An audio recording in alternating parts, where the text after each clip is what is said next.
Weather Underground, Cuban taught, self-proclaimed communist revolutionaries, we must not turn the Bill of Rights into a suicide pact. MK Justice Robert H. Jackson, United States Supreme Court, 1941-54. In the late 60s and early 70s, the country was at war, civil war, but only a few knew it. The Weather Underground, Cuban taught, self-proclaimed communist revolutionaries, publicly declared war on the United States. Claiming credit for scores of bombings and boasting of their ties to Fidel Castro, these young anarchists actually believed they could overthrow our federal government by force and violence. I took part in the successful FBI struggle against these bomb throwers, and my battle decoration came on April 10, 1978, when Attorney General Griffin Bell announced that I, along with L. Patrick Gray III and Edward S. Miller, had been indicted by a federal grand jury in Washington, D.C., for violating the civil rights of members and supporters of the Weather Underground. I retired from the FBI on June 22, 1973, after 38 years of government service, 32 of them as a special agent and a field and headquarters executive of the FBI. I was and I remain proud of my years of federal service, particularly those which I spent chasing bank robbers, kidnappers, bombers, hijackers, and foreign intelligence agents in every state of the Union. Now I would rest and get my blood pressure back to normal. I would devote more of myself to my loyal wife, who had put up with moving 17 times and thousands of hours of waiting for me to come home from assignments at all hours, day or night, while she shepherded a daughter and a son all the way from nursery school through master's degrees at Stanford University and Virginia Polytechnic Institute, respectively. I could not have been more mistaken. Since my retirement, I have been pursued by the executive branch, pressured by the legislative branch, and prosecuted in the judicial system, always concerning matters which I handled as acting associate director of the FBI while I was doing my utmost to serve the best interests of my country. I have never been accused of doing less than what my conscience and my FBI training told me were expected of me. Neither personal malice nor selfish motivations colored my actions or judgment at any time in my career. Of course, it is perfectly clear now that I would have been much better off to retire when J. Edgar Hoover died on May 2, 1972. At that time, I had reached maximum salary and retirement benefits. However, I decided to stay on for a while to help the new acting director, L. Patrick Gray, who was a neophyte not only to the FBI, but to the profession of law enforcement. As acting associate director under Gray, I was responsible for the day-to-day operations of the bureau, while Gray spent most of his time on the road visiting all but one of the 59 FBI field offices and making endless public appearances, not to mention 6 weeks of sick leave for abdominal surgery in November and December of 1972. During my last 13 months of FBI service, I wore many hats trying to help and protect a new director while coping with the intricate investigative problems of Watergate, Wounded Knee, and many other crises, and trying to appease and placate subordinate officials puzzled by Gray's constant absence from his command post in Washington and unsettled by the unquestioning receptiveness he appeared to show to requests from administration insiders. Looking back on the events which occurred during Pat Gray's tenure as acting director, as well as the headlines which some of those events continue to capture, I marvel at the successes which the Bureau achieved despite the often formidable obstacles it encountered. Politics wielded a heavy influence in the Department of Justice in 1972-73, and the same is true today. Political considerations are too often superimposed over professionalism to the disadvantage of the FBI, then as now, the epitome of law enforcement professionalism. Thus, the FBI's role in the ITT Beard case was subject at all times to partisan instructions and pressure, see Chapter 13, and the perils presented by the confrontation at Wounded Knee, South Dakota, in 1973 were escalated when long-standing rules governing the FBI's use of firearms were annulled by a political appointee in the Justice Department, see Chapter 19. There was tremendous public and political pressure on the FBI to solve and stop the bombings of government buildings and of business and industrial facilities, crimes which had become a fact of life by the early 70s. And because of the timely and effective action taken by FBI agents in the 60s and 70s, caches of explosives were tracked down, bombings were thwarted, and major inroads were made against the forces of terrorism. The FBI must have been doing something right, for it met the challenge of terrorism which was on the rise in the United States during the early 70s. Al-Fatah, the militant wing of the Palestinian Liberation Organization, planned a series of terrorist acts in the United States, plans which evaporated when the FBI began a program of in-depth interviews of Al-Fatah adherents in the United States. Violence-oriented young devotees of the Jewish Defense League were prevented from committing acts of violence. This is what was expected of the FBI. Foremost among terrorist groups in North America during the late 60s and early 70s was the Weather Underground, a band of young men and women who aspired to achieve a degree of notoriety in this country akin to that reached by the Tupamaros in South America, the Japanese Red Army, the terrorist branch of the Palestinian Liberation Organization, the Irish Republican Army, the Baader-Meinhof Gang in West Germany, the Moluccans in Holland, and the Red Brigade in Italy, which came close to toppling the Italian government with a series of assassinations and other acts of terrorism. The Weather Underground caused the most difficulty for the FBI.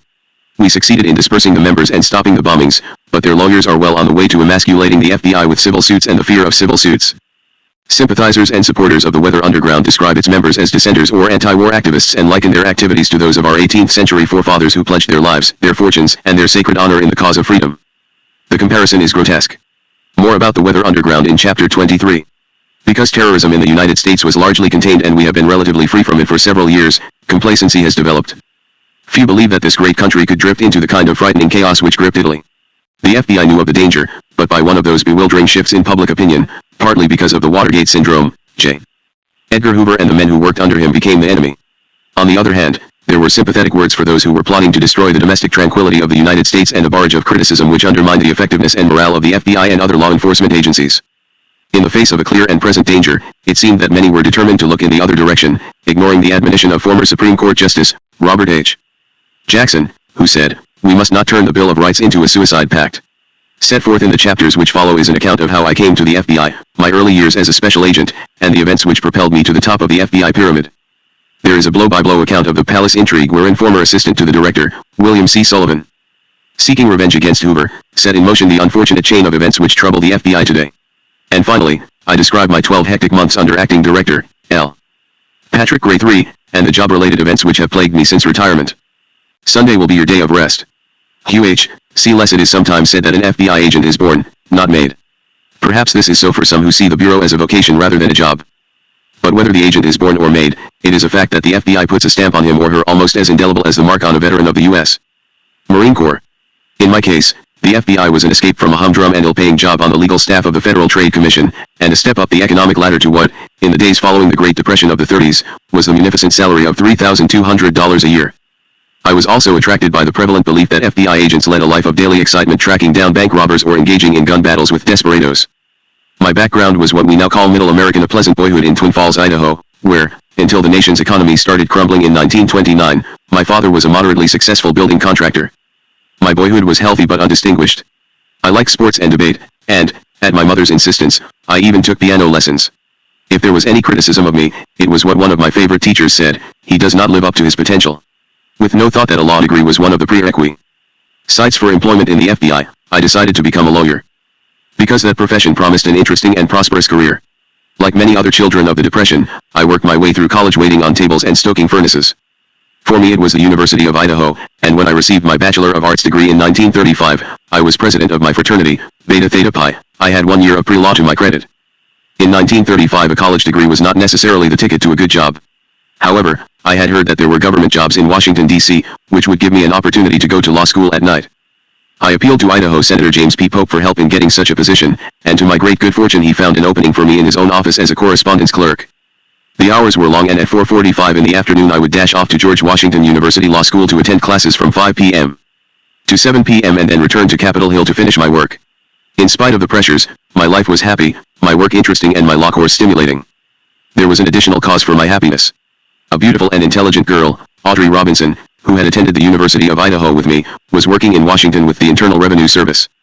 We began dating, and in June 1938, we were married by the Reverend Shira Montgomery, chaplain of the House of Representatives. Until 1940, when I received my Bachelor of Law degree, I attended classes by night and worked for Senator Pope and then for his successor, D. Worth Clark, who also arranged my schedule so that it would not interfere with my education.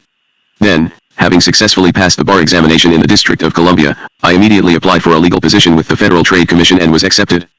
I could hardly wait to get my first assignment, but wait I did. Finally, when I could no longer stand the inactivity, I asked my supervisor for an assignment.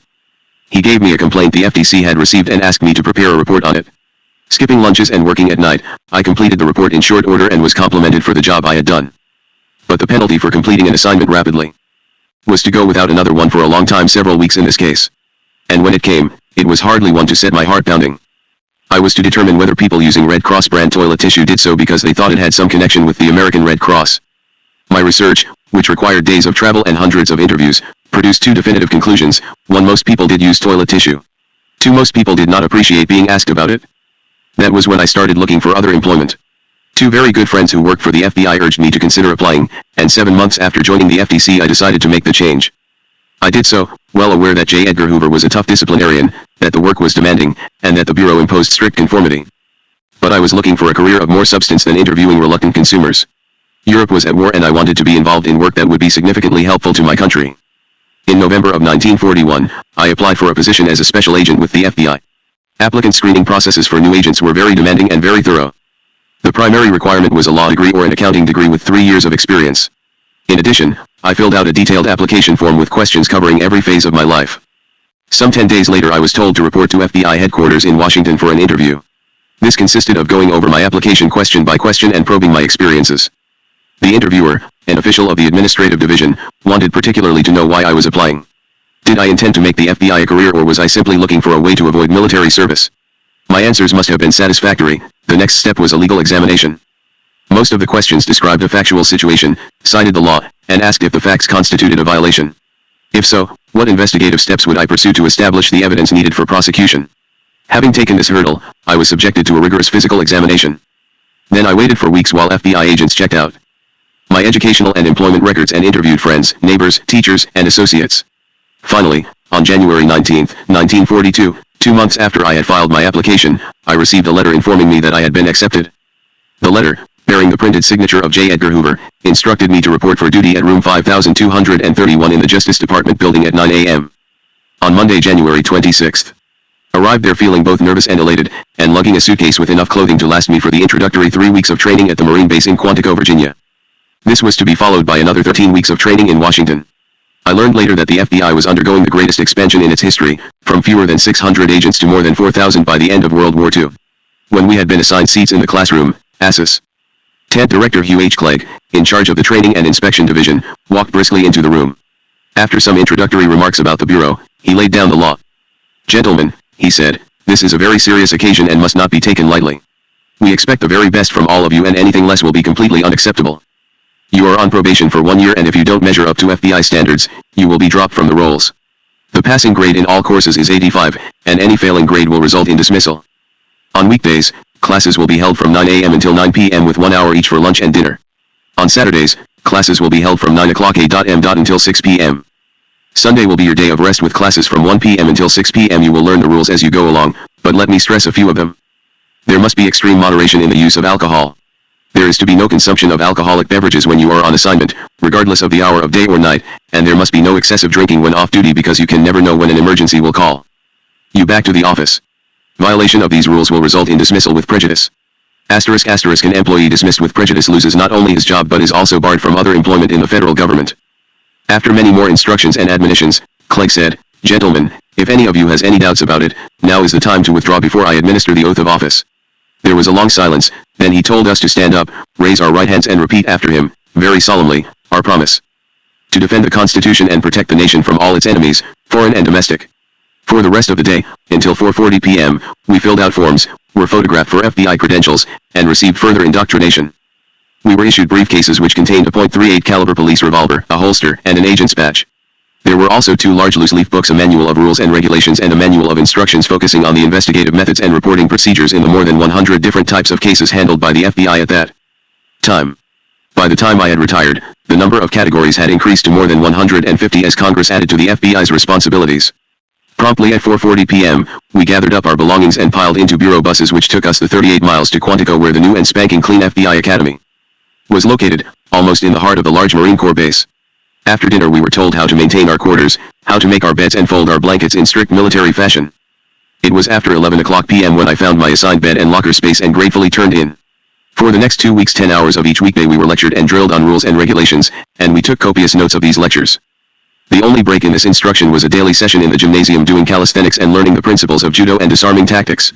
The purpose of this training was not so much to put it into practice but rather to illustrate what can be done by skilled and dangerous adversaries unless the agent is always on guard and knows what to expect when making arrests. As the end of the second week approached, we were deeply worried about the impending examination on the rules and regulations we had been studying night and day. It was not that they were unduly complicated but simply that there were thousands of them to be remembered. Fortunately, some last-minute cramming by our instructor, covering the specific questions in the examination, carried us through with scores well above the passing grade. I was perhaps more concerned over the next week's training on the firearms range. I had absolutely no experience with guns, and Jay knew that the FBI considered marksmanship as important as the academic side of training. There are very few instances in which agents engage in gun battles, and one of the reasons for this is the reputation established by G-men in their early days for a willingness and ability to shoot it out with desperate criminals. Agents are to use their weapons only in self-defense, but when they shoot to kill. FBI firearms training is calculated to weed out the unfit. The FBI teaches agents to fire the .38 caliber police revolver, the standard weapon issued to all agents, the .30 caliber rifle, needed where shooting must be at a distance greater than the 50-yard effective range of the pistol, the .45 caliber machine gun, the 12-gauge shotgun with its awesome firepower, and The 37mm cannon, which is occasionally used for lobbing tear gas projectiles into a room occupied by fugitives resisting arrest. Trainees also had a chance to fire the impressive .357 Magnum revolver, which is powerful enough to stop an automobile by penetrating the motor block. As in the military, we spent hours learning how to strip and assemble these weapons, how to care for them, and how to fire them. Safety rules were also drilled into us. And before we went to the range, we had a session of dry firing without ammunition, to teach us what is essential in marksmanship, squeezing the trigger slowly and smoothly so as not to anticipate the weapon's recoil. Because I had no previous experience with firearms, I was actually ahead of some of the men who had to unlearn bad habits. Other than during training, I never had to fire a weapon in my bureau career, but the knowledge of firearms ingrained in me during the many training sessions was of tremendous value. I knew how to handle weapons safely, and this was extremely important because there were many times when they were drawn and ready during raid and arrest situations. I knew how dangerous a firearm was and appreciated the rigid discipline necessary to protect others from injury. Our 3 weeks at Quantico completed, we returned to Washington to learn the routine of FBI work. We studied the various laws over which the FBI had jurisdiction and the essential elements of each violation. We were taught investigative techniques used to develop evidence. Report writing differed, depending on the type of case, and we learned to know these differences. We saw at first hand the extraordinary capabilities of the FBI laboratory and how evidence is prepared for examination. We observed the work of the Identification Division and became adept at taking fingerprints and dusting for latent prints. I even learned how to pick locks. Much of the instruction was known as project training, in which we worked on simulated cases, interviewed suspects and witnesses, wrote reports, and testified in moot court. The last week of training was at the Washington Field Office, WFO, where we were supposed to work on actual cases under the guidance of experienced agents. But for my class, which was number 15, it did not quite work out that way. The WFO was being reorganized, and we spent our time moving desks and other office equipment. The only cases I worked on were the cases of files which I pushed from one location to another. During the last week of training, a reception was held for Class No. 15 at the Mayflower Hotel. It was to be our first opportunity to meet Director Hoover, and we were carefully instructed on how to handle ourselves. It was important, we were told, not to crowd around him when he arrived. We were to form a line and march by to shake his hand, but we were not to delay the proceedings by unnecessary conversation. It was extremely important that our handshake be firm, but not too much so. Hoover reacted as much against a bone crusher as he did against a limp one. He particularly objected to moist hands, and those subject to this failing were told to have a dry handkerchief ready to wipe their palms unobtrusively just before the crucial handshake. J. Edgar Hoover arrived precisely at 6:30 p.m. He strode into the room briskly with Associate Director Clyde Tolson, who, as always, remained a few steps behind. My impression of the director was sharp and distinct. He was vigorous and alert, dignified but friendly, and in complete control. He was 47 years of age at that time and at the peak of his physical capacities. He was stocky but not fat. Perhaps more than anything else, I noticed his immaculate appearance. He looked as if he had shaved, showered, and put on a freshly pressed suit for the occasion. Through the years, I never saw him when he looked otherwise. The handshaking ceremony, each of us getting a quick tight smile from the director, took less than 15 minutes. As the last member of the class was approaching to be introduced, Tolson, who had scrutinized us as we stepped forward, approached the director and whispered in his ear.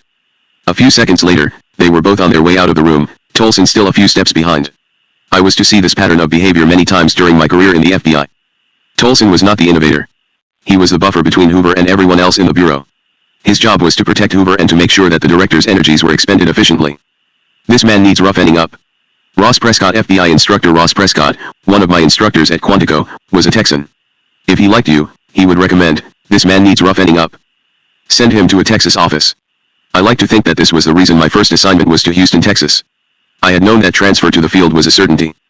It was FBI policy to assign new agents for 3 months to their first office, 6 months to the second, and 3 years to the third. Agents could then expect to remain in their fourth office of assignment from 7 to 10 years. Hoover wanted agents to be experienced in dealing with different types of people and differing conditions in all parts of the country. He wanted every agent to fit into any field office at any time. Since he had never been transferred and did not have a family, he had no idea of the financial and personal hardship involved. To cover moving costs, agents were allowed the price of a first-class railway ticket plus $6 a day for expenses en route. It was, however, permissible for an agent on transfer to travel in his own car at the rate of 5 cents a mile, plus the $6 for daily expenses. The agent could only ship 500 pounds of personal effects by Railway Express *married *today. Transfer policies are far more liberal. The transferee is allowed expenses for his family as well as himself. The government pays moving.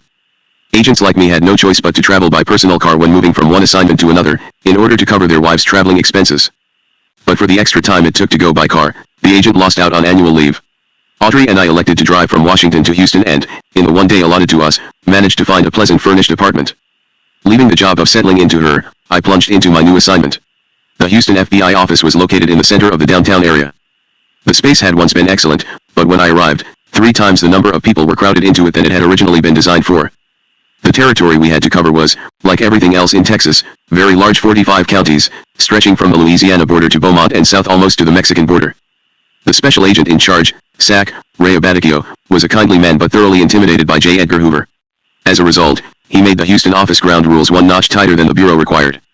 Exceeding Bureau policy, the Houston office required that each agent must wear his revolver at all times while working. For an agent doing little else than interviewing friends, neighbors, and references of applicants for government jobs, carrying a 3-pound revolver in a heavy leather holster in the Houston heat was more than a little burdensome. It also precluded taking off your coat to cool off. The SAC also excluded all agents from the office during regular working hours except to dictate their correspondence. Organization of work, reviewing files, preparation for dictation, and reviewing notes all had to be done during overtime hours. Hoover would not have objected to any legitimate activity in the office, and Abaticchio's rule created more problems than it solved. Because of the serious overcrowding, it was next to impossible costs for up to 11,000 pounds of furniture and for an inspection trip by agent and spouse to search for housing prior to their move. Cost of storing household goods for up to 60 days are paid, as well as a temporary quarters allowance for 30 days. Real estate commission of up to $8,000 and settlement and closing costs for a new home of up to $4,000 can be allowed. Leave to organize work or prepare for dictation before 8:30 a.m., when the regular working day began. New agents frequently left the office without enough investigative leads to keep them busy during the day, and when these were completed they were afraid to return to the office. Not knowing what to do, some just wandered up and down the streets. My solution was to go to the public library where I could organize my work for the following day. I made it a practice to carry all my papers and documents in my briefcase so that I could have access to them in the library. As a result, my reports were just what Hoover wanted: terse, succinct, and relevant. This, perhaps, is what started me up the promotional ladder. One particular report, a wartime plant protection program, on which I spent considerable time in the library, was detailed and innovative enough to bring me bureau commendation. 3 months to the day of my assignment to Houston received my second transfer letter. San Antonio was my destination, and though Audrey had to resign her job with the IRS in Houston, we were pleased. The San Antonio office covered even more territory than Houston's 60 counties, and the special agent in charge kept most of us out of the city to handle the vast territory for which he was responsible. My new SAC, Maurice W. Acers, was always cordial and considerate to me, but he was not popular in the office. Agents resented some of his management techniques, particularly the pressures he exerted to keep the San Antonio Voluntary Overtime, or VOT, the highest of any office in the FBI. Acers accomplished this by compiling a list which showed where every man stood on the VOT totem pole. The 4 low men were given weekend duty during the ensuing month to assist them in moving up the list. This meant a voluntary 8-hour shift every Sunday of that month. He augmented his overtime by claiming as VOT the time he spent on overnight train rides to and from his frequent engagements out of the city. It pleased me very much when Hoover subsequently disallowed credit for travel time. My work in San Antonio was routine until I had settled in. Then Acers gave me what he touted as a very important assignment: the Waco road trip. Each Monday morning, I started out from San Antonio loaded with leads to be covered in the territory between Austin and Waco, most of which was on the Fort Hood Military Reservation, an Army Tank Corps battle training area. My job was to track down persons who had given the name of a tank trainee as a reference for positions in the FBI, the Justice Department, or the Office of Strategic Services, the wartime predecessor of the CIA. It was grueling work in which I spent long hours on the road or on the rough tank trails, driving to each interview. I had almost no time at home, and when I managed a few hours with Audrey I was too tired to do anything except fall into bed. It was very good news when I was transferred again, this time to Washington. J. Edgar Hoover grandiloquently referred to Bureau headquarters in the Capitol as the seat of government, otherwise known as SOG.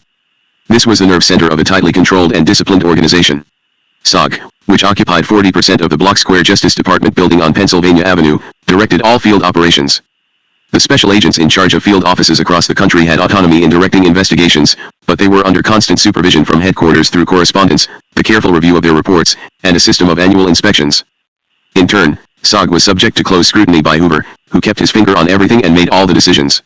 The whole operation was a pyramid, with everything funneling up through ever-tightening lines of responsibility until it reached Hoover. Headquarters operations at that time consisted of 8 separate divisions.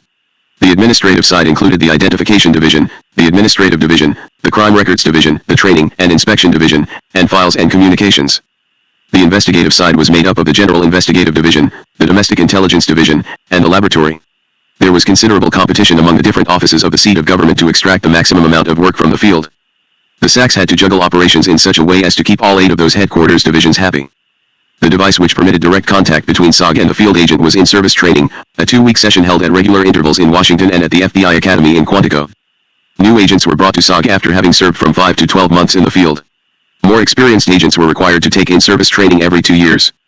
Because of cost factors, these intervals have been substantially extended since those early days, but I had only been in the field for 6 months when I received orders to report to SOG for my in-service training. Some disagreed, but I thought this training was valuable for passing on the benefit of other agents' experience and the sharing of new investigative techniques. The first week of training was usually held in the large FBI classroom in the Justice Department building. All classes were from 9 a.m. to 6 o'clock p.m. The first week in Washington consisted entirely of lectures by bureau supervisors. Each of these supervisors was an expert in his field.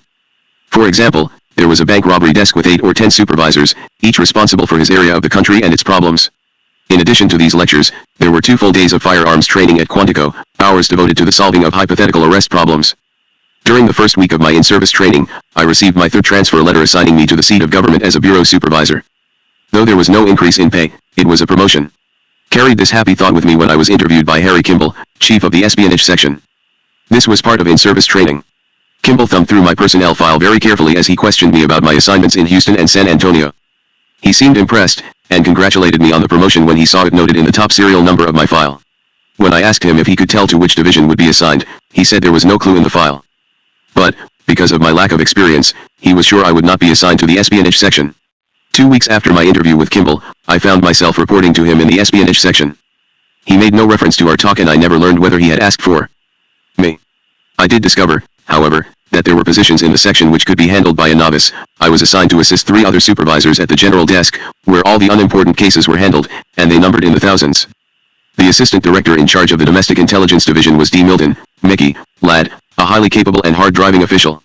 Much of the Bureau's success in combating German espionage and sabotage was due to his effective leadership, and he was very popular with the supervisors under him. When the director disapproved of something done or not done by the division, Ladd took the heat and never passed it down. Though I did not at first handle any important cases at SOG, I did learn the tricks of the trade. I quickly found out, for example, that Hoover would not accept a long memorandum. I also learned to use the abstract, a 3x5-inch type slip with the title of the document, the date, to whom addressed, the name of the writer, and a 1 or 2 sentence description of the content of the document. Hoover, who went through a tremendous volume of reports and letters each day, frequently read only the abstract. Only if interested did he read the document itself. Unlike many agents, I realized the importance of writing a good abstract. With careful wording, it was often possible to point Hoover in a desired direction. A good abstract had a subtle influence, but this was a technique which not many applied. However valuable this knowledge may have been during my rise in FBI ranks, it was secondary to my work on the general desk of the espionage section. America was at war, and concerned citizens passed on to us every suspicion of a possible saboteur or espionage agent. Relatively inexperienced in such matters, the FBI opened investigations on nearly every one of these reports. Wiretaps, microphones, and physical surveillance were reserved for the major cases. In minor cases, because of limited manpower, the investigations consisted of regular contacts with neighbors and employers of the suspect, and spot checks. All of this created a tremendous volume of work for the general desk. From the first day of my assignment, my responsibility was to review as many cases as possible, 50 or more files a day of the thousands of cases which poured in for scrutiny by our 4-man team. New to the work, we were overly cautious and we tended to resolve doubts in favor of continuing the investigations. In time, we realized that 98% of the cases could have been closed immediately and we made substantial reductions in the caseload. The work I did was routine and hardly thrilling, but I became familiar with the major cases, sharing in the excitement. I also learned a great deal about German espionage techniques, thereby preparing myself for a promotion to the major case desk. The experienced agents handling the big cases had a very condescending attitude toward the neophytes on the general desk. And they kept the good cases to themselves, passing the humdrum cases on to us. But in April of 1944, one of the major case supervisors missed one. Having casually reviewed a 4-volume file involving a Nazi sympathizer, being investigated for possible denaturalization, he routed the case onto me. The subject, Maximilian Gerhard Waldemar Othmar, had been born in Germany, immigrated to the United States in 1919, and was naturalized in New Jersey in April of 1935. The very next day he had joined the German-American Bund and had become the local Führer before the year was out. He had made no secret of his Nazi sympathies and had returned to Germany several times. On one of these trips, he had been given an espionage assignment by the Abwehr, Germany's spy service. Subsequently, he obtained a job at Camp Pendleton, near Norfolk, Virginia, as an electrician and part-time stevedore. In 1942, he had been relocated to Knoxville, Tennessee by the Army under its wartime powers. The investigation of Othmar had been inconclusive and denaturalization proceedings against him had never been instituted, nor had there been any suspicion that he was a Nazi agent. But in studying Othmar's file, I came across several things which aroused my interest. To begin with, I knew that the wide mouth of Chesapeake Bay between Norfolk and Hampton, where he had lived in Virginia, was the assembly point for convoys bound for England. The German submarine command seemed to have detailed an uncanny knowledge of this activity. I noted, too, that Othmar had received $500 from Shanghai through the Chase National Bank. The amount was insignificant, but the Abwehr funneled money to its agents in this manner. And buried away in the file was the information that a Trenton dentist had casually mentioned having received a letter from Othmar pleading for a prescription for pyramidon, a commonly used painkiller in Europe. The doctor had told Othmar to use aspirin. This last fact was the real tip-off for me. Pyramidon was used by Abwehr agents for making secret ink. The process was simple. A tablet was dissolved in water, and the solution was used to write an invisible message between the lines of a seemingly innocuous letter. The receiving agent heated the letter and the secret writing appeared. This highly effective technique is used by spy networks to this day. Convinced that Othmar was a spy, I prepared a carefully worded memorandum recommending that the case be reopened and that Othmar be interviewed again as soon as possible. To make sure that the agents asked the right questions, I made out a detailed summary and outlined what he should be asked. Impatiently, I waited for the results of the new investigation. And then the word came: Othmar had confessed. He told his questioners that he had been sending secret ink messages to his German superiors in 1940 and 1941, via a letter drop in Milan, Italy. These were radioed to the German High Command, which in turn passed them on to German U-boats preying on Allied shipping. Because it took days to assemble the convoys and then for them to reach submarine hunting grounds, Nazi raiders had sufficient time to sink many Allied vessels. Othmar was charged with violations of the federal espionage statutes. But he denied having sent any messages after Pearl Harbor and refused to implicate other German agents. When I questioned him myself, arguing, pleading, and even threatening him with a maximum prison sentence, he refused to budge. However, during that day of interrogation, he let slip one bit of important information.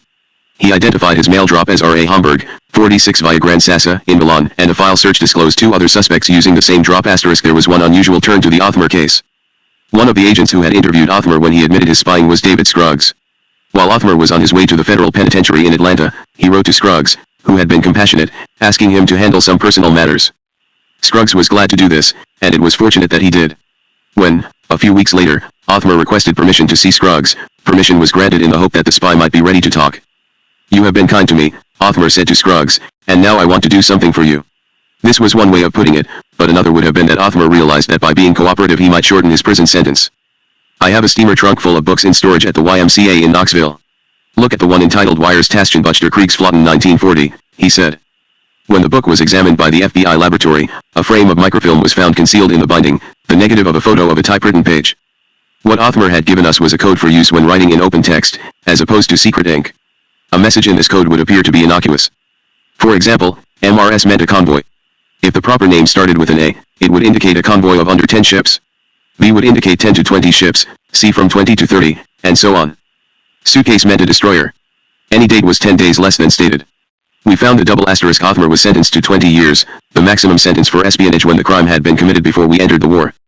After the German defeat, Army intelligence teams found Abwehr records which showed that Othmar had volunteered his services in 1937. Though Othmar had claimed to be a minor agent, his dossier showed that he was probably one of the most valuable Abwehr spies in the United States, furnishing reports on damaged British warships being repaired in Norfolk, on the details of departing convoys, and on tank production.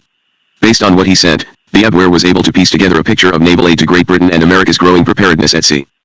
Meaning code exactly as it had been placed there by the authorities at Nest Bremen, one of the Abwehr subdivisions, at which Othmar had been trained. This was a valuable find because the same code, prepared on the same typewriter, had been used by other German agents. It proved to be an important link to other Nazi espionage cases. My role in the Othmar case came at an opportune time for me. When a vacancy on the major case desk occurred, I was promoted from the general desk, still at no increase in pay. Involvement in the case had made me something of an expert on Nest Bremen, and I was assigned to coordinate all information on this operation and to familiarize myself with its personnel. This assignment was both interesting and important because, as we came to learn, Nest Bremen had primary responsibility for Abwehr operations directed against the United States. Information about Nest Bremen was routed to me for study and indexing. Much of our knowledge came from MI5, the British counterpart to the FBI, which had caught and debriefed a number of German agents trained at Nest Bremen.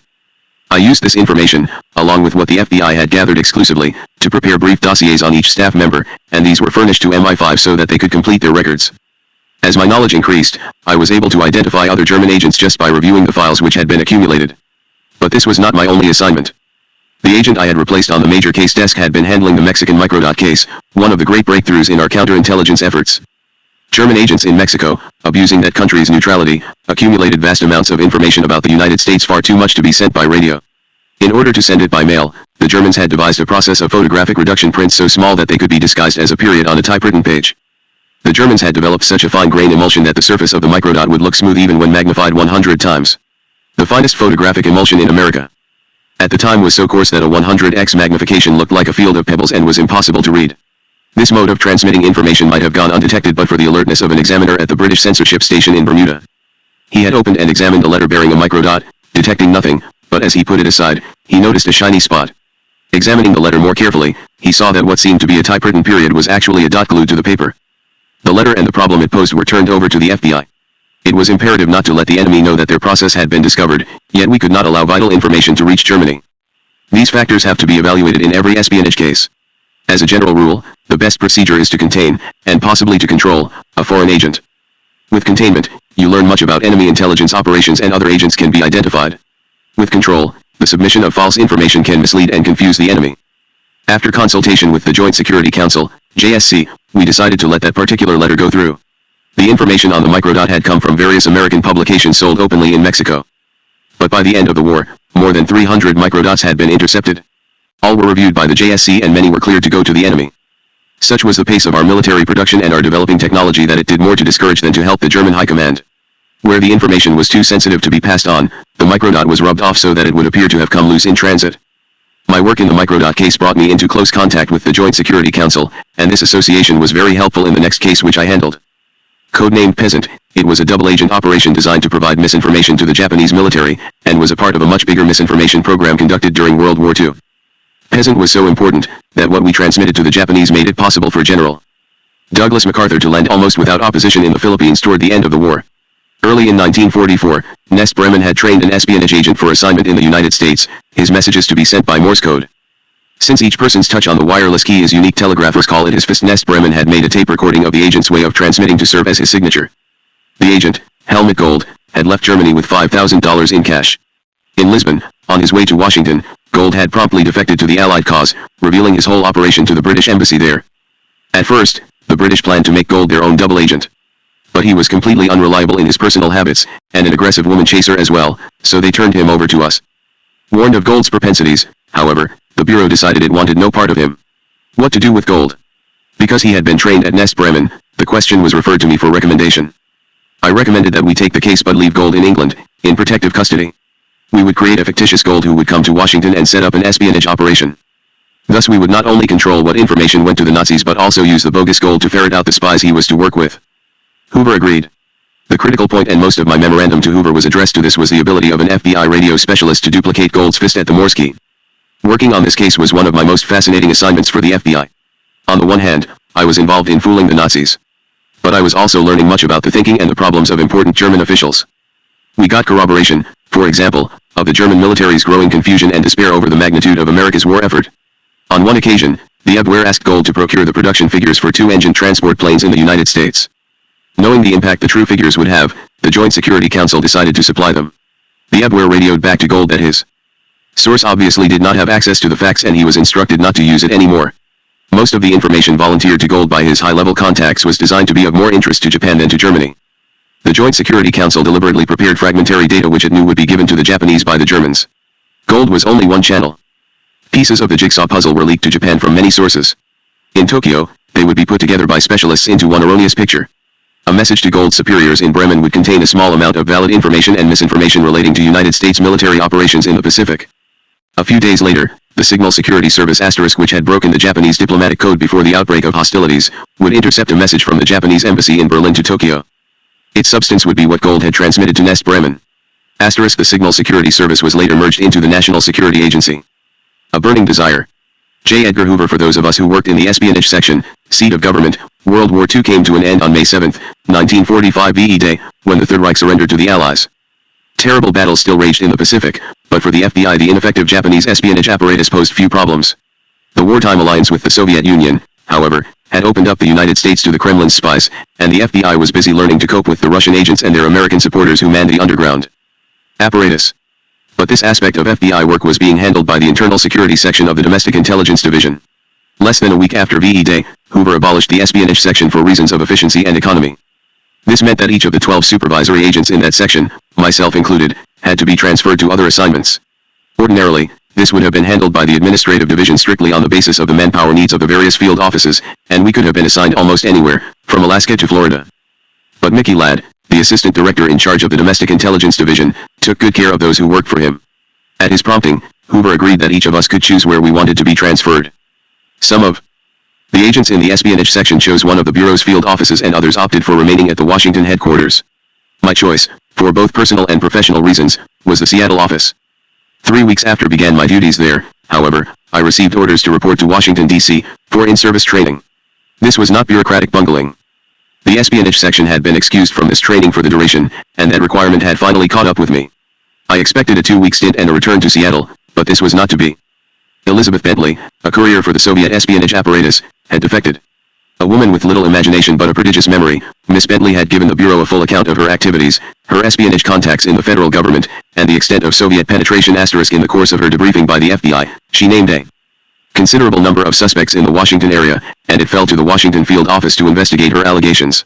With the sudden demand for extra manpower there, the budget-wary Bureau assigned the 2 classes then taking in-service training to the Bentley case. More than 70 agents were shanghaied for the task of physical surveillance of suspects 8:00 a.m. to 10 p.m., 7 days a week. Since most of the suspects worked in downtown Washington, the surveillance agents were constantly crossing paths and we frequently had problems keeping out of each other's way. For some, this was rewarding work, but my job was limited to the surveillance of one individual who never did anything suspicious. The surveillance was thorough, uneventful, and unproductive, and the only thing I caught was a cold, brought on by the unusually rigorous Washington winter. Just before Christmas, I was reassigned to the Seattle office where I spent 2 years working on general assignments. My asterisk in the summer of 1948, Elizabeth Bentley's testimony before a congressional committee created a nationwide furor. This, in turn, led to the testimony of Whittaker Chambers and to the Alger Hiss and Harry Dexter White cases. Background as a supervisor in the espionage section was of value once when I was assigned to the surveillance of Nikolai Redin, a Russian naval officer stationed in Seattle in a liaison capacity. Redin had bribed a technician at the United States Naval Shipyard in Bremerton, a ferry ride across Puget Sound from Seattle, to furnish him with information about our ships. The technician had contacted the FBI and was told to continue his contacts with the Soviet intelligence agent. Redin was no unsuspecting amateur like the suspect we had tailed in the Bentley case. He was a trained agent, familiar with all the tricks and alert to any surveillance activity. He made left turns where they were prohibited and we either had to follow or lose him. He slowed down when approaching an intersection, and as the light turned red, he would drive through. He rode up and down elevators in order to spot those who were following him. Our orders were not to arrest him unless he boarded a Russian freighter. This was precisely what happened. Redin was subsequently tried on charges of espionage. But he was acquitted, in part because the government could only prove minor violations of the espionage statutes, and in part because the Russians were still considered allies. My next assignment was as firearms instructor, a position I held for 2 years. Then, relieved of my firearms duties, I was again promoted to the rank of supervisor, which I had lost when I left the espionage section, and resumed the climb up the FBI ladder. Congress had just passed the Atomic Energy Act, which transferred supervision for the production of atomic warheads from the military, which had successfully supervised the wartime Manhattan Project, to the newly created Atomic Energy Commission. In a sense, the AEC was a giant government-owned defense contractor, and the FBI was given the responsibility of conducting the AEC's personnel security investigations and guarding against the theft of our atomic secrets. The major plant for the production of plutonium was at Hanford, in the state of Washington, which fell within the jurisdiction of the Seattle office. Conducting personnel clearance investigations of AEC employees, including the many contract employees having access to atomic facilities, was a tremendous burden for the FBI, and particularly for those field offices near AEC installations. As the supervisor of this activity in Seattle, I found myself overseeing as many as 1,500 pending cases at a time. In time, and at my urging, routine personnel investigations were turned over to the Civil Service Commission. There was, however, an occasional moment of drama to our work. One day we received a breathless report that 11 ounces of plutonium were missing. The 11 ounces consisted of minute machine filings, the byproduct of laying down raw plutonium into the shapes necessary for an atomic explosion. The scientists at Hanford were worried because the chemical composition of the filings would disclose to a Russian chemist the processes used in refining the plutonium. To investigate the alleged theft, I took a squad of agents to the Hanford laboratory and made a thorough examination of their procedures. It was apparent almost at once that it would have been virtually impossible to steal the 11 ounces of plutonium. We therefore checked the cleanup and accountability procedures. The floors in the laboratory, we learned, were covered with brown wrapping paper. Periodically during the day, one man circled the laboratory and if he detected signs of radiation in any area, the paper was rolled up, sealed in a large cardboard box, and buried under tons of dirt. This was also done at the end of the day, whether radiation was detected or not. Eventually we were able to convince the scientists at Hanford that the missing plutonium was a result of their rigorous safety measure rather than Soviet espionage. In that spy-conscious time, I suspect that some were not entirely convinced. But however interesting my work in the Seattle office may have been, it did not satisfy my ambition, modest enough, to become a special agent in charge.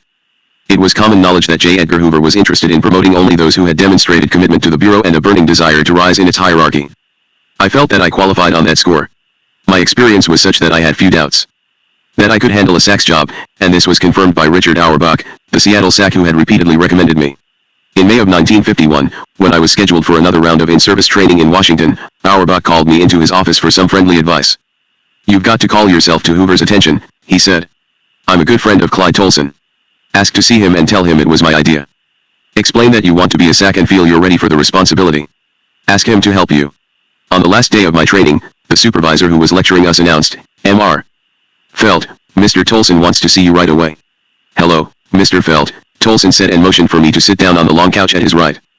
I had not seen him since the day of the reception to welcome new agents more than 8 years before. Now I was really looking at him for the first time. He looked drawn and tired, and smiling seemed to be an effort for him. Very thin and aging, he appeared to be much older than the director. He was very remote, very impersonal. When I outlined my bureau experience and expressed my desire for the responsibility of a SAC assignment, he told me, "I am glad to know that you are interested. Your record is good. I will make a note of your visit."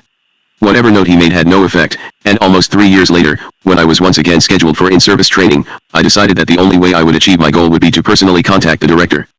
My request to see Hoover was granted and, again on the last day of my training period, I found myself walking through a large conference room at least 50 feet in length. Large portraits and other pictures covered the walls. In the center of the room was a large conference table and beyond it the executive desk Hoover used for ceremonial purposes. In a small private office beyond this room sat J. Edgar Hoover. His desk was piled high with papers and files. The director held out his hand and said, "It's nice to see you, Mr. Felt." In my 12 years in the bureau, I had only been face to face with Hoover once before. My earlier impression had been a fleeting one, but I saw now the power and strength of this imposing man. The squareness of his face was accentuated by a jutting jaw. His piercing eyes looked squarely into mine, sizing me up. A little on the stocky side, he was not fat as some have described him, although in later years he had some difficulty in maintaining the weight standards he imposed on others. He carried himself with a military bearing which made him appear taller than his 5 feet and 10 inches. His voice was strong and cultivated, with a trace of southern accent. I particularly remember his necktie, which was very bright. The small private office was plain, almost Spartan. The furniture was old and he sat down behind the desk he had used from his first day as director, and would use until the day he died. I did not feel intimidated or uncomfortable and he was cordial and gracious as I made my prepared presentation. "Mr. Hoover," I said, "I feel ready for more responsibility. My ambition is to be a special agent in charge. I feel confident I can handle the job whenever you feel I am ready for it." Hoover looked pleased. "Mr. Felt, I am glad to hear that. We need ambitious, hard-working young men. You can be sure I will give you consideration when promotions are being made," he answered. Then he launched into a discussion of the problems facing the FBI. He spoke in a forceful and staccato manner of the demands of the Congress and the Atomic Energy Commission for the need of bureau clearance investigations. I took copious notes of what he was saying, but after 10 minutes or so, I began to wonder if I was being tested. It was not easy to interrupt J. Edgar Hoover, but when he paused for breath, I broke in. "Mr. Hoover, this is a particular problem of the Seattle office where we conduct thousands of these investigations. Most of them are routine and could be handled by the Civil Service Commission. The FBI has more important things to do and we should be responsible for only the top positions." Hoover thought for a minute and then told me, "You are probably right. We'll have to take a long, hard look at this problem." He did, and perhaps my career turned on this exchange. From that point on, I injected myself into the conversation whenever possible, and Hoover was always interested in what I had to say. We talked for about 30 minutes and then he rose, holding out his hand. "Mr. Felt, I enjoyed this conversation," he said. "You can be sure you will be kept in mind for a promotion." 6 days later, back in Seattle, I received a letter from Hoover transferring me to the seat of government as an inspector's aide, the next step on the promotion ladder. I was not too happy to serve on the goon squad, which is what my fellow agents called the inspection staff, but there was no other way to go if I wanted to rise in the bureau. Inspections have always played an important part in the FBI, and Hoover referred to his inspectors as his eyes and ears. Each field office and each division at the seat of government were to be inspected at least once a year, and more often than that if there were problems. This meant that the inspectors were constantly on the road, which made it difficult for those who were married. Inspectors were required to check into every phase of field office operations and to review a substantial number of cases to detect errors, either form errors relating to procedure or substantive errors which might have adversely affected the outcome of a case. Inspector in charge Edmund Mason, my superior, was known for maintaining tight control over his aides. He had risen to power by ingratiating himself with the director. Other bureau officials and agents in the field distrusted Mason and feared his power. He delighted in finding errors which he called to Hoover's attention with recommendations for disciplinary action. He exploited Hoover's determination to ferret out errors and weaknesses and his belief that the inspector who found the most things wrong was the most efficient. So I was pleased when after only 2 months in the capital, I was transferred to New Orleans as the assistant special agent in charge, even though this meant another move for me and my family just as we were settling down in Washington. The possibility of a raise in pay also helped. The FBI office in New Orleans was average in size, 51 agents and 26 clerical employees. It was the nerve center for all FBI activities in Louisiana, with sub-offices in Baton Rouge, Shreveport, Monroe, Alexandria, and Lake Charles. The SAC, Morton P. Chiles, supervised most of the major cases and had overall responsibility for the office. As assistant SAC, I handled everything else in the criminal field and supervised the criminal informant program, which was very active in sinful New Orleans. The Bureau's method of training new assistant SACs was to take someone like myself and let him learn from experience under the tutelage of an older and experienced SAC. But this was particularly tough for me because I had virtually no experience in the day-to-day management of an FBI field office. And, unlike the average agent, I had no background in the criminal field, which constituted more than 80% of the Bureau's work. I had spent my first 5 FBI years in Washington supervising espionage cases. Without grounding in bank robbery investigation, the apprehension of criminals, and the criminal justice system, I quickly earned 5 censure letters, the bane of an agent's existence, for the mistakes I made. These letters were sent out over Hoover's signature, written in doomsday language, and typically began, "I am amazed and astounded," etc. Censure letters were more than a written slap on the wrist, for they could hold up a prospective raise for as long as 6 months. Because they were often earned for insignificant errors, they were resented by agents who felt that their transgressions should have been overlooked. But if Hoover was quick to blame, he was even quicker to praise, and letters of commendation, often accompanied by a cash incentive award, outnumbered censure letters by 3 to 1. In my case, the censure letters did nothing to hurt my FBI career. Censure letters or not, within 15 months I was transferred to the Los Angeles office, second in size only to the New York office, and another step toward promotion to SAC. The work in Los Angeles was hard, but in a few months accumulated more on-the-job experience than I would have received in 3 years at a smaller field office. Of prime importance was what I learned about administration and personnel management. And not the least significant training I received was in the handling of the baggage detail, in which I was dealing directly with Hoover. To get away from official Washington, he and Tolson made several trips each year, the one they enjoyed most being their annual trip to Los Angeles and La Jolla each summer. Preparations were made far in advance because Hoover insisted on the same seats in the plane, the same rooms in the same hotels, the same restaurants, the same haberdasher, and the same pleasure ride, each in the same sequence. My responsibility in this operation was to handle the luggage, a precision operation. When Hoover and Tolson departed from Washington, airline officials arranged for their suitcases to be loaded last into the forward baggage compartment. Numbers on the claim stubs were telephoned ahead. It was my job to get the luggage off the plane and to deliver it to Hoover's hotel room exactly 3 minutes after he entered it. I must have done it right because, almost 2 years to the day that I had sat in Hoover's office, I was promoted to SAC, the job I had asked for. My new assignment was Salt Lake City, and once again my family pulled up stakes. The Salt Lake City office was one of the smaller ones, but it included Las Vegas and Reno, and it was here that I became a part of the FBI push against the mafia. It has been charged that Hoover did not move against organized crime until forced to by Attorney General Robert F. Kennedy.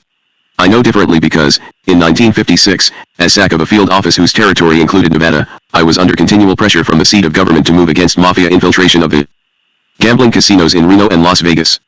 Without adequate laws such as the Congress enacted in the 60s, we could do little more than gather information through the use of informants and electronic surveillance, and this is how we discovered that the underworld owners of the gambling casinos were not informing federal and state authorities of the full extent of their profits or skimming. Arduous as my work as SAC may have seemed at the time, I was glad to be in Salt Lake City and looked forward to remaining there for at least 3 years. But this was not to be so. In February of 1958 I received the bad news. I was being transferred to Kansas City, known within the Bureau as the Siberia of field offices. Shape up or ship out. DWWIGHT Bradley, former special agent in charge at Kansas City.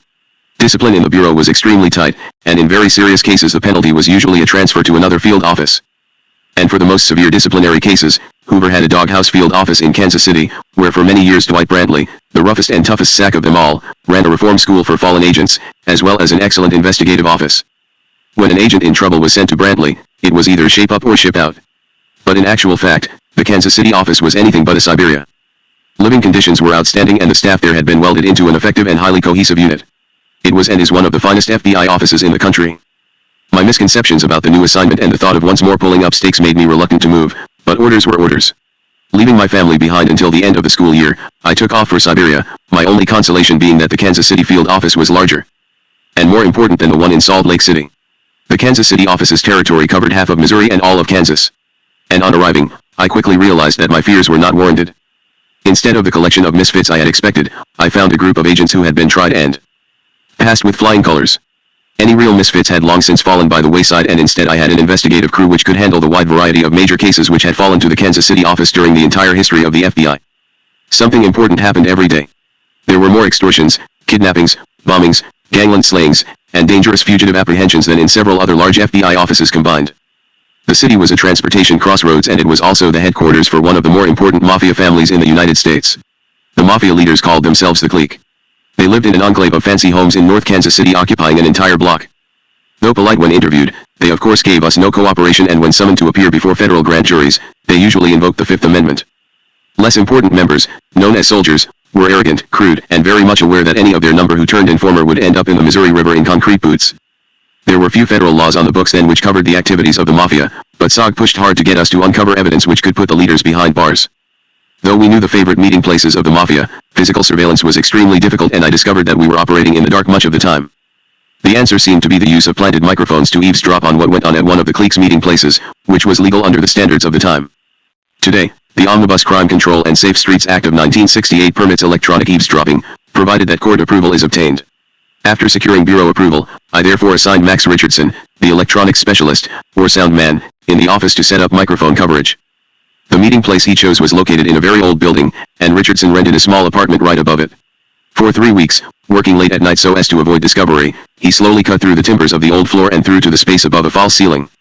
To his chagrin, however, the members of the clique congregated some 30 feet from the spot where we had planned to lower a microphone. Undaunted, Richardson wired large fish hooks to an arrow. Then, hanging by his feet, he shot the arrow in the direction of the general area where the mafia types played cards. The hooks caught, and by the use of pulleys, he was able to maneuver the microphone so that it picked up the conversation below. But our invasion of the privacy of organized crime in Kansas City netted us nothing but the conversation of a continuous high-stakes poker game and the clinical descriptions of the sexual exploits of various clique members. Later, when we were able to place a bug in the private office of a prominent second-echelon member, we could record only the squeakings of an old couch and the sounds of his daily fornications. In both instances, this microphone surveillance was quickly discontinued. The FBI had more important matters on its mind. When Robert F. Kennedy became Attorney General in 1961, there was increased pressure to obtain probative evidence against leading figures in organized crime, and this meant more microphone installations. Later on, he would deny all knowledge of this activity.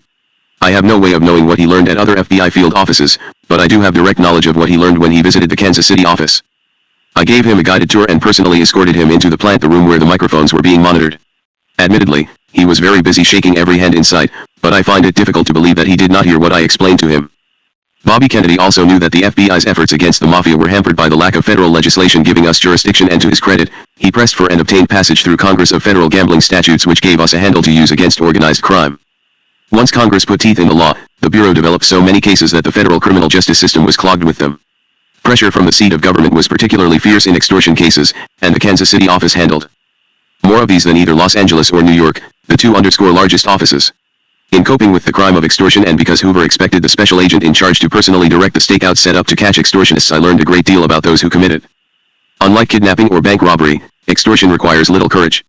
With the exception of mafia figures, the extortionist is usually unprepared physically or emotionally for violence, though he threatens it. And in case after case, the extortionist is too frightened, as I learned after many freezing hours on stakeout duty, to come for the money he is attempting to extort. In my years as a SAC, however, the most relentless arm twisting from the seat of government involved the Top 10 Fugitive Program, the FBI's most wanted list. Conceived in 1950, it was a brilliant idea, and it served two purposes. On the one hand, it served to put the most dangerous criminals behind bars quickly. On the other, it gave the Bureau great and favorable publicity. The idea was to focus the spotlight of media attention on the fugitives, and both newspapers and television cooperated fully. An alerted public was requested to notify the nearest FBI office if they learned anything about the wanted man. On the day a new name was added to the list, FBI offices all over the country received hundreds of tips from people who believed they had useful information. These leads were immediately checked, and as a result most top 10 fugitives were caught soon after they achieved this dubious distinction. My most frustrating top 10 was the search for Frederick Grant Dunn, an escapee from the Lincoln County Jail in Kansas, who was wanted on a variety of armed robbery charges. There were reports that Dunn was moving from city to city with impunity. When he was placed on the most wanted list, the pressure on the Kansas City office and on me mounted as the days and weeks went by, with Dunn presumably still at large.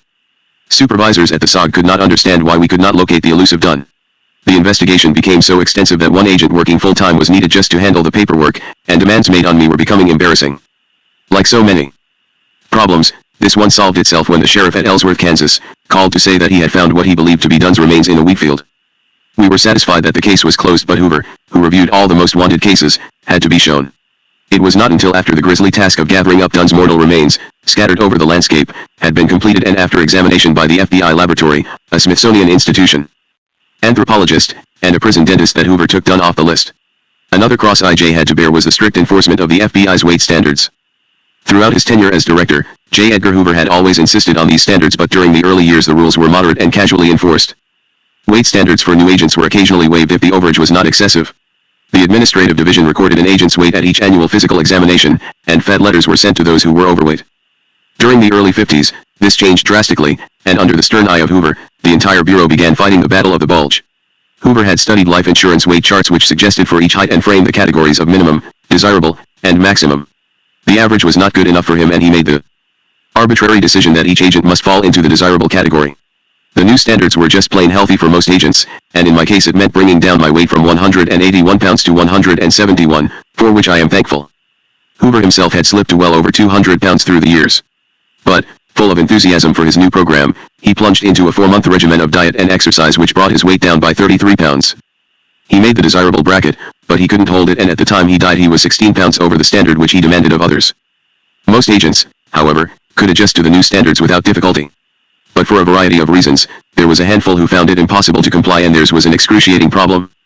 Since Hoover refused to make exceptions, even those with letters from personal physicians stating that further weight reduction would be injurious to their health were not accepted. The penalty was limited duty status, which cut them off from dangerous assignments or any strenuous physical exertion, with an added forfeiture of overtime pay. Fortunately, agent ingenuity came to the rescue. A sympathetic examining physician could be talked into listing an agent with a medium frame as having a heavy frame, a difference of 14 pounds in allowable weight. Or he might add an inch to an agent's height, which added 5 pounds to the allowable weight. The examinations were made by military doctors who often felt that Hoover's standards were too stringent, and the weight program, excellent as it was, became self-defeating through Hoover's lack of flexibility. It was not long before I became aware of what some agents were doing to solve their weight problems. Because I felt, as did most SACs, that the rules were overly rigid, I did nothing to stop these practices. But as the pressure from SOG increased, it became more difficult for a SAC to circumvent them. The Bureau instructed each SAC to obtain scales and height measuring equipment. Agents on record with weight problems were to be weighed and measured by the SAC every 30 days until they were within the desired bracket. I learned not to notice when an agent wore his shoes while being measured for height and to indulge in the other measures necessary to keep SOG from descending on those who sinned by a few pounds from the Hoover standards. And this was necessary. One of my agents was spending hours in the steam room and taking no liquids for days before the weigh-in. Another, with an unusually heavy bone structure, was becoming almost skeletal in his appearance, and my conscience made me order him to gain 10 pounds. Before I left Kansas City, I played a role in bringing Clarence M. Kelly, who became FBI director during the series of Shake UPS which followed Watergate, back to his hometown as its chief of police. Kelly, a friend for many years, was the SAC in Memphis, Tennessee, and we frequently consulted each other by telephone on FBI business. In March of 1961, during one of our conversations, Kelly told me that he was planning to retire and would like to return to Kansas City. IT was born and raised there and went to law school at the University of Kansas City, he told me. I'll be 50 in a few months and I have over 20 years of service. That makes me eligible for retirement. I knew that the Kansas City Crime Commission was looking for a new chief of police. I called one of the commission members and told him, I found just the man you are looking for. He's Clarence Kelly, the SAC in Memphis. He has 20 years of experience in the FBI and the military. He is thoroughly qualified and would make a great chief. And, most important, he's a native of Kansas City, so you would avoid the criticism of bringing in an outsider. The police force will accept him. The commission member called the following day to tell me that his colleagues were very interested in Kelly. Call him, he said, and tell him to submit his application as soon as he possibly can. Kelly, of course, was delighted. Want it, he said. I'd love it. And so it was that on August 28, 1961, Clarence M. Kelly became the chief of police of Kansas City. I have many pleasant memories of Kansas City. But there are bad memories as well, and one of them grew from J. Edgar Hoover's determination to make the FBI as perfect as it was humanly possible to do, pressing constantly to ferret out all mistakes, weaknesses, or indiscretions. When he found them, the guilty could expect to be dealt with summarily and drastically. This was what made the FBI such a finely tuned instrument. But Hoover's draconian approach to discipline had another consequence which I am sure he never fully understood. It could be used for vendettas within the Bureau. Knowing Hoover's reaction and overreaction to allegations of wrongdoing, disgruntled employees discovered they had a safe weapon for getting even with superiors: an anonymous letter to Hoover. He paid as much attention to the unsigned letter as he did to a signed communication. Any allegation against Bureau personnel had to be fully resolved to his satisfaction, regardless of the source. On Monday, August 11, 1959, became the victim of an anonymous letter. It came at a particularly bad time. 3 days earlier, Audrey and the children had left by car for a 2-week vacation in Idaho, at the Clark Miller Dude Ranch near Sun Valley. This was on a Saturday.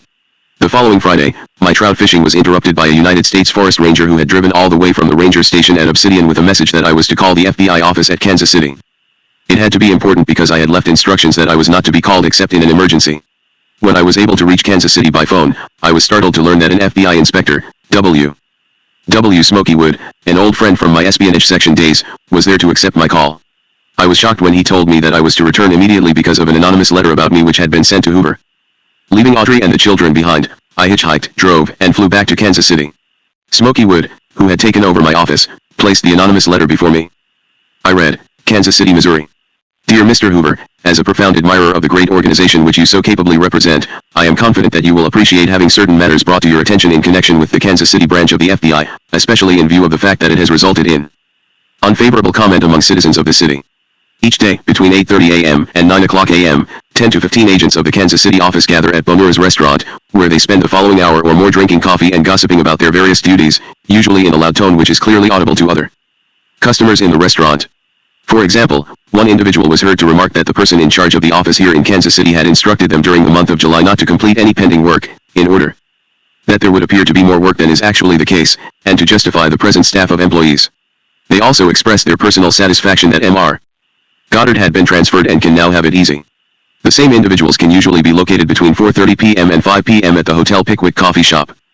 A break in the daily routine for refreshments is, of course, helpful, and it is not my purpose to cause any difficulties for any employee of the office here.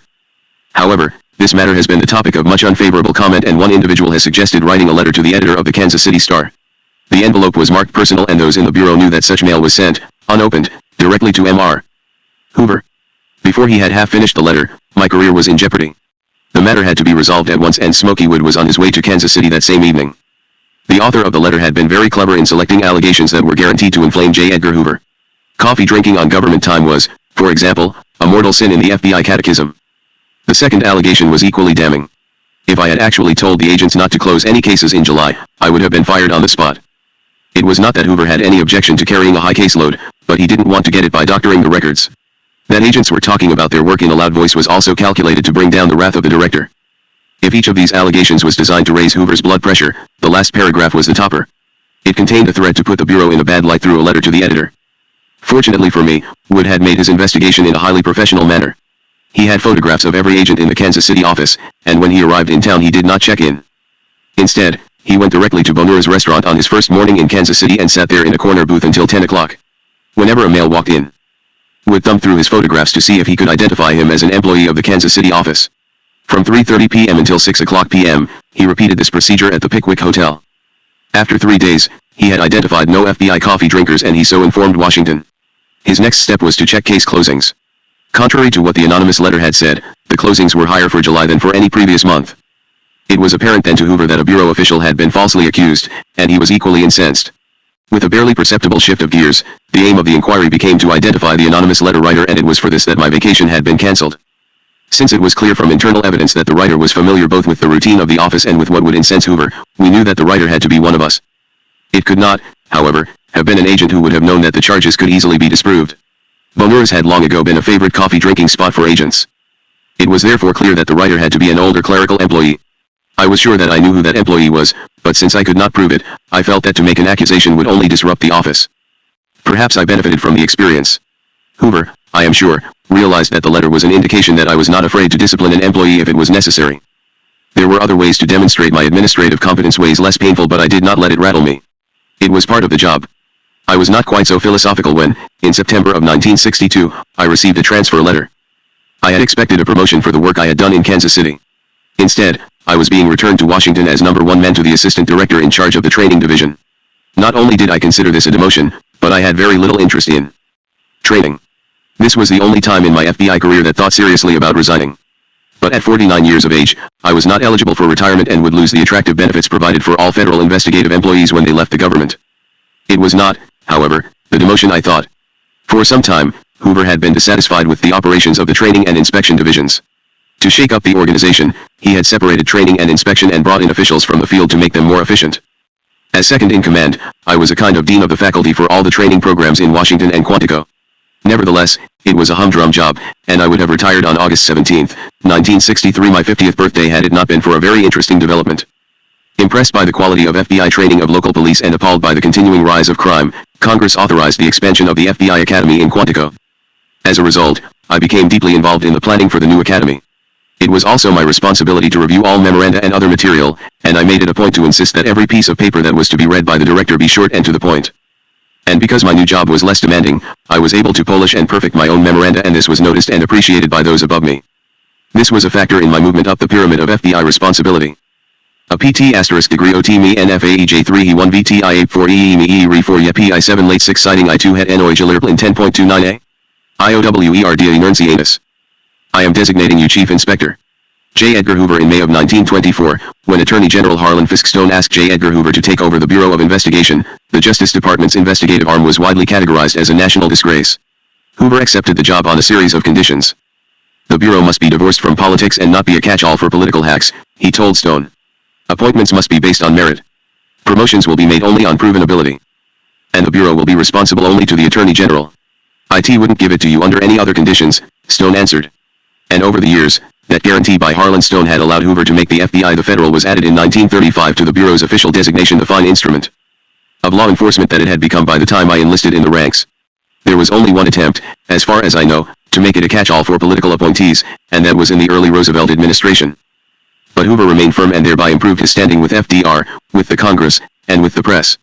The FBI may have been listed as a subsidiary bureau on the Justice Department's table of organization, but in actuality it was an independent agency. In 1961, when President John F. Kennedy appointed his younger brother to be Attorney General, Hoover and the FBI faced their first serious challenge. Prior to this time, Hoover had gotten along well with most presidents and their attorneys general, although there had been some friction during the Truman days. But the Kennedys were something else again. JFK's advisors, friends, and supporters included those who resented Hoover's undeviating opposition to communism and his determination to uproot subversion. Bobby Kennedy, brash, ruthless, and politically motivated, resented the FBI's independent status. He saw it not as a law enforcement agency but as an arm of his administration. For the first time in his career, Hoover and the FBI were up against a president and an attorney general who were openly antagonistic, who wanted to dislodge him, and who saw the Bureau as a weapon for political guerrilla warfare and adjunct of the Kennedy wing of the Democratic Party rather than as a non-political investigative force. And it was made very clear that Attorney General Kennedy thought of the FBI as a kind of private police department, with Hoover its desk sergeant. Bobby would not only storm into Hoover's office unannounced, or summon the director to his own palatial suite in the Justice Department building as if Hoover were an office boy, but he also struck directly at Hoover's authority by calling a special agent in charge or an agent on a case. Directly, violating the traditional chain of command, something no other attorney general had ever done. The result was ill-disguised friction between Hoover and Robert Kennedy, which affected all of us in the Bureau and struck at our morale. Perhaps the single most disturbing act of the Attorney General was his circulation among high government officials of a memorandum prepared by Walter Reuther, president of the United Auto Workers, and his brother Victor. Entitled The Radical Right in America Today, it included a sharp attack on the FBI and Hoover, both lumped under a radical right which consisted of everything from extremist kooks to the Republican Party. To the Reuthers and to Kennedy, the right posed a far greater danger to the United. This kind of warfare, however, was less troubling to the Bureau than Bobby Kennedy's determination that agents be taken off important investigations to do political jobs for the Kennedy administration. Agents were assigned to pick up unfavorable comment made about President Kennedy by members of the press, and those who had spoken their minds were summoned by administration officials and roughly scolded, and since the Bureau had been the instrument of this snooping, press anger was aimed at all of us, and it resulted in the publication of stories leaked by the Justice Department which were derogatory to the FBI. On one issue, Hoover and Bobby Kennedy battled head-to-head. The Attorney General demanded that FBI agents be detached from the Bureau and assigned to his task forces to investigate the organized crime syndicates. Hoover argued strenuously that his agents must remain under the direction of the special agents in charge, but he agreed to work closely with the task force attorneys. But when Hoover's objections were leaked to the press by Kennedy, they suffered a sea change. What reporters were told was that the FBI did not believe organized crime really existed, and even if it did, attempting to cope with the syndicates would reduce the FBI's impressive statistics of arrests and convictions in less important cases. To counter the Kennedy onslaught, Hoover created a new division at headquarters, the Special Investigative Division, and it was no coincidence that he selected Courtney A. Evans to head it. Evans had handled liaison with Kennedy when the latter was chief counsel to the Senate Labor Rackets Committee. Knowing that Evans had Kennedy's confidence, Hoover also made him responsible for liaison between the FBI and the Attorney General. It was a logical choice, but Evans soon found himself trying to serve two masters. The situation grew quite untenable, and at a particularly difficult period Evans remarked to me, "Last night, I told my family I was sure I was going to be fired, but I didn't know whether it would be by Hoover or Kennedy." It was one of Evans's duties to serve as go-between for Hoover and Kennedy on the touchy issue of telephone taps and electronic surveillance. The Attorney General had been lobbying on Capitol Hill for the unrestricted use of these devices in internal revenue cases and other unspecified serious crimes.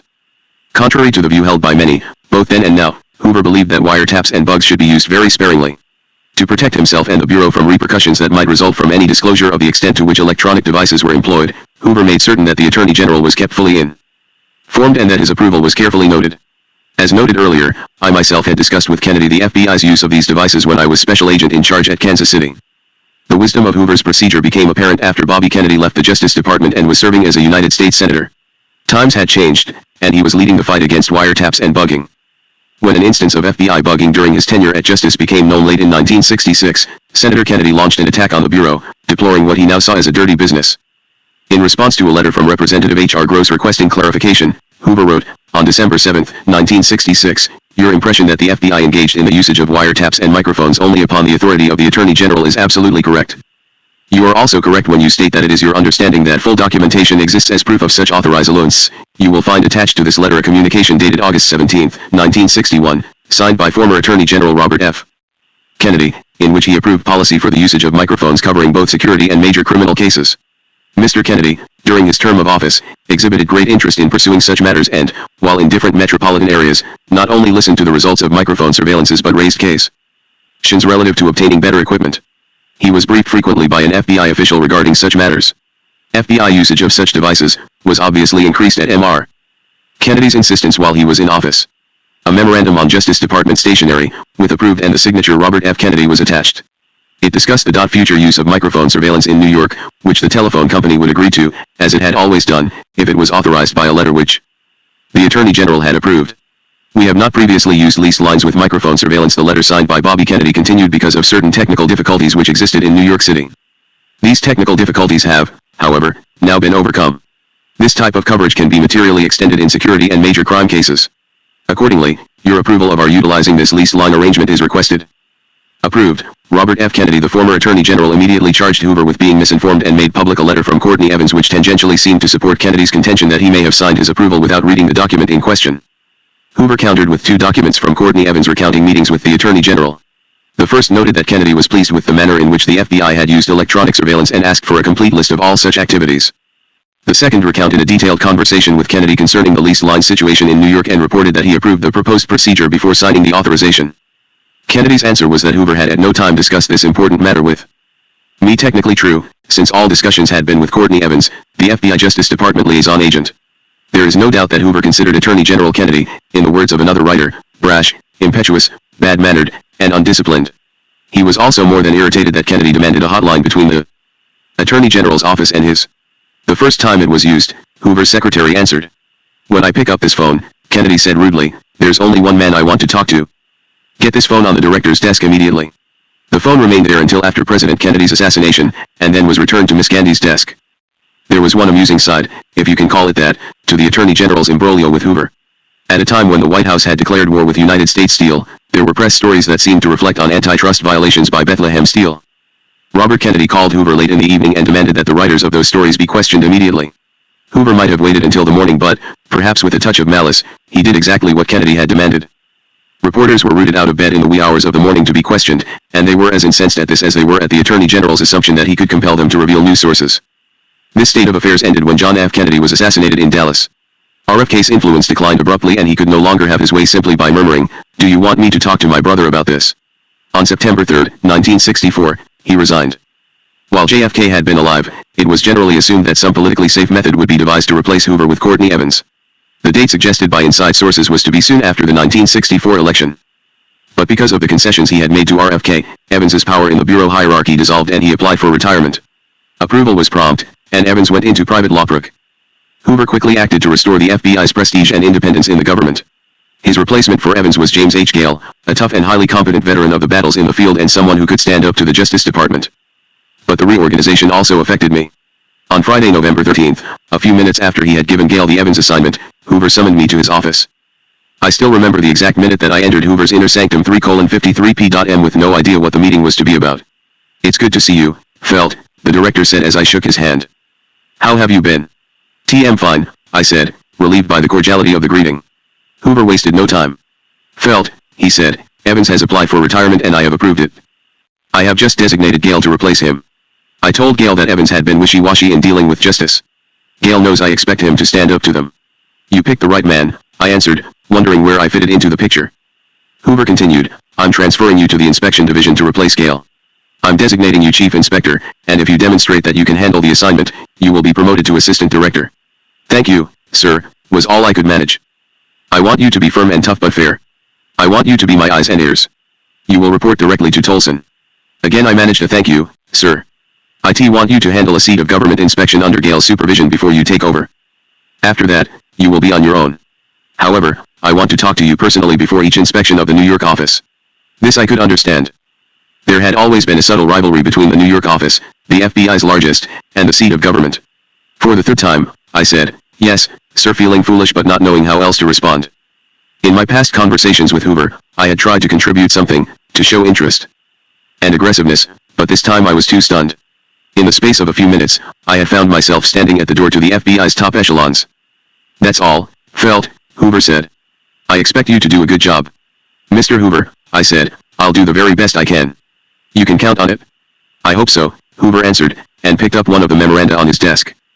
My transfer to the inspection division marked a great change in my relationship with Hoover.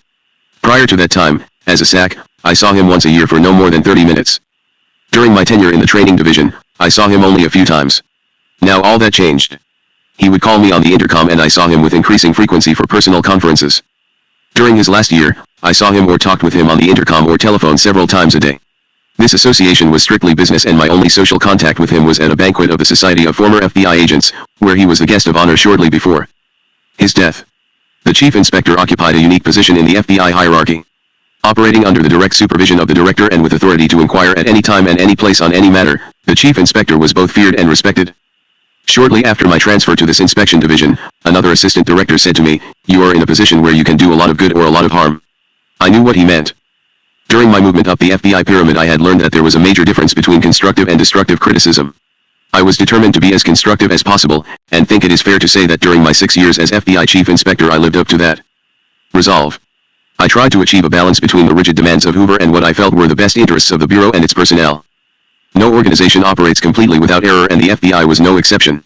Hoover knew this, and he demanded that all errors be uncovered and all responsibility fixed. When inspectors detected mistakes, they initiated corrective action and made recommendations for suitable discipline, almost always by letter of censure, which all good agents strove desperately to avoid, since it brought down on their heads the director's wrath. Field agents complained of nitpicking and of censure letter quotas imposed upon inspectors and their aides. The chief inspector bore the brunt of this criticism, no matter how fairly or compassionately he tried to act. However understandable the agents' reactions, their complaints were, more often than not, unjustified.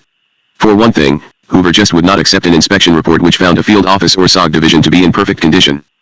Had I submitted such a report, it would have been inaccurate, and Hoover would have removed me from the inspection division at once. In addition, I could not accept as fact the assurance of an inspector that he had reviewed hundreds of case files and found them to be completely error-free. Given the tightness of rules and regulations, there were always mistakes of varying magnitude in the investigations of complex FBI cases. Most inspectors unofficially corrected minor errors which might have aroused Hoover's ire and led to disciplinary action, and they saw to it that the burden of censure letters was equally shared by a number of agents. And there were enough serious matters to report to satisfy Hoover's appetite for disciplinary action. Recommendations for this kind of action, moreover, had to be carefully evaluated and worded, since Hoover or Tolson would sometimes upgrade the punishment despite the inspector's recommendations. If there was bias on our side, it was in the direction of leniency. But at no time could I let the director get the impression that the inspection division was soft. This created something of a dilemma for me, making it vitally important that the language of a memorandum proposing disciplinary action exactly justified the recommendation, no more and no less. It was also essential to avoid words and phrases which might inflame Hoover. It was in the editing and rewriting of these memoranda that my years of experience in preparing material for Hoover's eyes stood me in good stead. I agree with the inspection division. J. Edgar Hoover. The responsibilities of the inspection division, as described on the inter-FBI organizational chart, fell into three categories: inspections, field and SOG, special projects, and surveys. Of the three, inspections of field offices were the least pleasant. They involved the painstaking annual search at every FBI field office for errors, lax discipline, and infractions of the many rules that had been set down by the director. It also meant reporting these sometimes minor irregularities to Hoover, to the chagrin of those special agents who had stepped over the line. The most interesting, and by far the most sensitive, of my responsibilities came under the heading of surveys and special projects. There was no official distinction between the two, but I regarded surveys as relating to administrative matters and special projects as involving operational aspects. Surveys were special problems referred by Hoover to the inspection division for resolution. One of the most common resulted from the practice of bureau officials when faced by a touchy problem, particularly one where no answer was apparent or where a dispute with another division was involved, to write a memorandum outlining the facts, with calculated bias, and recommending that this matter be referred to the inspection division for survey. As chief of the inspection division, I was responsible for reviewing reports On major investigations to determine whether they had been thoroughly and completely conducted *, my previous inspection experience had been very limited, and as part of my education, I resolved to personally conduct several field investigations. New York, the largest FBI field office, was next on the list. For as many years as I could remember, that office was the first to be inspected each calendar year. There were good reasons for this. Its size required the entire inspection staff to take part. Only at one time during the year were the inspectors and their aides assembled together conveniently and economically over the Christmas holidays when the annual inspectors conference was held. Following this, the entire squad would descend on New York. I decided to change all that and surprise the New York office by holding its inspection in April or May. To me, it seemed hardly fair that only one office should have a guaranteed inspection date, thereby enabling it to achieve spit and polish conditions. I also wanted to have the experience gained in inspecting smaller offices before I tackled the largest of them all. That January, of 1965, therefore, I not only surprised the New York office, which had expected the annual visitation, but 5 other field offices as well, whose sacks were certain that the entire inspection squad would be busy elsewhere. In this, I was carrying out Hoover's objective that the inspectors should see an office as it normally operated, not as it peaked for visitors. Much later, Acting Director Gray took the surprise element out of his inspections by ordering that offices be given 2 weeks' notice. This may have created a more relaxed atmosphere, but it did not contribute to an on-your-toes efficiency at all times. I also decided that with enough advance preparation on my part, the New York inspection could be cut down to 3 weeks from its usual 4.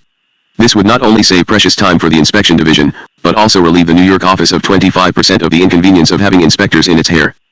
My planning completed, I asked for an appointment to see. It was in this role that I reviewed the reports on various aspects of the case involving Dr.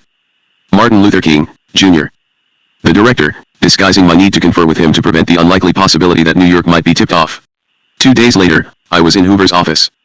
He was very cordial and asked me what the purpose of my visit was. "Mr. Hoover," I said, "you told me that you wanted to confer with me before I began an inspection of the New York office. I am planning to take the entire staff up there on Sunday, April 4th, and commence the inspection on Monday morning." Hoover looked at me steadily. "That's fine, Felt. I was beginning to wonder when you were going to start. That's why I didn't want to wait any longer. I have completed inspections of 2 medium-sized offices and I think I am ready to take on New York." Hoover smiled, and I suspect that he realized why I had put off the New York inspection. I am not sure that I ever had a chief inspector who was really ready to take on New York. There's a good crew up there, but sometimes I am convinced they don't see any need to pay attention to what we tell them. They have done some outstanding work, but that does not excuse them from following all the rules, just like any other office. He seemed ready to terminate the interview, but I wanted his approval of what I was planning to do. "Mr. Hoover," I said, "I have made intensive advance preparation and, with your approval, I want to cut down the time in New York from the usual 4 weeks to 3. He frowned. "All right, but don't take too many shortcuts, and if you need to stay longer be sure you do so." "Yes, sir," I said as he was rising to his feet.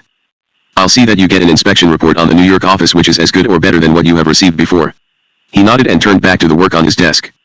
As I walked out of his office, I thought over what he had said, and I knew exactly what he meant. We referred to it in the bureau as the New York attitude. That office was bigger, handled some of the most important cases, and had assigned to it some of the most capable and experienced agents in the service. Perhaps it was not unusual that those agents sometimes thought of themselves as superior and somehow apart from the rest of the bureau. Not infrequently, the smaller offices had difficulty in getting the New York office to cover leads for them. True, there were times when the New York office had more important work on its hands, but there was no excuse for shunting aside another office. Understood both sides of the problem. On Thursday, April Fool's Day, the entire staff was ordered back to Washington. The inspectors were instructed to report on Sunday afternoon, prepared for a 3-week inspection assignment, and the word quickly spread that they would be going to either Los Angeles or San Francisco, both customarily requiring that time period. Their hopes were dashed when they arrived at the Justice Department building and saw the Greyhound bus parked outside. This was a clear indication that their destination was to be New York.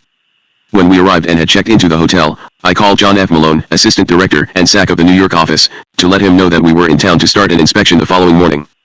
"Where are you?" he asked, after we had exchanged amenities. "I'm at the Dryden East Hotel. I just arrived." Sounding pleased, he said, "What are you doing in New York? Is there anything I can do to help?" "John, I brought the whole inspection staff with me. We are going to start your inspection tomorrow morning." Obviously less pleased but still friendly, he said. "Oh. When you didn't come in January, I figured you would wait until it was a little warmer. But now is as good a time as any. We're always ready for the inspectors." Having been a friend of Malone for many years, I knew he was a Hoover loyalist and that he ran a tight office, too tight, many of the New York agents believed. I was sure the office would be in good shape, and this accounted for Malone's calm. As I hung up the phone, I wondered if I had really surprised the New York office. If this were not the case, then Malone was a very good actor. Early the next morning, the inspectors and their aides Reported to the New York office, a large building on East 69th Street which had been converted from warehouse space, and it looked it. However, the facilities were both efficiently laid out and economical.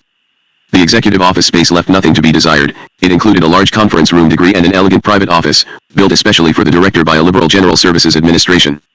Malone was there to greet us when we arrived and assembled in the conference room. When I introduced him to the staff, he made a few friendly remarks and then left us to begin our work. One of the first things I noticed as I settled into the executive office was a small closet housing a toilet and wash basin for the infrequent occupants. I learned afterwards that this perquisite had been built after the director had inspected the new quarters of the New York office. He had been accompanied by a friend and, of course, Clyde Tolson. Unfortunately for the taxpayers, the friend asked for directions to the toilet and was given an urgent guided tour to the rather Spartan men's room on the far side of the large building. Hoover expressed no concern about this inconvenience, but Tolson did. Out of the director's presence, he instructed that toilet facilities be installed adjacent to the private office. This was done as soon as possible, an expenditure of more than $5,000 in pre-inflation days, which had to be hidden somewhere in the Bureau's bookkeeping. Hoover never visited the New York office again, and the facility became the private washroom for the SAC. Bureau officials, both at SOG and in the field, had ambivalent feelings toward yearly inspections.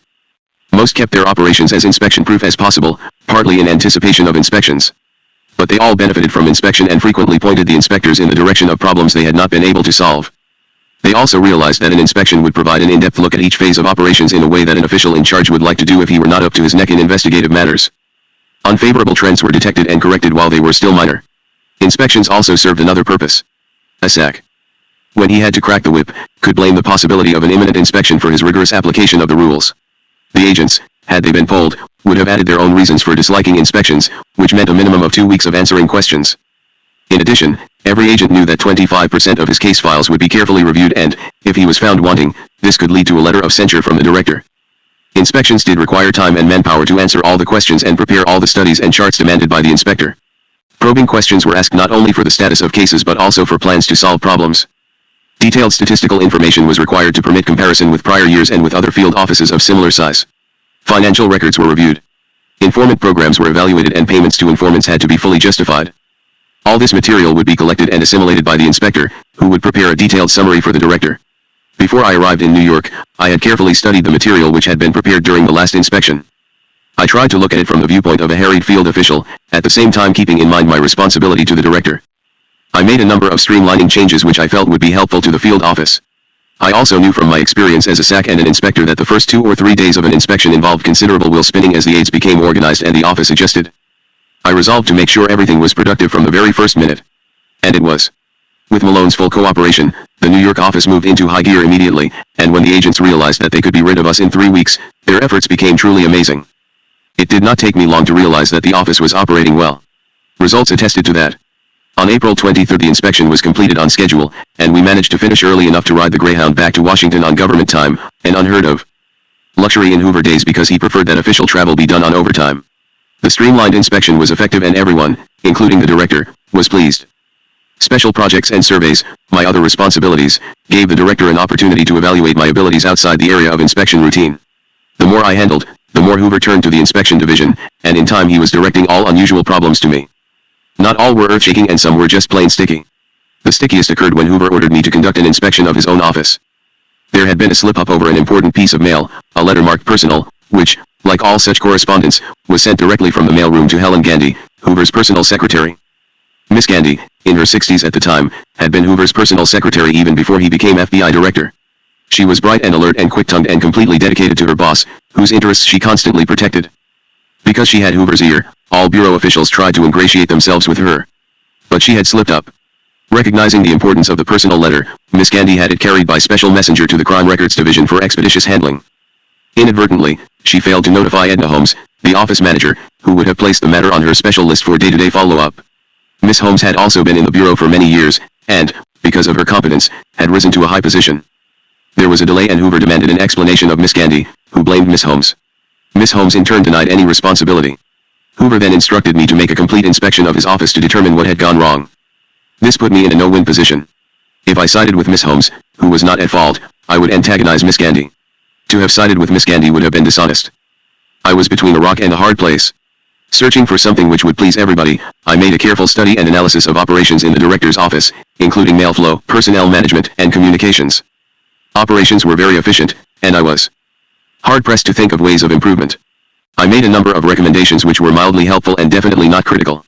The most important area in need of change was the telephone room, which handled all incoming and outgoing calls in the director's office, kept a running log of everything that happened in Hoover's office, and kept track of the director's commitment calendar.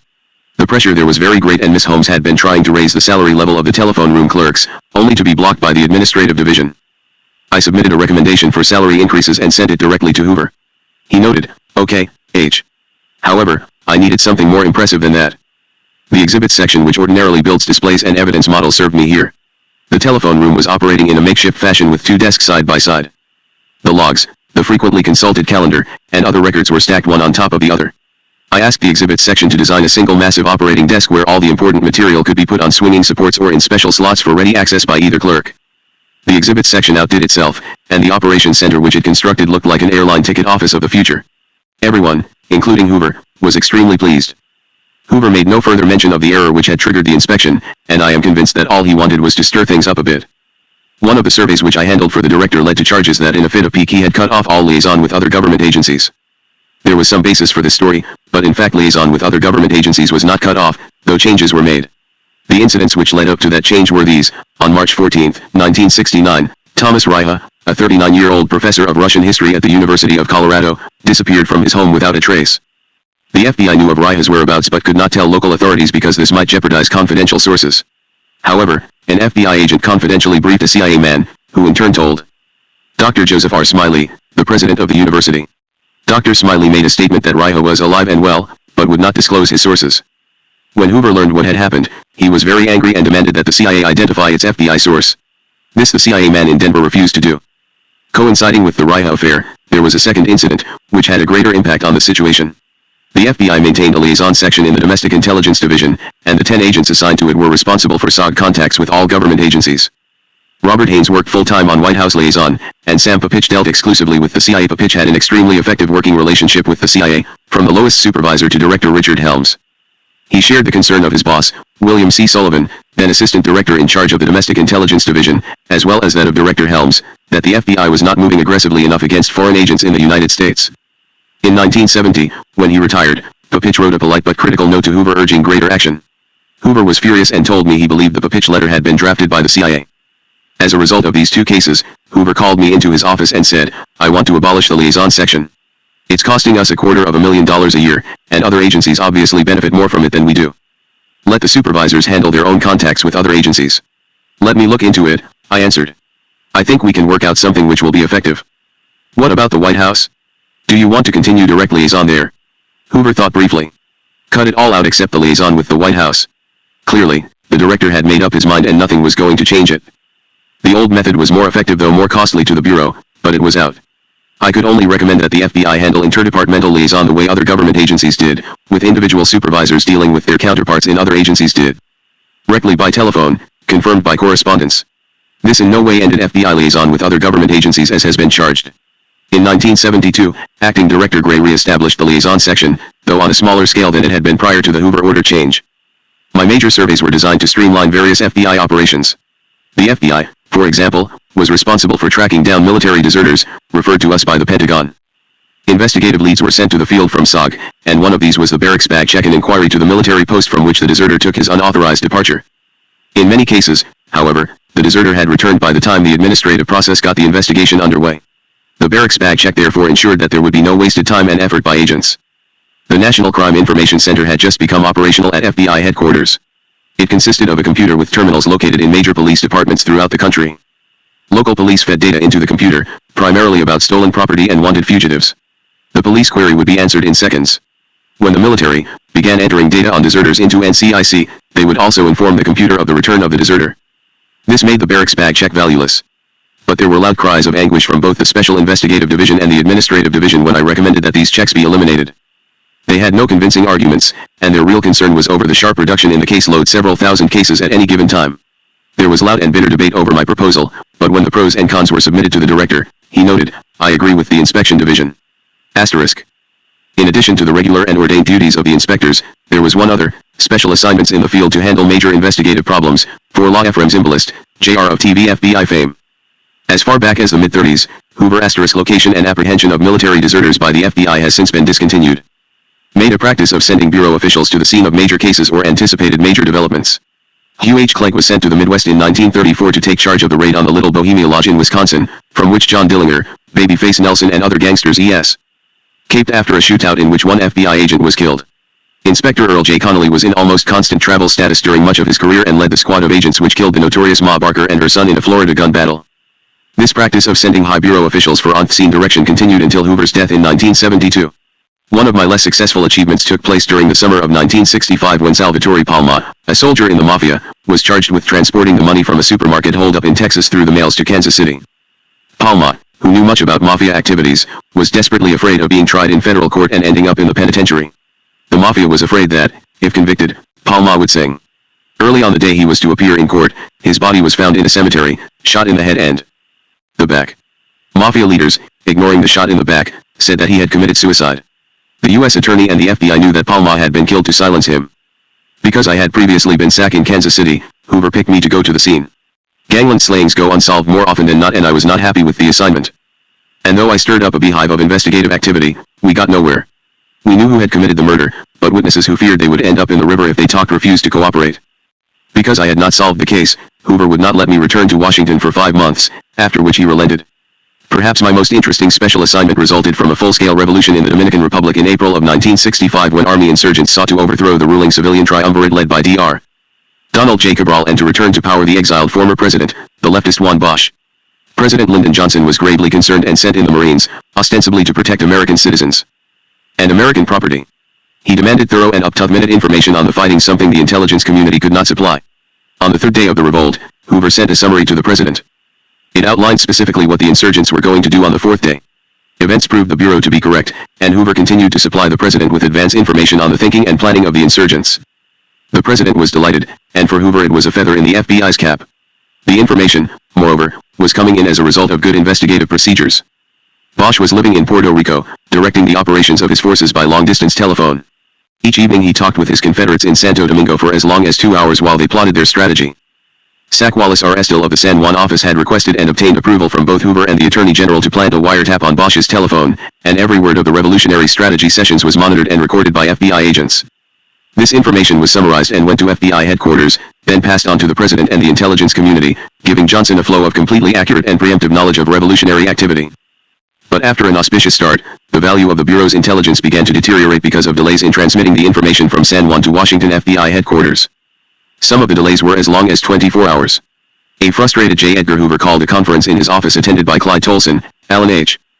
Belmont, in charge of all investigative operations, Cartha Deke Deloche, in charge of White House liaison, and me.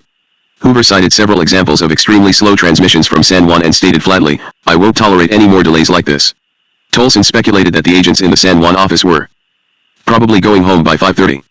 Belmont defended them and added that it was a complicated problem. Just then, Miss Gandy entered the room.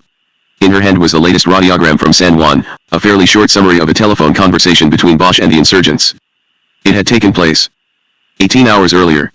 As Hoover read the radiogram, a flush spread up from under his collar. Knowing the information would be at least 19 hours old before the president would read it, he turned to me. "Felt, I want you to go down to San Juan and find out what's the matter. Take whatever steps are necessary to eliminate these inexcusable delays. This information isn't worth anything when it is old. Mr. Hoover, I'll leave by the next plane. Possibly they need another encryptor down there. I'll take one with me. I want to get this corrected by tomorrow," Hoover said curtly. As I walked back with Belmont to his office, he said, "Estill insists that the San Juan office is doing everything humanly possible. Remember, the conversations overheard are in Spanish and this means that every tape has to be translated. Because it's so important, the translation is double-checked by another agent.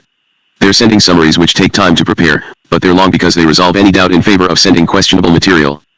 And there's further delay because the message has to be decoded when it is received at SOG. Mark, I believe those fellows down there when they say they are working hard. Help them if you can." When Jay arrived in San Juan at 3:15 the next morning, I was met at the airport by Wally Estill. We drove directly to the office and on the way he gave me a thorough briefing.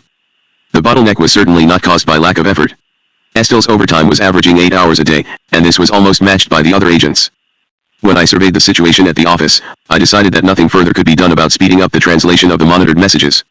Another point of delay was in the use of old World War II encoding equipment, secure but cumbersome to use. Even the addition of the second machine head brought would not solve the problem. But the greatest single delaying factor was in the method of radio transmission. The San Juan office had only one transmitter on which the radio operator tapped out the message a letter at a time in Morse code. 2 operators were using the transmitter around the clock, but they could not keep up with the traffic. In the radio room was a large piece of equipment which somewhat resembled a small computer. "What's this?" I asked the radio operator. "That's our new encoding machine. Why aren't we using it?" He explained that they were waiting for additional equipment to hook it up with the radio transmitter. When that was received, experts from the laboratory in Washington would come down to install it. How does it work? It's a tremendous improvement over the old equipment. You type the message at this end and the machine automatically scrambles it so that no one else can possibly decode it. An identical machine on the other end receives and unscrambles the message as fast as it is being received. It's just like using a teletype. Is there any way of using it now? The operator thought for a minute. The only way we could use it now would be to connect it up to a leased telephone line. Why don't we do that now? It's against regulations of the National Security Agency. We can't operate it until a special lead-lined room is constructed. There might be a breach in our security. We just can't do it. Returning to Estile's office, I told him, if Belmont approves, we're going to order a leased telephone line and connect the new coding machine to it. Estile frowned. What about NSA regulations? Where are we going to put it? Wally, we're going to put it wherever you decide is the most convenient place to hook it up to a leased line. I don't care if you put it beside your desk.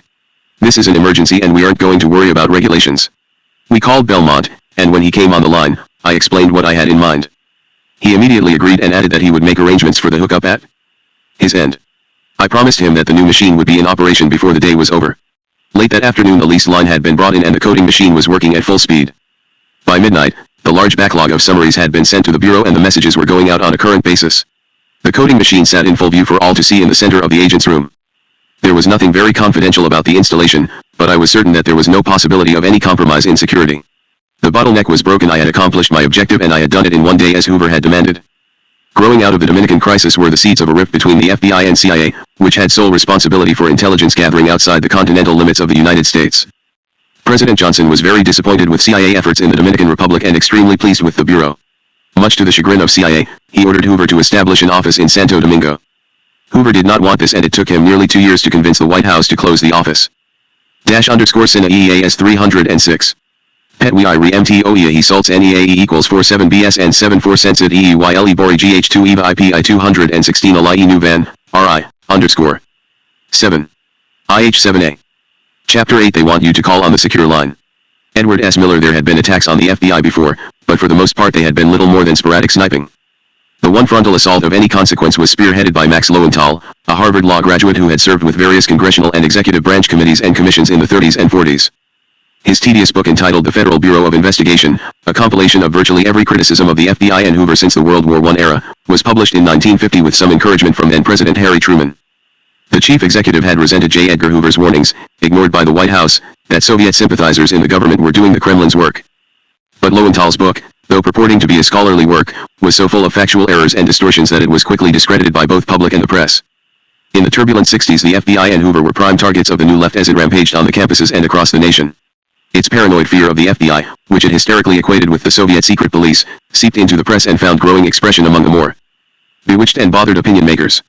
The turning point in the FBI's image came when the so-called dissidents were able 87 to create a media event, late in the evening of March 8, 1971, in a Pennsylvania town, appropriately named Media, when the FBI resident agency there was broken into and more than 1,000 classified government documents were stolen. The seed from which the media burglary grew had been planted several months earlier, on November 19, 1970, when Hoover testified before the House Appropriations Subcommittee, at which time he asked for additional agents. Some of his testimony was given in executive session, but one item, which turned out to be a bombshell, was given in open session. In describing the extremists then at large, Hoover said, "One example has recently come to light involving an incipient plot on the part of an anarchist group on the East Coast. The so-called East Coast Conspiracy to Save Lives. This is a militant group self-described as being composed of Catholic priests and nuns, teachers, students, and former students who have manifested opposition to the war in Vietnam by acts of violence against government agencies and private corporations engaged in work relating to U.S. participation in the Vietnam conflict. The principal leaders of this group are Philip and Daniel Berrigan, Catholic priests who are currently incarcerated in the Federal Correctional Institution at Danbury, Connecticut, for their participation in the destruction of Selective Service records in Baltimore, Maryland, in 1968. This group plans to blow up underground electrical conduits and steam pipes serving the Washington, D.C. area in order to disrupt federal government operations. The plotters are also concocting a scheme to kidnap a highly placed government official. The name of a White House staff member has been mentioned as a possible victim. If successful, the plotters would demand an end to U.S. bombing operations in Southeast Asia and the release of all political prisoners as ransom. Intensive investigation is being conducted concerning this matter.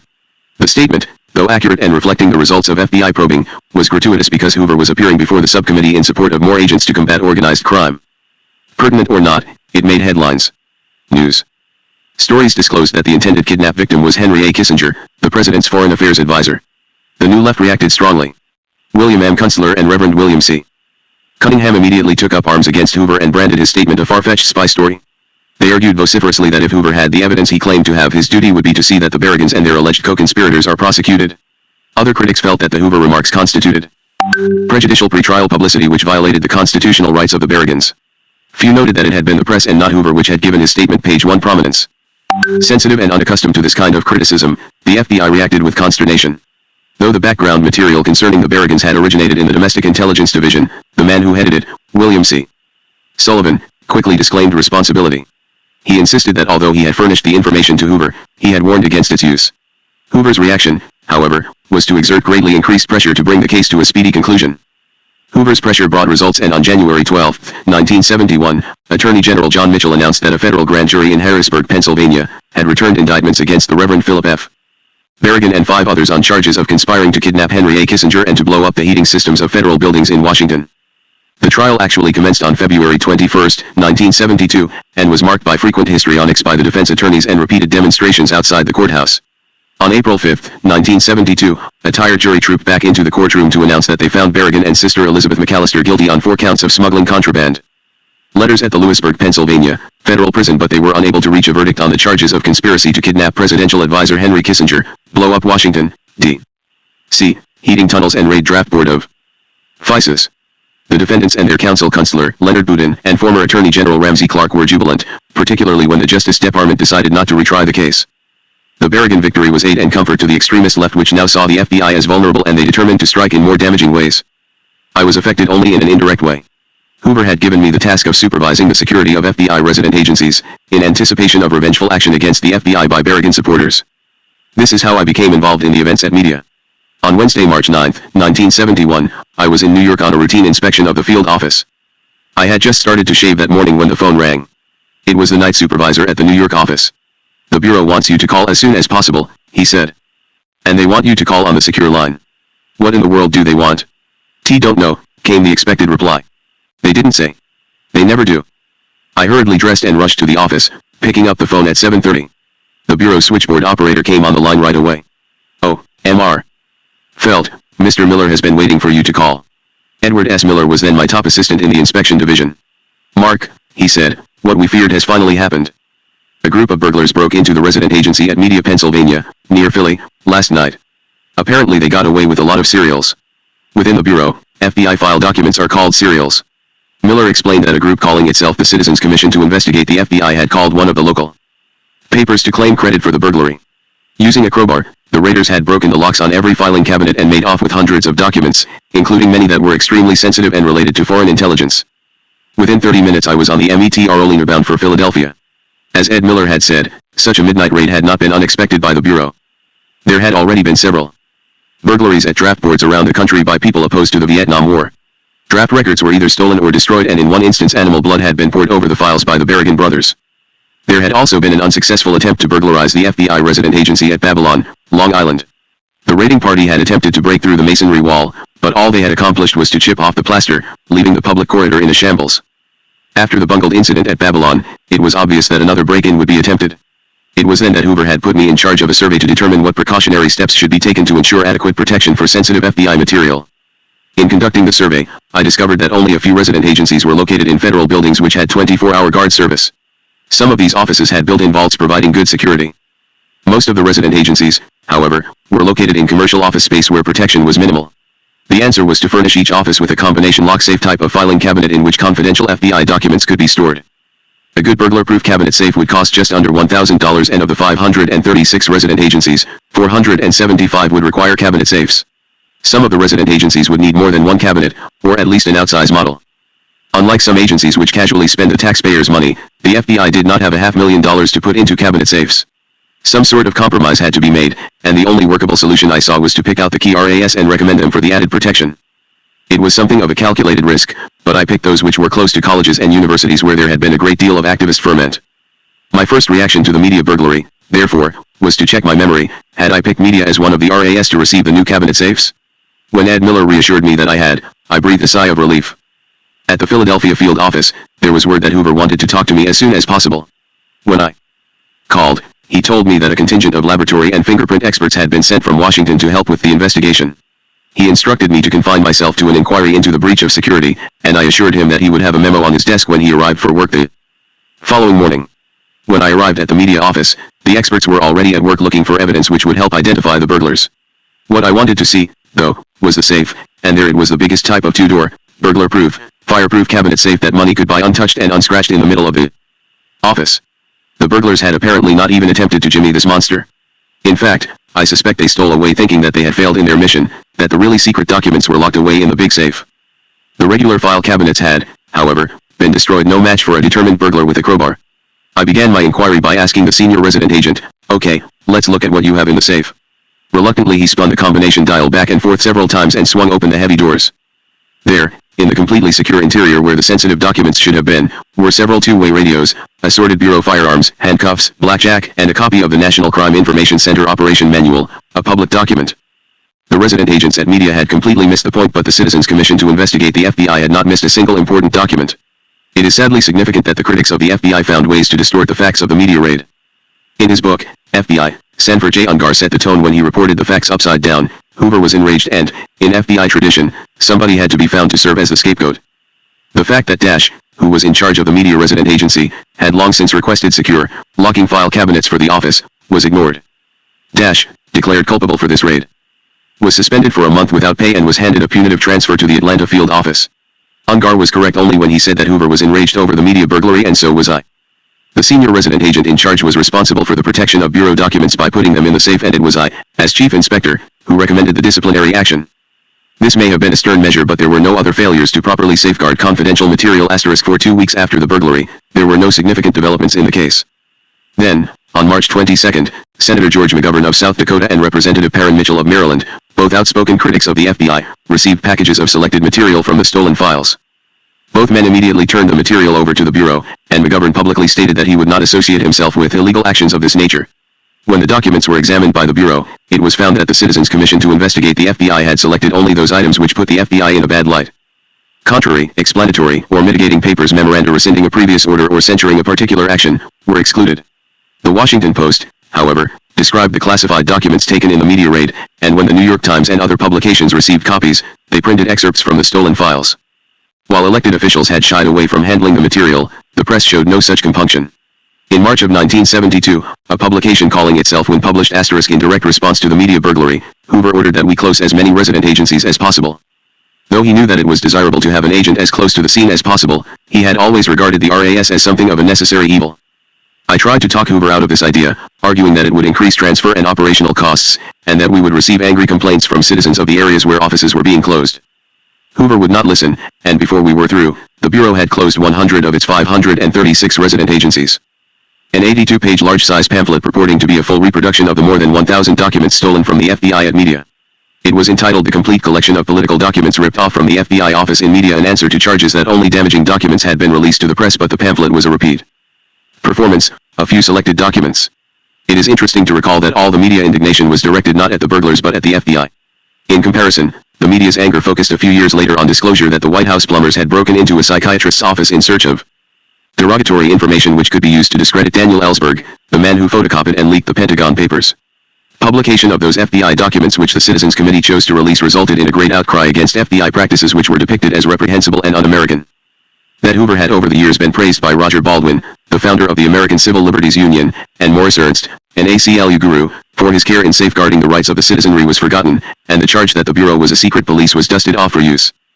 Also ignored was the fact that in the released documents, the names of those under investigation were carefully excised while making public the names of those who had cooperated with the FBI, exposing them to vituperative attack.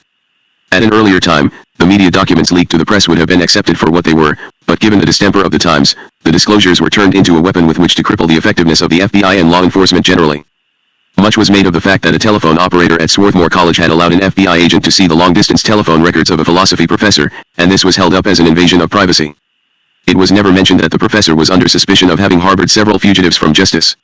Their Avis finger pointing because one of the documents alluded to an investigation of a traveler to East Germany who had visited a number of communist camps. When it was discovered that the subject was 14 years old, the FBI had dropped the case.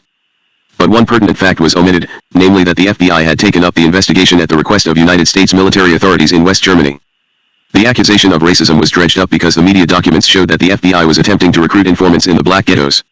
The FBI directive, however, plainly stated that the purpose of this recruitment was designed to give the Bureau possible advance warning of riots and other outbursts of violence, at a time when the nation's ghettos were a tinderbox. Law enforcement agencies were expecting, and they were correct, serious disturbances in which lives were endangered and property destroyed. There were loud shouts because among the media papers was an investigative report on Jacqueline Royce, the daughter of Congressman Henry S. Royce, a Wisconsin Democrat. The Bureau's interest was justified, though few would have learned this from reading the papers. Miss Royce was active in Students for a Democratic Society, an organization which was the seedbed for much of the campus violence of the late 60s. The FBI's interest, moreover, was not unique. No less than 2 local police departments and another government agency were also keeping tabs on the congressman's daughter. The accusation was made that the FBI's activities in Miss Royce were really a flanking attack on the Congress. Few saw fit to determine what the FBI had in its Jacqueline Royce file. The file in the media resident office told the story. Memorandum to Director, FBI from SAC, Philadelphia, 100 to 51,799. Subject, Jacqueline Royce information concerning security matter. Rebureau Airtels to Alexandra, October 30th, 70 and November 12th, 70. Marjorie Webb, Secretary to the Registrar, Swarthmore College, Swarthmore, PA, an established source who requests that her identity be protected, on November 17, 70 advised the files of that office indicate that one Jacqueline Royce was born October 15, 49 in Paris, France, and is an American citizen. She listed her residence as 470 North Street Southwest Washington, D.C., 20,024. She listed her father as Henry S. Royce and her mother as Margaret McGrath Royce, same address as mentioned above. The records indicate that she graduated from Sidwell Friends School, Washington, D.C., and started at Swarthmore College as a freshman in September 1967. The records indicated that she attended the Ivy Marseilles, Avignon, France. The following 2 semesters she attended the Paris X in Nanterre, France. She subsequently returned to Swarthmore College in September 1970 where she is presently attending school. Her major is French and she has many courses in the liberal arts field. Her residence while attending Swarthmore College is listed as 905 South 47th Street, Philadelphia. It was noted that in June 1969 she requested a transcript of her credits be sent to the University of Wisconsin. It was this file which prompted the charges of invasion of privacy and a possible attempt at blackmail of the Congress of the United States. For the most part, the media papers simply dealt with routine FBI business. One memo reported on a Rochester, New York, police department program to enlist the Boy Scouts in the war on crime. Another described how FBI offices were linked to the National Crime Information Center so as to be able to trace any firearm, stolen car, person, etc. Memos outlined procedures for handling fugitives, army deserters, etc.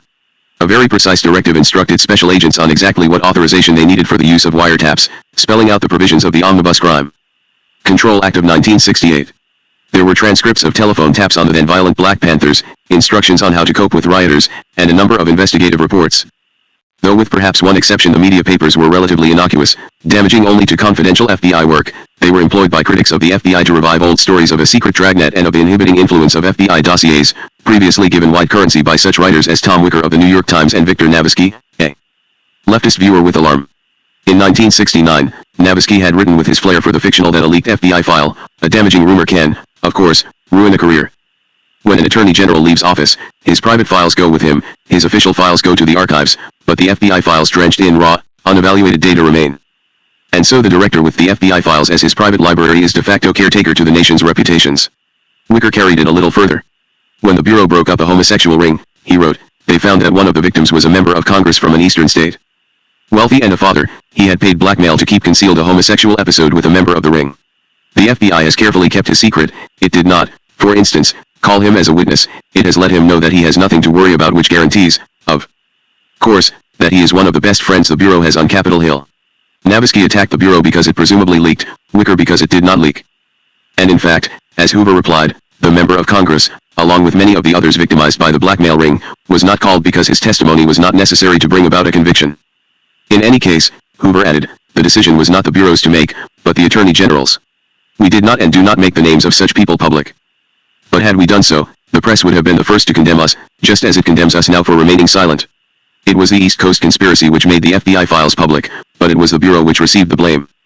The one exception cited above, an inter-office routing slip referring to COINTELPRO left opened a door to FBI activities to discover potential and actual violence and subversion in the extremist right and left. This clue, however, was overlooked until March of 1972 when Carl Stern, a bright young reporter for the National Broadcasting Company, made a formal request for all FBI documents relating to COINTELPRO left under the provisions of the Freedom of Information Act. When Stern's request was refused, based on certain exemptions in the Act, he filed suit in the federal courts which ruled that the documents should be made available to him. This opened the floodgates. Selected for media exploitation was material dealing primarily with the New Left and black extremist groups. Disregarded was documentation of FBI actions against the Ku Klux Klan and other organizations of the extreme right. As a result, the public was left with the impression that COINTELPRO was designed solely to combat leftist political activity rather than to combat violence from both ends of the political spectrum. Ironically, as a result of the Stern disclosures, an anti-Soviet but communist group, whose leaders were convicted in the 40s of conspiring to teach or advocate the violent overthrow of the United States government, was able to file suit for the violation of the civil rights of its members. The exhaustive investigation to identify the perpetrators of the media burglary ended in frustration. The Bureau was able to learn who they were, but the evidence to prove it in a court of law was never developed. The greatest investigative problem was that peers and sympathizers of the culprits, wrapped in media martyrdom, refused to talk to the FBI. There was one ironic element in the grinding effort to make a case: some of the suspects were affiliated with the Catholic left, and if any religion predominates in the FBI it is the Catholic faith. In the history of the FBI, the media break-in and subsequent distorted exposure of classified operations was a watershed event. The selective and sustained publication of the stolen documents changed the FBI's image, possibly forever, in the minds of many Americans. With our penchant for overreaction, the pendulum began to swing from blind approval to equally blind rejection. The case is still open, but so are the gaping wounds it inflicted on the Bureau. NAEE Opener 2745 Copyright PUI DARY NISB 6 Fence POF9? AF underscore SLRATE AEI equals 7, underscore A equals E4 wins, AJ. Chapter 9 The Bureau can only have one boss. The author to William C. Sullivan. If the media burglary marked the turning point in the fortunes of the FBI, the Sullivan connection was the byway down which the Bureau was led into its state in the public's disapprobation. In the past, the FBI had faced external attack. When William C. Sullivan, who rose to the position of assistant to the director the summer of 1970, began his series of maneuvers working with the White House Justice Department cabal, the attack was from within. For the first time, there were anti-FBI leaks to the press and to other agencies of government from a high level in the Bureau, and the effect was destructive of morale and efficiency. Ironically, it was J. Edgar Hoover's move toward procedures which should have gladdened the hearts of civil libertarians and his insistence on the disciplined application of these procedures by Bureau personnel which led Sullivan to connive with justice officials and the White House to bypass the director.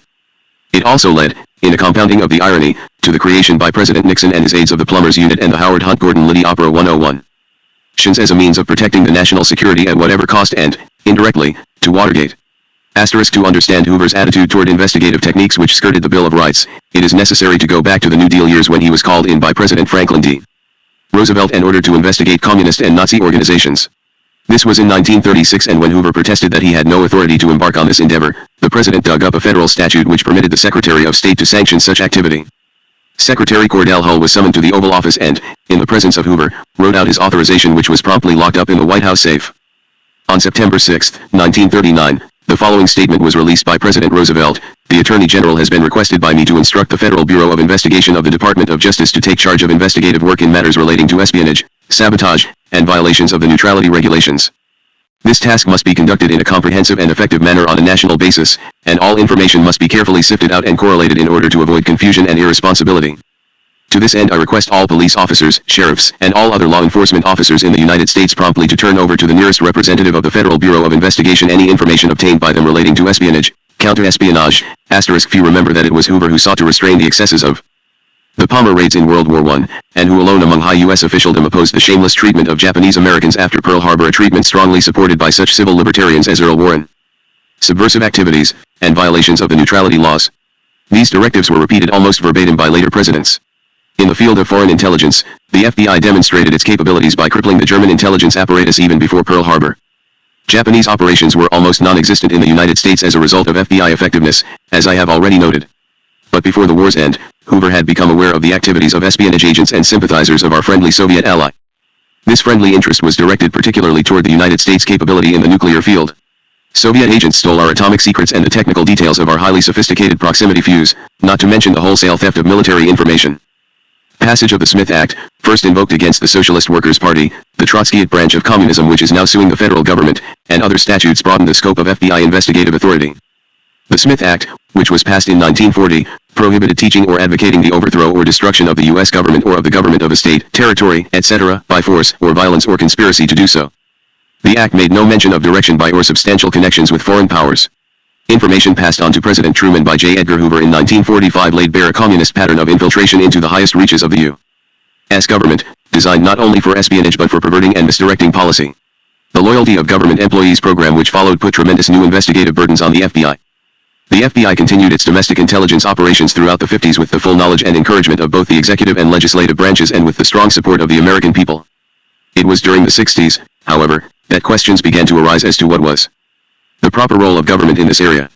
Numerous violent and revolutionary groups began to form, obliterating the distinction between foreign and domestic operations against the government and people of the United States.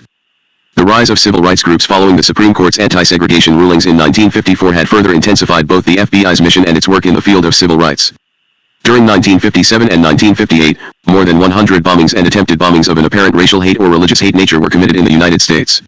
Reacting to the growing evidence of such violent outrages, Congress enacted the Civil Rights Act of 1960, expanding the FBI's jurisdiction in such areas as bombings and bomb threats, interference with court orders and election matters. The civil rights movement gained added momentum and public support in all parts of the United States in the early 60s. At the same time, it became the target of vilification by the Ku Klux Klan and other merchants of hate who were inclined to see a communist behind every banner or sign which urged desegregation and equal rights. Some communists did join the ranks of civil rights organizations. Their numbers were small but a few managed to maneuver themselves into positions of influence, positions from which they could wield an influence over the policies and programs of legitimate civil rights groups. Furthermore, a coterie of young demagogues, thirsting for personal power and recognition, were attracted toward the civil rights movements as moths are attracted to a flame. Again, they were comparatively few in number, but in the highly charged atmosphere that prevailed in some parts of the United States, their irresponsible rhetoric and actions proved to be dangerous lightning rods. Given these circumstances, not only confrontation but violence and bloodshed were inevitable. The FBI was called on time and again in the 60s to exceed its authority by providing physical protection to persons engaged in civil rights activities. It refused and was accused of holding back. On the other hand, the FBI also resisted pressures to ignore or neglect its duty to enforce provisions of the federal civil rights statutes, and for this it earned the enmity of the forces on the opposite side. The FBI saw its proper role as the prevention of violence and the protection of life and property. It continued its investigations to identify and apprehend bands of terrorists who were jeopardizing the civil rights of other Americans. But increasingly the problem became one of how to distinguish between those persons and organizations which were intent on violence and those that merely employed inflammatory rhetoric. It was also a problem of staying abreast of the plans and activities of the lightning rods and others who catalyzed violence. This required both criminal investigation and investigation to obtain intelligence information. Confronted with this situation, was the FBI to employ those methods sanctioned by higher authority since 1936? Or should it take a safer, but less effective, course and bow to the growing pressures from elements in the media, in Congress, and among civil libertarians to shut down its domestic intelligence operations? For Hoover, always sensitive to the moods of Congress, a straw in the wind was the hearings held by Senator Edward V. Long of Missouri to investigate the Internal Revenue Service for its electronic surveillance activities in the drive on organized crime during the early 60s. It was undoubtedly this development which led the director to call me into his office in mid-1965 to tell me that he wanted a substantial cutback in the number of FBI wiretaps. I was directed to review all the case files and to eliminate those wiretaps which were the least productive. Hoover did not offer any guidelines, nor did I ask for any.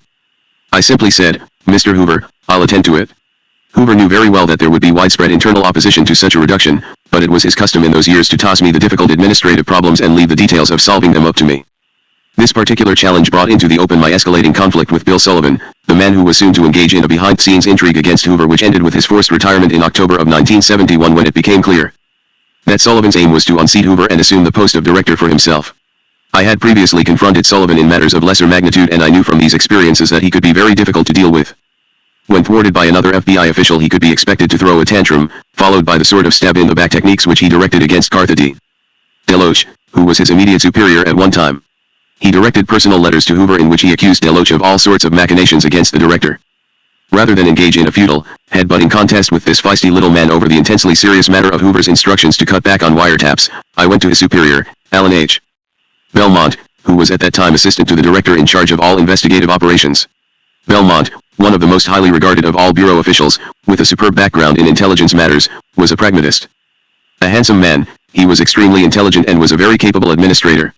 His deceptively mild manner was enhanced by his frequent smiles which, through the years, had carved wrinkles at the outer corners of his eyes. The constant cigar which he alternately chewed and smoked was his trademark. While Sullivan would never have agreed to the cutbacks I was to propose, I knew that Belmont would at least listen and discuss the matter in a rational way. When I entered Belmont's office less than an hour later, the air had its customary blue haze of cigar smoke. I quickly explained Hoover's instructions to me and requested his support. Belmont replied forcefully, "Mark, we can't cut back on wiretaps without reducing our effectiveness. The number is at a reasonable level and we have already made cutbacks through the years. You know very well that all wiretap requests are carefully screened and reviewed at every level at regular intervals. Furthermore, I don't recommend a wiretap to the director in the first place unless I feel it is completely justified, and I defy you to find one that is not. I was not personally in favor of what the director had ordered, and I knew what Belmont was saying was true. 95% of the wiretap installations were in foreign intelligence cases, and they provided valuable information to assist the government in its conduct of foreign affairs. But I was new in my position as assistant director in charge of the inspection division, and I had yet to learn that there were ways in which to subtly influence Hoover without incurring his wrath. This discovery yet to come, I pressed on with my assignment, not to be diverted by Belmont's argument, logical though it might be. Al, I said, that's not the point. The director wants a reduction, and that is what we are going to give him. It would be much better if I had your cooperation. I'm not going to help you tear down the effectiveness of the FBI, he said brusquely as he picked up a memorandum from his desk and proceeded to ignore me. My only course was to begin a review of all current wiretap files to rank them in some order of priority. After a week of 12-hour days, I was ready to take the first step.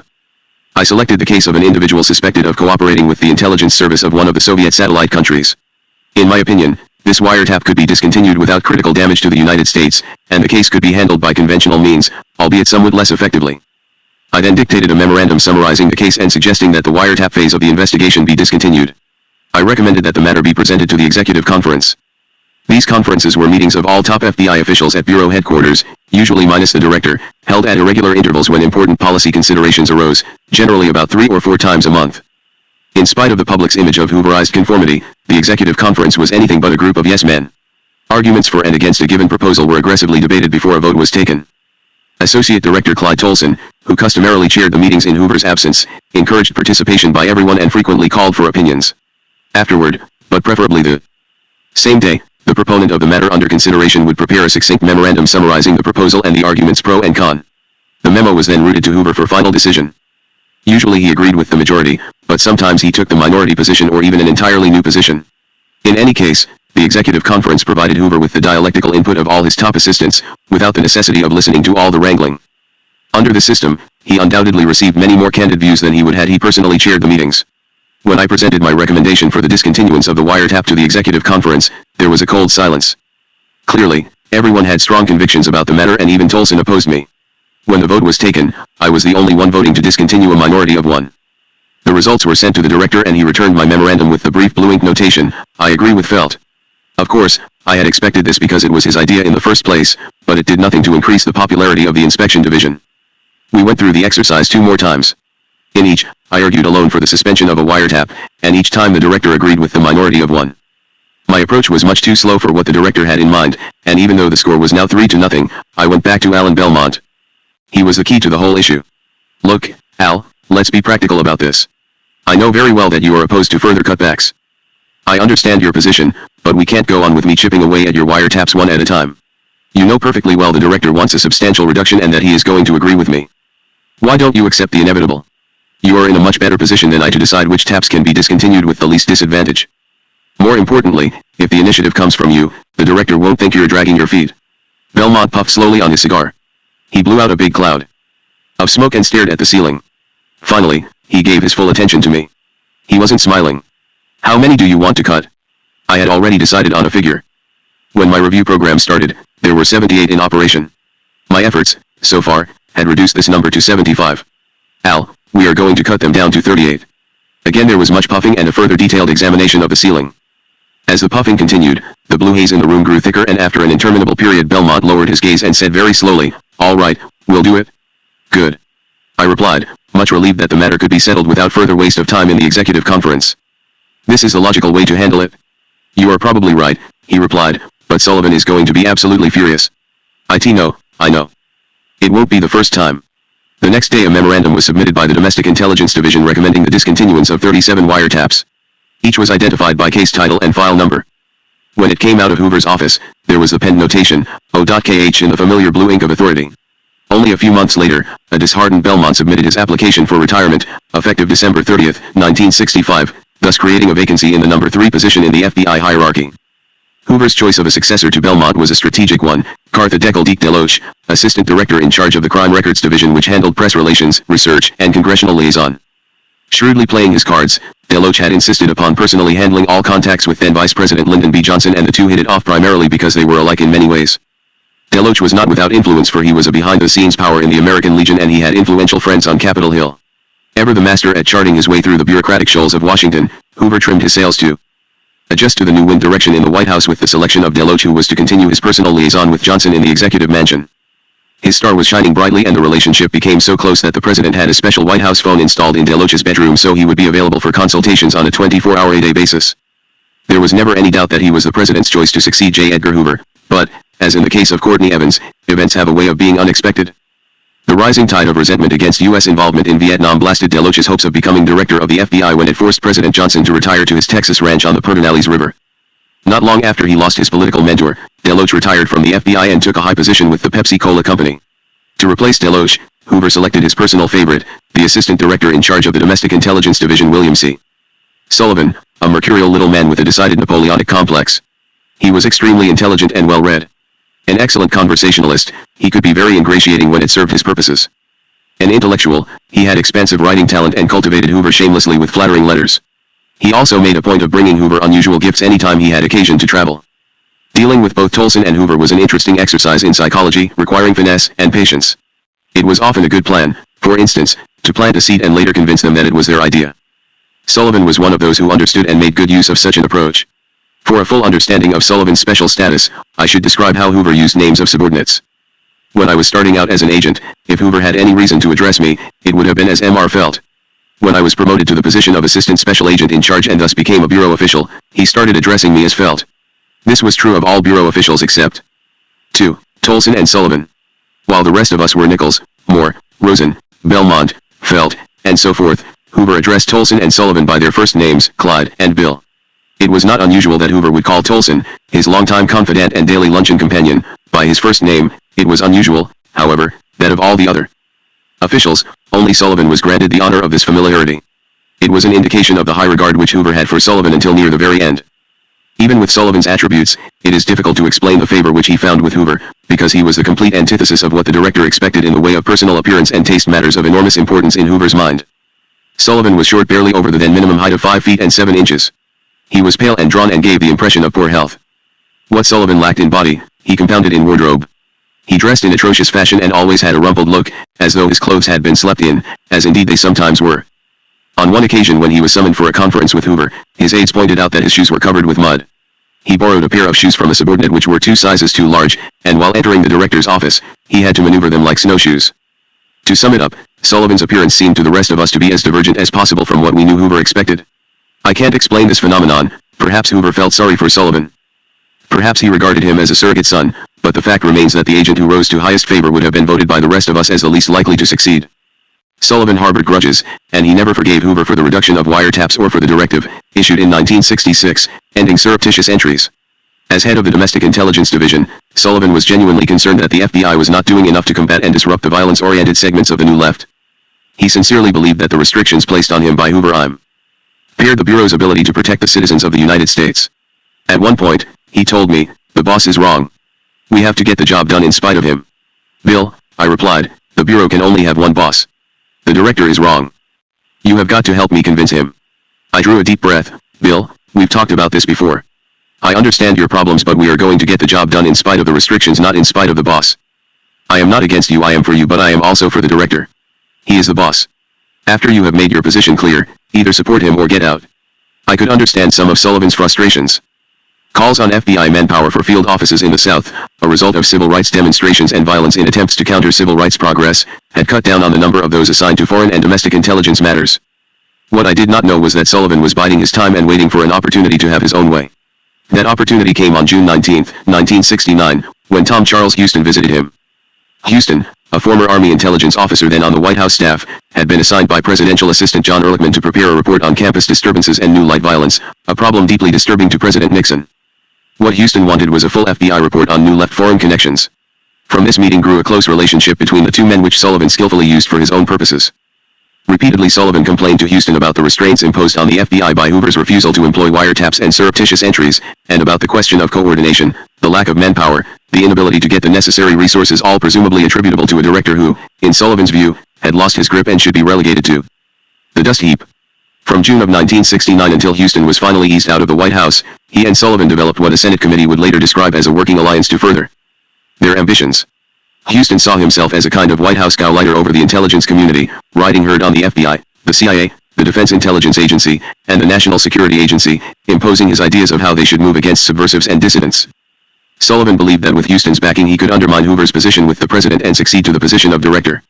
If Sullivan did not actually draft the notorious Houston Plan which caused the Nixon White House so much trouble during the Watergate investigation, he certainly inspired it.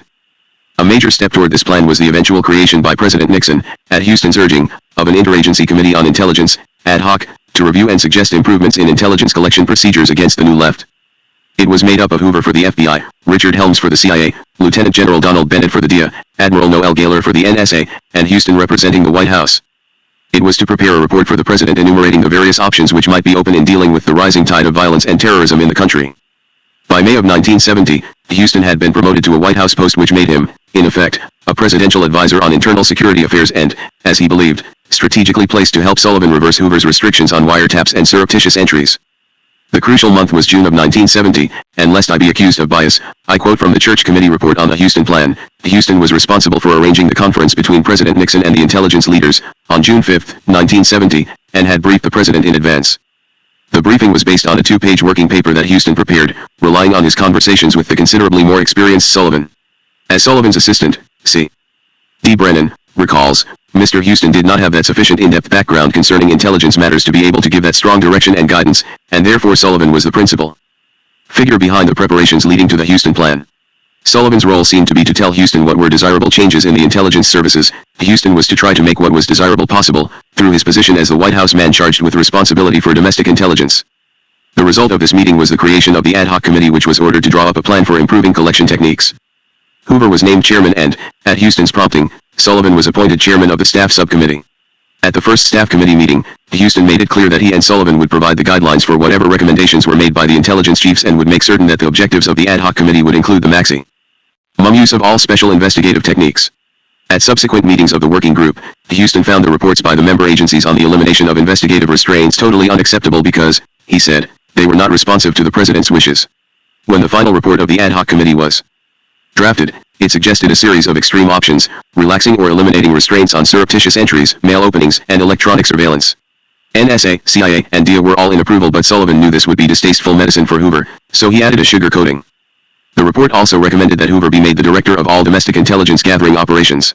It did not work. Hoover balked. Wise in the ways of Washington, he told Sullivan that the ad hoc committee would go out of business once the report was submitted. If the report was approved by the president, the FBI would have the sole responsibility for implementation in the domestic intelligence field. If the plan later backfired, the FBI would be the target for blame. Much to Sullivan's disappointment, Hoover instructed that footnotes be added to the report embodying the FBI's specific objections. Underscore when the working staff reviewed Hoover's footnotes, however, neither Houston nor Sullivan was particularly concerned. Their attitude was that the White House views would prevail in spite of Hoover's objections and that the FBI would have to play it Houston's way. The special Houston Plan was signed by the four agency heads recommending precisely what Houston and Sullivan had in mind from the start, except for Hoover's footnote objections. The Houston Plan was presented to the president on June 26, but was followed by silence from the Oval Office, and Sullivan complained that his efforts had been of no avail. Nothing daunted, Houston prepared a memorandum for Presidential Assistant H.R. Haldeman, purportedly a domestic intelligence review. Reflecting Sullivan's thinking, it began with a lashing attack on Hoover.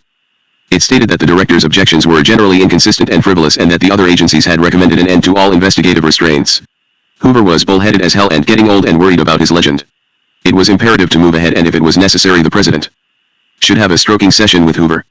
We can get what we want without putting Edgar's nose out of joint. To this was appended the first Houston Plan, which called for the unlimited suspension of investigative restraints with even FBI participants, namely Sullivan, urging that changes in operating procedures should be initiated at once. On July 14, Haldeman informed Houston that the president had approved of the plan, though he refused to call Hoover in for the recommended stroking session. A week later, Houston sent the official version by courier to Hoover, Helms, Bennett, and Gaylor. It embodied the most extreme options proposed by the counterintelligence experts, the Church Committee would later report. This caused some surprise among the heads of the other agencies, but Hoover, according to Sullivan, went through the ceiling. He and Deke Deloach marched into Attorney General John Mitchell's office to repeat their objections, and he agreed with them. Hoover's next step was to write a memorandum to Mitchell restating those objections and adding that he would carry out the Houston directive only if ordered to do so in writing by the president and/or the Attorney General. The rest is history. Mitchell expressed his opposition to the Houston Plan at a meeting with the president, who agreed to recall and rescind it. Interestingly, Sullivan, who knew of the Hoover-Mitchell discussion and of Mitchell's impending visit to the Oval Office, called Houston to warn him in advance.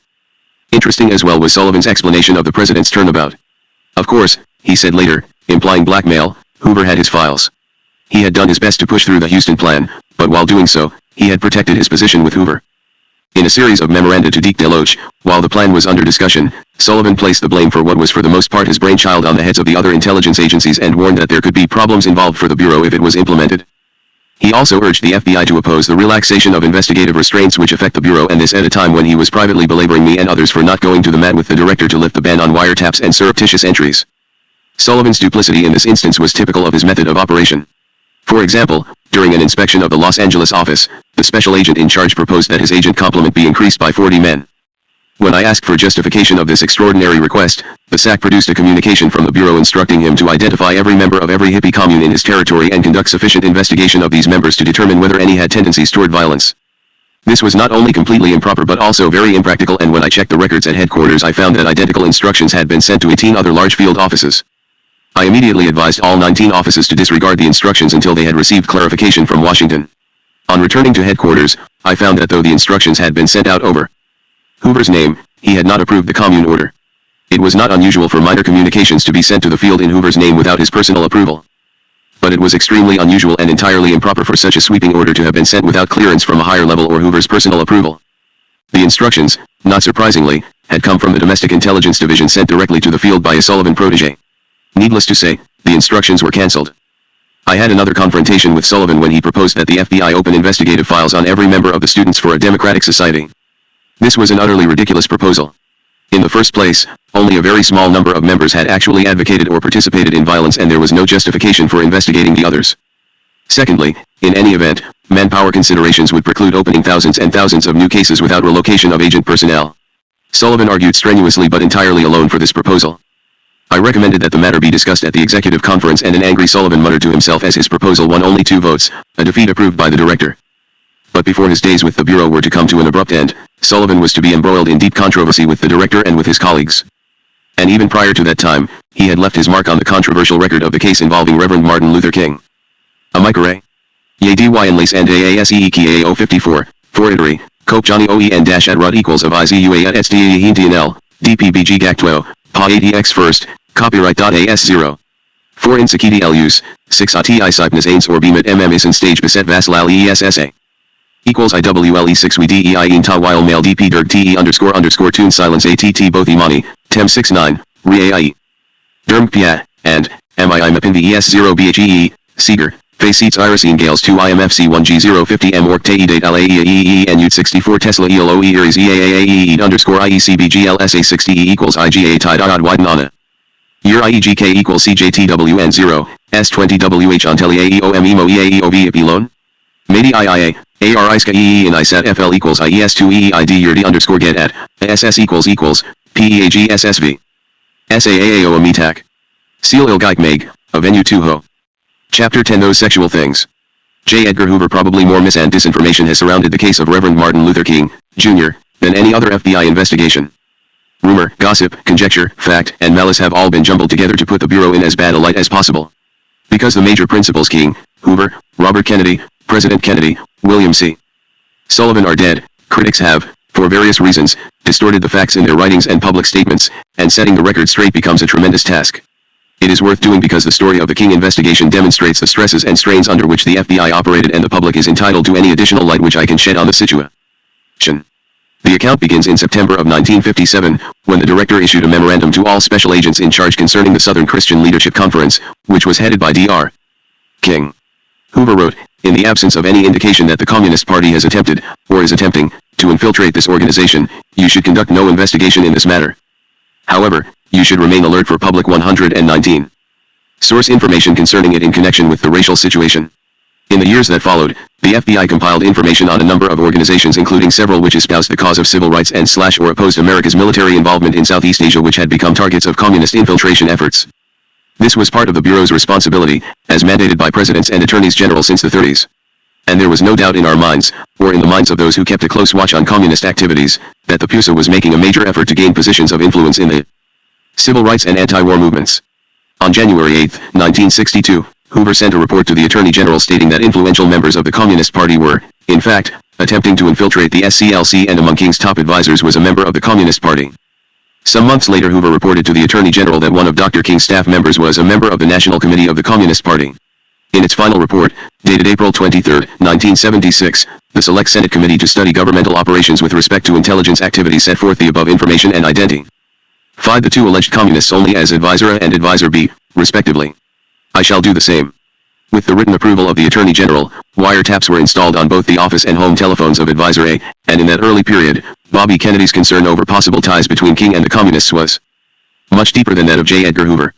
Both he and his brother, President Kennedy, were closely tied in the public mind with Martin Luther King and the Civil Rights Movement.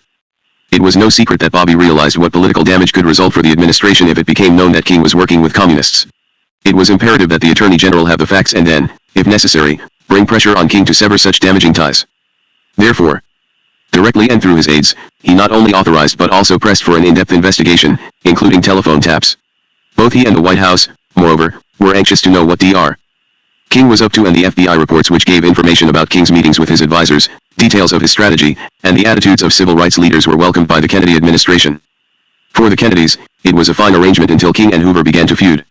In the autumn of 1962, Dr. King picked up a false charge made by the Southern Regional Council that the FBI was deliberately dragging its feet in civil rights cases and compounded its falsity.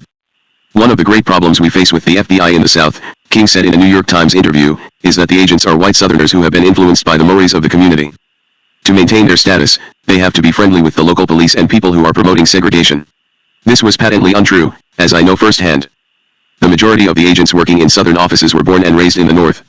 Furthermore, the Bureau's ranks were as open to qualified blacks from either the South or the North as they were to everyone else. The Bureau was actively trying to recruit qualified agent applicants from minority groups to prevent just this sort of criticism. The number of black FBI agents has always been small and probably will be for some time to come because those with the necessary qualifications have chosen to move into better paying or more prestigious jobs. Bobby Kennedy tried to force Hoover to accept unqualified blacks, but the director stood firm. He was not going to lower standards just to please the Kennedy administration. Always sensitive to criticism of the Bureau, Hoover reacted strongly to King's charges. At his instruction, 2 calls were made to King so that he would have the facts, one by Deke Deloach and the other by the SAC in Atlanta. In both instances, the SCLC secretary took the message and promised that the Reverend would return the call. He never did, which convinced FBI officials that King does not desire to be told the facts. The Bureau's memoranda about Advisor A and Advisor B had badly shaken Bobby Kennedy, and one of his first steps was to have Assistant Attorney General Burke Marshall, who was in charge of the Civil Rights Division of the Justice Department, speak to Dr. King about the problem caused by his associations. King flatly refused to cease contacts with Advisor A, who was a close personal friend as well as advisor, but he did promise Marshall that he would drop Advisor B because of his being on the National Committee of the PUSA. King's promise to Marshall was nothing more than window dressing to placate the young Attorney General, for in June of 1962, the Bureau intercepted a telephone conversation between King and Advisor A during which they worked out a small deception. King would continue to use Advisor B as an unofficial assistant, but without formal connection with the Southern Christian Leadership Conference. No matter what a man was, King said, if he can stand up now and say he is not connected, then as far as I am concerned, he is eligible to work for me.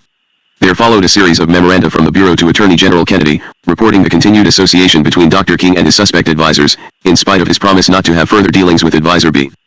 On a memorandum from the Bureau dealing with a secret meeting of King, Advisor A, and Advisor B, Kennedy penned a notation to Marshall, Burke, this is not getting any better. Once more Marshall was dispatched to Atlanta to urge King to break off the worrisome relationship. It had little effect, and in June of 1963, Hoover directed a memorandum to top officials in the FBI in which he detailed a conversation with young Kennedy. The Attorney General called and advised he would like to have Assistant Attorney General Burke Marshall talk to Martin Luther King and tell Dr.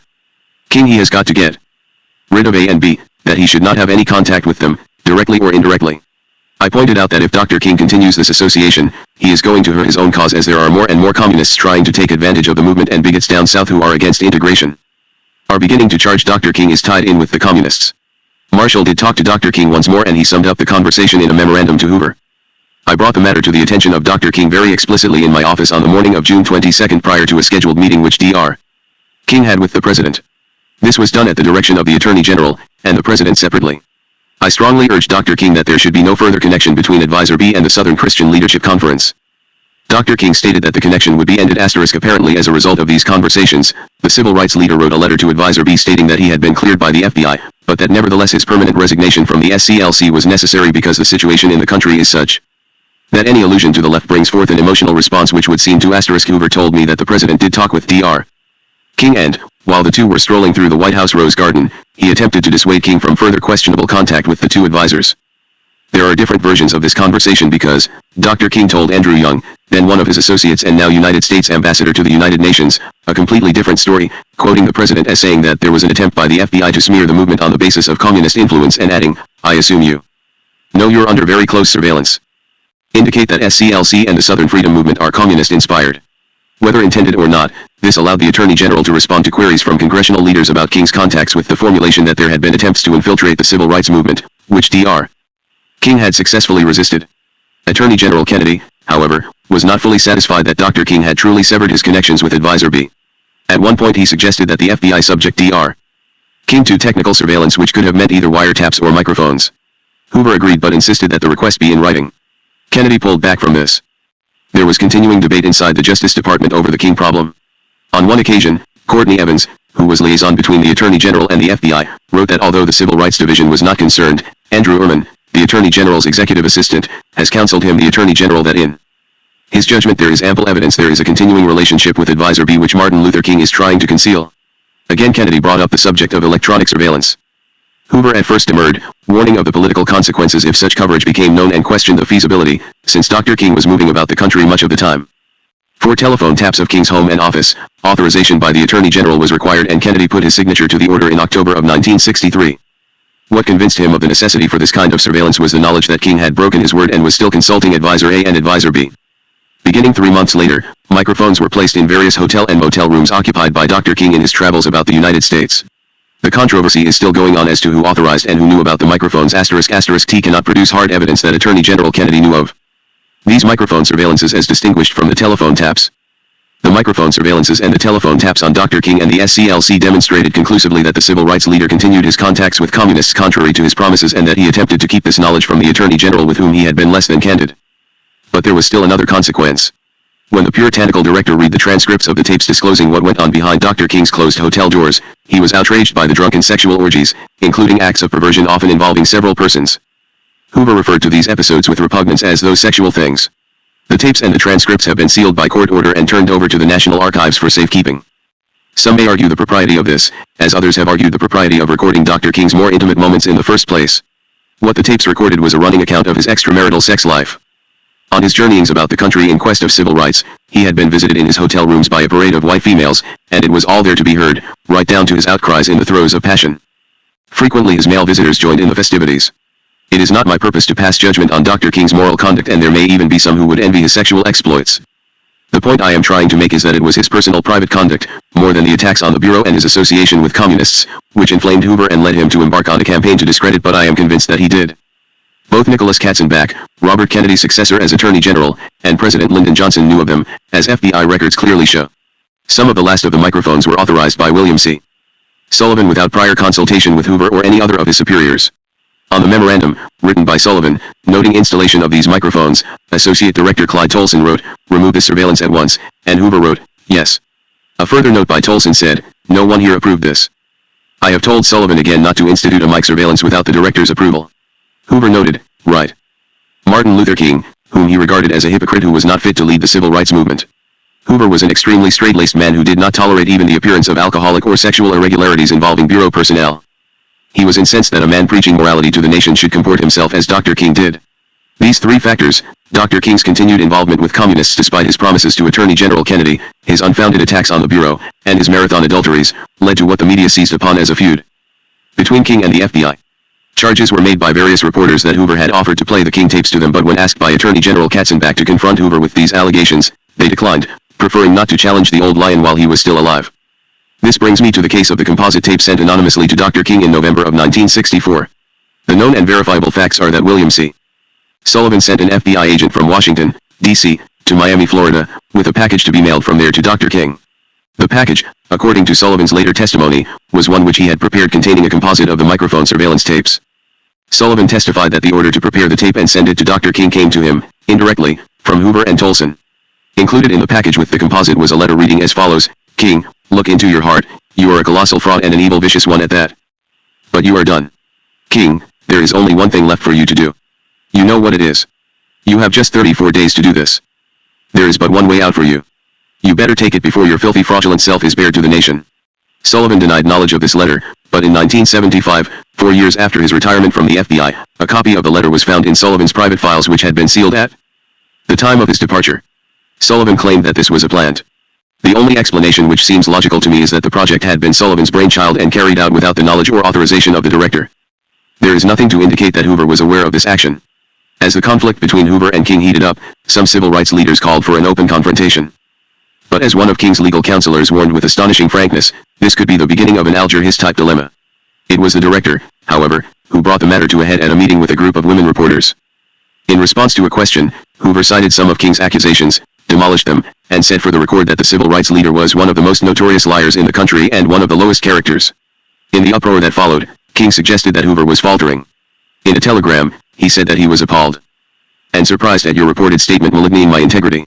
What motivated such an irresponsible accusation is a mystery to me.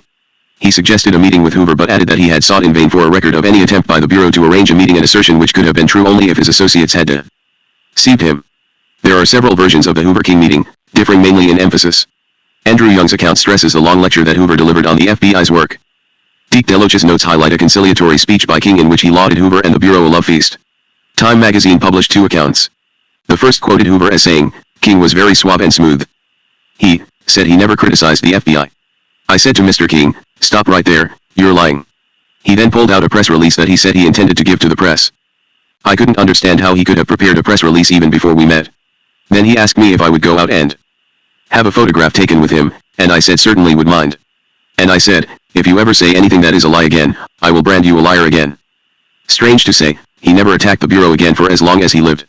The second Time account reads, Hoover, Time learned, explained to King just what damaging private detail he had on the tapes, and lectured him that his morals should be those befitting a Nobel Prize winner. He also suggested that King should tone down his criticism of the FBI. On the basis of my knowledge of Hoover, the true account probably lies somewhere among the contradictions, but I am sure he warned Dr. King. It is true that King never publicly attacked the Bureau again. As a result, the controversy died down, although the FBI interest in all phases of the civil rights movement, both pro and con, was still present.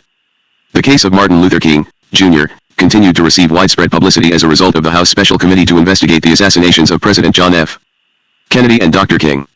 Irresponsible allegations were made that the FBI participated in some way in a conspiracy to assassinate the black leader, but no thinking American will place any credence in these charges. In fact, the FBI was often able to protect King from personal injuries and possible death even though it had no authority for protective intervention. When the FBI learned from informants of planned violence against civil rights demonstrators, it was a simple but effective tactic to let the planners, as well as the local police, know that the FBI knew of their plans, and this action was generally enough to defuse tense situations. In 1976, Attorney General Griffin Bell appointed a Department of Justice task force to review the FBI's handling of the entire King case, including the security investigation as well as the assassination investigation. After an 8-month intensive review of FBI files and the interview of numerous witnesses, the task force submitted a 149-page report covering all aspects of the matter.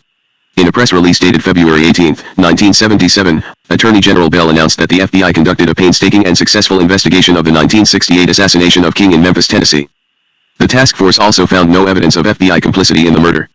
According to the release, the task force found sufficient basis for the FBI to initiate a security investigation of Dr. King, but concluded that it should have been terminated in 1963. Carefully overlooked was the fact that most of the impetus for the investigation came from Attorney General Robert Kennedy at that time. FBI actions to drive Dr. King out of the civil rights movement, such as the above described letter and composite tape, were described as clearly improper, and with this I agree. As I have noted, there is no way at this late date to determine exactly which of the actions by William C. Sullivan were cleared, or even known, by high FBI officials, including Hoover and Tolson. I do know that Sullivan, as head of the Domestic Intelligence Division, had ready and frequent access to top officials of the Nixon administration and used those connections to feed the growing White House fears of the New Left.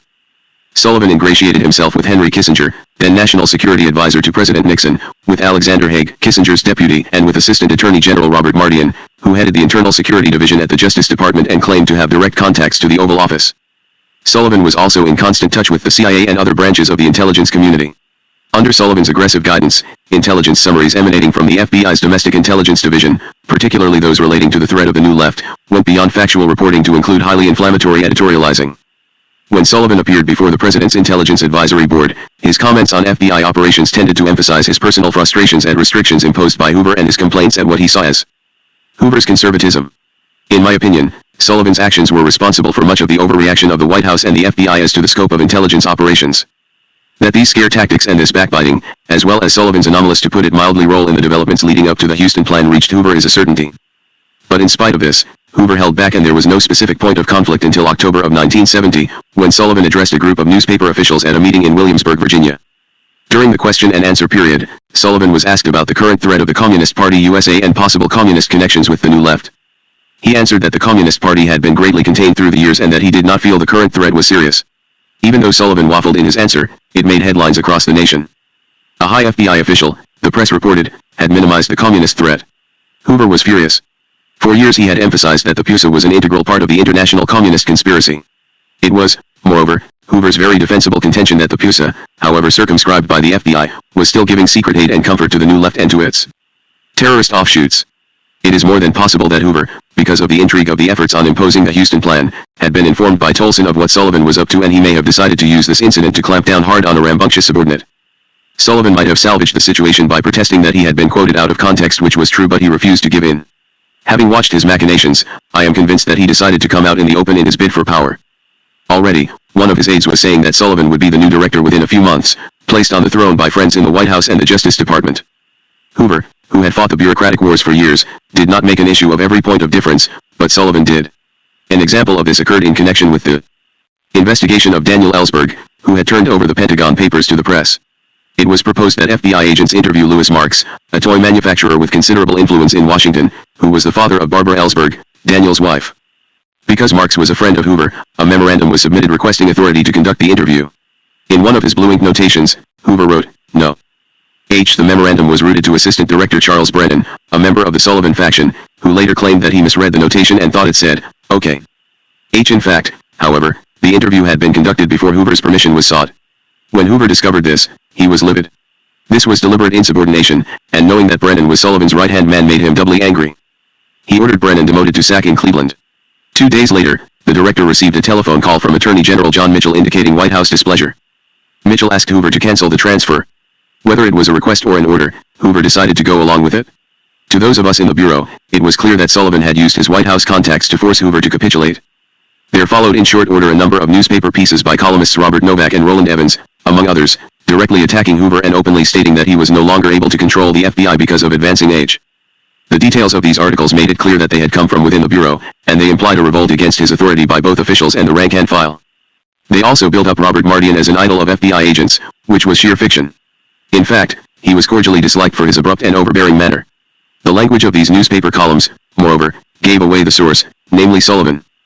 Points of difference between Sullivan and Hoover became an almost daily fact of life for us in the Bureau. As another example, in the spring of 1971, President Nixon personally requested Hoover to expand liaison coverage in foreign countries. He told Hoover that government officials returning from overseas trips repeatedly told him that at the various embassies, the only personnel who really seemed to know what was going on were the legal attaches, the FBI agents. They did no investigative work but maintained liaison with foreign intelligence and police officials in several major countries. Hoover did not want to expand FBI operations abroad, but since the president had requested it, Hoover went through the formality of taking it up with top bureau officials who agreed that because of the source of the request, compliance was the only course. Sullivan, who had gone along with the rest of us, suddenly reversed his field and came out in strong opposition, perhaps because he knew that his friends in the CIA, who resented what they considered FBI incursions into their jurisdiction, would be pleased by his stand. His memoranda became increasingly bitter and insubordinate. The lines had been drawn, however, by Sullivan himself, and he found himself to be a minority of one. Immediately after Hoover approved the requested expansion of FBI personnel in foreign posts, the FBI again came under attack from Evans and Novak for seemingly trying to force its way into a field which would normally be the responsibility of the Central Intelligence Agency. And again, the arguments advanced and the language used were exactly the same as Sullivan had used within the Bureau. Sullivan had to go. Chapter 11. The greatest mistake I ever made was to promote Sullivan. J. Edgar Hoover. Hoover reacted against Sullivan in true bureaucratic fashion by a realignment of channels of authority which nudged Sullivan to a lower rung on the Bureau's promotional ladder. I learned of this when Hoover called me into his office, on July 1, 1971. He rose to his feet as I entered, and I saw something I had never seen before. The director looked tired. Not wasting any time on amenities, Hoover informed me of his plan. "Felt," he said, "I am creating a new position in the chain of command. I am calling it Deputy Associate Director, and it will be the number 3 position in the Bureau. You are the one I have selected for this assignment." This surprised me. While I was sure I had been handling my job in a way that would please the director, it had never occurred to me that such high responsibility was so close. "Mr. Hoover, I am extremely gratified, more than I can say. I will try to do a good job for you." "Felt," he continued, I need someone who can control Sullivan. I think you know he has been getting out of hand. You have been the only one to curb him. Yes, sir, I replied. He and I have been bumping heads very frequently. I know what the problem is. Watch everything that comes out of the Domestic Intel 133 Legence Division very closely, Hoover warned. I want to slow them down. They are going too far. Mr. Hoover, I'll do the very best I can. I understand the problem and I know what to do about it. Hoover waved his hand, and the interview was terminated. Keep me informed, he added, and let me know what the problems are. Neither of us had touched upon the most critical point of all, the health of Associate Director Clyde Tolson, which had continued to deteriorate rapidly. While he was still mentally sharp, he did not have the physical stamina to give Hoover needed support. He was not able to come into the office every day, and he had difficulty reading because of strokes in the retinas of his eyes. He simply could not keep up with the pace of the day-to-day operations in the FBI. It was obvious to me, therefore, that my promotion was more than a pressure device to serve notice on Sullivan that he was no longer in favored status. Someone was needed to begin taking over Tolson's functions. The space I was to occupy had been vacated by Rufus R. Beaver, who was retiring. He and a second inspector, William B. Sawyers, Jr., assisted Tolson out of a cubbyhole office, just to the left of the spacious reception room, quite a change from the excellent space I had occupied in the inspection division. The reception room was crowded with 3 secretarial desks. One was occupied by Mrs. Lillian Brown, an administrative assistant to Tolson. Miss Carol Tschudy, my administrative assistant, occupied another, and the third was occupied by a secretary. Opening off the reception room to the right was a small office occupied by Mrs. Dorothy Skillman, administrative assistant and personal secretary to Tolson, whose drab private office was immediately adjoining hers. The 4-room suite was not only overcrowded, but maintained in Spartan simplicity. Beaver and Sawyers had managed to obtain a few small pictures to adorn the walls of their room, but the long and high walls of the reception room were mostly bare. The faded gray carpeting was spotted with stains accumulated through many years and so worn in places, that the backing showed. The condition of his offices was a reflection of Tolson's personality of frugality and negativism. He would not permit the installation of new carpeting even though by strictest government standards, it was eligible for replacement many years past. A slightly built man of medium height, he looked tired and weak and far older than his 72 years. His face, always thin, had become wrinkled and drawn. Burdened with the debilitating effects of a series of strokes and other serious medical problems, and battered by the demands of the perfectionist Hoover, Tolson was a difficult man to work for. It required a lot of tact, finesse, and patience to get along with him, but knowing of his physical problems helped me to cope with him. I truly felt sorry for this old man, who was ashamed to let anyone know how seriously disabled he was. However, working with him so closely, it was impossible for him to hide it from me. A stroke left him crippled in one leg, and while he could move about in the privacy of his office, I noticed at lunchtime, he could not keep up with Hoover's usual brisk pace. Instead of the customary 1 or 2 steps to the rear, which was his mark of deference to the director, it became 12 or 15 steps. Hoover confided to me one day that he purposely kept up the pace to force Tolson to greater effort, in the hope this would speed his rehabilitation or at least keep him alive. When younger and in good health, Tolson was a very tough and capable administrator. Much like Hoover, Tolson spent most of his adult life with the FBI. He came to Washington when he was 18 years old and worked in the War Department while he went to night school at George Washington University, receiving a B.A. degree in 1925 and a law degree in 1927. He became a special agent of the FBI in April of 1928 and held various important positions at FBI headquarters before being promoted to Associate Director, the number 2 position, in 1947, a position created by Hoover to give Tolson more authority. Tolson wielded this authority with an iron hand, functioning more as a buffer than as an innovator, and it became his all-consuming passion to protect the director from mistakes, criticism, and the pressures from strong, dynamic officials at FBI headquarters who were pushing the interests of their respective divisions. Everything that went to Hoover first passed through Tolson's office, and his tendency to react negatively considerably reduced the pressure on the director. Tolson also enjoyed the role of Hoover's confidant. Hoover needed someone with whom to discuss high-level personnel problems and other administrative considerations. The location of Tolson's office in relation to that of the director was indicative of the relationship between the two men. Both offices were located on the 5th floor of the Justice Building at the corner of 9th Street and Pennsylvania Avenue. Hoover had a long suite of offices extending down the 9th Street side, but his private office was back-to-back with Tolson's, the two being separated by a small vestibule which opened onto the corridor and the elevator lobby. Tolson could leave through his rear entrance and with a few steps be at the back entrance to Hoover's private office. Both always arrived and left through these rear doors.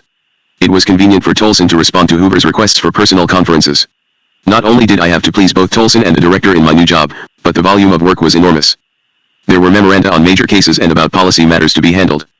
But I also had to review important letters addressed to persons outside the bureau, appointment letters to new special agents, FBI TV scripts, and hundreds of other papers. Some of the more routine matters were screened out by the administrative assistants, but most of the work came to me. I cut off some of the flow, but a heavy volume of material still went to Tolson, who in turn passed it on to the director. I quickly found out the hard way that I should not initial a memorandum, or any other material going to Tolson or Hoover, unless I could anticipate and be prepared to answer any questions which either one of them might raise, and they usually made very probing inquiries. One of my responsibilities was to be sure that Tolson was fully briefed on any action taken by the director and submit TED during the morning between 11:30 and lunchtime, which was always at noon sharp. Hoover always expected Tolson to be right up to the minute on any actions taken, and this was part of their mealtime discussion. The new job also carried with it the requirement of Saturday duty. Hoover rarely came to the office on Saturday or Sunday, nor did Tolson, but the director wanted to know what was going on, and crime never takes a day off. My responsibility was to be at the office on Saturday, no later than 11 a.m., to review the accumulated material and decide which should be sent to the director and which could wait until Monday morning. Frequently, I would add explanatory comments and recommendations. When IJ had completed my review, which took from 2 to 3 hours, I would put the documents in the pouch, an old and worn briefcase, and take it to Miss Gandy, who was always there waiting. Miss Gandy then handed the pouch to Tom Moten, who was invariably standing by, and he drove out to the director's house to deliver it. Hoover schemed through the material on Saturday, and on Sunday he carefully studied it all. The first thing each Monday morning, all the material would come back from the director's office with his notations and instructions where necessary. I was also in charge of the preparation, for Tolson, of all recommendations for promotions and transfers of top-level personnel, both in the field and at headquarters. I could make a contribution in this area in view of my 6 years as Assistant Director of the Inspection Division, where service on the staff was a necessary step on the promotional ladder. For this reason, most of the special agents in charge, the assistant special agents in charge, and those eligible for promotion to such positions, had worked for me at one time or another. Previously, in many instances, these selections were made by officials who could only be guided by the written record in the personnel file.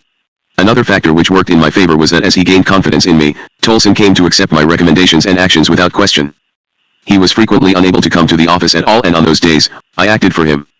Along with adapting to the demands of these new responsibilities, I set about the other task Hoover had assigned me, that of restoring order and morale to the Domestic Intelligence Division and putting the reins on Sullivan. My first major accomplishment was to soften the rhetoric of the intelligence letters which were being sent to the White House and agencies in the intelligence community. Sullivan did not fail to recognize the point of my promotion over him, and my first directives to halt the literary license of the Domestic Intelligence Division were a signal that his uncontrolled activity was over. On August 28, 1971, 2 months after I was appointed over him, Sullivan wrote a letter to Hoover in which he spilled out all his resentment and frustration, and in doing so, inadvertently provided Hoover with sufficient cause for requesting his retirement. Hoover called me in to read Sullivan's letter, and I was shocked by the vicious tone and rambling text. Sullivan typed the letter himself and submitted it replete with mistakes and smudges. Hoover called me again later the same day. I showed the letter to the Attorney General. He told me I had no choice but to get rid of Sullivan, and that's what I'm going to do. Much later, there was a mysterious development with regard to Sullivan's letter to Hoover. Sometime during the Gray tenure, the letter disappeared from Sullivan's personnel file without a trace. On September 3, 1971, Hoover wrote a formal letter to Sullivan stating, "Submit your application for retirement after taking the annual leave to which you are entitled." Indicative of Hoover's determination, he appointed Alex Rosen, the assistant director in charge of the General Investigative Division, to succeed Sullivan. Sullivan did not respond, but he did take annual leave, and there ensued a period of uncertainty as we waited for the next development. During this hectic period, there was another episode which did nothing to quench the flames. With Sullivan and Hoover at odds, and with Brennan the assistant director in charge of the Domestic Intelligence Division solely because of White House interference, something had to be done. I decided on a plan that would remove Brennan from leadership of the DID, which could not be objected to by his White House supporters. I reminded Hoover, "The White House ordered you not to transfer Brennan because he was so important to the Ellsberg case. Why not set up a separate unit to handle that case and put Brennan in complete charge with no change in salary? This would permit him to devote full time to the case, giving the White House exactly what it asked for." Hoover thought about this for a minute. If he appreciated the poetic justice of my proposal, he didn't give any indication. I went on. "We've got to do something. Morale under Brennan is deteriorating badly. He is not a popular leader. Many of his employees still resent his having been promoted at Sullivan's request over the heads of others who had served longer, and he does not know how to assuage them. He exerts his authority unnecessarily. His removal is a necessary step to bring the Domestic Intelligence Division back under control." Hoover stroked his chin. "Whom do you recommend to replace Brennan?" I was ready for this. "I recommend Inspector Ed Miller. He has handled the last 3 inspections of the Domestic Intelligence Division and is thoroughly familiar with its operations." Edward S. Miller was inspector and number 1 man in the inspection division. I knew his capabilities well because he had served under me in the same capacity. Hoover paused for a minute and then said, "I'll think about it." It did not take him long to make up his mind. His conference with me had been in the late afternoon of September 9, 1971, and in the first mail delivery the following day, Brennan received a letter from Hoover notifying him of his new position. Miller received a letter advising that he was being promoted to the position of Assistant Director in charge of the Domestic Intelligence Division. Miller confided to me later that all this came as a complete surprise. He had scarcely finished reading his letter when he received a call from the telephone room. The director wanted to see him right away. While he was with Hoover, the entire time was spent in emphasis on the restraints and curbs which had to be applied to the operations of the Domestic Intelligence Division. Miller knew from his inspections of the division and from conversations with me what the problems were. It was an excellent move. Miller had the trust and confidence of the agent supervisors, and morale began to improve rapidly. His first step was to institute a complete overhaul and redrafting of the Manual of Instructions for the Handling and Supervision of Internal Security Matters. Many investigations which could not be fully justified were closed. Things began to move in the right direction. Several days before Sullivan's last day on duty, I learned of the files in his possession relating to wiretaps which the FBI had conducted for the White House. Indicative of the degree of secrecy with which these operations had been carried out, only Sullivan and a few of his confidants knew all the details. They were never indexed, as is normally the case. These wiretaps later became known as the Kissinger taps, but with all the denials and finger-pointing which have gone on, it is impossible to fix specific responsibility within the White House. At the time, Dr. Henry Kissinger was director of the National Security Council, and the wiretaps were placed on members of his staff suspected of leaking information and on members of the press suspected of receiving it. When I was first alerted to the existence of these sensitive files, immediately sought a conference with Hoover to discuss this development, which was entirely new to me. He showed no particular reaction and simply told me to obtain the files from Sullivan and maintain them in my office. I became aware later that Hoover knew all about the mysterious wiretap files and had instructed Sullivan to maintain them in his personal possession rather than place them in the general files, but he never made any mention of this to me. Apparently, he did not intend to take any action, trusting Sullivan to pass them along to his successor. Recovery of these files sounded like a simple assignment at first, but it didn't turn out to be, because the files were nowhere to be found. I asked Miller to set up and supervise an extensive search, and with a trusted aide, Thomas J. Smith, he searched all the file cabinets in Sullivan's office and all other logical places they could think of, with no success. As a safety precaution, I ordered the combinations on the locks of these cabinets changed, and this led to the newspaper accounts that Sullivan found himself locked out of his office when he returned from annual leave. The search by Miller and Smith expanded throughout the entire Domestic Intelligence Division and did result in the location of 6 file cabinets chock full of confidential FBI research material. These cabinets had been maintained in Brennan's office and all were marked Sullivan personal. This material was returned to its proper place in the regular files. But no wiretap files. When Sullivan returned from his annual leave during the last week of September, he found Rosen occupying his office. In spite of this, he made no move to retire, and on September 30th, Hoover wrote another letter telling Sullivan that he was being relieved of all duties and placed on annual leave status pending his application for retirement. This time Sullivan gave up, and on October 6th, he submitted his application for retirement effective as soon as possible. When I confronted Sullivan about the missing files, he said he had given them to Brennan with instructions that they be delivered to Assistant Attorney General Robert Mardian. Brennan confirmed this story but denied that he knew what was in the files. None of us believed him. Sullivan refused to discuss the matter further. He kept repeating, "If you want to know more, you'll have to talk to the Attorney General." While this was going on, Sullivan was cleaning out his personal effects. He very pointedly left behind only his autographed picture of J. Edgar Hoover. He seemed edgy and upset that we would not let him get into the locked file cabinets.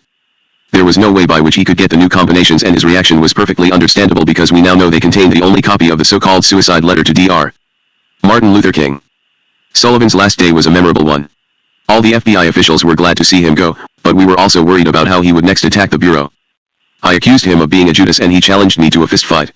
He was like a little banty rooster, and I think he really would have fought me had I accepted his challenge, although I am half again his size. Later in the day, after I briefed Hoover about these developments, there was a long pause before he slowly shook his head and said thoughtfully, "The greatest mistake I ever made was to promote Sullivan." Then he turned and looked out the window overlooking Pennsylvania Avenue. A full minute passed without a word being spoken, and then I rose and said, "Mr. Hoover, I'll go back to my office now and get a memo into preparation summarizing developments." He turned back from the window and looked at me as though he had forgotten I was there. He said curtly, "That will be fine, Felt." As I was leaving his office I saw him turn again to the window, and I left him alone with his thoughts. It is very strange that Hoover did not explain the entire situation to me, because he must have known I was groping in the dark. He knew the whole story. Attorney General Mitchell knew, President Nixon knew, as did his close White House confidants, but there was no written record, and I asked Miller and Smith to reconstruct what had happened and reduce it to writing. Inside the Bureau, only a handful were aware of all the details. Naturally, those employees essential to arranging for the installation of the wiretaps and those who had to do the monitoring knew what was going on, but only a few had been entrusted with all the background. My investigative team was able to learn that the wiretaps were first instituted at the request of Dr. Kissinger. Kissinger has denied it was his idea, but the record shows that he called Hoover 3 times from Key Biscayne, Florida, on May 9, 1969, and the first tap was placed on Morton H. Halperin, one of Kissinger's principal aides on the National Security Council, who was suspected of leaking information to the New York Times. Because we did not think it desirable to consult the telephone company at that late date, it was impossible to check the dates on which various taps were placed or their chronological sequence, but on the basis of the recollections of those who had been involved, it was determined that taps were also placed subsequently on Helmut Sonnenfeld, Daniel I. Davidson, Richard M. Moose, Anthony Lake, and Winston Lord, all of whom worked for Kissinger on the National Security Council. When the source of the leak was not disclosed by this coverage, it was expanded to include John P. Sears, Deputy Counsel to the President, Colonel Robert Pursley, aide to Melvin Laird, Secretary of Defense, William H. Sullivan, Deputy Assistant Secretary of State for Asian Affairs, Richard F. Pedersen of the State Department, William Safire, a presidential speechwriter, and James W. McLean, Executive Assistant to Robert H. Finch, Secretary of Health, Education, and Welfare. Newsmen tapped were Henry Braddon of the London Sunday Times, William Beecher and Hedrick L. Smith, both of the New York Times, and Marvin Kalb, a correspondent for the Columbia Broadcasting System. Some of the agents also recalled that cooperation of French authorities had been obtained by Sullivan to arrange for a wiretap on Joseph Kraft, the syndicated columnist, who was writing and broadcasting from Paris at the time. Subsequently, questions have arisen as to whether this was telephone or microphone surveillance. On the basis of the information garnered by Miller and Smith, I prepared an informal memorandum dated November 2, 1971, to send to Hoover. It had one serious omission: the name of Richard L. Snyder of the National Security Conference was not included among the group of tappies simply because no one remembered it. Also, 2 of the names were misspelled. Actually, 18 persons were involved, but my memorandum only referred to 17 since we didn't know about Snyder. The largest number of taps in operation at one time was believed to be 8. The last request was made on December 14, 1970, and all of the coverage was discontinued around the end of May or the first part of June, 1971. In discontinuance of the coverage, instructions were issued by an unidentified presidential aide that all memoranda reporting on results of the coverage be retrieved from the White House and kept in a secure place at the Bureau. All known copies of the material were returned to Sullivan, who retained them in his personal possession. Indicative of the secrecy in which this entire operation was held, I did not learn of it until Sullivan's retirement. On November 12, 1971, Hoover addressed the following to me, with reference to your memorandum of November 2, 1971, which I am returning herewith in order for it to be placed in the confidential files. In conversation with the Attorney General on November 1, 1971, he advised me that the sensitive files which W.C. Sullivan had, without my authority, turned over to Assistant Attorney General Mardian had not been destroyed, but had been sent to M.R. John Ehrlichman at the White House to be kept there. The Attorney General states this was done in view of the fact that should any congressional inquiry be made and a subpoena issued to the Department of Justice or the FBI, we would not have such files in our custody, and the White House, under executive privilege, would be in a position to refuse availability to the files since they were in the possession of the White House, namely, Mr. Ehrlichman. I expressed to the Attorney General my concern about this whole matter and the way in which it had been handled rather surreptitiously between M.R. Mardian and Mr. Sullivan. I stated that I hoped that the full contents of the sensitive files had actually been turned over to Mr. Ehrlichman and that no one had retained any copies, either original or photocopies. The Attorney General indicated he believed this had been done. This is the story as it was reconstructed inside the FBI from information furnished from Bureau personnel who worked on the wiretaps. Because the wiretap files were maintained personally by Sullivan, they were never indexed in the general files or in the electronic surveillance, ELSER, index, and these factors compounded the unfortunate damage resulting. The purpose of the ELSER index, which was started in October 1966, was to permit the Bureau to advise the Justice Department quickly if any person had ever been overheard on a wiretap, whether the tappee or a third party. On July 1, 1971, the Department of Justice submitted a routine inquiry to the Bureau to determine whether Daniel Ellsberg had ever been the subject of a wiretap or overheard on a wiretap. Sullivan routinely referred the inquiry to the Special Investigative Division, which maintained the ELSER index. Ellsberg had been a house guest at the home of Morton Halperin, an employee of the National Security Council, and one of the 17 individuals covered by the Kissinger wiretaps. Ellsberg was overheard while using the Halperin telephone on 15 separate occasions, but of course, there was no record of this in the ELSER index. This is when Sullivan first approached Mardian about the secret wiretap files. Sullivan saw that he was losing out in his confrontation with Hoover, and seeking to promote his own interests, he attempted to ingratiate himself with Mardian and the White House. He told Mardian about the wiretap files and said he was worried that Hoover would use them to blackmail President Nixon. Mardian reacted as expected and notified the White House. He was instructed to fly to San Clemente for instructions and did so the same weekend. In the meantime, another ELSER check request was received from the department. This time the request was regarding Morton Halperin. Again, Sullivan referred it to the Special Investigative Division. A check of the indices was negative, as Sullivan knew it would be. When William D. Ruckelshaus came to the FBI as a temporary caretaker, one of his first official steps was to order an investigation to recover the Kissinger wiretap files. I knew the files were at the White House, and consequently, the order appeared to have strong political overtones. I was out of town on a speaking engagement at the time and was not consulted by Ruckelshaus. One of the first to be interviewed at the White House was John Ehrlichman. He calmly surrendered the files to Ruckelshaus, who then held a press conference disclosing with great fanfare what he had done. The only possible explanation for this unusual action is that it was an attempt by the administration to offset the adverse effect of the disclosure in Time magazine of the existence of the wiretaps and the files. Sullivan first raised the question of blackmail, and the allegation has been frequently repeated that Hoover used the information in his possession to pressure presidents or members of Congress. Never, during my 32 years with the FBI, did I know of, or hear of, a single instance where any proof of this has been offered. Shortly after Sullivan's retirement, an Evans Novak column dated October 11, 1971, reported the event. It stated that Hoover was displeased with Sullivan's thesis that the Communist Party no longer was a threat to our security and had absolutely nothing to do with terrorist groups. The column referred to restrictions on domestic intelligence, imposed by Hoover, to the detriment of counterintelligence work of the FBI. It referred to Hoover's objections to the speech which Sullivan made at Williamsburg, Virginia. The column stated that, in frustration, some of the FBI top officials began dealing, behind Hoover's back, directly with the chiefs of the Nixon Justice Department, and that furious, Hoover struck back with a reign of terror. Subsequent columns by Evans and Novak were equally critical of Hoover and later of Gray. Those of us on the inside were convinced that the information in the columns was supplied by Sullivan. Later, to placate Nixon, who was desperately worried about radicals and violent anti-war groups, White House aides came up with a scheme to create an intelligence evaluation committee for the purpose of pooling intelligence information from various agencies concerning radical groups. In the FBI, we knew that the committee was nothing more than window dressing to pacify the president. Actually, a similar organization had been in existence in the Justice Department since 1967. At that time, then Attorney General Ramsey Clark created in the department the Interdivisional Information Unit, the purpose of which was to coordinate information about extremist groups advocating violence. The Intelligence Evaluation Committee was nothing more than a new name for an old unit, but there was, however, one significant change. Previously, the FBI disseminated data directly to various members of the intelligence community. Under the new plan, all dissemination of information was to be made first to the committee, which would, in turn, pass it along to interested agencies. Approximately 95% of the information which the committee received came from the FBI, and after a few weeks of the new arrangement, FBI officials in the Domestic Intelligence Division realized the only real effect of the committee was to delay transmittal to other agencies from 24 to 48 hours. Because of this, the FBI resumed direct dissemination in addition to sending material to the IEC. Justice Department officials never knew this. During the summer of 1972, Sullivan received a telephone call from Attorney General Richard G. Kleindienst, offering him a position as director of the newly established Office of National Narcotics Intelligence, within the Justice Department. The new office would serve as a computer clearinghouse for intelligence information gathered by government agencies relating to the narcotics problem. Sullivan accepted, and by August 1972, less than a year after his departure from Washington, he was back in a prestigious position. Mardian confided to Edward S.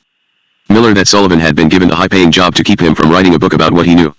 Sullivan offered advice to L. Patrick Gray III on several occasions but was given a cold shoulder. When Gray's candidacy for the permanent appointment as director of the FBI appeared to be foundering, Sullivan renewed his efforts to take over the FBI directorship. He inundated Robert Mardian with letters about the FBI, commenting on its budget, its management, and many other topics. Mardian, who had moved over to the Committee for the Re-election of the President, encouraged the letters, hoping to keep Sullivan quiet until after the November presidential elections.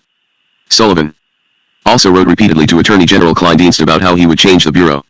The White House was not only anxious to keep Sullivan quiet about abuses of the Nixon administration, it also wanted to use him as a source of information as to abuses of the FBI by prior administrations. Both Nixon and his chief counsel, John Dean, saw this as a possible way out from under the enormous pressure of Watergate which was building up. If Nixon could prove other presidents had abused the FBI, perhaps this would tend to reduce criticism of him. In February 1973, Nixon discussed this possibility with Dean. Hoover was my crony. He was closer to me than Johnson, actually, although Johnson used him more. I think we would have been a lot better off during this whole Watergate thing if he had been alive. Because he knew how to handle the Bureau. He would have scared them to death. Nixon and Dean then explored the allegation that Johnson directed bugging operations against him in the 1968 presidential campaign. Nixon said, "We were bugged in '68 on the campaign plane. Goddamnedest thing you ever saw." This approach bogged down when Deke DeLoach told John Mitchell that Nixon's plane had not been bugged but that the FBI had traced toll call records from telephones near the Agnew plane when it was parked on the ramp at Albuquerque in 1968. Dean then suggested Sullivan, who was disgruntled and has a world of information, as a source for this material. Eager to approach Sullivan, Nixon asked, "You think Sullivan is basically reliable? Why would he want to play ball?" Dean explained that Sullivan badly wanted to get back into the FBI and Nixon replied, "That's easy." Dean said, "He might tell everything he knows. He's a bomb." Dean called Sullivan to the White House and asked him point blank to prepare a memorandum listing examples of political use of the FBI by previous presidents. Sullivan, still nurturing his ambition to be the director of the FBI, saw this as a chance to further ingratiate himself with the president. He prepared two memoranda, which Dean later turned over to the Senate Watergate Committee. In the first, he offered to testify in behalf of the administration and the facts, he said, would put the current administration in a very favorable light. The second memorandum was 4 pages in length and detailed specific instances of questionable use of the FBI by previous presidents. Both documents were typed personally by Sullivan in his familiar rough style. The longer memorandum read in part, to my memory, the 2 administrations which used the FBI the most for political purposes were M.R. Roosevelt's and Mr. Johnson's. Complete and willing cooperation was given to both. For example, Mr. Roosevelt requested us to look into the backgrounds of those who opposed his Lend-Lease bill. Mrs. Roosevelt would also make some unusual requests. The contrary was also true in that the Roosevelts would indicate to the FBI they were not interested in the FBI pushing certain investigations too far if the subjects were ones the Roosevelts did not want derogatory information on. Sullivan cited as an example of the latter Roosevelt's lack of interest in pursuing allegations that Sumner Welles, the Under-Secretary of State, had made homosexual advances to a porter on a railroad train. Sullivan said that President Johnson would ask the FBI for derogatory information on senators in his own Democratic Party who were opposing him, which he would leak to Everett M. Dirksen, the Republican leader of the Senate, who would use it with telling effect against President Johnson's opponents. Sullivan also disclosed Johnson's use of a special FBI squad at the 1964 Democratic Convention in Atlantic City, which bugged the hotel room of Dr. Martin Luther King, tapped the storefront office used by black groups and set up a network of informants to infiltrate various factions at the convention. From all these sources, a steady stream of information kept flowing to President Johnson. Sullivan dealt with political pressure in the handling of the case of Walter Jenkins, the Johnson aide who was arrested on a morals charge in a YMCA men's room. He cited alleged bugging of Agnew's campaign plane, which he knew to be untrue, the wiretapping of the South Vietnamese embassy, and the surveillance of Anna Chennault believed by Johnson to be a contact between Republicans and the South Vietnamese to delay peace negotiations until after the 1968 elections, thus giving a political advantage to Nixon. While Sullivan's memorandum contained some truth, much of it was sheer fiction, and he produced neither proof nor documentation to support any of his charges. It was therefore of no value to Nixon, and when later John Dean turned it over to the Senate Watergate Committee, it was set aside as a basis for inquiry because of its personal cheap shots which had little or no substantiation. But these shotgun blasts at the Bureau served one purpose. They became the basis for allegations and attacks on the Bureau in the media, in various anti-FBI books, and in the reports of the Senate Intelligence Committee. Ironically, though the committee commented on his obvious bias and his attempts at getting back at Hoover, the reports nevertheless leaned heavily on Sullivan in the case it constructed against the FBI. So Sullivan had the revenge he sought, but at a heavy cost to the internal security of the United States and the future effectiveness of the FBI. Chapter 12 Scare the Bastards. Richard M. Nixon. For many Americans, the FBI is a collection of Ephraim Zimbalist types, implacably tracking down bank robbers, kidnappers, espionage agents, and other lawbreakers, all in TV thriller fashion. Recently, however, some members of Congress and antagonists within the media have added to that concept the idea that the FBI stays up nights thinking up ways to deprive Americans of their civil rights. Few realize that no organization could be what the FBI has always been acknowledged as being the world's greatest law enforcement agency by devoting itself solely to the cops and robbers game.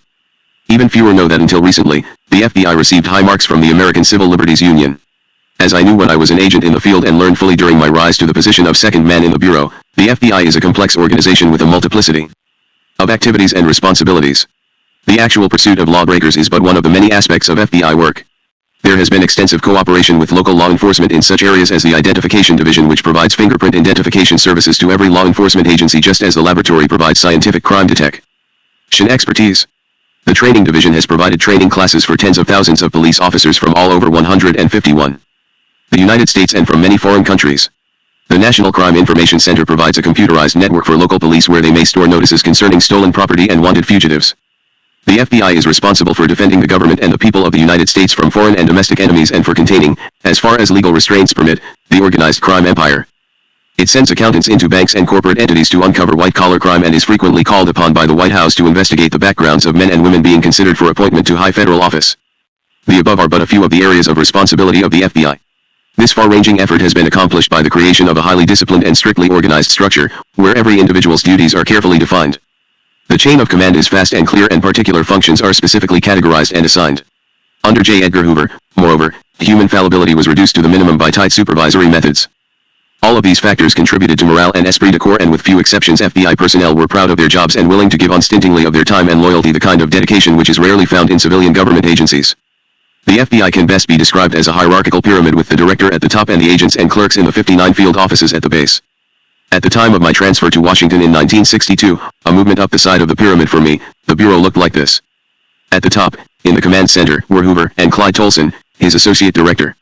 Below them was John P. Moore, third in command with the title of assistant to the director in charge of administration. Under Moore were assistant directors in charge of the Identification Division, the Training Division, which not only handled the indoctrination of new agents but also maintained a high level of competency among those. A short time later, Moore was relegated to number 4 in the chain of command when Deke Deloach replaced Belmont. Already in the ranks, the Administrative Division, the Files and Communications Division, and the Crime Records Division, which under Louis Lou Nichols, Deloche, and others through the years, also served a public and press relations function. On the investigative side, there was assistant to the director Alan Belmont, number 4 in the chain of command. He was responsible for the operations of the Domestic Intelligence Division, headed at that time by Sullivan, the General Investigative Division under Al Rosen, who held that position for more than 30 years, the FBI Laboratory, and Courtney Evans's Special Investigative Division, among whose functions it was to maintain liaison with the Attorney General. Though there were personnel changes from time to time, the basic organization of the Bureau remained the same until 1971. The Bureau for years had an agent in the Training Division responsible for legal research, but in 1971 Hoover set up the Office of Legal Counsel to handle the proliferating legal problems faced by the Bureau. Several years later, Dwight Dalby, the legal counsel, was given the title of Assistant Director. The FBI had been the first government agency to computerize its payroll operations, and when Hoover inaugurated the computerized National Crime Information Center, all these functions were consolidated in a new Computer Systems Division in 1972 *. The Bureau was not only a self-contained pyramid but the hub of a will whose spokes moved out to other government agencies with which the FBI worked in tandem. There was liaison with all government agencies, some on a daily basis and some infrequently. Summaries were furnished to the Central Intelligence Agency, the National Security Agency, *. Since Hoover's death, new directors have reshuffled and renamed some of these divisions, but the basic functions, with the exception of domestic intelligence, which has been almost completely phased out, have remained the same. Gray, for example, abolished the Crime Records Division because he suspected some of its staff members were leaking information to the media. He himself took over the responsibility of relations with the media, and other duties were divided among various divisions. The State Department and the intelligence arms of the military services. Reports and memoranda went directly to the White House for the eyes of the President or his aides. Hoover personally reported annually to the Appropriations Committees of the House and Senate and supplied national legislators with such information as the law required or as the President authorized him to disclose. When Hoover appointed me Deputy Associate Director, in effect the second man in the Bureau since Associate Director Tolson was frequently too ill to hold the reins of authority or to keep abreast of the many activities of the FBI, it became my job to supervise the routine of this great organism. A heavy and never-ceasing flow of work crossed my desk, and I was expected to keep Hoover and Tolson fully informed of developments in fast-breaking cases and in the daily routine. I was therefore on tap from very early morning to 10:30 at night, the hour at which Hoover was no longer accessible except in the case of a tremendous emergency. More than one phone at home became a vital necessity if I was to handle my responsibilities, so a hotline was installed which connected directly with the FBI switchboard. The extension to that phone in my bedroom had a red light which went on when I was called and remained on if the call was unanswered. There were times, however, when I was needed immediately, though I was neither at home nor at the Bureau. To maintain constant contact, I provided myself with a pageboy, a small radio receiver about the size of a package of cigarettes which gave a high-pitched signal when headquarters needed me. I would then call in from the nearest telephone. The pageboy could also be a nuisance. Frequently there were calls from the White House from assistants to H.R. Haldeman, President Nixon's Chief of Staff, from John Dean, the legal counsel, or from other staff members which were of little significance and no urgency, and I would rush to the phone only to be asked some routine question. To make matters worse, some of the calls which purported to be from the White House came from individuals who used that exalted switchboard to make themselves seem important. 1. Such person was Assistant Attorney General Robert Mardian, who liked to give the impression that he practically lived in the Oval Office. On very rare occasions I had direct calls from President Nixon himself, such as during the afternoon of the attempted assassination of Governor George Wallace. On a Saturday morning, July 24, 1971, at 9:30 a.m., I received a call on the hotline which gives an idea of the many different kinds of assignments that were passed on to the FBI. The caller was Hoover. "Felt," he said, "I just received a call from Egil Crow at the White House. The President is gravely concerned about a story which appeared yesterday in the New York Times." Walter Beecher, a Times reporter, wrote the story which completely sets forth the U.S. backup position in the SALT talks. "The President is furious." "Mr. Hoover," I answered, "I don't blame the President for being mad.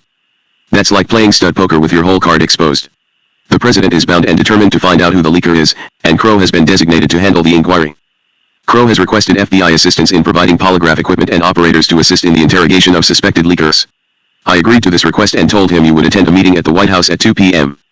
today to discuss details." "I'll be there," I said. "Very good, Felt," he said in his usual abrupt manner. "Goodbye." I realized that he had not brought up the fact that on his specific orders the FBI had not used the polygraph for more than 7 years. Since this is what the White House wanted, Hoover had committed himself and it was up to me to work out the details. The first step was to call up the Saturday supervisor at the Bureau and to have the Times story read to me. It was headlined USers Soviet to join in missiles more RATORIUM, and it discussed at great length the strategic arms limitation talks and the U.S. negotiation position. Then, in devastating detail, the article described the American backup position, the minimum the United States would settle for if its initial proposals were rejected. This put our negotiators in the position of being able to expect only the least they had hoped for, since the Soviets were now informed of our negotiating strategy. This was not the first time highly sensitive information dealing with foreign policy matters had leaked, and the president was, I have been told, climbing the walls. It was in an early attempt to stop these leaks that the FBI was ordered by the White House to place the Kissinger wiretaps on staff members and on certain newspaper reporters. These leaks, moreover, were what caused the White House to form the Plumbers Unit, bypassing the FBI, which John Ehrlichman and other Nixon aides thought was being too dainty about civil rights. Having listened to the text of Beecher's story, I next called Assistant Director Yvonne Conrad, who headed the FBI laboratory. Conrad had been in charge of the polygraph equipment and had trained the agents who operated it. Conrad had been very disappointed when use of the polygraph was discontinued. He had great confidence in it, as did many of us in the FBI. Though it is less than 100% accurate, it did help weed out the innocent and allowed us to focus our investigative efforts on those whose readings had been doubtful or who had refused to take the test. Hoover had banned use of this lie detection technique at the same time as he had put a stop to other FBI investigative methods which were arousing the ire of highly vocal civil libertarians. Conrad was more than a little upset when I spoke to him. "Mark," he said, "we just can't do it. Our equipment is covered with dust in the warehouse at Quantico. The agent operators haven't had any practice for 7 years. This is a terrible mistake. Yvonne," I told him, "we're going to do it anyway. Start getting the instruments back to Washington and lining up the best operators. We may have to do some tests as early as tomorrow. On Monday, we will probably have to be ready to go all out." The boss said the president was very upset about it. "We will know better when we get back from the White House." "What do you mean by we?" "TD like to have you go, too. There may be some technical questions. But here Conrad put his foot down. "If you agree, Mark, I would rather spend my time in the lab. If I am going to do the impossible, at least let me be here to do it." Instead, he sent a qualified assistant. And by the time I reported at the White House, Conrad had begun to do the impossible. Several machines had been dusted off and were on their way from Quantico, and because Conrad had not been sure of the Bureau's long inactive equipment, he had arranged to borrow some machines from the New York City Police Department, which were being brought to Washington in Bureau cars. We were the first to arrive for the White House meeting, or so I thought. A balding little man, dressed in what looked like work clothes and dirty tennis shoes, was shuffling about the room, arranging the chairs, and I took him to be a member of the cleaning staff. He turned out to be Robert Mardian, who had been reached on the tennis court with orders to attend the meeting. Engelbert Crow chaired the meeting. Others attending were David R. Young of the White House staff, who seemed to be assisting Crow, General Alexander Haig, at that time Kissinger's chief deputy, E. Howard Hunt, a nondescript man who said practically nothing, and 2 representatives from the Office of Legal Counsel of the Defense Department. It was the first time I had met any of them, although I had talked to Mardian on the phone. Crow explained the president's great concern over the growing number of leaks of national defense information, and he made it clear that he had received some forceful instructions. It was an article by Beecher, on May 9, 1971, which had reported the secret bombing of Cambodia, triggering student protests and the Kissinger wiretaps. On June 13, the New York Times had begun publishing the stolen Pentagon Papers, which, at the very least, may have enabled other countries to break the U.S. diplomatic code. According to Crow, the principal suspect was an expert on strategic weapons at the Defense Department, on leave from a large university, who was known to have had recent contacts with Beecher. We were informed that the suspect's office would be searched that afternoon by Pentagon authorities, and in due course the FBI would give him a lie detector test. Mardian then argued forcefully for the use of wiretaps. I pointed out that though there had probably been violations of the Espionage Act, use of National Security Authority would nevertheless bar use in court of any evidence obtained. I suggested that if wiretaps were to be used, it would be better to obtain a court order under the provisions of the Omnibus Crime Control and Safe Streets Act of 1968. But Mardian brushed this aside, stating that the act could only be applied against organized crime. He was wrong, but he would not listen to the facts. Confident that the case was solved, Crow told me that he would be in touch about the use of the polygraph. All of this I reported to Hoover. I have since learned that after the meeting adjourned, Crow immediately reported to the president and to John Ehrlichman that we've got one person that comes out of the Department of Defense, according to Al Haig, who is the prime suspect right now. He had access to the document, and apparently he has views very similar to those which were reflected in the Beecher article. And it would be my feeling that we should begin with him and those immediately around him before going to a dragnet polygraph. Polygraph him, the president ordered. And he added, I want that to be done now with about 400 or 500 people in state, defense, and so forth, so that we can immediately scare the bastards. The following Monday, I received a terse phone call from Crow. We have decided to let the agency CIA handle the polygraph interviews, he said, and apologized for causing the Bureau any difficulty. Obviously, John Ehrlichman had decided to punish the Bureau for what he saw as its lack of cooperation and its refusal to get involved in the work which the plumbers later undertook. Crow seemed embarrassed, but he could not have known that the Bureau was relieved rather than angry at being brushed aside. I immediately called the director to tell him of the White House turnabout. He merely thanked me for calling. I'm sure he was relieved, too. There is a sour postscript to this. Under Crow, a full-scale investigation was conducted to determine the source of the solved leak. The suspect was given a polygraph examination by CIA, but it was inconclusive. The investigation was broadened to include others at the Pentagon and the State Department, conducted by the CIA. But the media blamed both the investigation and the polygraph interviews on the FBI. It was on August 19, 1971, at 6:45 p.m., just as I was getting ready to go home, that I received another phone call from the director. "Felt," he said, "I have just received a long-distance phone call from Lawrence Higby, who is with the president at San Clemente. He wants a full-field investigation of Danny Shore. I don't know what position Shore is being considered for, but the White House is in a hurry. Get the investigation started at once and set a short deadline." All I knew about Shore was that he was a newsman. Who's Who listed him as a reporter and broadcaster for CBS News. Had I checked with other newsmen, I would have learned that he had been conducting a vendetta with the Nixon administration, that he had a waspish temperament, and that he was disliked by his colleagues at CBS and elsewhere in the media. That the White House had given us no clue as to what government post he was presumably slated for was not unusual. In fact, the Bureau preferred it that way. Sometimes secrecy was wanted, and if there were leaks we could not be accused of them. I immediately called Lawrence H. Martin, chief of the Special Inquiry Section responsible for investigations of this nature, and briefed him on the call had received from Hoover. "What's the deadline?" he asked. "Larry," the director said, "the White House is in a hurry and that means pull out all the stops." "He's been a reporter for many years and was assigned abroad for a long time," Martin objected. "This guy has written millions of words and God knows what all he has said.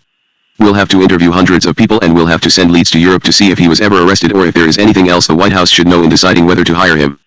We agreed that it would be a tough assignment, which possibly could be completed in 3 days, but not without leaving a dangerous number of loose ends. Then Martin set the wheels to turning, which meant getting agents in the field to drop other investigations in order to get the job done. Agents hated these short deadline cases, and they were known as no-win. They were, in effect, a contest between the Bureau and the news media. The FBI was required on a crash basis to look into a person's entire life history to uncover all information which might have a bearing on the wisdom of appointing the subject to an important government position. If, after the appointment was announced, a reporter was able to dig up something the Bureau had missed, it made headlines. The agent responsible for missing this information was censured and the Bureau looked bad. If the investigation missed nothing, the agents were merely considered to have done their job and received no credit for it. Investigations of media people, moreover, were particularly sensitive because if an agent did anything that might be criticized, it always ended up in print.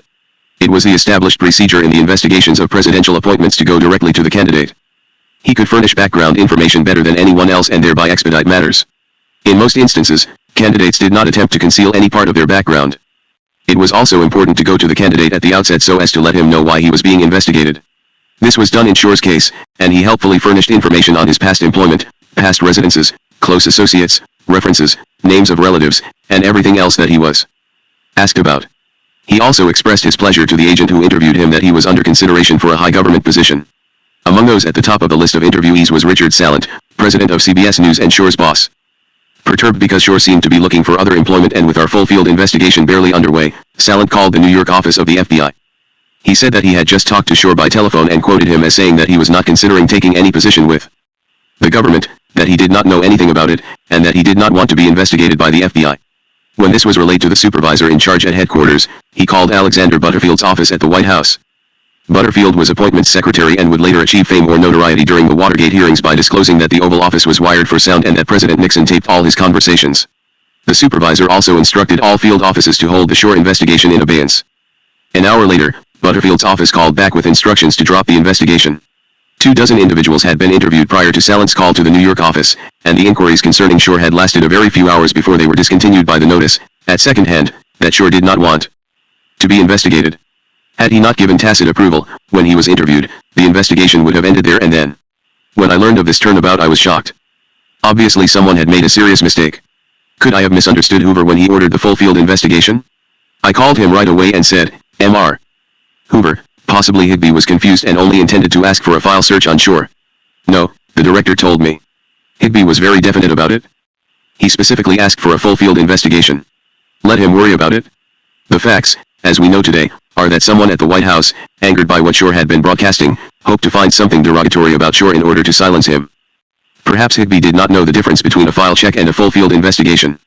But in either case, the White House had attempted to use the FBI for its own purposes, the discrediting of an antagonistic newsman.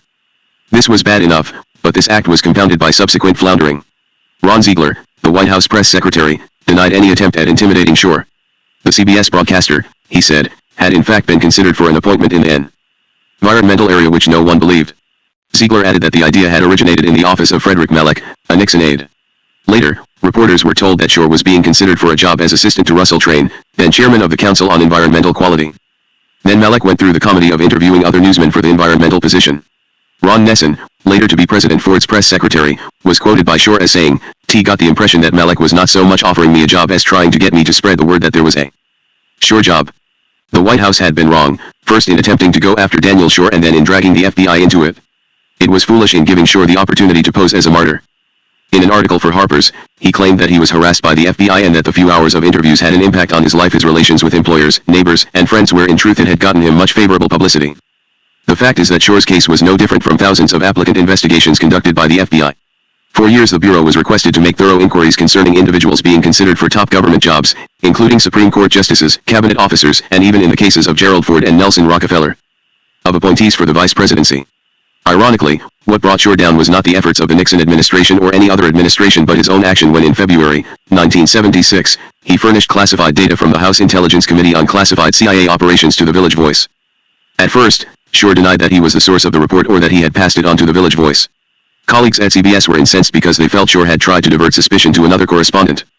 He was suspended with full pay by CBS, and on September 18, 1976, resigned because the polarizing effects within CBS News of the controversy involving me had made it impossible for him to function effectively. His explanation reminded me of his failure to inform CBS back in 1971 that he had expressed no objection to being investigated by the FBI for a government post when he was first contacted. He had been less than candid on the first occasion in 1971 and emerged as a martyr in the minds of most observers. When he tried the same tactic in 1976, it didn't work. INGAAEELEATSGOENT. $A. I equals S underscore EL equals AEASA, I underscore 7 AA Ween 7, P, AAAOEY equals E underscore I. Underscore we. Tell him the request came from the White House. John Wesley Dean. The FBI laboratory was J. Edgar Hoover's pride and joy. Its technicians were and are skilled in scientific detection, its equipment was probably the best in the country, if not the world, and it served not only the Bureau but police departments throughout the United States. The FBI lab's achieved goal was complete objectivity in the analysis of criminal means and methods, from forged documents to ballistics. But even the laboratory felt the pressures of the Nixon administration to make it a political arm of the White House. That Hoover and the rest of us resisted those pressures won the Bureau few friends in the White House and the Justice Department, and the fact that no recognition came from the watchdog press is one of the sad ironies of the pre- and post-Watergate eras. The case of Dita Beard, ITT, and the Justice Department is an example of the pressures to use the FBI for political purposes, and it began when John Mitchell resigned as Attorney General to take over direction of President Nixon's re-election campaign. To replace Mitchell, Nixon nominated Deputy Attorney General Richard Kleindienst and Pat Gray, then Assistant Attorney General in charge of the Civil Division, to move up into the Kleindienst slot. Confirmation here. Hearings before the Senate Judiciary Committee began in February of 1972, with Gray acting as unofficial counsel for the Attorney General designate. The only serious question raised by committee members was an allegation that the Justice Department had been improperly influenced in the settlement of a major antitrust suit against International Telephone and Telegraph Company. Kleindienst denied any pressures or influence, and the hearings were closed. A few days later, on February 19, columnist Jack Anderson exploded a bomb by publishing the text of a memorandum purportedly written on June 25, 1971, by Dita Beard, an ITT lobbyist, to one of the company's vice presidents, W. R. Merriam. The memorandum baldly implied that there had been a payoff in the antitrust settlement. If Dita Beard was to be believed, and the more cynical in the Washington press corps saw the memo as an effort on her part to make herself important, Attorney General Mitchell had told her that the suit would be settled favorably in return for a $400,000 contribution of ITT cash and services to the Republican National Convention, then scheduled to be held in San Diego, where the company's Sheraton subsidiary owned the hotel. The following day, Anderson charged that Kleindienst had been an outright liar when he testified about the ITT case. It is not my purpose to go into the veracity of the Dita Beard memorandum. She was one of Capitol Hill's more flamboyant characters, hard drinking, hard swearing, and not above giving her employers an exaggerated sense of her importance and effectiveness. The memorandum did raise some serious and legitimate questions about the probity of the Nixon Justice Department, the White House, and Richard Kleindienst. If believed, it could cause a scandal that might do considerable damage to the president's re-election campaign. The FBI was in no way involved, and we saw no chance of being dragged in until Robert Mardian called me. He called from the office of Senator Eastland, chairman of the Judiciary Committee. A subpoena has been issued by the committee ordering Mrs. Beard to appear and testify, but she has disappeared. Senator Eastland has requested the FBI to locate her and serve the subpoena. I am instructing you to do it. Ironically, the hearings had been reopened at Kleindienst's request, contrary to White House wishes, so that he could clear his name. I did not like the idea of having the FBI serve the subpoena because it smelled of politics. But Hoover cleared Eastland's request without question. It was no great job to trace Mrs. Beard, however, and FBI agents quickly located her at the Rocky Mountain Osteopathic Hospital in Denver, where she was being treated for a heart ailment. With permission from her doctor, the subpoena was served, but this did not help the committee. Mrs. Beard's doctor said that she would not be well enough to travel to Washington for some time. But since her testimony was crucial, some committee members traveled to Colorado. The interview did not produce any positive results. What followed was a series of events which I carefully recorded for FBI files. They involved the Justice Department, the White House, and the FBI. On March 10th, I received an urgent telephone call from Pat Gray. I had never met him before, nor had I ever talked to him on the telephone. He explained that he had a very important matter to discuss about which he had to see me immediately. A few minutes later, he was in my office. Almost 6 feet tall, his hair closely cropped, his face weather-beaten. He had been a submarine commander during World War II. He was a strong and vigorous-looking man. He took no time in getting to the point. After explaining that he was managing the reopened hearings for Kleindienst, he gave me a brief rundown on the uproar that was raging. Then he handed me a large manila envelope and said, "The original Dita Beard memorandum is inside. The Judiciary Committee got it from Jack Anderson. It is very important to know whether it is authentic. I would like the FBI lab to identify the typing, check the paper for watermarks, and determine if there have been any erasures." "We can do that," I assured him. "We don't want any examination made which would in any way alter the memorandum," he ordered. "All right," I answered, "but that may limit what tests we can do." Understand that, but we must not alter the document in any way," he insisted. I agreed, and after Gray had left, I got clearance from the director and sent the document to the lab by special messenger. Less than an hour later, Gray's office called, frantically asking that the memorandum be returned immediately. I explained that the lab could not have had the time to complete the examination requested by Gray, but that made no difference. The document had to be returned at once. I notified a startled Yvonne Conrad at the laboratory, who retrieved the memorandum and sped it on its way back to Gray. Conrad called later to tell me that they had been able to photograph the memorandum, but that all they would be able to determine from the copy was the probable make and model of the typewriter on which it had been prepared. On March 11th, we informed Gray of just that. 4 days later, Gray was on the phone again to tell me that he was returning the Beard memorandum together with 6 pages of typewritten notes made by Britt Hume, an investigative reporter for Jack Anderson, who had interviewed MRS. Beard. Gray wanted the memorandum and the notes examined, but with no tests made on either that might alter them. "Mr. Gray," I said, "I am sure you realize that what we can do is very limited without access to the typewriters in question and without known typing specimens for comparison." I know, Gray answered, "but that's the best I can provide. Tell them to do what they can." Again, the documents were turned over to the lab, and again, within the hour, Gray's office was calling to inform me that it was very urgent that the Beard memorandum be returned immediately. This backing and forthing troubled me, but I relayed the message to Conrad, who was becoming more than a little annoyed. "Look, Mark," he said, "with such limited access to the memo and no material for comparison purposes, there is nothing we can do except to say that the Beard memo and the Hume notes were not typed on the same machine." The next day, Gray called me still again. He was sending me copies of Mrs. Beard's initials, he said. He explained that she had denied that the initials on the original memorandum were hers. By this time, I was becoming a little exasperated myself, and I said to Gray, "You are asking us to compare copies with copies, and this will make any positive conclusion impossible. Please check them anyway," he insisted. I was not surprised when Conrad called to say that the lab could arrive at no positive conclusions, and this was reported to Gray. My hope was that this would be the end of the FBI's participation in what seemed to be some kind of game. But I was wrong. 24 hours later, John Dean, the White House counsel, called me. He explained that private document examiners working for ITT had obtained 3 sets of documents typed on the same machine as the Beard memo, but at different periods between June 2, 1971, and February 18, 1972. According to Dean, ITT's experts had concluded that the Beard memo had been typed during January of 1972 instead of June 25, 1971, as it was dated. If true, this would conclusively prove that the memo was a forgery. He said he would have the original memorandum delivered to me from the Senate Judiciary Committee and the typing specimens from the Washington ITT office. But he would not permit chemical analysis to test paper, ink, and so on, which left the lab nowhere, though Conrad did the best he could. On March 17, MRS. Beard issued a statement which was released simultaneously by her attorney and by Senate Republican leader Hugh Scott. It read, in part, "I did not prepare it, the memo, and could not have. I have done nothing to be ashamed of, and my family and I, and in a sense, the whole American government, are the victims of a cruel fraud."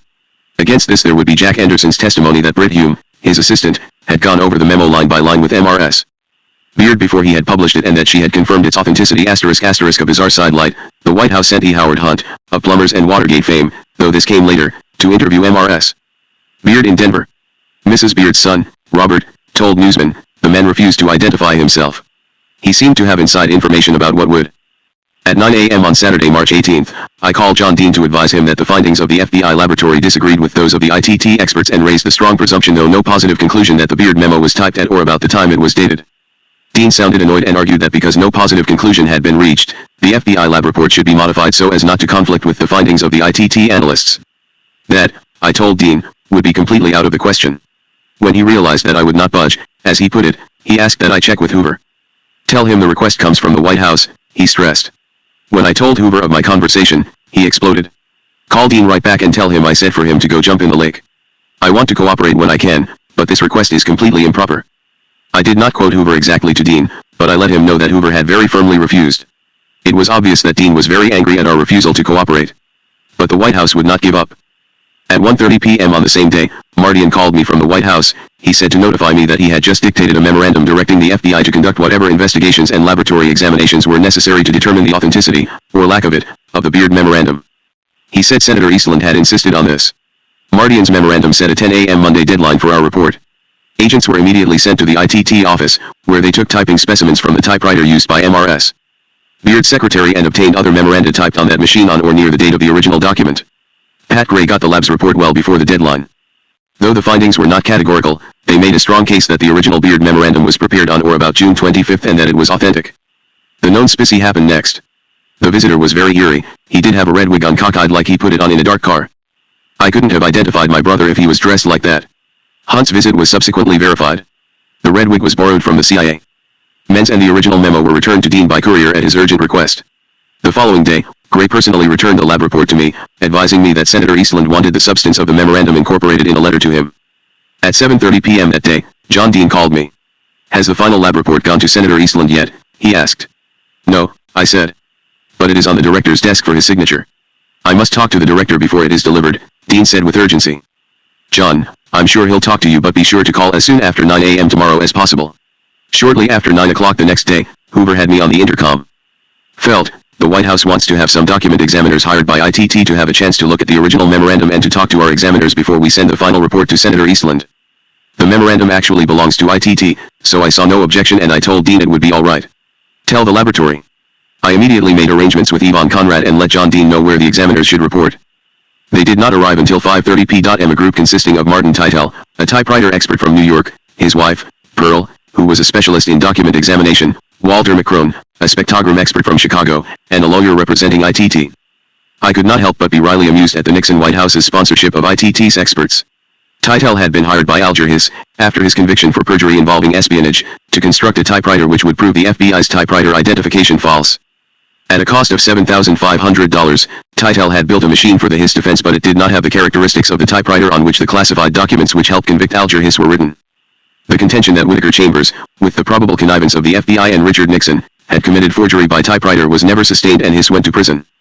Now Titel and his associates were trying to prove that the original Beard Memorandum had been written in January of 1972 and was therefore a forgery. But their arguments were hardly convincing, and the FBI laboratory experts stuck firmly to their opinion that the memorandum was written on or about the date it bore and was probably authentic.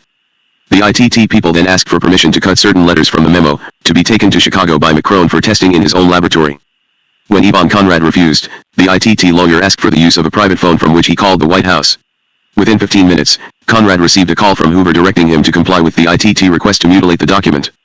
Later, Hoover told me that he had given his permission after receiving a call from John Ehrlichman, who argued that ITT was entitled to do what it wished to the document since it was the company's property. He had yielded to this White House pressure. Still stalling, the ITT experts did not return to the FBI lab until 1:45 the following day, March 23. They cut the 15 letters from the Beard memo and departed. At 3:45 p.m. the formal FBI laboratory report was delivered to Senator Eastland. At 7 p.m. Dean called me. Has the formal report been delivered to Senator Eastland? He asked.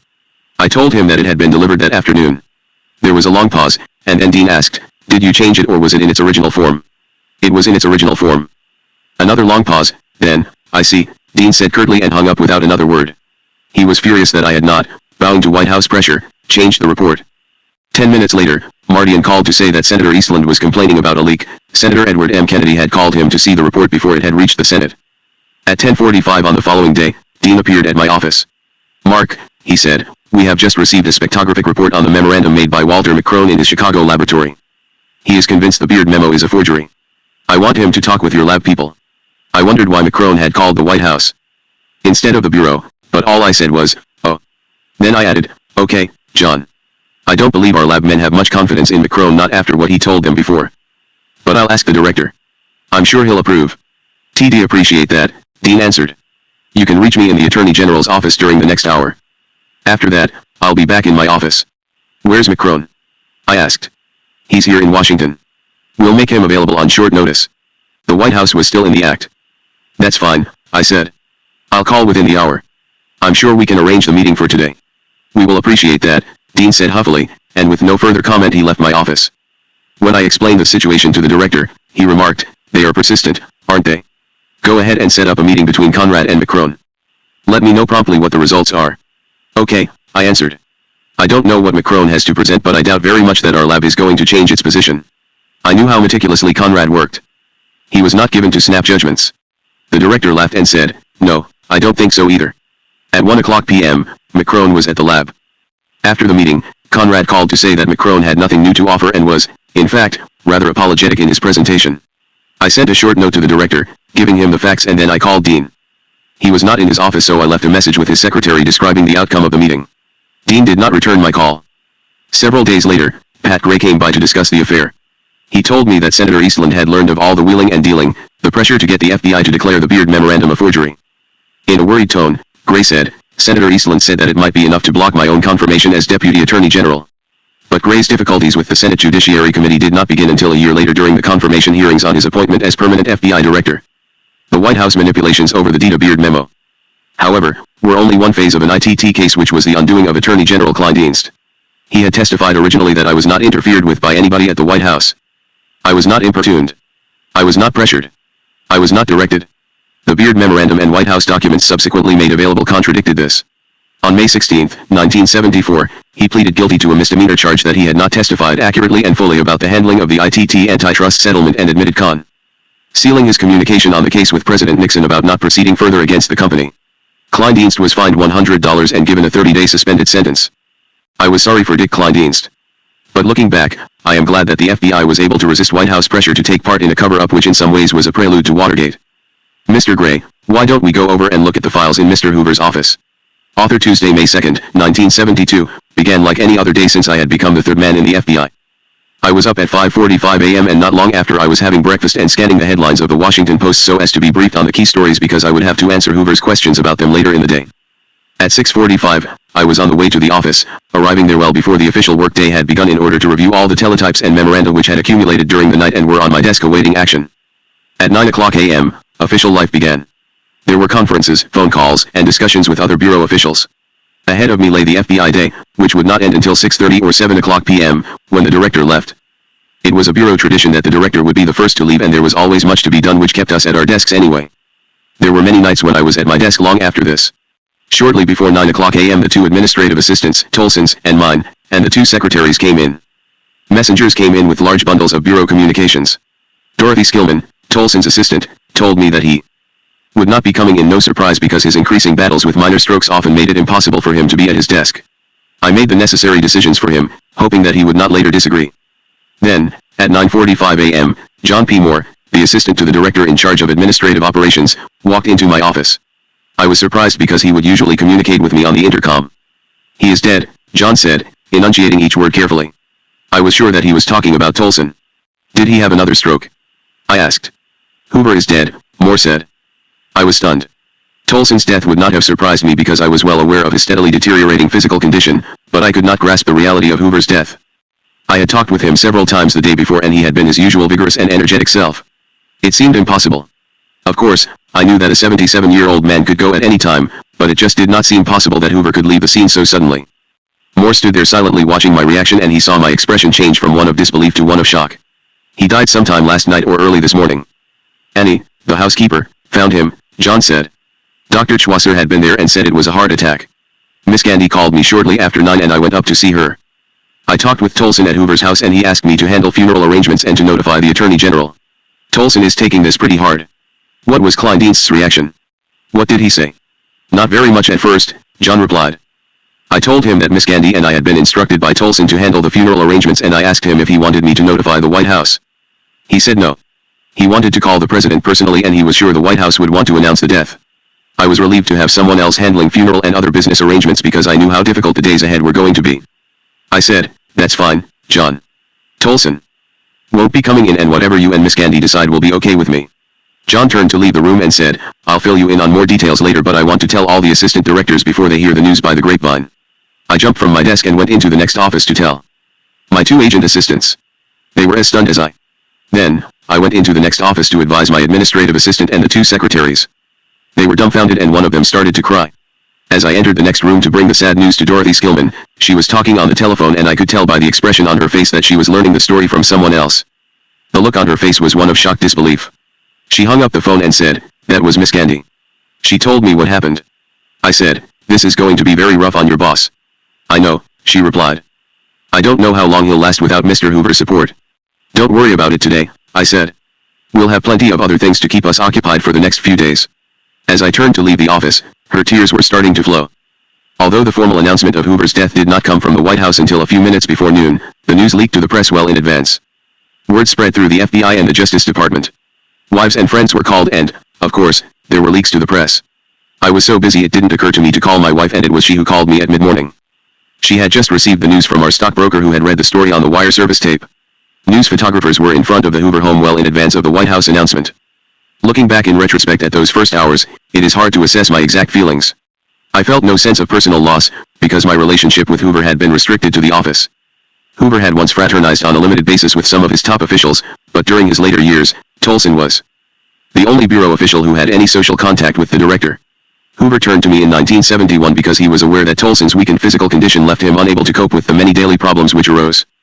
He knew I had no designs on his job because I had never given him the slightest indication of this, and I truly did not.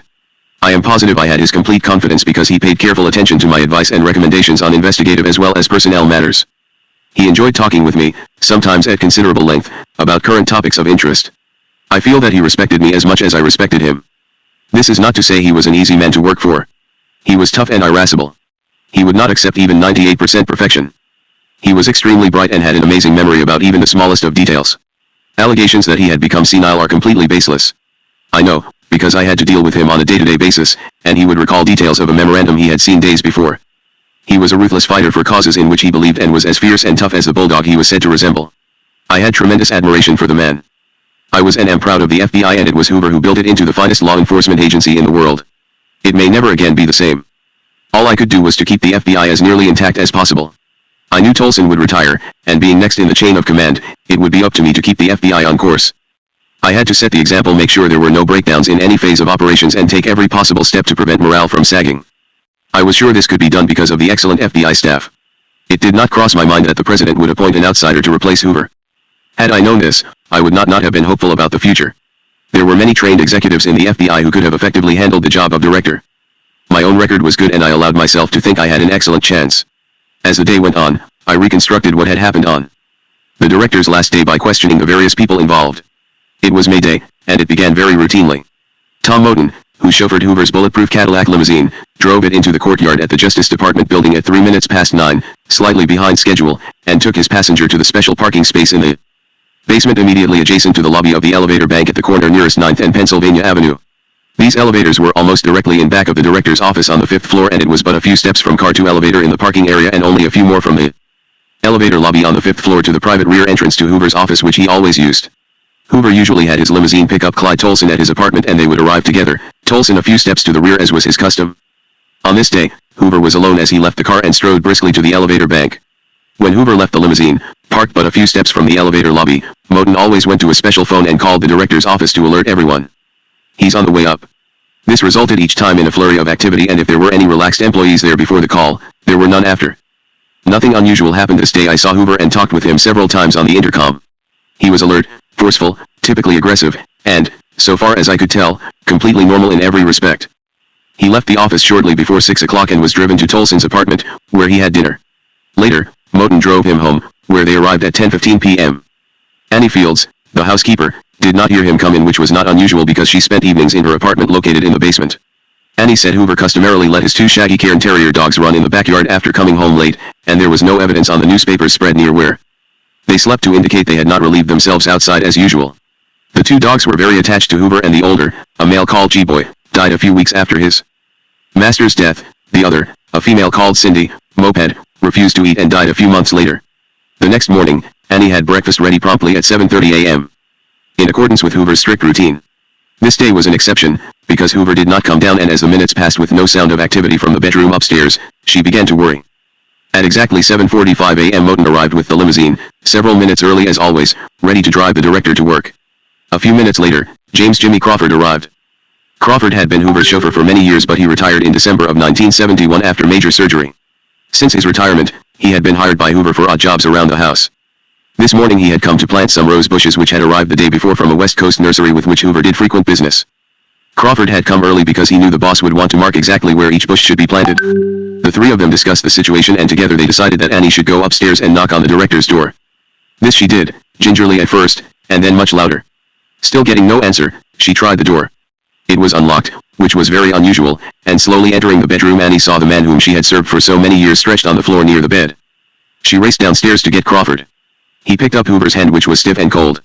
He let the hand drop to the floor and then took a blanket from the bed to cover the body, certain that Hoover was dead. Crawford phoned Tolson and then sent Moten, with the limousine, to pick him up. Annie called the director's office and advised Mrs. Metcalf, who, in turn, called the director's private physician, Dr.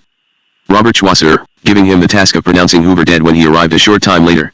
Shortly before 11, John Moore called Joseph Gawler's funeral home at Wisconsin Avenue and Harrison Street, NW, which was close to the Hoover residence. As is customary in the case of dignitaries, Gawler's dispatched an unmarked car, specially constructed without a rear seat, so that a stretcher bearing a corpse can be placed in the rear and strapped into place. When the car approached the house, news photographers were so numerous that it was decided to enter the alley and go into the house from the back. Because the coroner's representatives would not permit the body to be removed until the formal announcement from the White House had been made, it was not until 12:15 p.m. that the body was placed on a stretcher and carried through the back door, across the backyard and through the garage to the waiting car. Gawler's car left the house at 12:30 p.m. John Moore and Helen Gandy had been considering a Masonic funeral, but at 2:05 p.m. the White House called to advise that the president had decided upon a state funeral with full military honors.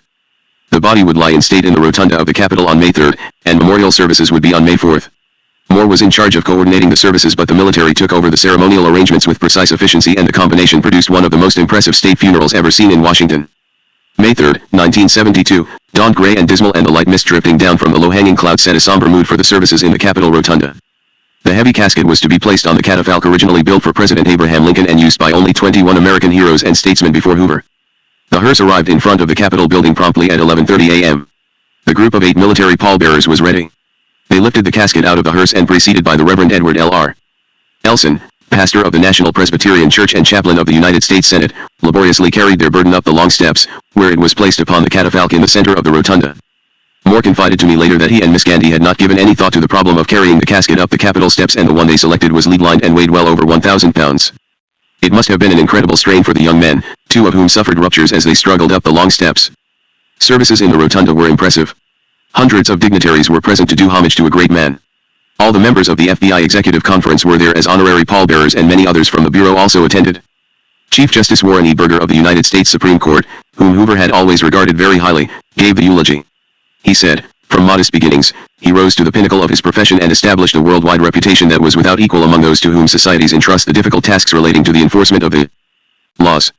He was a man of unyielding integrity, and his standards of personal conduct pervaded the entire organization so that its incorruptibility matched its efficiency. His high standards produced the institution that is, in a very real sense, the lengthened shadow of a man. Thousands came to pay their final respects during the afternoon and evening. The closed casket led a few sensation-seeking writers to assume that Hoover died from some mysterious foul play, and to put an end to such speculation, once and for all, let me point out that the casket was open for all to see the preceding evening during visiting hours at Gawler's. And there was not the slightest indication of foul play. Late in the afternoon, as Moore sat at his desk thinking of the heavy strain his lack of attention to detail had placed upon the military pallbearers, a visitor to his office was announced.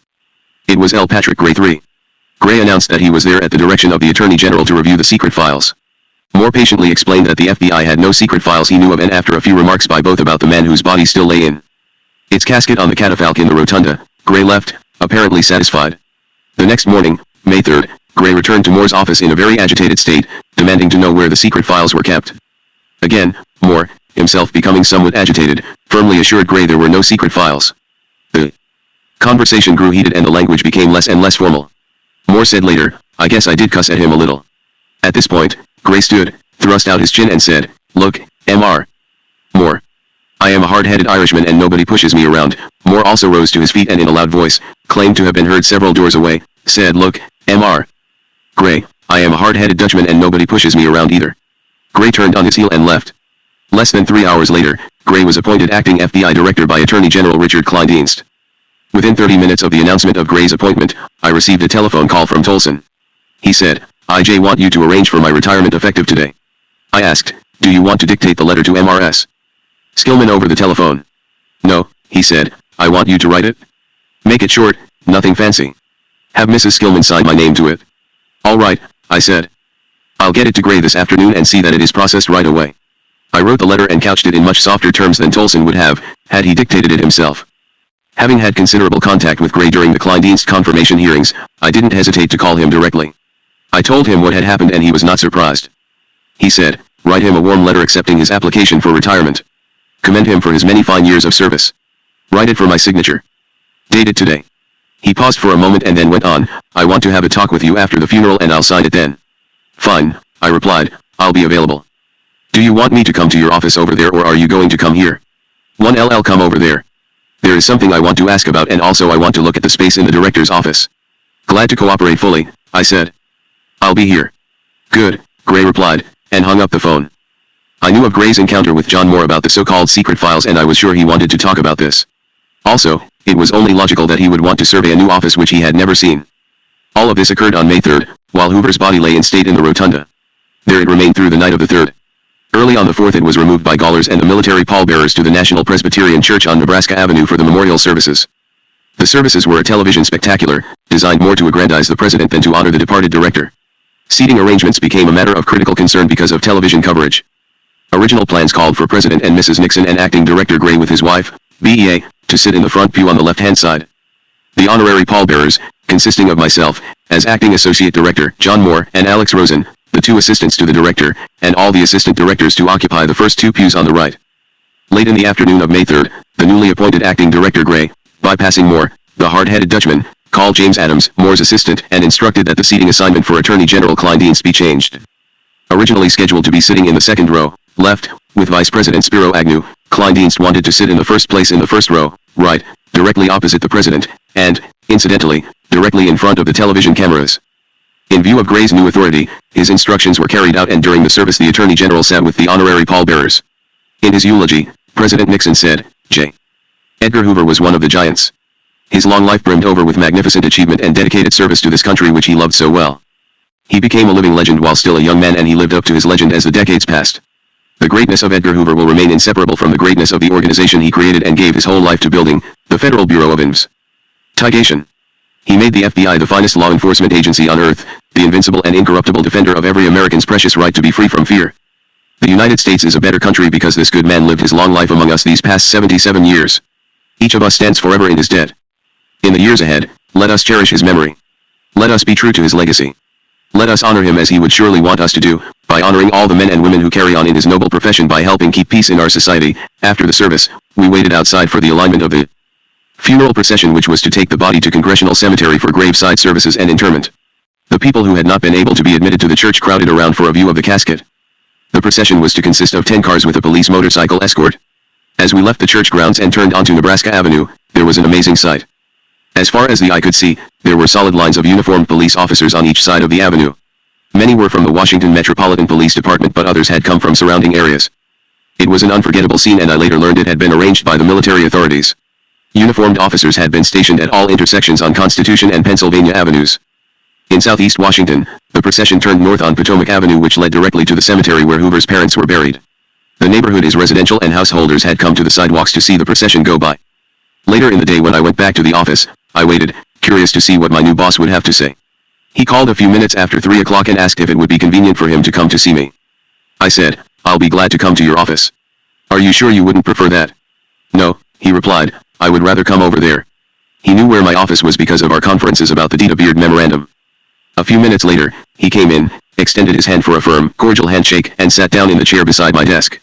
I said, congratulations on your appointment as acting director. Frankly, most of us were hoping that the president would select an insider but I can assure you that all of us will do everything we can to help you. I was completely sincere but I don't believe Gray trusted the FBI officials at SOG. He smiled and said, thank you, Mark. I'll need all the help I can get. I am greatly flattered by the appointment. I have always had an enormous respect for the FBI. I know that Gray really came to love and admire the FBI and subsequent failure of his confirmation was a terrible disappointment to him. Gray went on, we will have a lot of things to talk about later, but today, the first thing I want to know about is the secret files. Mr. Gray, I said, the Bureau doesn't have any secret files. There are thousands and thousands of files with derogatory information in them, some of which was obtained through investigation of FBI cases and some of which was volunteered. files with extremely confidential and sensitive information about espionage investigations. Many of our files are classified top secret or confidential under rules that govern all government agencies. Mark, I'm not talking about the regular files. Everybody knows that Hoover had his own secret files containing derogatory data on important people. The FBI has files on many important people, I said. A few may have been investigated for violation of some federal statute, but thousands have been investigated for high office in the federal government. The FBI has been requested by various presidents to conduct full field investigations on persons who may be considered for appointment, for example, to the Supreme Court or cabinet positions. Some files involving important people might contain information that was unsolicited by the FBI. For instance, someone writes concerning a congressman and complains about questionable activities which do not involve the violation of any state or federal law. The information would be retained in view of the possibility that the Bureau might be requested by a future president to investigate that particular congressman for a high position. The questionable information, which did not previously concern the Bureau, would then become very important for presidential consideration. Gray stopped me. I know all that, but what about the files that Hoover kept in his office? I tried hard to keep from becoming impatient. He had hundreds of personal correspondence files which I have never viewed. He also sometimes kept Bureau files in his office which were so sensitive that he felt they should be kept on a need-to-know basis so as not to be available to the curious eyes of any agent or clerk who might come across them by chance. Gray interjected, would he follow this practice if the information involved a high-placed person? Sure, or the Bureau file might involve an extremely sensitive and delicate espionage investigation. We have a special file room where access is tightly limited and the cases there are mostly of a foreign intelligence nature. But, you see, all other files are kept in the files section, and because every Bureau employee is cleared for top secret access, there must be some exceptions, and these are the files that might be in the director's office. Gray moved his head from side to side, thoughtfully. Obviously, he still had doubts. Mr. Gray, why don't we go over and look at the files in Hoover's office? Gray smiled and said, okay, let's go. Both of us rose to our feet. I called one of the secretaries to let my office know where we would be. I escorted Gray to his new office and we talked pleasantly on the way over. When we arrived, I introduced him to the receptionists and then took him directly to Miss Gandy's office where I introduced him to Hoover's personal secretary of 53 years and to Irma Metcalf who shared the space. Gray was extremely charming and gracious to the two women. I explained why we were there, namely that Gray wanted to see the so-called Hoover files and to have a tour of his new space. Miss Gandy smiled and said, well, there they are, pointing to the 10 5-drawer file cabinets which completely filled 2 walls of the small office. Most of this material is Mr. Hoover's personal correspondence, some of it going back to when he first became director. I am planning to pack up the personal correspondence in cardboard file boxes and ship it out to his house. Mr. Tolson instructed me to do that. He also said that all the Bureau files should be sent to Mr. Felt. Gray looked casually at one open file drawer but made no further reference to these files. There was no indication that he was not completely satisfied with what Miss Gandy and I had explained. I then gave Mr. Gray a complete tour of the director's space, starting with the private inner office which had been occupied for so long. Hi, Mr. Hoover. Mr. Gray, I said, this furniture was obtained by Mr. Hoover when he first became director. It is almost 50 years old. You may want to replace it? No, he replied. I'd like to keep it just as it is. We next walked through the large conference room. Gray instructed that the desk at one end of the room where Hoover posed for pictures with visitors and employees on their anniversaries of service be removed, and I made a mental note to be sure that it would be done. Walking through the space, we again came by Miss Gandy's office and Gray moved through the doorway to ask, Miss Gandy, how much time will you need to clear out all of Mr. Hoover's things so that I can move in? I don't want to rush you. Think 1 week would be sufficient, she replied. I don't want to keep you out of your new office any longer than I can help. Gray paused a moment and then said, are you sure 1 week is enough? I'll plan on moving in on Friday the 12th or Monday the 15th. She replied, that will be fine and I'll keep Mr. Felt posted on my progress. We continued walking through the space and I introduced Gray to each staff member as we went along. He was extremely gracious and cordial to all. When we had completed the tour, Gray said, I am going to need at least 1 more room. Miss Gandy and Miss Edna Holmes have indicated that they intend to retire, but I will be bringing 4 staff members with me and the 2 extra people will need space. See what you can do. I'll handle it. It should be contiguous space and I think I know where to get it. Fine, he replied. Now, the next thing is that I want to address the executive conference this afternoon. It will just be a short meeting. I looked at my watch, it was 3:30. How about 4 o'clock? I asked. 4 will be fine. I said, okay, I'll set it up and I'll meet you in the director's reception room exactly at 4 and take you to the conference room and introduce you. We parted just outside the director's reception room, Gray on his way back to his office in the Justice Department and I on my way back to my office to put wheels in motion to set up the conference. Because of the tight time schedule, I instructed the secretaries to divide up the necessary calls and to ask all members of the conference to be in the director's conference room at 3:55 p.m. Everything went smoothly and at 3 minutes to 4, I was waiting outside the door to the reception room. Soon I could see Gray striding forcefully down the long corridor. My feelings were mixed. I was resentful that an outsider was taking over, yet at the same time, I was impressed with the strength and sincerity of this man. I determined to do everything I could to help him become a successful director. My purpose was to preserve the FBI as I had known it for so many years, and I felt this could best be done by helping the new chief. Greeting Gray at the door, I escorted him through the reception room, down the long corridor, past all the raised and curious female heads and into the conference room, where the FBI officials were seated at the long conference table. As we entered the room, everyone rose to his feet and I led Gray to the head of the table. I said simply, "Gentlemen, this is Mr. L. Patrick Gray III, the newly appointed acting director of the FBI." There was a round of applause before the officials resumed their seats, waiting to hear what their new boss would have to say. Gray is an excellent speaker, and his remarks on this occasion attested to that fact. He anticipated hostility and orchestrated his appearance toward this possibility. He praised the FBI as the finest law enforcement agency in the world, and he complimented the dedication of the FBI officials who helped make it that way. He expressed sympathy and understanding of our feelings about the loss of a great leader and said he would not be surprised if we felt some misgivings about an outsider coming in. He explained that he would make changes and had to administer the FBI according to his own views, but he was careful to say, "I want to maintain the FBI as an institution." He said, "I intend to run the Bureau with patience, understanding, and compassion." He appealed to us to help him meet the serious challenges in the months ahead and concluded by saying, "Thank you, gentlemen." Then he walked from the room alone. As the group broke up, there was considerable discussion, and everything I heard was favorable to our new boss. Chapter 15. As long as I am director of this bureau, any attack upon an FBI employee who is conscientiously carrying out his official duties will be considered an attack upon me personally. J. Edgar Hoover. Right after Pearl Harbor, the United States was seized by a kind of hysteria, and it was used by cynical or misguided Americans to perpetrate one of the most vicious and unnecessary acts in American history, the relocation of loyal Japanese American citizens all to concentration camps. This action, which was accompanied by the seizure of their property, farms and shops and small business at distressed prices, was ordered by President Franklin D. Roosevelt and supported by such staunch liberals as Earl Warren, then California's Attorney General, Secretary of the U.S. Treasury Henry Morgenthau, Jr., Walter Lippmann, a preacher of civil liberties, and the more vocal among the exponents of civil rights in both Congress and the press. Charges by the United States Army that more than 60,000 rounds of ammunition and many rifles, shotguns, and maps of all kinds had been found in raids on the Nisei were found to be based on evidence taken from one sporting goods shop and one warehouse. It was also widely reported that ships leaving one West Coast port were attacked by Japanese submarines receiving their information from Nisei, which after 191 careful investigation by the FBI was conclusively shown to be sheer fiction. The one man of high rank in the federal government who sought to prevent this rape of the Constitution and of human rights was FBI Director J. Edgar Hoover. In discussions with Morgenthau and in a memorandum to Attorney General Francis Biddle, Hoover stated his opposition to any dragnet or roundup of people whose only offense was that their parents had emigrated from Japan, and he vigorously argued that no action should be taken against them unless there were specific actions upon which criminal complaints could be filed.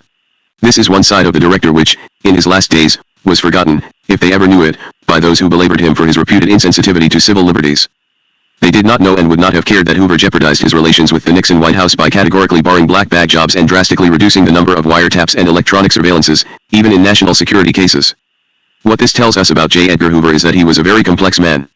The media, whether it was building him up in the 30s as the great gangbuster or tearing him down as a stormtrooper in the late 60s and early 70s, were never able to see more than one side of this man. His associates and subordinates in the FBI saw him from a completely different perspective. People who met him socially took away still another impression. FDR was delighted by what Hoover accomplished, and Attorney General Biddle, although admittedly ambivalent, felt something akin to affection for Hoover. Reflecting on what Biddle had written about the Hoover of the 40s, William Ruckelshaus would say in the 70s, "Really, the man had only one motive. That was to make the FBI the finest investigative organization in the world." I can only testify to the J. Edgar Hoover I knew as I moved up the FBI pyramid. One of the first things I learned about him during the years when I saw him daily was that he was FBI Academy at Quantico, Virginia, as it looked when the author attended _ training school in 1942. Official FBI photograph EOE, IOSNOES. SI FBI Academy at Quantico, Virginia. Official FBI photograph. The author on the firearms range of Salt Lake City, Utah.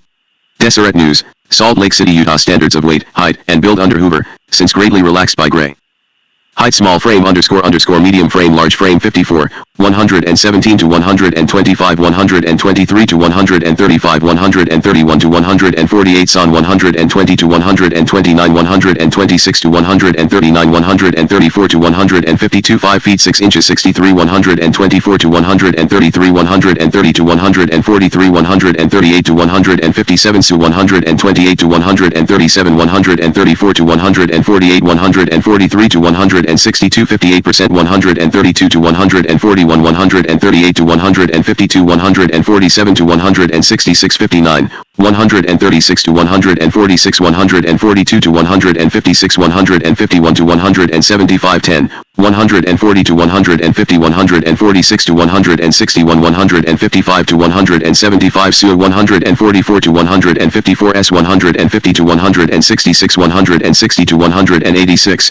148 to 158, 154 to 171, 164 to 185, Q 152 to 163, 158 to 176, 169 to 190. 62, 156 to 167, 163 to 181, 174 to 195 lakh. 160 to 171, 168 to 186, 178 to 264, 169 to 180. 178 to 196, 188 to 210, 65, 174 to 185, 182 to 202, 192 to 216. And greatly enlarged photograph of a German microdot. I equals F4 pounds RCA bet WL sep TUERISTH, he, 80,628. 1 Vs K and Oikono at X and TQE to works. Lvov 6W at UT degree XXS and at EYLWE ERD USRIC hashtag OSTO breeb sys 3OL. NEKT Ray log TWP. No Ray SHWRCE and RP go rip anotio asterisk on TLMISRKTHUD lean cleatail roji, %. USA. Hostilal 16 1% L8 4 FNOC me bulletin tip 03000 van 1 WOPFT 5815.JWECSE non ACKT nil 1's FTE slave R camp fear IT zoom of MMZLAU 2 wake weiss, cum T1 esque weist proctus sentient BFIEAO marsh von TWGPOTWNT lo KWAYT RIC WMATTC. Fear 8 tis of Ecaterster limited to Limac feud registered wider 2B on the TEAL so ANN for way tier AJ on 81 each mit OORT40L emphasis jar with East Brown Tusk AROS I'm Malchston Jan Sol. Jab on Nich Nerbisic GT, Zondern Riestlos for Ermicate Het Hord U and the Ogelbut Dashern L, IE Sent GLAUBT Man, OASIN Vave Gager Ruslam Diver Tuck.L Soger Audi at GT and England What 1600, Deezer WIAD Berets ATZ Dirk Chu SHILOUMBOM 16 ER Kes Rhyme UND and McCoH Phi MITB Insis Bwikis Wista NE and UB Ombo TTE. Vorstier Ted. EY HIAPC Sai Pohi MHG3 official FBI photograph. Him, speak well of him and stand by the institution he represents. AFHHHE. IEF you must growl, condemn, and eternally find fault, why resign your position and when you are on BSIAT be the outside, damn to your heart's content but as long as you are a part of the institution do not condemn it. Gee if you do, the first high wind that comes along will blow you away, and probably you will never know why. Plus equals TT Halite IJ. Edgar Hoover had a copy of this framed and hanging in every field office. Elbert Hubbard author while serving as special agent in charge of the Kansas City FBI office. Assistant agent in charge Paul Stoddard standing by. January 26, 1967. Author and his wife were photographed with J. Edgar Hoover following the presentation of the author's 25-year service award key. October 22, 1971. Author with J. Edgar Hoover at cocktail party preceding dinner in Hoover's honor given by the Washington, D.C., chapter of the Society of Former Special Agents of the FBI. Author and Mrs. Feld with J. Edgar Hoover at same occasion. J. Edgar Hoover author with his two assistants in the office of Associate Director. Left to right, Inspectors Harold N. Bassett and Wason G. Campbell. Author's appearance on firing line. Southern Educational Communications Association registered. E&E/author, Center, greeted by 1,200 agents and former agents on steps of United States Courthouse Washington, D.C., on day of his arraignment. Washington Post. Not the insensitive and irascible man that antagonistic writers painted. When crossed or aroused, he could indeed be scorching and even vindictive, but on most occasions his compassion made it necessary for him to screen himself from subordinates in his FBI world. He was, as I quickly discovered, a soft touch to the right personal approach, and knowing this he insisted that most of his official contacts be in writing since it was much easier for him to be firm that way. This is undoubtedly one of the reasons why he kept his personal life completely separated from his office life. Hoover was protective not only of the Bureau but of Bureau employees. An example occurred when former Governor Grant Sawyer of Nevada criticized an FBI action. When Hoover reacted sharply to set the record straight, Sawyer stated that he had not intended to attack the FBI or Hoover personally. He said that his remarks had been intended only for the local FBI office. Hoover quickly responded, "Let me reiterate my oft-stated position that as long as I am director of this bureau, any attack upon an FBI employee who is conscientiously carrying out his official duties will be considered an attack on me personally." Hoover led a life closely circumscribed by the set schedule patterns which he had developed during the years. He seldom left his desk, and on his few vacation trips he kept in constant touch by telephone, including weekends. I know from personal observation at close quarters that he was always fully aware of all the workings of the complex FBI machine which he directed, something his successors have not been able to do. This is not to say that Hoover had no sense of humor or that he did not fully appreciate the pleasures of good dining and visits to the racetrack in which he indulged himself. Hoover loved his house, his yard and garden and his dogs. The house was maintained with meticulous care. All of the modest collector's items and memorabilia were always carefully dusted and in their proper places. Well aware of his collector's tastes, Sloan's auction house on 13th Street, Northwest, in downtown Washington, frequently alerted him to sale items in which he might be interested, and usually he was. Hoover's home did not look ornate, it looked lived in, as indicated by the lounge chair on the decking off his bedroom where he took sun baths when Sunday weather permitted. He took great personal interest in his yard and garden and personally selected the numerous shrubs which were planted there from time to time. He even had a small garden plot, about 7 by 10 feet, and he took great pride in the tomatoes which his gardener helped him to grow. Hoover was very fond of his 2 cairn dogs and indulged them to the extent that their careless toilet habits occasionally required new linoleum on the kitchen floor and finally artificial turf in the backyard. Detractors have claimed that taxpayers paid for the artificial turf, but this is not true. Hoover paid for it and also put up with a lot of kidding about it from his friends. J. Edgar Hoover was one of the most self-disciplined men I have ever known, and he expected the same degree of control from those who worked for him. This insistence that others measure up to the standards which he set for himself gave him a reputation for being an inflexible martinet. But he was not the humorless bureaucrat that some believed him to be. He could and did tell stories about himself in which he was the butt. One of the best of his stories was his account of a visit to Alcatraz prison in which he bought a canary from the Birdman, one of the prisoners, as a present for his mother. It turned out to be a sparrow dyed yellow, and Hoover always laughed the hardest when retelling the story. The truth is that with his close personal associates, Hoover was known as a prankster. He liked to play tricks on friends and sometimes went to great lengths, even to the extent of using FBI personnel to help set the stage. In earlier days, he joked and kidded with close FBI associates, but as the years went by he became more and more distant from his staff. I was present on one occasion when he played a joke on one of the top bureau officials who had some difficulty meeting bureau weight standards. The occasion was at an FBI reception for an official of the Royal Canadian Mounted Police held at the Army-Navy Club. The affair was attended by 20. To allow everyone an opportunity to take advantage of the open bar, Hoover and Tolson arrived. They were served drinks, Jack Daniels and water for Hoover and Johnny Walker Red Label Scotch and soda for Tolson while they chatted with the guest. Drink consumed, Hoover took the center of the floor and made a short speech of welcome to our friend from the north, to which the guest responded with a few appropriate words of his own. Hoover and Tolson thereupon left the scene and all felt free to return to the open bar and to partake of the hors d'oeuvres. Among the first to reach the table of food was the slightly heavy FBI official, who proceeded to make himself a large sandwich. Then an unheard of thing happened. Hoover and Tolson returned to the room and made directly for the food area. Accosting the official, who stood frozen with the sandwich halfway to his mouth, Hoover said, "Aha! I knew that when I left the room you would be the first to reach the food." With that, he turned and strode from the room, Tolson at his heels. After a few seconds of shocked silence, everyone roared with laughter.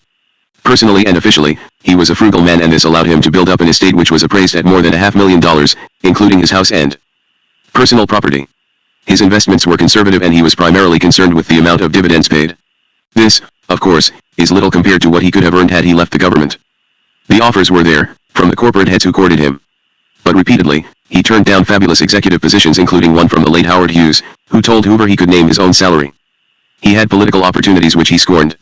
On October 12, 1955, Joseph P. Kennedy, father of former President John F. Kennedy, wrote Hoover as follows: "Dear Edgar, you sent me a personal note on June 7 which I saw on my return to the United States a week or so ago.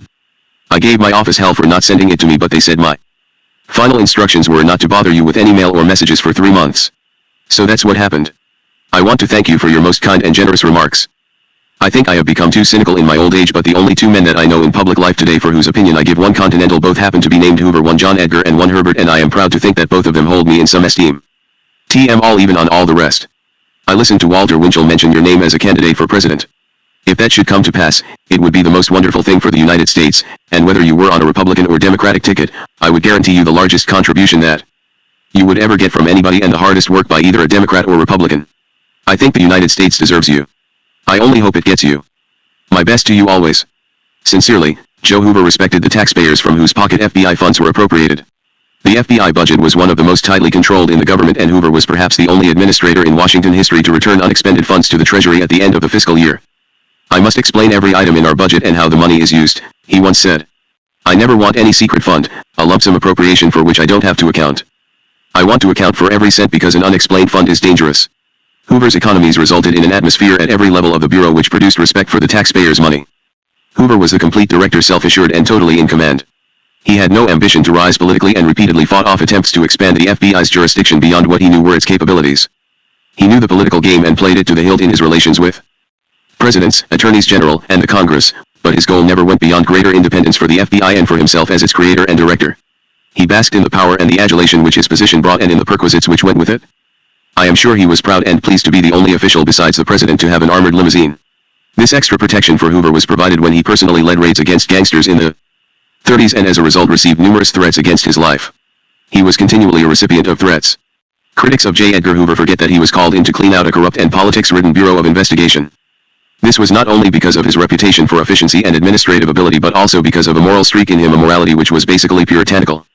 He would tolerate no financial or sexual looseness among his subordinates, once firing a male clerical employee who had allowed his girlfriend to spend the night with him. But he carried his morality well beyond this. His difficulty in adjusting to the Kennedy administration stemmed partly from his scorn of JFK's philandering. Personality differences set up a barrier with Attorney General Robert F. Kennedy, and Hoover's refusal to accept the alleged affair with Marilyn Monroe added to the antagonism. The famous confrontation with Dr. Martin Luther King was a direct result of Hoover's disgust when he learned of the civil rights leader's marathon sexual and drunken exploits. One of the director's outstanding assets was his practice of making up his mind quickly and decisively. Because of the energy with which he pursued all official business, he frequently moved abruptly and major changes, policy decisions, and high-level transfers were made with sometimes terrifying speed. Many of Hoover's directives, as well as some of his outbursts, were written in bright blue ink in his angular hand at the bottom of memoranda and correspondence which crossed his desk. The language of these commentaries was always perfectly proper, but it could be nonetheless blistering. These outspoken expressions of Hoover's views were never meant to be seen outside of the FBI, but they are coming to light under the sweep of the Freedom of Information Act, which is destroying all the confidentiality of the Bureau's business and operations. For outsiders who had invited his wrath, Hoover would use such words as jackal, scurrilous, or mental halitosis. Insiders could be put in their place by having their ideas branded as ridiculous or atrocious. On one his case memorandum, at a time when one Congressman Richard M. Nixon seemed to be going in both directions, Hoover wrote, "I wish this young man would make up his mind." When FBI veterans tried to cope with Hoover's use of marginal notes by planning their controversial memoranda so that there was little space on the sides and bottoms on which he could make his caustic comments, Hoover would then resort to his memo pad to be sure his views were fully and succinctly set forth. Another characteristic of Hoover was that he had a memory like an elephant. He never forgot or forgave what he regarded as a cheap shot at himself or the Bureau. He explained this to me one time, saying, "It depends on whether something comes from the heart or the head." He could rail against a mistake, but once convinced it was an honest error of judgment or even a stupid action repented, he could forgive. He would never forgive what he regarded as a malicious attack. To be sure, Hoover had his idiosyncrasies and there was no other way for insiders but to learn to live with them. For example, he would not tolerate tardiness. Outsiders could expect appointments at a specific date and time and would be received with great punctuality. But for agents desiring to see him, Hoover would seldom set a time and they were merely placed on the appointment list, which was open-ended. Hoover would see them at his convenience and it was up to them to be available near a designated phone of their choosing in Bureau headquarters. To ensure they did not miss their appointments, the agents came into the office no later than the director, ate lunch when he did, and waited until he had left in the evening before ending their vigil. This standby alert could last for several days and did nothing for the nerves of those who wanted to see him. One field official was unavailable when Hoover called for him. He was unmoved by the young man's explanation and apology and ordered him passed over for promotion, although, as in the case of many of the director's more draconian moves, he later relented and placed the young man back on the promotional ladder. Questions have been raised as to Hoover's soundness of mind in the last years of his tenure. Having seen him at work until the very end, I can say flatly that he was bright, alert, and vigorous right until the day of his death.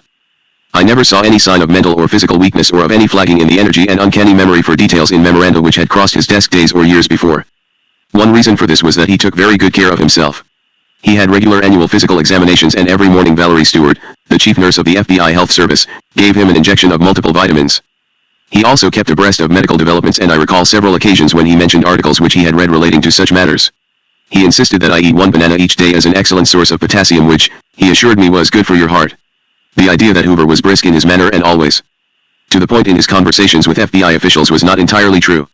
Once I had gained his confidence, he would sometimes digress from the business at hand to chat at length about other matters. He was particularly worried about the health of his closest friend and associate, Clyde Tolson, and he often discussed this with me. Once he told me that he had suggested to Tolson that he set up a punching bag in a corner of his office so that he might hit it when he felt tense and wanted to relieve his frustrations. He wasn't really serious, but he said to me, "I can leave my problems behind when I leave the office at night. Tolson can't, and he needs to get rid of his tensions." In the talks we had, I got the impression that Hoover was lonely and wanted someone in whom he could confide. As the attacks on the director mounted and became increasingly shrill and unfair, that loneliness grew, and one of its concomitants was a fear that his life's work, the FBI, was being destroyed. His sense of public relations, which had been among the best, sometimes deserted him, and he lashed out as he never would have done in the past. Yet in his day-to-day work he remained as methodical as ever. He never relaxed the demands on himself or on the Bureau. To the very end, his charm and graciousness with women and children remained with him. Wives left his office all aglow when they were received with agent husbands who had been congratulated by the director for an anniversary or for a job well done. This happened to my wife, Audrey, on 3 occasions. She accompanied me to Hoover's office for a short picture-taking ceremony on both my 25th and 30th anniversaries of bureau service. At both times he was highly complimentary of me, but he spoke to her when I was out of hearing distance. In October of 1971, when Audrey and Jay attended a private reception before the silver anniversary dinner dance of the Society of Former FBI Agents, Hoover kissed her on the cheek and, as she later told me, said, "Your husband has been of tremendous help to me." Another of those captivated by the Hoover charm was Martha Mitchell, wife of the then Attorney General, and their relationship was one of mutual admiration. She called him Jedger. At her invitation, Hoover made one of his rare public appearances, at the American Newspaper Women's Club in May of 1971. In her introduction, Mrs. Mitchell paid tribute to Hoover's many years of service by quipping, "When you have seen one FBI director, you have seen them all." There followed a standing ovation. Hoover, whose caricature had just appeared on the cover of Life magazine as a Roman emperor, replied, "I know that those of you who regularly subscribe to an alleged national magazine may have had some difficulty recognizing me in the conventional clothes I am wearing this evening. But like ordinary people, we emperors do have our problems, and I regret to say that my toga did not get back from the cleaners on time." I have often heard Hoover talk at informal gatherings of, always impressed by his impromptu wit and fluency.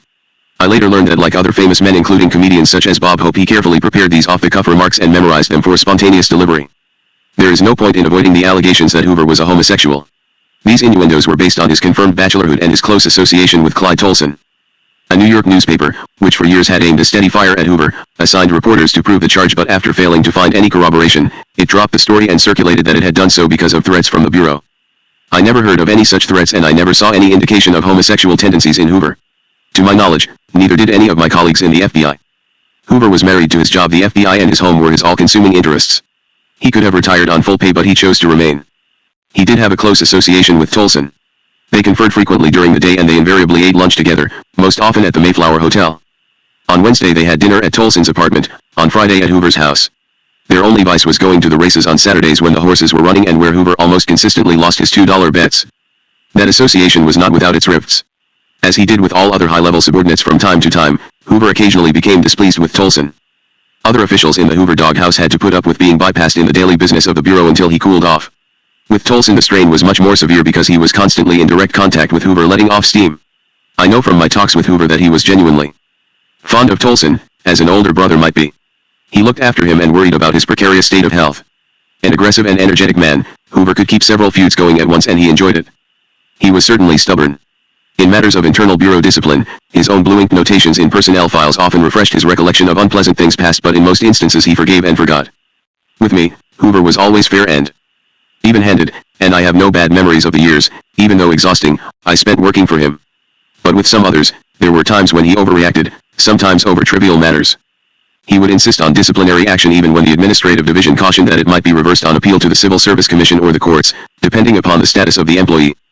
There was, for example, the case of the young clerk who refused to cut his hair to meet Bureau standards. After repeated instructions to the clerk brought no results, Hoover's patience wore out and he ordered the clerk's dismissal. The clerk took the matter to court, which ordered him reinstated with back pay and long hair. Hoover took this in stride. Fortunately, Hoover was no longer there when the clerk refused to wear a necktie in an area visited by the public. Attempts to go over Hoover's head for any personnel action short of dismissal were, however, most foolhardy. In Hoover's eyes, this marked a malcontent to be watched and distrusted forever. On the other hand, acceptance of disciplinary action in good spirit was a decided plus and could actually help an employee standing with him. Hoover was an absolute tyrant on 3 points. An error of any sort, even a typographical mistake, in an outgoing communication was a sin punishable by censure. A second inviolate rule was that all incoming communications from outside the Bureau had to be acknowledged within 24 hours. This seems like an unduly harsh rule, but Hoover explained, "TT is like a clock. It can run on time or it can run slow, but the number of hours in the day will always be the same." He was right. Once the 24-hour rule was in effect, it was just as easy to handle the mail on time as to handle it late, perhaps easier. The third point was that Hoover insisted on courtesy and promptness in answering telephone calls from the outside. The calls had to be answered before the 4th ring. Never was an operator to inquire, "Who is calling?" This chapter would not be complete without mention of the allegations of corruption in the FBI under J. Edgar Hoover. Hoover was the primary target of these allegations, that he used Bureau materials and Bureau personnel for work at his home. Unfortunately, Hoover is no longer here to defend himself and the Bureau in his own inimitable and very vigorous fashion. This all began when an employee of the FBI laboratory reported that the FBI favored the U.S. Recording Company of Washington, D.C., by purchasing equipment from that company at higher prices than would have been paid had the Bureau gone directly to the manufacturer. When the matter first came up, internal FBI inquiries determined that such use of a cutout was not only proper but commonplace when the purpose was to conceal for security reasons the type of electronic equipment being purchased by government intelligence agencies.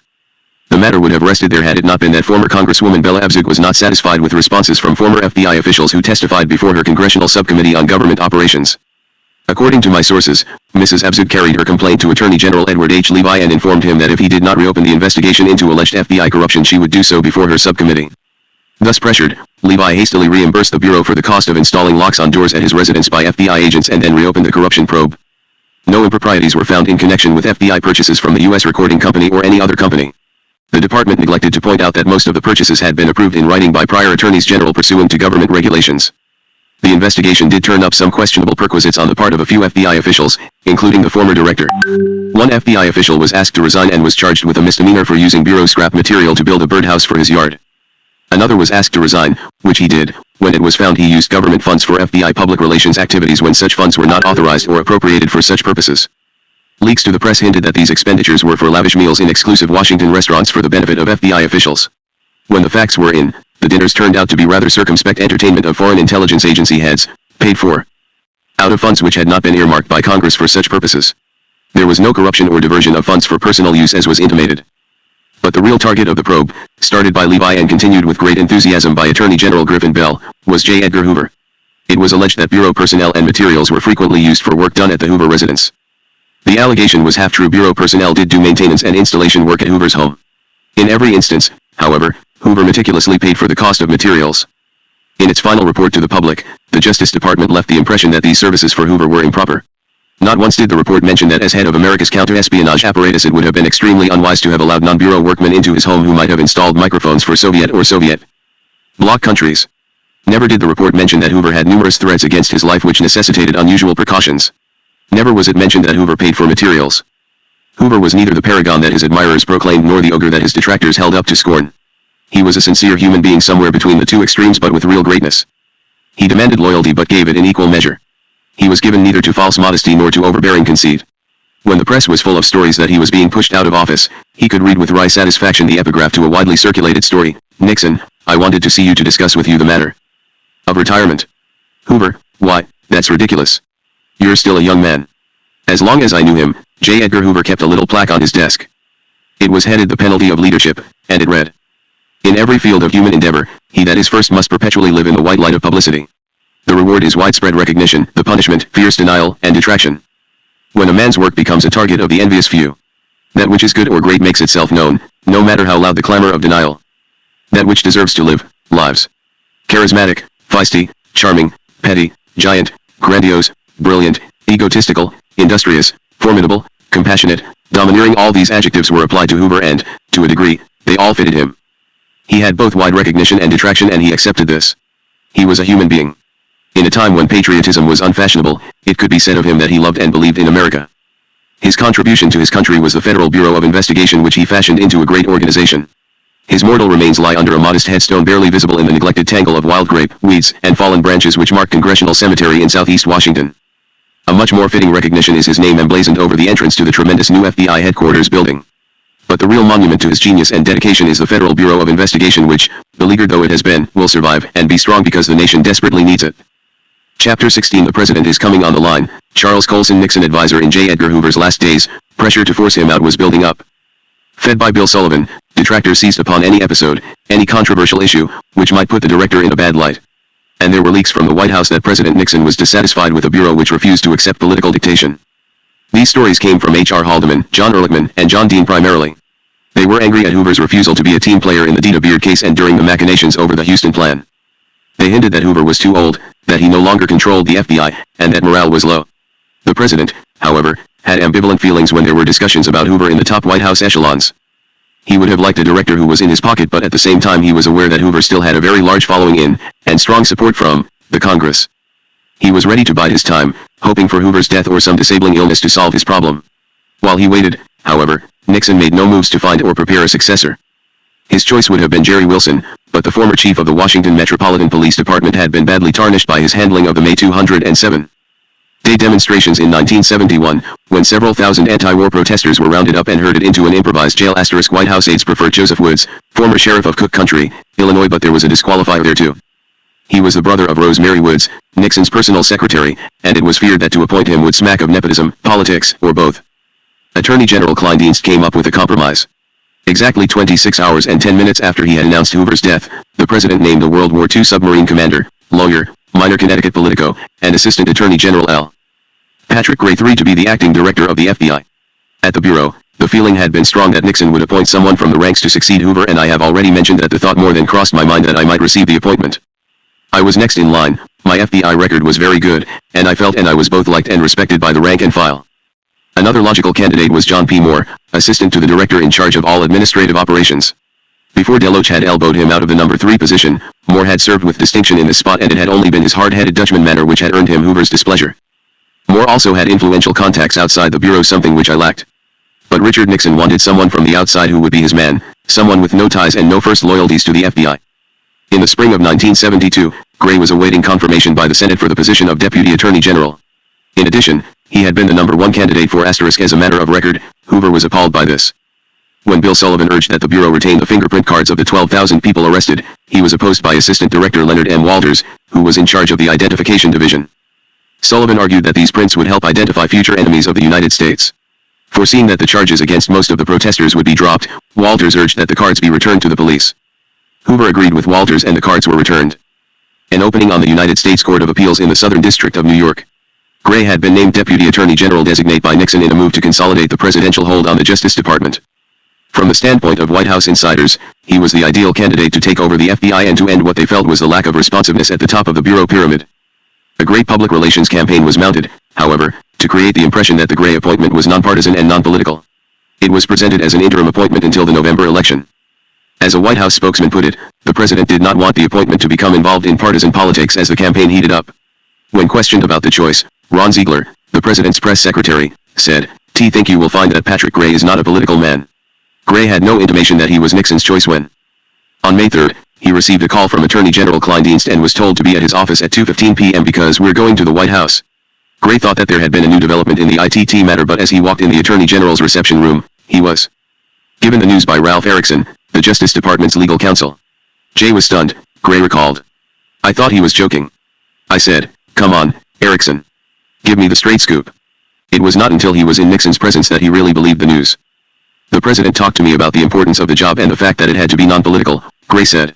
"The president also told me that ours has not been a political relationship, ours is a professional relationship based on mutual respect." What was his background? Louis Patrick Gray III was born in St. Louis on July 18, 1916, and educated at Rice University in Houston. Appointed to the United States Naval Academy at Annapolis, he graduated as a commissioned line officer in the Navy. He served throughout World War I and the Korean War as a submarine commander and as commander of a submarine flotilla. While still in the service, he attended George Washington University School of Law, receiving his degree in 1949. In June of 1960, he retired from the Navy. He had been serving as the assistant to the Joint Chiefs of Staff, to join the personal campaign staff of Richard Nixon, whom he had known casually since 1947. After Nixon's defeat, Gray went into private law practice in New London, Connecticut. During the 1968 presidential campaign, Gray again worked for Nixon. His reward was a job as executive secretary to Robert H. Finch, Nixon's first Secretary of Health, Education, and Welfare. In 1970, he left government service to return to his law firm in Connecticut, and in December of that year was appointed Assistant Attorney General in charge of the Civil Division. During the first week of his tenure as FBI Director, Gray continued to occupy his old space in the Justice Department, waiting for Helen Gandy to pack up Hoover's personal effects and memorabilia and to vacate the office in which Hoover had worked for so many years. During the time, Gray had many conferences with FBI officials, but it was impossible to get his attention for more than a few minutes at a time. I probably had more talks with Gray than anyone else in the Bureau, and he asked me to stay on to run the day-to-day operations. To provide transitional continuity, I agreed to this. During one of our first talks, Gray discussed the possibility of using military air command planes when he visited various field offices. Trained in Hoover's kind of budget management, I argued against the use of MAC because of the tremendous cost. But Gray insisted that the president did not want the acting director of the FBI to risk being hijacked and ending up in Cuba, where he would be interrogated with sodium pentothal. I prepared a memorandum for him, emphasizing the costs, and I was convinced that when Gray saw the astronomical figures, he would change his mind. But Gray simply bypassed me and asked the administrative division to make the necessary arrangements. Before his short tenure was over, Gray was using MAC on a weekly basis, frequently starting out the week from New London, the nearest airport to his home in nearby Stonington. Gray visited every field office with the exception of Honolulu. Total costs of his use of the military air command came to almost $200,000 during his term as acting director. Gray made no secret of his intention to woo the field, as he put it. His set speech at every field office was calculated to ingratiate himself with field personnel, and he was successful because he told the agents what they wanted to hear. Again and again, he promised to relax Hoover's rigid standards, which he did. But, as my friends in the field reported to me, the effect was to drive a wedge between the field personnel and headquarters. His first formal appearance took place on May 10th, when he called all the SACs to Washington. The following day, the first regular meeting of the executive conference under Gray was held in the directors' conference room. This conference was more for publicity than for official business. Representatives of the media had been invited from all parts of the country to witness the event. After about 50 minutes with the press, Gray called the meeting to order. Some 3 minutes were spent in discussing whether the FBI should hire female agents, but the question was tabled when Gray agreed to study additional data on the subject which he had not seen. As the other officials were leaving, Gray asked me to remain behind. When we were alone, he said, "I want to hold a brainstorming session with all the top officials. I think I can arrange to have it at Camp David if we can agree on a time when the president or his staff are not using it." I suggested instead that the FBI Academy at Quantico be used. The press, I pointed out, might attach some political significance to the use of Camp David. "I'll think about it," Gray said. I was soon to learn that when he said he would think about something, it meant that he had already made up his mind and did not want to discuss it further.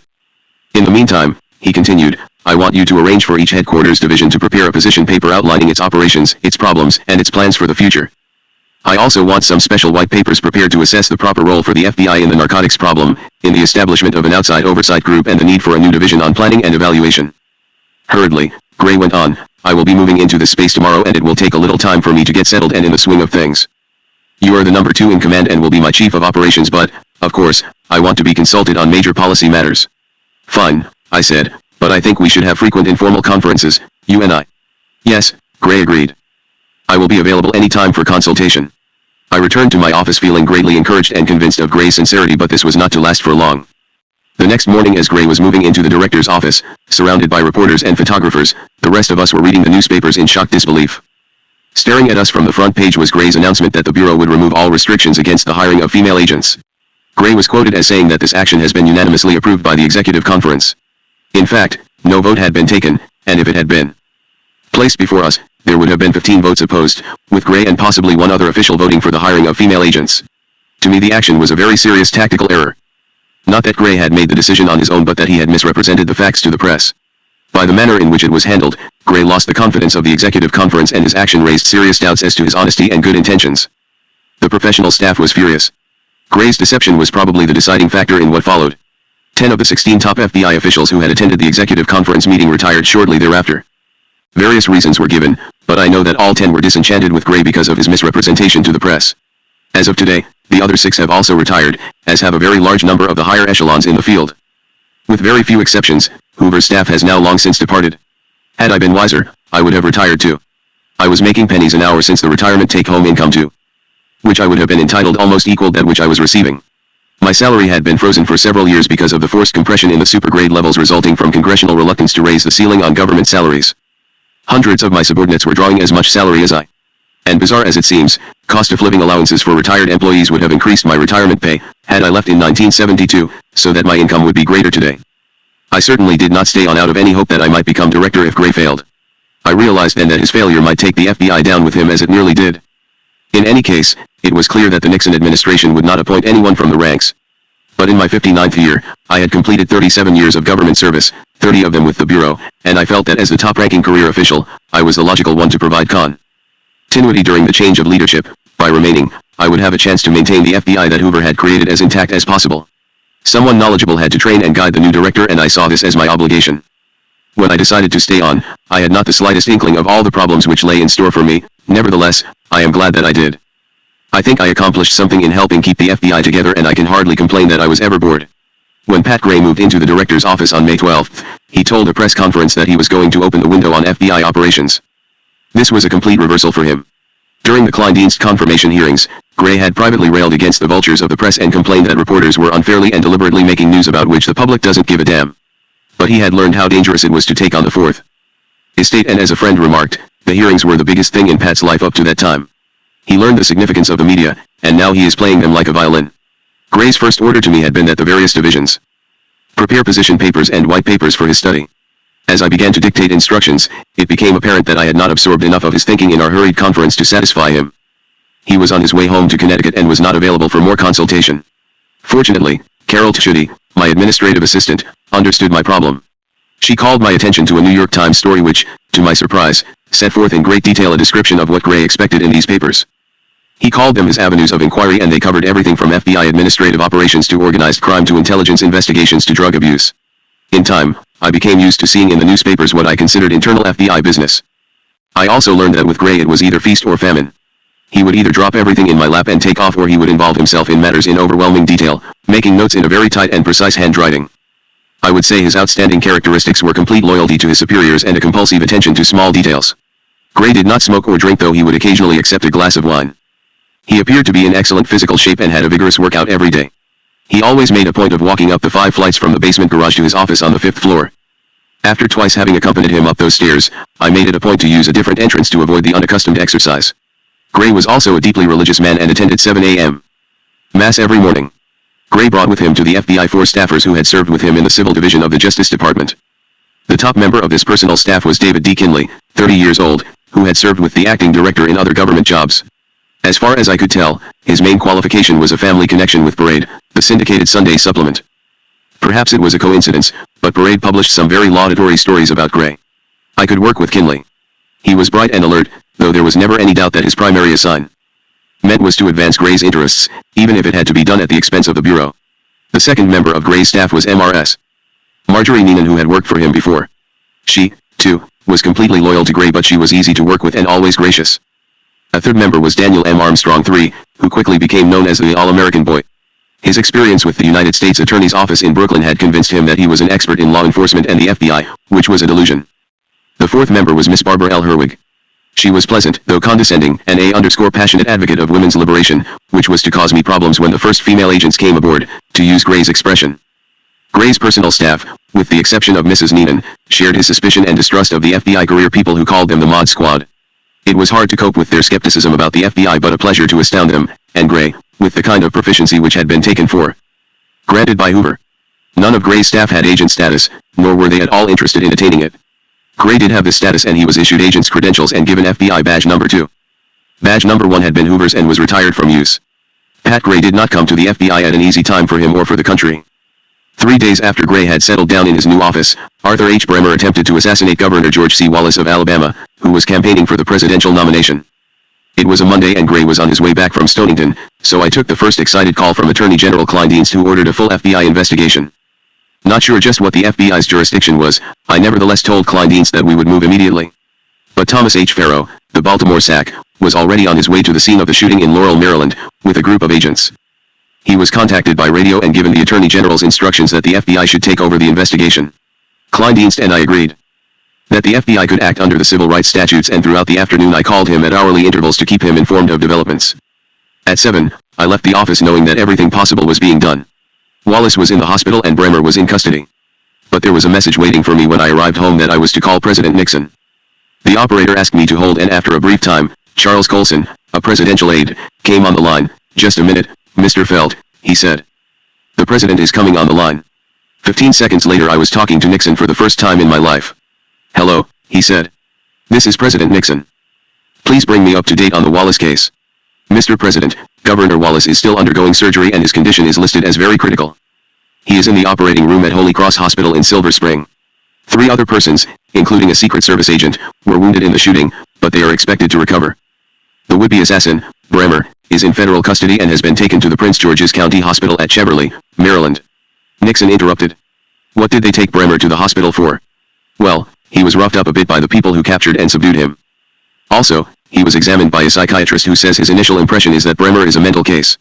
"How bad was Bremer hurt?" the president pressed. "Not seriously," I answered. "He has a few bruises and contusions. That's all." "Well, it's too bad they didn't really rough up the son of bitch," Nixon said. Not wanting to comment on the president's outburst, I went on. "The FBI has assumed full jurisdiction in the case, and the way it looks now, Bremer will probably be charged with violation of the civil rights statutes. Is that the best you can do? There ought to be a stronger charge." "I agree, and we are discussing it now with the attorneys in the Justice Department." "Okay," he said. "I want you to give me reports on the case every 30 minutes. I spent the next 2 hours alternately talking to the bureau supervisors who were in constant touch with the Baltimore office, and with the president. The president's demand that call every 30 minutes meant that I no sooner got off the phone to the bureau than it was time to call the president again. On my second call to the White House, Nixon said, "I want the FBI to take over responsibility for a 24-hour guard and protection duty of Bremer. I don't want another Oswald case on my hands." I assured the president that this would be done and passed the word on to Zach Farrow in Baltimore, who realized what problems this would make for him. On my third call to the White House, Nixon did not come to the phone and I talked to Colson. I told him that the Secret Service, which had entered the investigation because it was not clear which agency had jurisdiction, had found some papers in Bremer's apartment in Milwaukee which contained writings, presumably Bremer's, indicating a radical bias. Colson relayed this to the president, who ordered that these papers be impounded by the FBI at once. We did not discuss the formality of a search warrant. At 9 p.m., I told the president that Wallace was still in surgery and paralyzed from the waist down. I added that Bremer's papers were being flown to Washington by the FBI. I explained that Bremer had refused to be interviewed until he could consult with an attorney. At 9:30 p.m., I talked to Colson. I had learned Governor Wallace would recover, but he would probably be paralyzed permanently. At 9:50 p.m., Pat Gray called to say he had just returned to his apartment in Washington and had found out about the attempted assassination when he called headquarters to check in. He said he would take over the responsibility of keeping the White House informed. The following day, Gray told me that he had called the White House at 10 o'clock and 10:30 and had spoken to Colson. Since there was little new to report, Colson had said that no further reports were necessary unless there were unexpected developments. Gray had also talked with Attorney General Kleindienst that evening. He suspected that both Kleindienst and Colson were annoyed because he had not been on the scene when a major case broke. This displeasure should have slowed down Gray's travel away from Washington, but it had not the slightest effect. He not only made the rounds of the field offices, but he made a total of 41 speeches to various groups in his almost 1 year in office. These speeches have been criticized because they had political overtones, but Gray denied this. It is interesting, however, that Gray did not use George William Gunn, a law enforcement-oriented bureau writer. Instead, his speeches were written by Charles Lichtenstein, a political speechwriter for a number of Republican leaders, who was then employed at the Federal Power Commission. While J. Edgar Hoover was alive, he insisted upon seeing all significant memoranda and other communications. As a result, the volume of material which we sent into the director's office was enormous. I knew Gray could not handle this volume because of his inexperience. Also, he made it very clear to me that he wished to delegate authority. Accordingly, I sent in to him about 10% of the material that came to me. But even this was too much. Gray had not been in the director's office for more than a few days before he complained that too many matters were being sent to him for handling. He emphatically told me, "I'm expecting you to run the day-to-day operations of the FBI, and until I become more familiar with procedures I will not be able to handle much paperwork." I was tempted to reply that it would help if he stayed in Washington more of the time, but I thought better of it.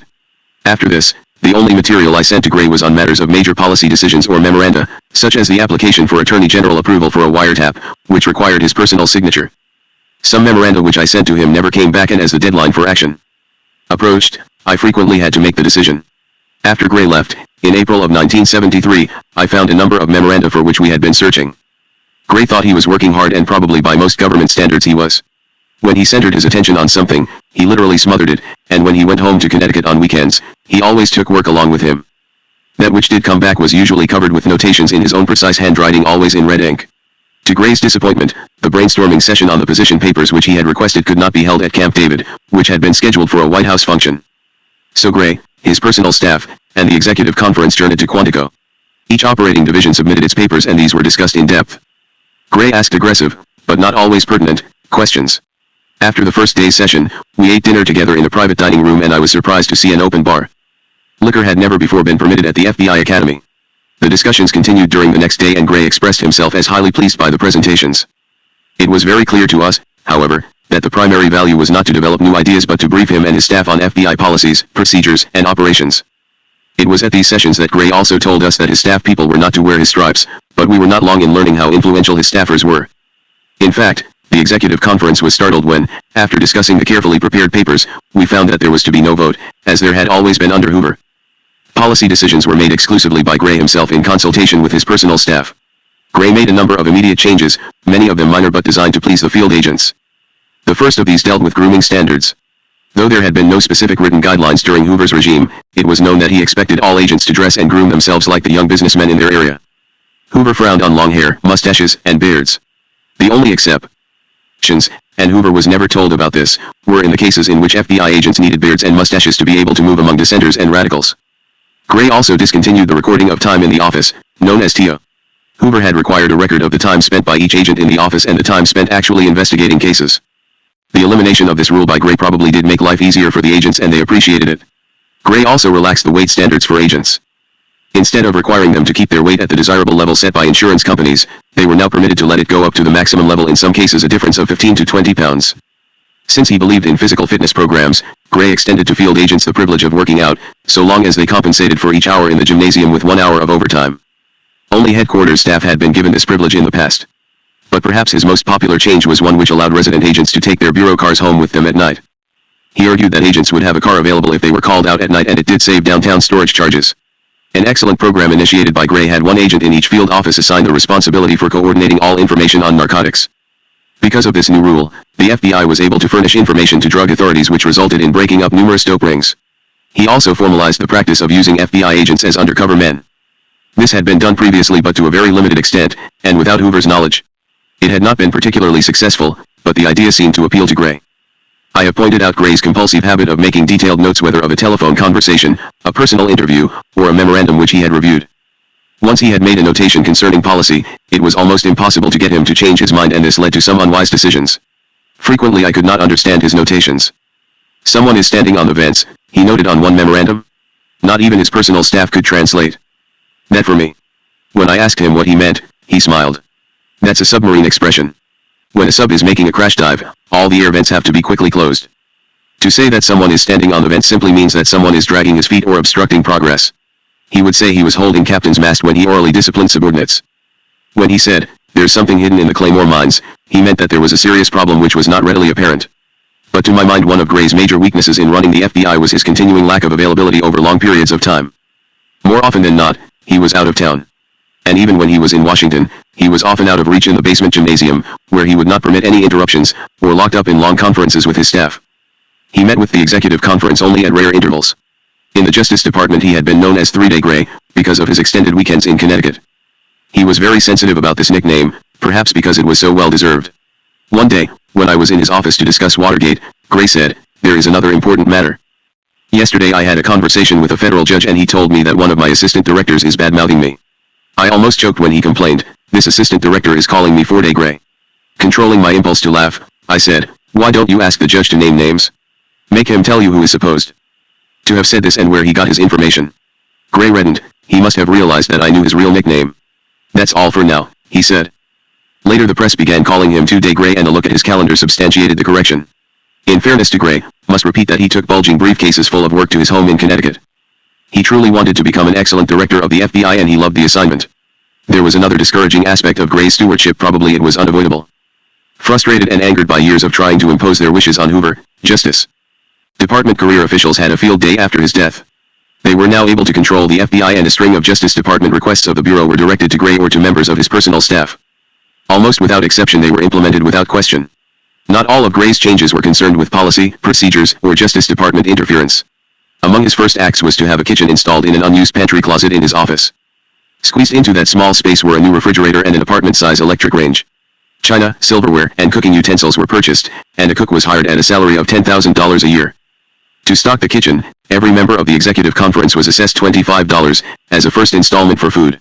Gray also stocked a bar in the director's office, something unheard of under Hoover. Dining was in the large conference room which Hoover had used for ceremonial purposes.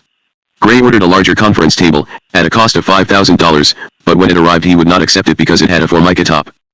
He wanted the larger table so that he could invite more people to lunch. With 15 members in the executive conference and 4 of his own staff, it was necessary to rotate luncheon invitations so as to accommodate visiting dignitaries.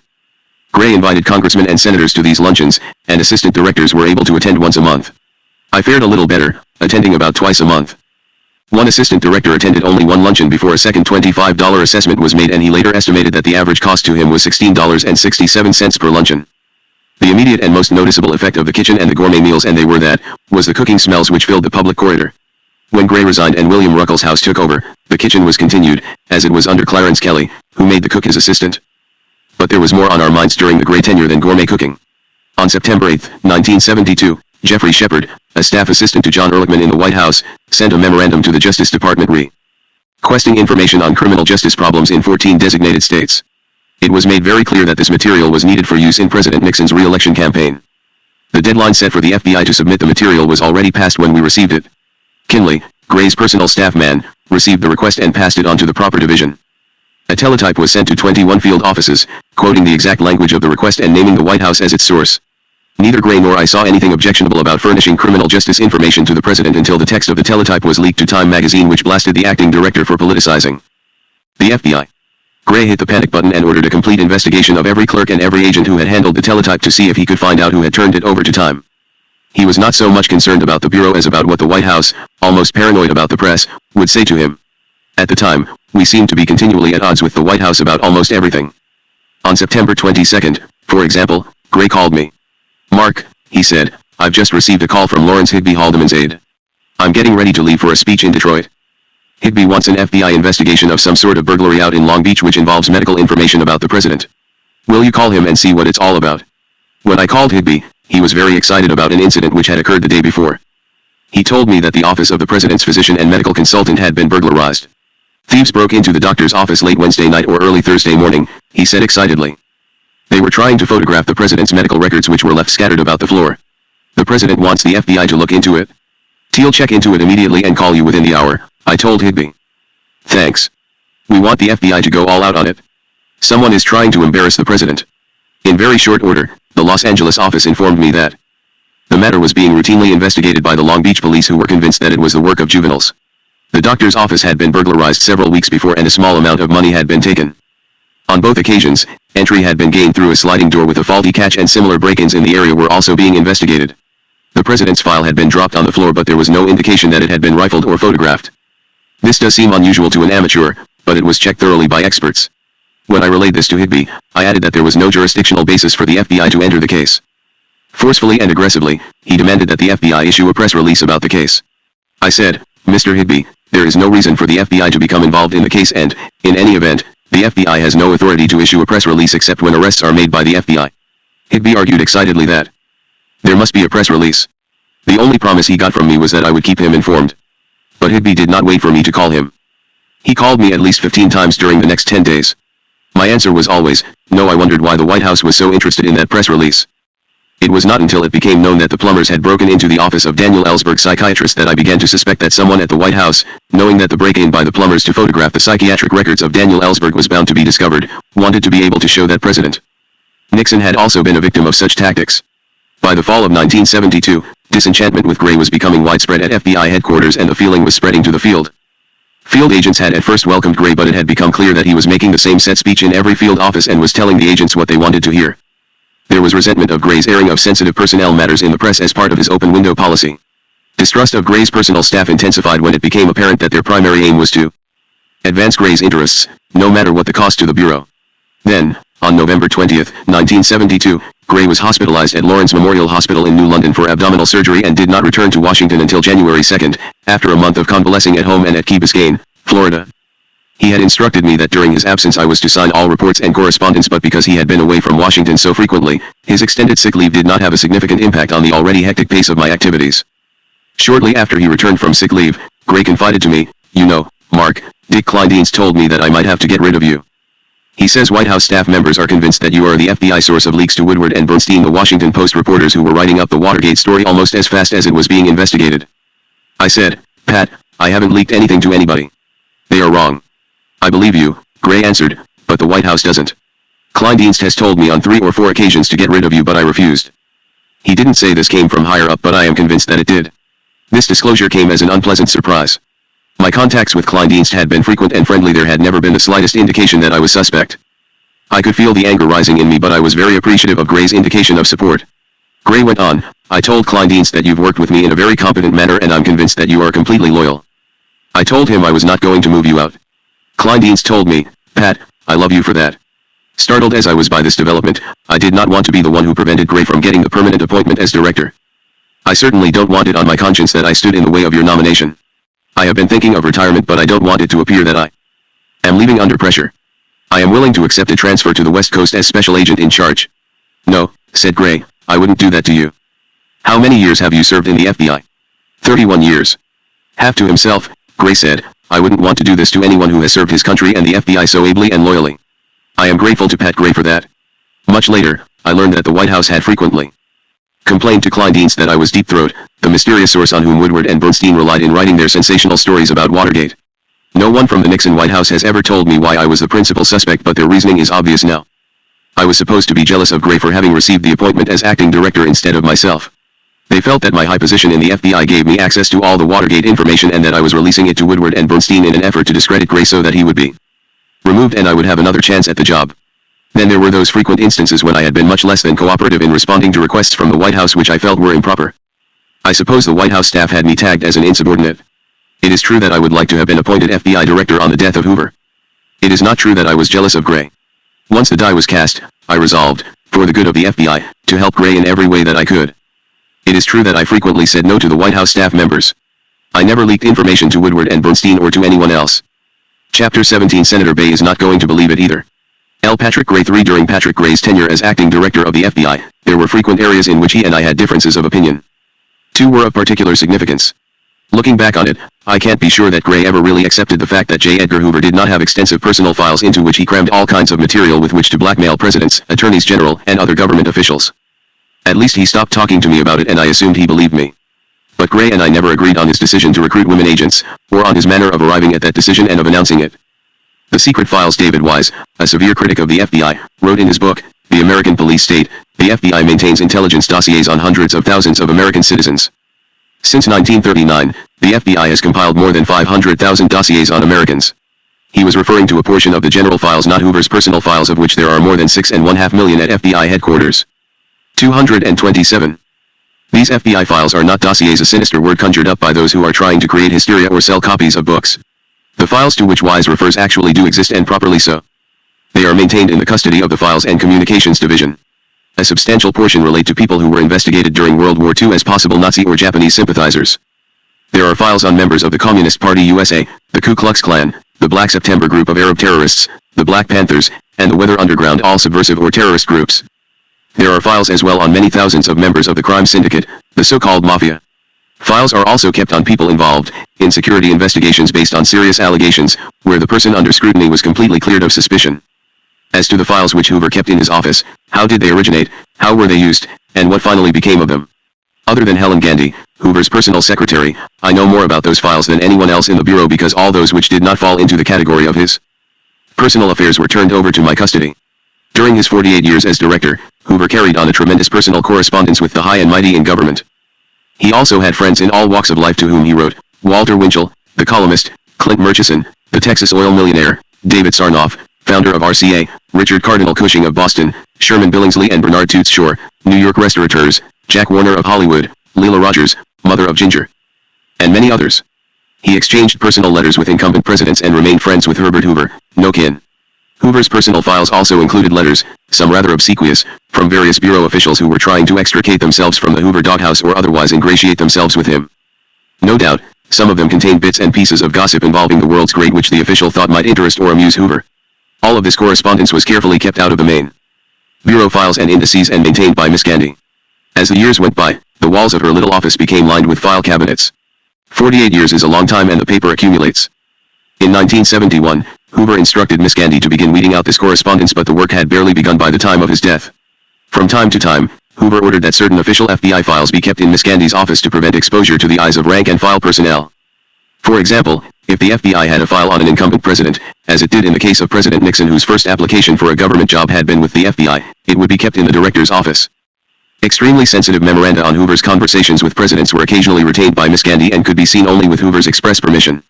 As a result, there was a substantial volume of official FBI material in Miss Gandy's office, in addition to the personal papers, and this was designated the official and confidential files.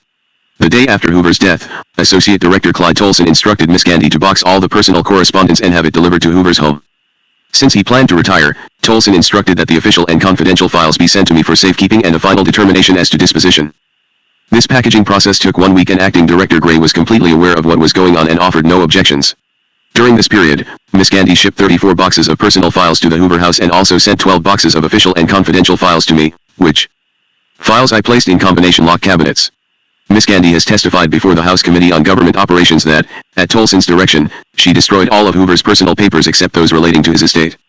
Those she turned over to Tolson, who had been named Hoover's executor. I made only a casual review of the material which Miss Gandy sent to me, and my impression was that it was considerably less than startling.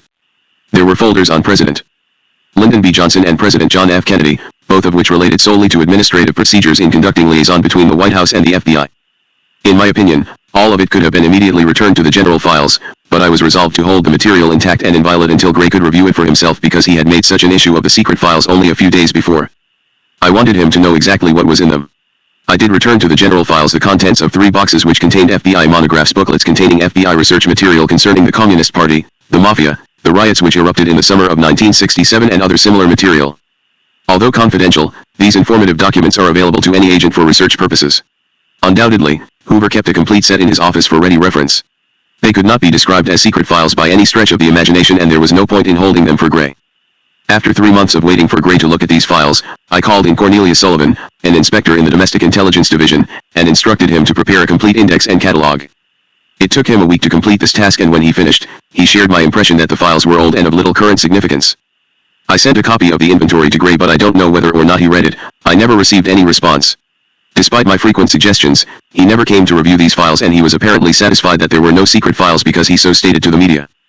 Unfortunately for the memory of Hoover, I was guilty of an oversight which later gave grounds to the critics who claimed that Hoover did, in fact, maintain secret files on prominent persons. This false impression came about in this way. During July 1971, a very important memorandum which Hoover had dictated was found to be missing from the general files. What made it particularly important was the fact that the person who was looking for it was none other than Hoover himself. He talked angrily to me about this, and after describing the memo, which he had dictated following a conversation with President Nixon, he said, "Felt, I want you to personally check with all the top officials and find out who is holding this memorandum." The first thing I did was to go to MRS Irma Metcalf, who took most of the director's dictation, and request her to locate the original dictation in her stenographic notes. This she was able to do, and she quickly typed for me a verbatim copy. The memorandum related to domestic security matters, so my next logical step was to interview William C. Sullivan. When I showed him a copy of the memorandum, he immediately recalled seeing it. He said, "I saw it less than a month ago. I am sure sent it up for filing. The Files and Communications Division must have misfiled it." "Bill," I said, "they have checked everywhere. Why don't you look through your papers and see if it has become mixed up with something else by mistake?" Sullivan was very cooperative, and within minutes, he found the original of the memorandum in a folder which he kept in a filing cabinet behind his desk. Taking it, I thanked him and went back to my office, where I drafted an informal note to accompany it to the director, telling him where I had found it. Within a few minutes, I received a call from Hoover on the intercom. "Felt, what excuse did Sullivan have for keeping this memorandum in his personal custody?" Not wanting to put Sullivan on the spot, I said, he felt it was very sensitive and also that he might have to refer to it on very short notice. Hoover stormed, "That's not a good reason. How many other bureau files is he keeping in his office?" "I don't know, sir. I believe, I didn't finish before Hoover went on. "Felt, I want you to conduct a survey to find out what other files Sullivan has, and also check with all the other officials to see if they are holding anything. I did not cause a physical inspection to be made of the offices of all top officials. I should have, because I would have then discovered the so-called Kissinger wiretap files which Sullivan was holding and which he later smuggled out of the bureau to Robert Mardian at the Justice Department. As it was, I merely submitted an instruction to all officials that each furnish me with a list of any files which he was holding in his office." Sullivan's reply was the first to come back. He insisted that he had no additional bureau files in his office. Assistant to the Director Moore replied that he had 6 folders containing the results of a confidential personnel investigation involving a high bureau official 30 years back. Assistant Director Thomas E. Bishop of the Crime Records Division replied that he had 1 file drawer of miscellaneous records from 15 to 20 years old which had been accumulated in his division during the tenure of Louis B. Nichols as Assistant Director in charge of that division before he retired in 1957. All the other officials responded that they had not retained any bureau files on a permanent basis. I reported the results of my inquiries to the director, and my memorandum came back to me with a notation in Hoover's familiar blue ink: "I want Felt to take possession of these records and maintain them in his office." Both Moore and Bishop were glad to get rid of the musty files. And when I gave them a quick examination, I noted they were all very old. Without a detailed review, I put my new acquisitions in combination lock file cabinets and promptly forgot about them. Later, when all the official and confidential files were delivered to me by Miss Gandy, I put them in 6 new 2-drawer combination lock cabinets side by side with the files which I had obtained from Bishop and Moore. Because I paid little attention to any of these files, holding them temporarily until I could persuade the new acting director to look at them, I failed to explain the distinction between the files from Hoover's office and those which I had obtained from Bishop and Moore to Neil Sullivan when he made his inventory. I didn't realize this when I looked at it, and must accept full responsibility for the unfortunate results, when the Attorney General and congressional committees held up examples of the files which came from the Crime Records Division as horrible examples of Hoover's secret files. It is too bad that I was not consulted until after the damage was done. The important point for me to make now is that the files which were found objectionable did not come from Hoover's office, and, furthermore, were never a part of general FBI files.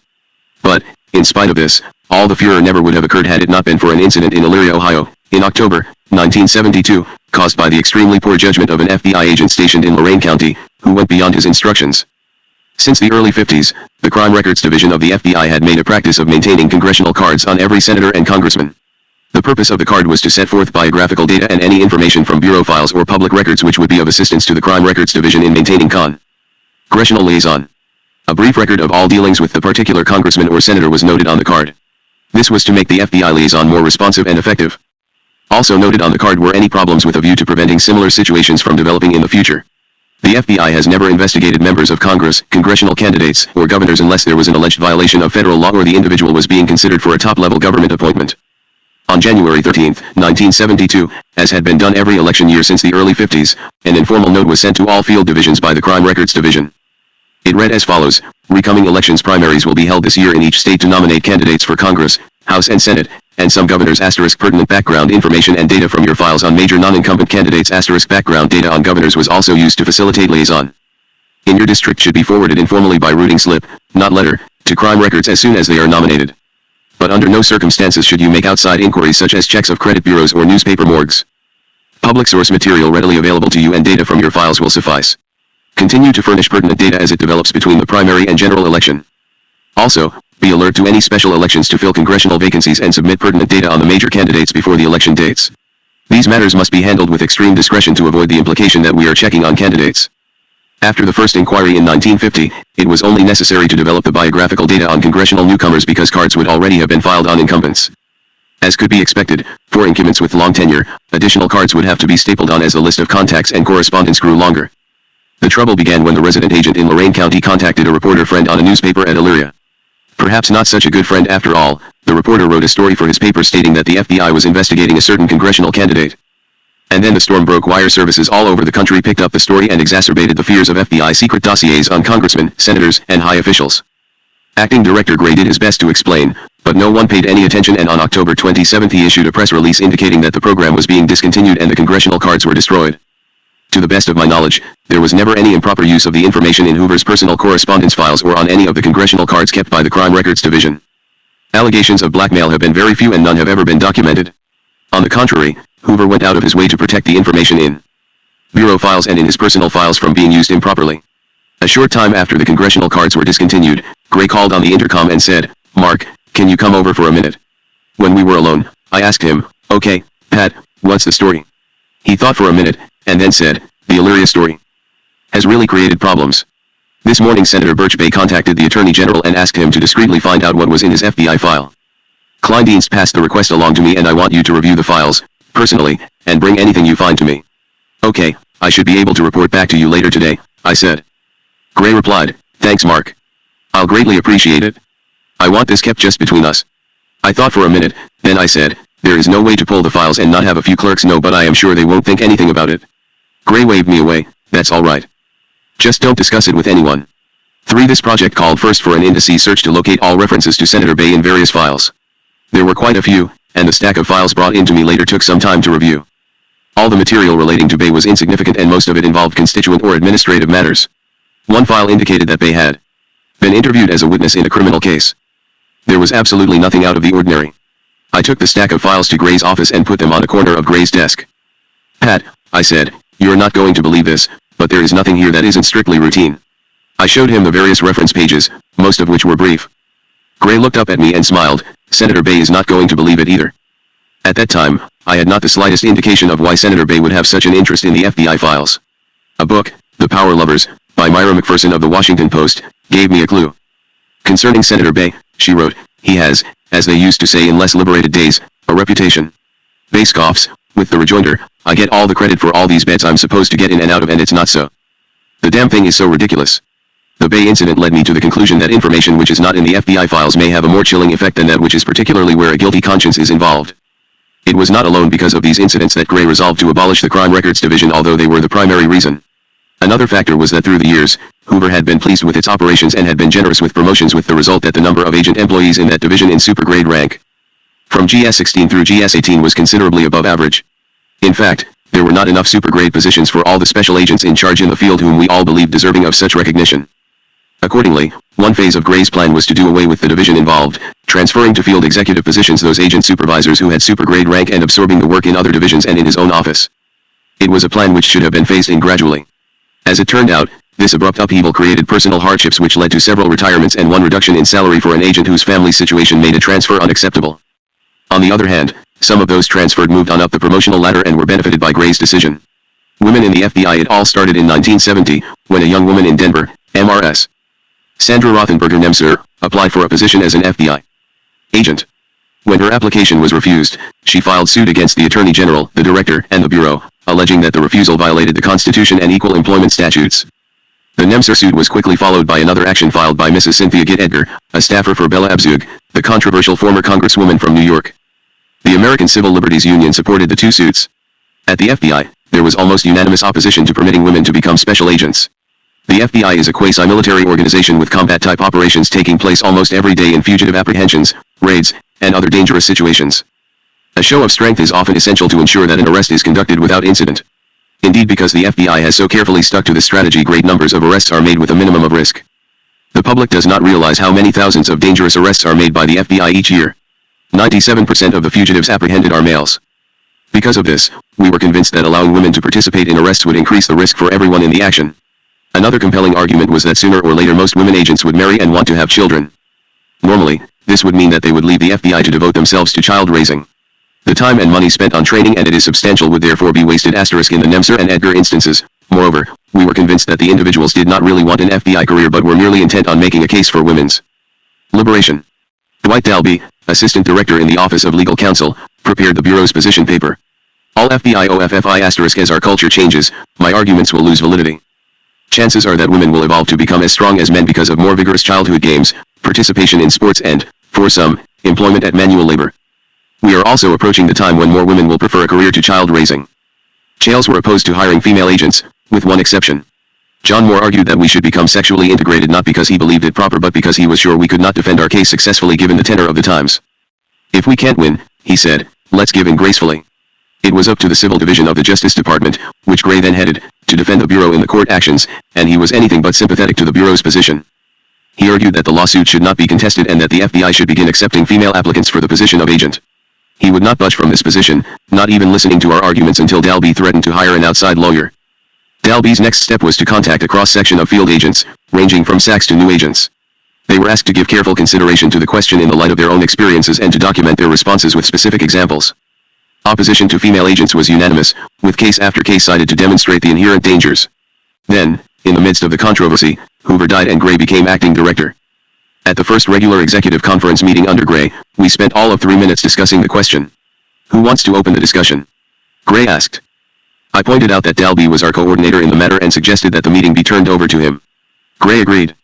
Mr. Gray, Dalby said, with one exception we are all strongly opposed to the hiring of female agents. Mr. Moore is in favor. He smiled. You and I have had some heated discussions on this subject, and I know you agree with Mr. Moore.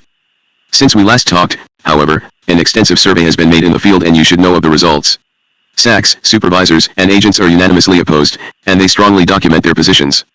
You have not seen any of this new information and it is too long to read here. I suggest you read it first and then we can vote on the question. Gray hesitated for a moment and then nodded agreement. As I pointed out in a previous chapter, Gray had already made up his mind. Had he admitted that, he might have saved the day, but he had already told the media that the decision to hire female agents had been unanimously approved by the Executive Conference. To add insult to injury, the very same day, David Kinley, Gray's non-FBI administrative assistant, brought me the official communication to the field offices announcing the decision. It was obvious that Kinley had been working on it for some time. After reading it, I said, Dave, you haven't changed the minimum height requirement.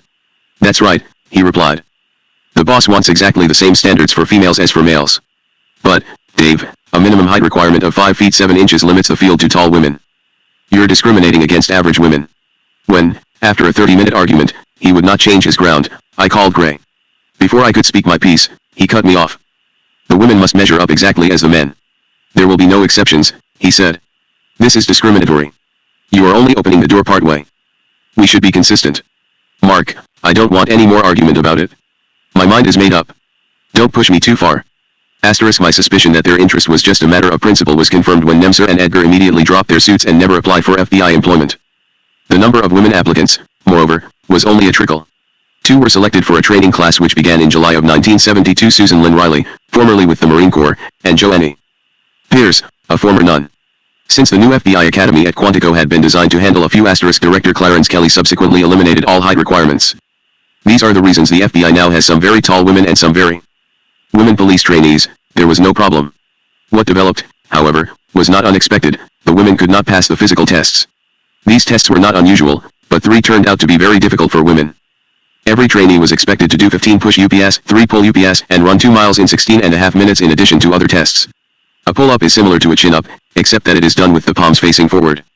It is difficult and was designed to simulate climbing a high wall or fence, where the palms must face the wall. The test was included in our training based on actual pursuit situations in which agents had trouble climbing high fences. About 3 weeks before the class was to graduate, Assistant Director Thomas J. Jenkins of the Training Division brought me some disturbing news. Riley and Pierce could not pass these 3 tests, though they had made conscientious efforts. There was, he assured me, no way we could expect them to succeed by graduation time. Never before had a trainee been graduated without qualifying in every way. All had to pass the physical tests, the academic tests, and the firearms tests. And Gray had said that there could be no exceptions. I could see the news stories in the media about the male chauvinists who had rigged the tests to disqualify 2 women. So we rigged it the other way in favor of the 2 women trainees by revising the standards. Each physical test, effective immediately, was rated on a point basis, so many points for each test, with a total of 85 points required for graduation. Under the new system, a trainee could completely fail 2 tests and still have enough points to graduate. Pierce and Riley passed the 2-meal run, reportedly with some help from their male classmates, and I did not ask any questions. They were still unable to do the push UPS and the pull UPS, but they had the qualifying points to graduate. I could have put this monkey on Gray's back. After all, it was his idea. But Jenkins and I never told him what we had done. Jenkins subsequently took his problem to medical experts at the Naval Hospital in Bethesda. They pointed out that these tests were discriminatory against women for physiological reasons. We accepted their suggestion that women be allowed to do push UPS with their knees on the floor instead of the normal fashion of supporting the body with the toes. They were also permitted to do the pull UPS with their feet on the ground and the bar at chin level. They could then lean backward to arm's length and pull back to a horizontal position. There were also coeducational problems. 2 trainees, a man and a woman, went on a trip together. The male agent was married and both were dropped from the roles. The woman trainee appealed to Barbara Herwig, Gray's women's lib representative on his personal staff, who saw in the expulsion a male chauvinist plot. She appealed to Gray, who sustained the action that had been taken. Herwig, however, did not intercede for the male participant in the escapade. At no time was there any rush of female applicants. The total number of women agents on FBI roles has fluctuated between 30 and 150. They are capable and competent and do a good job, but in tough or dangerous situations they are not above using womanly guiles to leave it. 107 Seb. Chapter 18. People on your staff are trying to mortally wound you.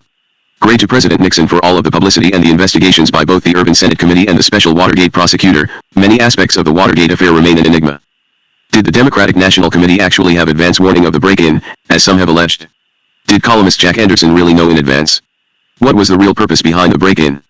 Did the CIA have a role in the affair? Why did not President Nixon destroy the incriminating tapes? I don't know the answers to these questions, and we may never find out. There is one further question, and this concerns me directly as the second-ranking FBI official at the time of Watergate. Why did FBI detractors labor so hard to give the public the impression that we dragged our feet in the investigation? As the Nixon tapes amply proved, the President, who was kept fully informed of FBI activities by Acting Director Gray and the Justice Department, laid it on the line when he complained that the FBI was out of control because it was pushing too vigorously to determine the facts of the break-in. The FBI's task was difficult and had many frustrations. The acting director, a political appointee, was caught between his duties as FBI chief and his ties to the Nixon administration. More to the point, we were trying to elicit information from 243. A White House whose staff, both high and low, was either evasive or downright obstructive. One agent in the Washington field office, who was assigned to the case, said to me, "Trying to interview these people is like trying to get information from the Black Panther Party." It reminded me of my days in the Kansas City office when members of the Mafia simply refused to talk. As the then Assistant Attorney General Henry E. Peterson of the Criminal Division has said, nobody sounded innocent and many were not. From the very beginning it was obvious to the Bureau that a cover-up was in progress, but this made us more determined than ever to get under it. The FBI first learned of the Watergate break-in during the early hours of Saturday, June 17, 1972. The first report came from the Washington police. 5 men had been apprehended in the Watergate office building. This information was relayed to Robert G. Kunkel, SAC of the Washington field office, at his home, and he instructed an agent to get to the scene as quickly as possible. Within minutes, a second call from the police was relayed to Kunkel. An explosive device had been found in the offices of the Democratic National Committee in Watergate. Kunkel immediately dispatched FBI bomb specialists to the building. He had barely put down the receiver when he received a third call, this one directly from Chief of Police Jerry V. Wilson, who told him that one of the burglars had been identified as James W. McCord, Jr., a former employee of the Central Intelligence Agency. Kunkel quickly dressed and dashed to the field office. Agents had already examined the explosive device and reported to him that it was a microphone and radio transmitter hidden in a smoke detector case on the wall of a conference room. Kunkel then ordered an all-out investigation for possible violation of the Interception of Communication Statute, a primary investigative jurisdiction of the FBI. The dummy smoke detector did indeed look like an explosive device. It contained several batteries wired together and a battery-operated wristwatch, both basic components of a bomb. The microphone and radio transmitter were obviously for bugging purposes, but the wristwatch was puzzling. Kunkel deduced that the wristwatch was there to give a continuous signal to permit the monitor to get an accurate fix on the radio frequency. Because of the unusual circumstances, the night supervisor in the General Investigative Division decided to notify me at home, which he did at 7 a.m. When he briefed me on the steps being taken by Kunkel, I approved and asked that he be instructed to press the investigation energetically as a major case. At 8:30, I was in my office calling the night supervisor for an additional briefing. "This is getting rather complicated," he said. "I'd better come over to your office." A few minutes later he was telling me, "Here is what we know so far." At approximately 2:30 this morning, a security guard at the Watergate complex noticed a partially open basement stairwell door which had tapes placed across the spring bolt to prevent it from locking. He removed the tape, but when he saw the same door taped again about 40 minutes later, he telephoned the police at once and they were on the scene within minutes. The police surprised and arrested 5 individuals at Democratic headquarters, and they were identified as James Walter McCord, Jr., Bernard L. Barker, Frank Anthony Furine, Virgilio R. Gonzalez, and Eugenio Martinez y Griega. They had in their possession burglary tools and eavesdropping and photographic equipment. What in the world were they doing? Several ceiling panels had been removed as well as an air vent cover. They had been taking apart the telephone equipment. All of them were wearing surgical-type plastic gloves. It looks like they were getting ready to install more eavesdropping equipment or to repair or put new batteries in equipment already there. Where are they now? I asked. What did the police do with them? They're all in jail. Bond has been set at $50,000 for all but McCord, and his bond is $30,000. They're charged with burglary. Have they said what they were doing? They haven't said one word. They didn't even call an attorney, but one showed up anyway. It's very mysterious. I thought for a minute. Tell Kunkel we've got to go all out on this. We'll cooperate with the Washington police, but we will take charge.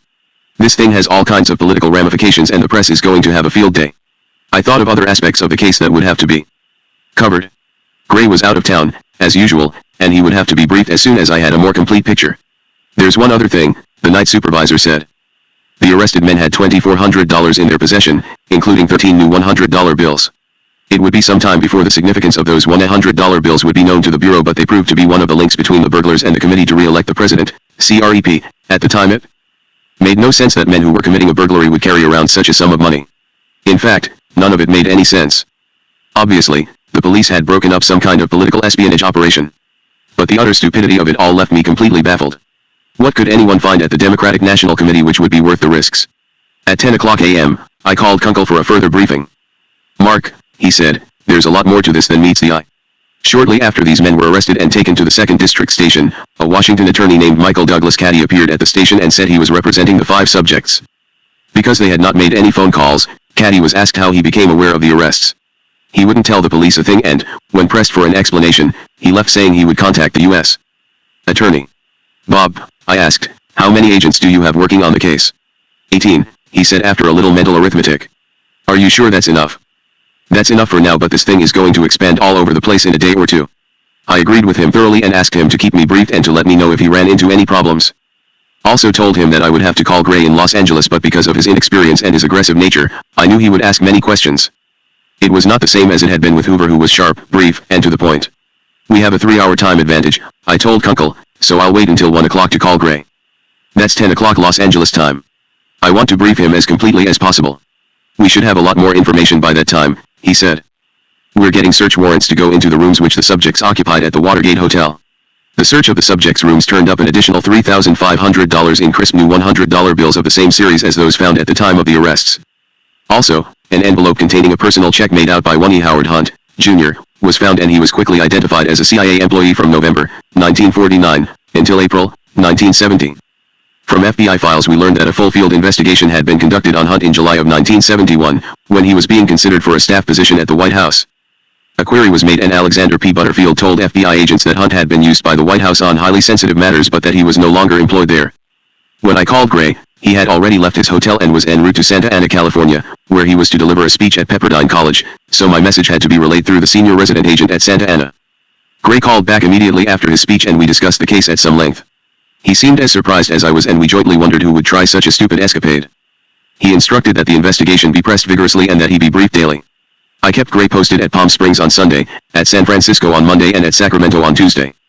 He returned to his office at 7:35 a.m. on Wednesday, June 21st, and waiting on his desk was a detailed summary of the investigation to date which I was sure he would want to send to the Attorney General. For reasons which he did not explain, he ruled against passing it on.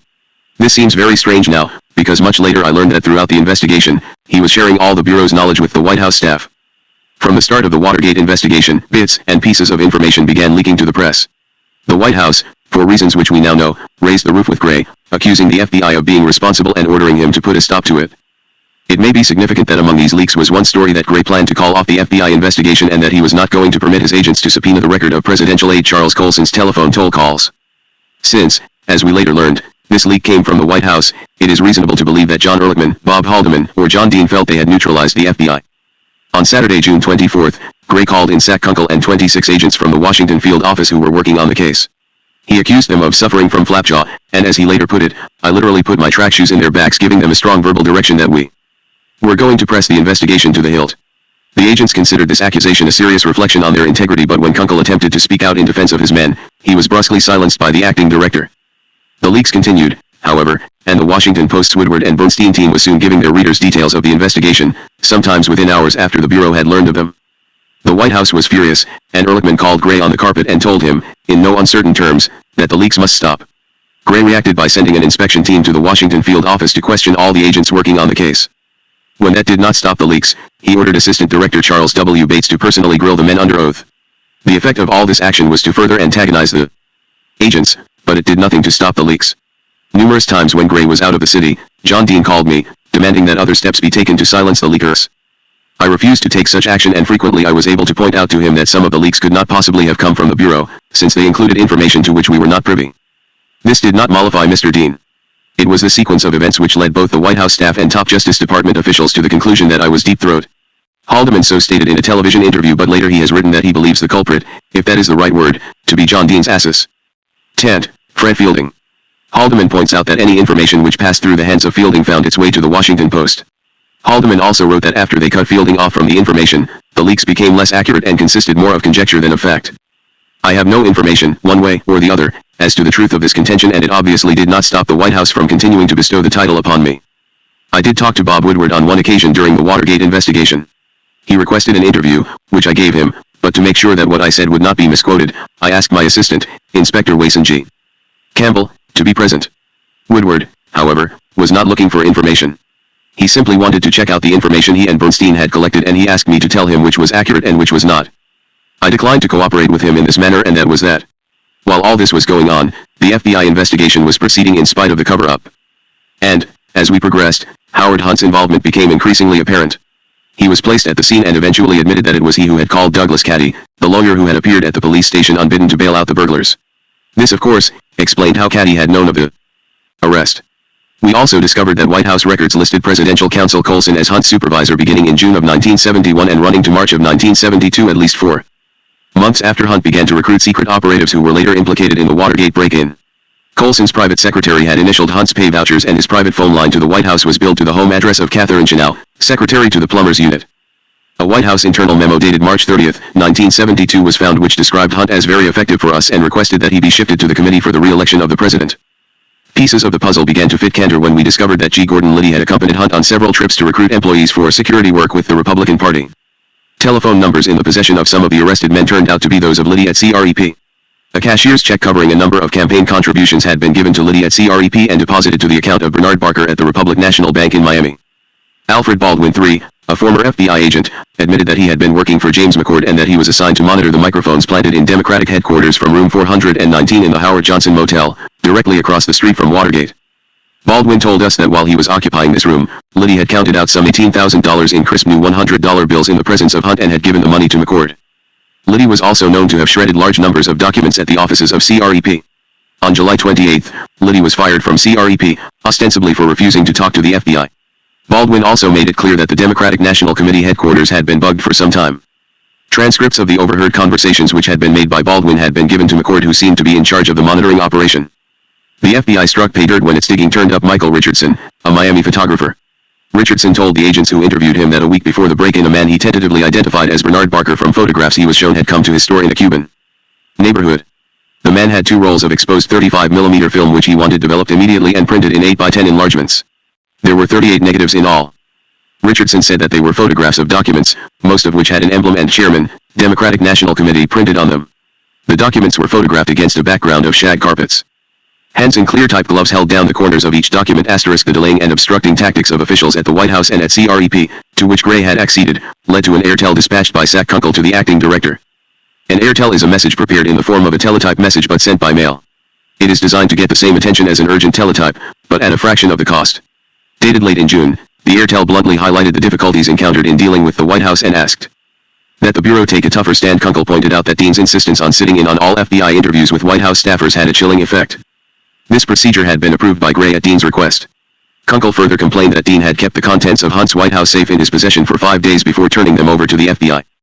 Agents, moreover, had encountered resistance from Dean in their efforts to obtain records of Colson's toll calls. Kunkel referred to FBI efforts to locate Catherine Chennault, the plumber's secretary, and Dean's contention that she was on a European vacation and that he did not know how to get in touch with her. In his book on Watergate, Dean would admit that he had known where Miss Chennault was in England and that he had sent Fielding, his assistant, to bring her back so that she could be *. This, like the telltale tapes on the Watergate doors which alerted a security guard, made little sense. Why should the film have been taken to a commercial photography shop for developing, risking discovery of the Watergate operation, when secure photo labs were available? As evidence of this kind accumulated, some suspected that the burglars wanted to get caught. Coached before the FBI interviewed her. I am convinced this airtel was the reason why Gray later transferred Kunkel to St. Louis, a demotion. As the coordinator of the cover-up, Dean was very anxious to know of the progress of the FBI investigation. As we learned much later, Dean arranged to meet with Gray in the acting director's efficiency apartment in Washington. Not feeling secure even there, they conducted their business in a nearby park. As a result of this secret meeting, which Gray did not report to the FBI professional staff or to his personal assistants, Gray ordered the preparation of a summary of all developments to that time. This summary, dated July 21st, was directed to the Attorney General and quickly forwarded to Dean. Dean then asked Gray for the raw files on the case, together with copies of teletypes setting forth leads and results of interviews. In this way, he hoped to keep abreast of the Bureau as it followed those leads. Gray obliged by asking Kunkel for copies of these documents, explaining that he wanted to be more thoroughly familiar with the case's day-to-day progress. Dean himself came to Gray's office to collect the first package of this sensitive material. He continued to request more material and Gray obliged him by turning over to Fielding a second package of reports and teletypes on October 2, 1972. This conspiracy was first disclosed by Gray at his disastrous confirmation hearings. FBI agents conducted 26 interviews with White House staff and 60 with individuals at CREP, and Dean received copies of the interview reports of most of these. Agents were reluctantly forced to conduct their interviews with employees of CREP in the presence of a committee attorney. In this instance, permission for the attorney's presence was granted by Assistant United States Attorney Earl J. Silbert, who was handling the Watergate case. CREP's reason for demanding an attorney be present was the fact that the DNC was suing CREP for damages, which made a committee attorney's presence necessary. But several CREP employees contacted us and asked that they be interviewed again without the knowledge of committee officials. The presence of a CREP lawyer during the original interview, they said, had prevented them from being completely candid. They also said that all committee employees subpoenaed to testify by the Watergate grand jury were later debriefed by CREP attorneys about what they had testified. According to one of the employees who came to us, Hugh Sloan, Jr., who supervised committee finances, had kept a briefcase full of money in his safe. From February to April of 1972, our informant told us, Sloan had dispersed large sums to various committee officials for unknown purposes, $50,000 to Jeb Stuart Magruder, $100,000 to Herbert L. Porter, and $89,000 to Gordon Liddy. Another employee on re-interview told us that some committee officials were drawing red herrings across the FBI's trail to keep us from getting at the truth. Reports on these second interviews, however, were among those which Gray provided to John Dean. He alerted CREP officials who challenged these employees. This certainly discouraged others from coming to the Bureau with important information. The first concrete indication I had of Gray's role in holding back information came when we began to trace the source of the money that had been in the possession of the Watergate burglars. Agents discovered that Bernard Barker had deposited 4 checks totaling $89,000 in his Miami account. The checks were drawn on the Banco Internacional of Mexico City by Manuel Aguayo, an attorney. The next step, obviously, was to interview Aguayo. But Gray flatly ordered me to call this proposed interview off because it might upset a CIA operation in Mexico. I did not know at the time that less than a week after the break-in, President Nixon had called H.R. Haldeman to the Oval Office for a report on the case. Haldeman had concluded his remarks by saying that the FBI is out of control. The two had then discussed the possibility of directing General Vernon A. Walters, the new deputy director of the CIA, to tell Gray to stay the hell out of this, we don't want you to go any further into it. Haldeman then asked, And you seem to think the right thing to do is to get the FBI to stop. Right? Fine, the president said. They say the only way to do that is from White House instructions. Haldeman said. A little later he spelled it out even more clearly. And the proposal would be that Ehrlichman and I call them in and say, Nixon picked it up with, all right, fine. How do you call him in? I mean just. Well, we protected Helms from one hell of a lot of things, precisely what those things were neither Nixon nor Helms has ever explained. Less than 2 hours later, Haldeman, Helms and Walters were meeting with Ehrlichman in his office at the White House. When Walters returned to CIA, he wrote a memorandum recording what he was told. The bugging affair at the Democratic National Committee headquarters at the Watergate Apartments had made a lot of noise and the Democrats are trying to maximize it. The investigation was leading to a lot of important people and this could get worse. Haldeman asked what the connection with the agency was, and Director Helms replied that there was none.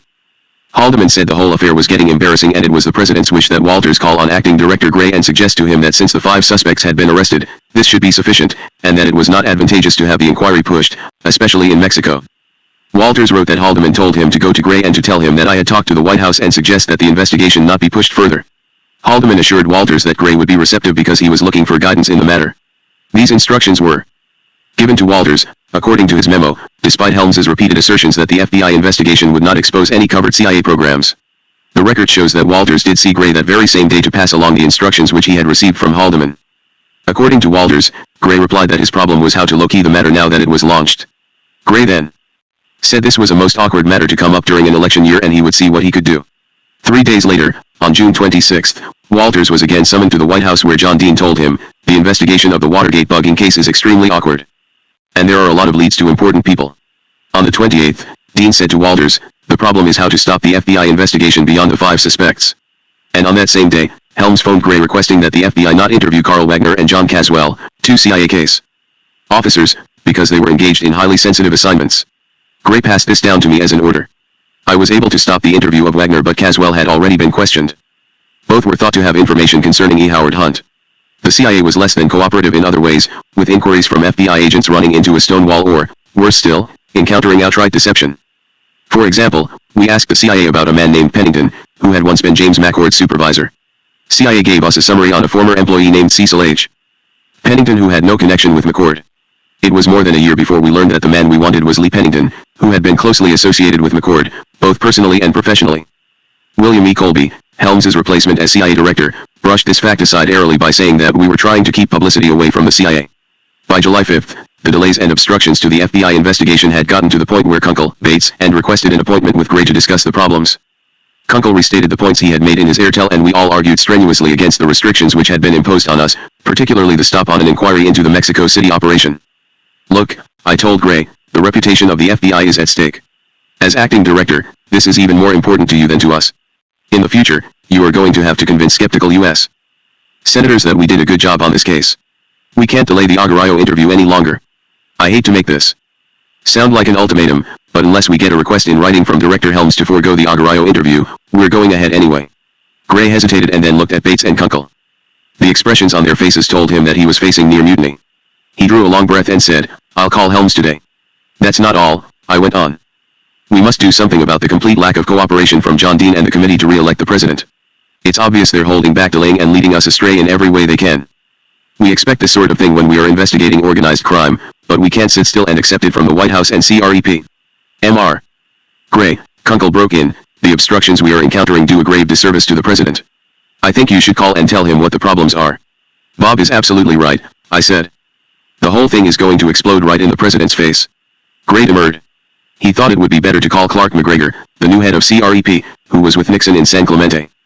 When we left Gray, however, I told Kunkel, get a teletype ready for Mexico City telling them to go ahead with the interview. If we haven't heard anything by the close of business today, send ITY. Gray bowed to our ultimatum. He immediately called General Walters who noted in a memorandum, Gray said that the pressures on him to continue the investigation were great. Unless he had documents from me to the effect that their investigation was endangering the national security, he would have to go ahead with the investigation of the money transaction. Describing a meeting with Gray on July 6, Walters wrote, I had a long association with the president and was as desirous as anyone of protecting him. I did not believe that a letter from the agency asking the FBI to lay off this investigation on spurious grounds would serve the president. Gray called me on the intercom that same day to tell me that there would be no letter from CIA and to proceed with the interview of Aguayo. I did not tell him that instructions to that effect had been sent out the previous evening. Gray also called Clark McGregor to inform him of the conference with his mutinous aides. As a result of that conversation, President Nixon called Gray. I have no source for what was said except what Gray said during his confirmation hearings. According to that testimony, he said, Mr. President, Dick Walters, and I feel that people on your staff are trying to mortally wound you by using the CIA and the FBI and by confusing the question of CIA interest in, or not in, people the FBI wishes to interview. I have just talked to Clark McGregor and asked him to speak to you about this. There was a slight pause and the President is supposed to have said, Pat, you just continue to conduct your aggressive and thorough investigation. The FBI worked very closely with the U.S. Attorney's Office and with the Justice Department lawyers who were handling the case before it was handed to the special prosecutor. They were furnished the results of FBI investigations on a daily basis. When it became apparent that many of the suspects and witnesses were reluctant to discuss the case with us, let alone to tell the truth, the names were turned over to Earl Silbert, who had them called before the federal grand jury where they could be placed under oath and where the induce meant to tell the truth was more compelling. It was the evidence which we collected which led to the successful prosecution of the 5 original suspects, plus Hunt and Liddy. It was at this point that Gray again called Bates, Kunkel, and me into his office. The ostensible purpose of the meeting was to bring Gray up to date on events, but when we took our places in his private office, the first thing Gray did was hold up a notepad on which he had drawn 7 squares arranged in a circle, with a line connecting each square. There were no names on the notepad, but we knew that Gray was referring to the 5 original Watergate burglars, McCord, Barker, Fiorina, Gonzalez, and Martinez, Plessy, Howard Hunt and Gordon Liddy. Can the investigation be confined to these 7 subjects? He asked. We do not have all the evidence yet, I told Gray, but I am convinced we will be going much higher than these 7. These men are the pawns. We want the ones who move the pawns. Both Bates and Kunkel agreed with me. The investigation still had a long way to go. Gray never raised the point again. He had run up a trial balloon and it had been shot down. In fact, no one could have stopped the driving force of the investigation without an explosion in the Bureau, not even J. Edgar Hoover. For me, as well as for all the agents who were involved, it had become a question of our integrity. We were under attack unfairly for dragging our feet, and as professional law enforcement officers we were determined to go on. That we were doing a good job, moreover, cannot be denied. When Assistant Attorney General Peterson testified before the Senate Select Watergate Committee, he was able to say, the investigation was 90% completed at the time the special prosecutor was appointed. In fact, the special prosecutor delayed the day of indictment for the higher UPS because he and his staff had to familiarize themselves with the intricacies of the case before proceeding. Attacks against the FBI did not stop, and one charge hurled at us was that we failed to investigate the so-called dirty tricks of Donald L. Segretti and others who were working undercover for CREP. The simple fact is that the Justice Department told us it would not be necessary to investigate these aspects of the case. Ordinarily, the special agent in charge is authorized to use his own initiative in the investigation of criminal cases. But Justice Department authorization is required in cases dealing with the civil rights statutes and others, including the election law statute. In the Watergate case, substantial information about the dirty tricks was furnished to the Justice Department and, in each instance, we were told that no further investigation was necessary. After the special prosecutor took over, the FBI was requested to probe into this area, and it did so very effectively. While running the FBI for our traveling director, I had frequent contacts with John Wesley Dean, the President's legal counsel. I have already related our problems with Dean over leaks to the press. Another had to do with the contents of E. Howard Hunt's safe in the White House, where Dean turned over some, but not all, of this material to the FBI. Of course, Deep Throat leaked details to the Washington Post which carried the story. Dean called me to object to a reference in the article which disclosed that one of the items in the safe was a handgun. This was embarrassing to Dean and the presidential staff because it raised questions as to the efficiency of a White House security system under which Hunt had been able to smuggle a weapon past the guards. When Dean called me to ask that the FBI issue a press release denying that a gun was involved, I said, John, that's a ridiculous request. We are not going to do it. The answer is, no. Dean put down the phone without comment, and later in the day the information officer at the Justice Department issued an obfuscating statement, presumably at Dean's request. The safe also contained 4 items which Dean did not turn over to the FBI. There were 2 folders which Dean and Ehrlichman turned over to Gray secretly with instructions that they must never see the light of day. More about these folders later on. There were also 2 Hermes notebooks, which Dean later shredded, one containing a list of names and the other with notes made by Hunt. Watergate was a trying time for the FBI and a difficult period for me. Given my position as acting associate director and Gray's extended absences from Washington, I assume full responsibility for the conduct of the Watergate investigation. In spite of the roadblocks, the FBI did an excellent job, as the record will attest. During the first 84 days of the investigation, more than 1,500 people were interviewed, 1,900 leads were handled, 120 subpoenas were served, 130 investigative reports totaling more than 3,500 pages were submitted by 330 agents in 51 field offices who worked more than 14,000 man-hours. The prosecution was based upon information developed by the Bureau. The FBI apologizes to no one for this achievement. AKNet AEAAS1G Tipnam Tai Assembly ITAD, Soduinel San C Sadagnel IRP1 Euphorial Registered Letipal BACD Pa Cathay at Ilato W still ATLE del Tunguvis Nichkutan Plel .ehd Fapale? Apkane 4 M Biahumov. Ara Elia. Stu Tal Goti Alicia Urine, Sturskova Pridek Gretin X K Pil into ONL, 9D Puinik, Ideo Aga Hepe Ieri Eto Esag, Iadia Esiri Ainei Bam Donan Hate Nelly Mamas E64 5G Sweden LSY Tala at Elites Ra RDS 0M, Var 1 GH Deny, E. 0, E2 Eta Eajet, Atra Seance Mele ANE, ANB Quipike Near OEEBER. At Minjas Therian Yi, GECS Peel at IHODTE or Gal NCE Jeepel Tijan Sada FR on IE Pahin Ioli Dias WH, PSRL Me, Tai 4 ICTRs. V, To IE and Pusi SS and 1. SI Sent Brancont Meet We OEEI. Thyra. Udia is Amida Rs IHEALSOM, 0 SN 60AL, WG. Mad EE Ors PE Vitel Diafemia EAE 7 ITT. 6 PGHTHTCUEE Greta Tim Fina Ang Lupe Erica CEA. Chapter 19 Mark, you argue too much. Richard Kleindienst. When I became a special agent in the FBI, I had expected to track down criminals, to investigate subversives, and to enforce those laws which fall within the jurisdiction of the Bureau. As I rose in the pyramid, realized that there were other duties, some exciting and some onerous. But until November of 1972, I never suspected that I would have to deal with the latter-day Indian uprising. I may be many things but General Custer I am not. Nor did I think that I would be a participant in the Second Battle of Wounded Knee. This historic battleground had been the site of one of the last confrontations between the U.S. Army and embattled American Indians clinging to tribal lands being taken over by the white man. Historians still disagree as to whether the First Wounded Knee was a battle or a massacre. It took place in 1890 when the 7th Cavalry, General George Custer's old unit, encountered some 350 Sioux Indians and killed most of them. The FBI's involvement at Wounded Knee did not begin until 82 years later. In the fall of 1972, the American Indian Movement, AIM, organized a Trail of Broken Treaties caravan which crossed the country from the West Coast to Washington, D.C., to publicize injustices being done to Indians. AIM was composed principally of Indian militants who had been joined by 261 sympathizers from other activist groups. When AIM failed to receive the impossible concessions it demanded from the federal government, a number of its more lawless members occupied the Bureau of Indian Affairs building on Constitution Avenue on November 2, 1972. All BIA employees were allowed to leave peacefully but no one was allowed to re-enter the building, and what came to be called the sack of the BIA continued for a week. Members of the Washington police and FBI agents stood by, on orders from the White House that there was to be no interference with AIM members. On November 8, the White House gave in and agreed that if the occupation were ended there would be no arrests. Taking advantage of this amnesty, AIM members left the BIA building, many of them loaded down with loot. While police and the FBI watched in frustration, office equipment and many boxes of BIA files were piled into a caravan of vehicles which took off in all directions. It was only then that the FBI was ordered to take action. The Justice Department ordered FBI agents to recover the stolen property and to gather evidence to be used in the prosecution of those responsible for the thefts.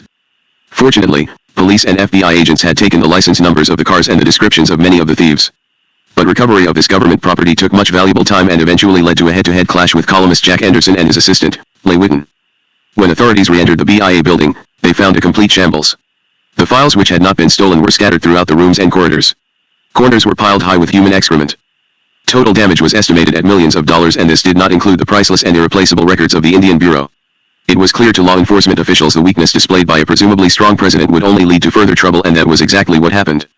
The sack of the BIA taught AIM that the media could be manipulated and exploited by the use of violent tactics. Later in November, two of the most aggressive AIM leaders, Dennis Banks, a Chippewa Indian, and Russell Means, an Oglala Sioux, arrived at the Pine Ridge Indian Reservation in South Dakota, near the site of Wounded Knee. They threatened to seize the Bureau of Indian Affairs building on the reservation and to oust the elected tribal officials whom they accused of being too subservient to the federal government. The Tribal Council, under the leadership of President Richard Wilson, an Oglala Sioux, wanted no part of AIM, and it responded by passing a resolution banning Banks and Means from the reservation. Undaunted, the agitators went elsewhere and there were less publicized incidents in Iowa and North Dakota. In February, there was a clash between AIM and the local police at Custer, South Dakota, after a young Indian, Wesley Bad Heart Bull, died of stab wounds inflicted by a white man. AIM reacted by destroying several police cars and setting fire to the county courthouse and the local chamber of commerce. All this while the FBI was conducting an extensive search to locate the BIA office equipment and files stolen after the sack of the BIA. Recovery of the office equipment was relatively easy, but finding the files proved to be more difficult. John G. Ariano worked as an informant for the Washington police. Posing as an Apache Indian, he ingratiated himself with a group of AIM members who were thought to be trafficking in the stolen files. Leaders of this group were Henry L. Adams, an Assiniboine Sioux, and Anita Collins, origin unknown, who had assumed the Indian name of Puma Jackson. On January 24, 1973, Ariano informed his superiors that Adams and Collins were conferring with Jack Anderson, seeking to sell the documents stolen from the BIA. Anderson has vehemently denied this, yet, in a December 11, 1972, column, he had reported that his assistant, Leigh Whitton, had seen thousands of the documents taken from the Bureau of Indian Affairs. On January 30th, Arellano reported that Adams had just received several boxes of BIA files and was holding them in his Northwest Washington apartment. He further reported that Adams and Collins were driving to North Carolina to pick up several additional boxes of files. This information, relayed to the FBI, presented a tactical problem. We could move in to recover the files immediately available or wait a few days and also pick up those coming up from North Carolina. After consultations between the FBI, the United States Attorney, and the Justice Department, it was decided that agents should place Adams's apartment under 24-hour surveillance until Adams had returned from North Carolina. The Justice Department ordered us to arrest anyone trying to remove files from the apartment. The surveillance did not last long. At 9 a.m. the following day, a station wagon pulled up in front of the Adams apartment and a man entered the building. Within a few minutes, he and Hank Adams attempted to leave the building, each carrying a heavy box. They were immediately arrested, and the boxes were found to contain some of the missing files. A third carton of files was recovered in the lobby of the building. The man who had arrived in the station wagon haughtily described himself as Leslie H. Whitton, Jr., of Jack Anderson's staff. He expected to be released on the spot and became quite angry when the agents were unimpressed. The 3 boxes were confiscated and Adams and Whitton were taken to the FBI field office for photographing and fingerprinting, then to the United States Commissioner for arraignment. They were released without bond. Later in the day, Anita Collins was also arrested. She too was released without bond. The next day, Special Agent Dennis Hayden, who had coordinated the case, received a wrathful phone call from Jack Anderson, who berated him for what had happened and threatened, "Hayden, I'll get your job." Too startled to reply. Hayden listened as Anderson slammed down the receiver. John J. McDermott, who had replaced Bob Kunkel as SAC in Washington, realized that Anderson's call was a possible obstruction of justice, so he had Hayden call Anderson back, with another agent listening in on an extension, to see if the threat would be repeated. Anderson admitted that he had made the threatening call and again said that he would get Hayden's job. Apparently intimidated by Anderson, the Justice Department made it clear that it wanted no confrontation with him. Whitton insisted that he had no intention of buying the files, looking at them, or even showing them to his boss, and the grand jury accepted his lame story that he was present merely to provide Adams transportation to return the stolen files to the BIA. Adams, of course, told the same story, and when no effort was made by the Justice Department to get an indictment, the matter was dropped. Instead of letting it go, however, Anderson used the incident to accuse the FBI of wrongdoing. And he manipulated the situation beautifully. It provided him with column fodder which he exploited to the fullest for several months, wrapping himself in a cloak of martyrdom by claiming that the White House was using the FBI to harass him. The record showed that there was no connection between the White House and the arrest of Leigh Whitton. But even as Anderson played his injured innocence role to the hilt, trouble continued. The Indian leaders of AIM had moved the center of their agitation from Custer, where the burned-out buildings no longer attracted media attention, to Rapid City, South Dakota. Soon the threats of violence to this quiet community became so great, and of such concern to FBI headquarters, that I ordered extra agents sent there to observe and to be available to investigate federal violations. During the night of February 9th, more than 60 Indians ran amok through the streets of Rapid City, breaking windows and destroying other property. Indians from other states, as well as other sympathizers, began to arrive in response to AIM's request for assistance. I ordered more agents into the area, increasing our staff to 30, for I knew from informants and from our own observation that AIM was planning a new confrontation which would rival the sack of BIA, and I wanted the FBI to be ready. But I had no way of anticipating the incredible mismanagement soon to be demonstrated by the White House and the Justice Department. As February passed, it began to appear that trouble could be averted. Several hundred men from the South Dakota National Guard had moved in, and their presence had a stabilizing effect. Also, the attention of AIM members was occupied by impeachment proceedings against one of their enemies, Oglala Sioux Tribal President Wilson, whom they accused of mismanagement of Indian tribal affairs. As the quiet continued, the National Guard was sent home. United States deputy marshals on the scene were also returned to their home posts, and everyone began to breathe more easily. On February 24th, the impeachment proceedings against Wilson collapsed as he was retained in office by a vote of 14-4 in the Tribal Council. Dissatisfied AIM members could not accept this, and they gathered to discuss further action. We began to hear rumors of a planned imminent takeover of the BIA building on the Pine Ridge Indian Reservation, the second largest reservation in the United States, about twice the size of Delaware. Available federal personnel, including FBI agents, concentrated there. Whether it was coincidence or a ruse we will never know, but the target was not Pine Ridge. It was Wounded Knee. Hardly a likely setting for an armed clash between militant Indians and the federal government, Wounded Knee was a tiny community, the home of 17 families, primarily Oglala Sioux. The town consisted of a church, a trading post, and a few dwellings, spread across 3 square miles. At the point where the two principal roads converged were the church and the trading post. What interested AIM, however, was the historic and symbolic significance of the old Indian battleground. During the afternoon and evening of February 27th, more than 200 members and supporters of AIM gathered at Calico Hall, near Pine Ridge. Many were carrying rifles, pistols, knives, and clubs. Late in the evening they left Calico Hall, saying they were bound for Porcupine. Their real destination was Wounded Knee, where they were to remain for 71 days. Witnesses later said that they converged on the town brandishing weapons, shooting in the air, and knocking out street lights. Throughout the night, there was systematic looting of the trading post, whose shelves were stripped bare. 11 white residents were held as hostages. Many of them were elderly, mostly members of the Gildersleeve family which owned the trading post. Early in the morning of February 28, Attorney General Kleindienst dutifully called the White House for instructions. As in November, the White House established a policy of avoiding interference or making any show of force. In establishing this policy, no one at the FBI was consulted. Indeed, Acting Director Gray was on Capitol Hill for the first day of his confirmation hearings, which were to occupy his time and his thoughts for the next 40 days. Containment was Kleindienst's policy, the establishment of roadblocks on 5 access roads into Wounded Knee to prevent anyone from entering or leaving the little town, an exercise in utter futility, as we would soon learn. Kleindienst called me, but only to let me know of the plans which had already been made by people who had no idea of the terrain. And he casually informed me that FBI agents would be used to assist in manning the roadblocks. I exploded, "General, your plan isn't going to work at all. Anyone wanting to leave or get in will simply bypass the roadblocks. Do you realize that the perimeter you are trying to hold will be more than 15 miles? It's rolling country and your containment line will leak like a sieve." Kleindienst paused and I could hear his hand being put over the mouthpiece of the phone. After a wait, he came back on the line and said, "I know that, Mark, but it's the best we can do. It would take a regiment to make a firm containment." "General," I answered, "the FBI agents we have in South Dakota are there for investigative functions, not guard duty." Kleindienst became impatient. "More U.S. Marshals are being brought in, but we still won't have enough to man the roadblocks. We have no choice but to use the agents. I'm not asking you, I'm telling you. What you are proposing is a siege. Why not use the South Dakota National Guard as was done in Rapid City?" "Mark, we already thought of that, but the governor of South Dakota will not deploy the National Guard on an Indian reservation where the U.S. government has exclusive jurisdiction. I'm sure he's glad to be rid of the problem. Still trying to avoid the improper use of FBI agents in an operation of this kind," I persisted. "The only federal outfit which can muster the manpower to put a cordon around Wounded Knee is the Army. Why not let the military handle?" "Nay, Mark, I don't want to argue anymore. The White House wants to low-key this incident and there's no way we are going to use the Army. This is it. I am instructing you to assist in manning the roadblocks. Had J. Edgar Hoover been alive, there would have been no problem. He would simply have refused to let agents be used in this manner and that would have been that. But I did not have Hoover's muscle or authority, nor did Gray. I gave up. All I could do was to make it very clear that the agents would be under the supervision of SAC Joseph Trimbach, who was on the scene, and that we were not lending personnel to the U.S. Marshal or to the Justice Department."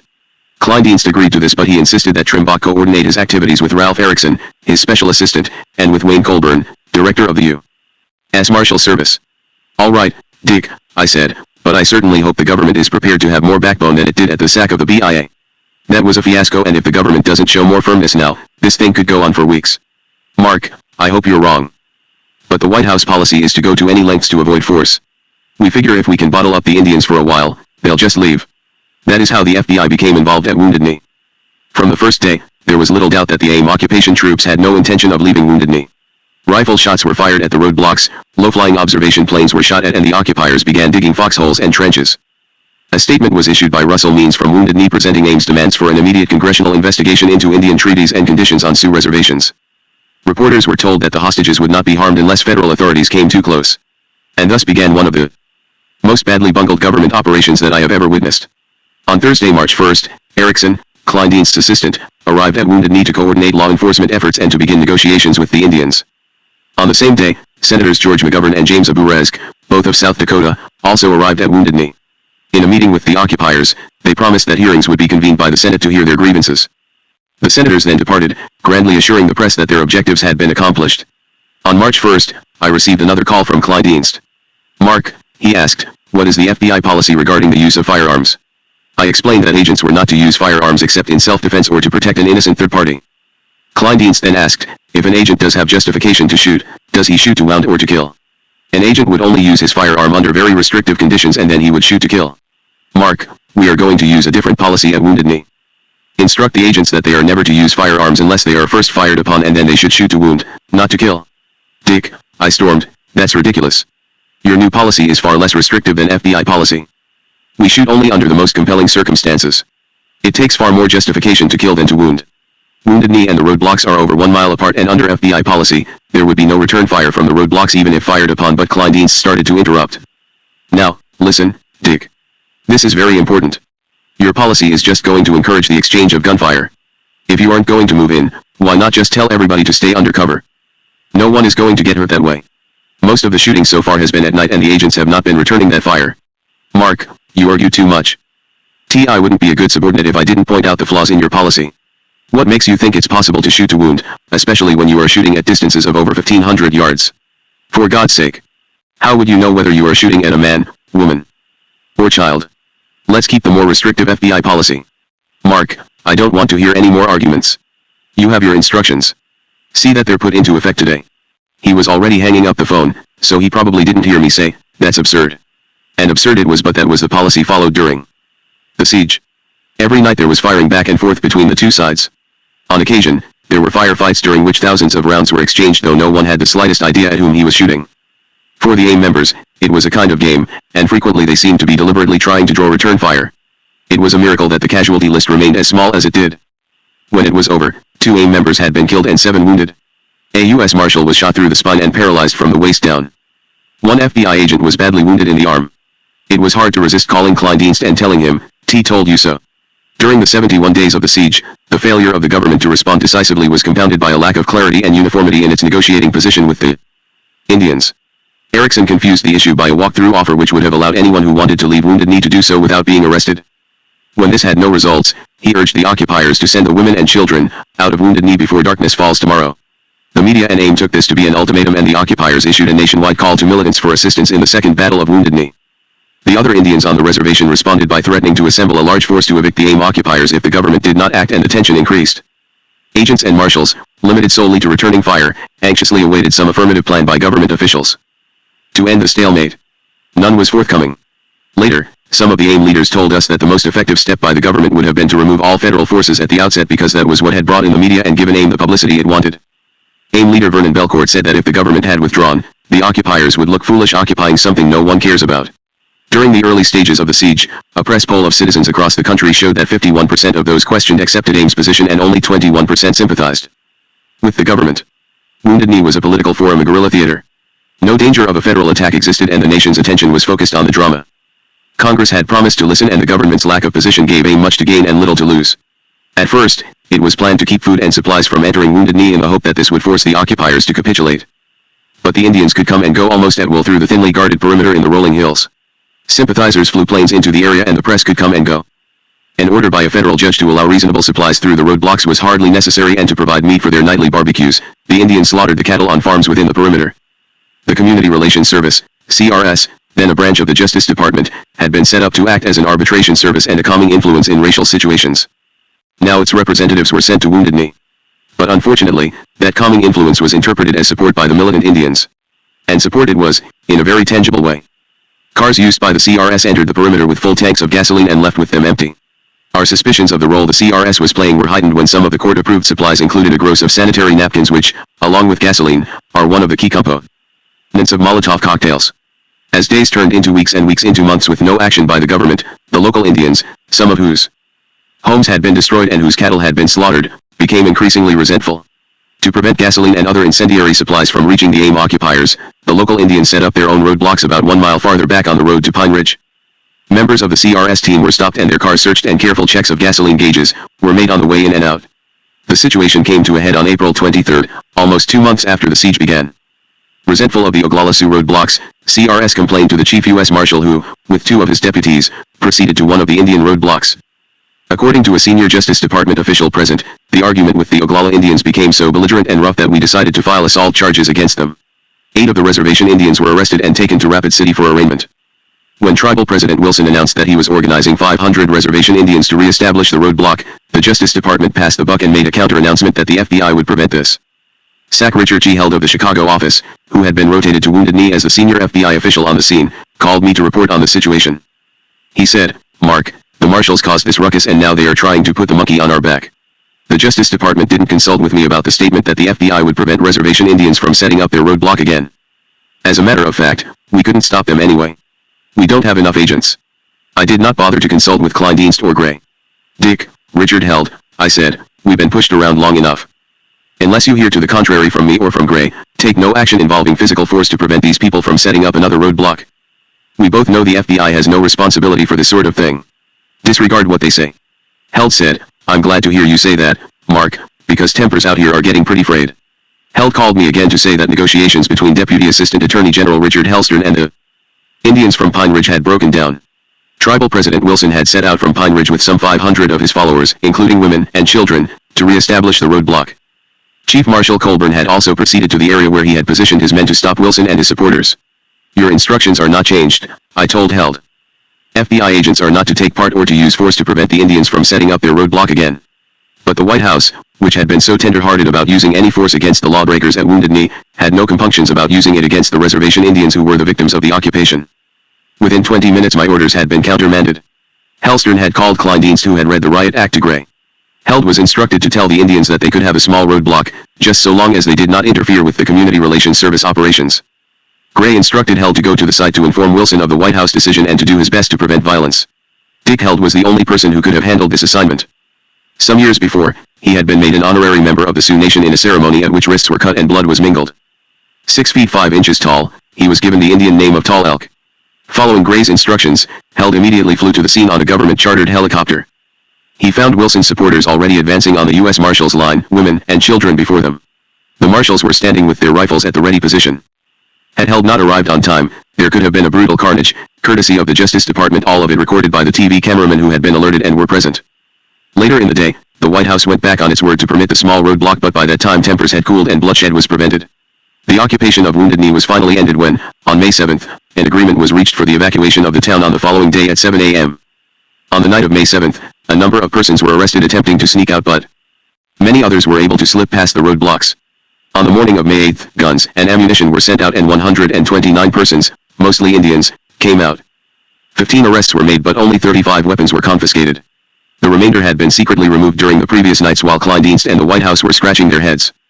United States Marshals then entered the little town without incident, disarming anti-personnel mines and collecting Molotov cocktails. Not much was left of Wounded Knee. The trading post had been burned to the ground and several homes were burned out shells. Garbage covered the area and there was a terrible stench from the remains of slaughtered cattle. The original residents moved back to sift the rubble in search of their belongings.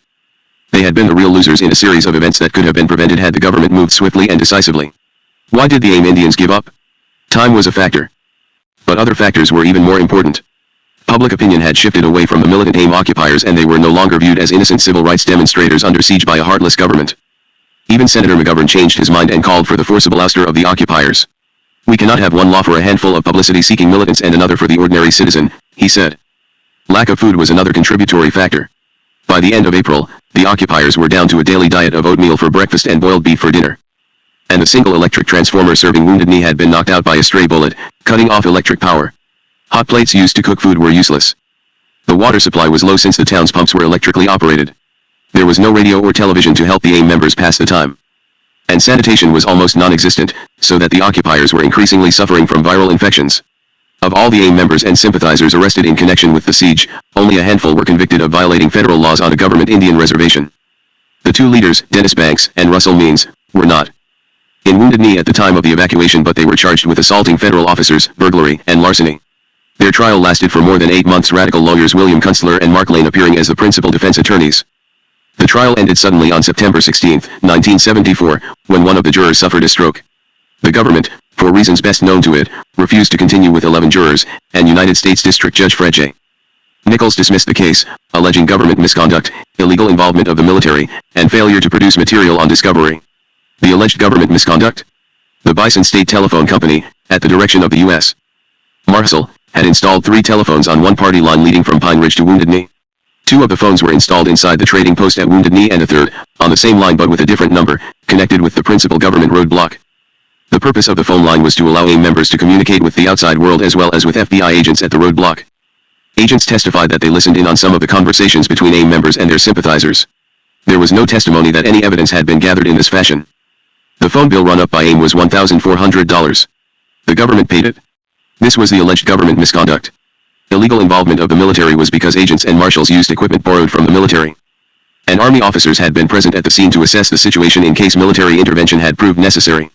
Failure to produce material in discovery proceedings resulted from admitted delays due to the difficulty in supplying the multitudinous documents demanded by the defense. Banks was convicted of only one crime connected with his AIM activities. It was not his first brush with the law, nor his last. He had served in the Air Force during the Korean War, but after his discharge he had drifted into freight hopping, drinking, and petty thievery, which landed him in prison. In July of 1974, a South Dakota court convicted him of riot and assault for his part in an AIM riot during which 2 buildings were burnt down.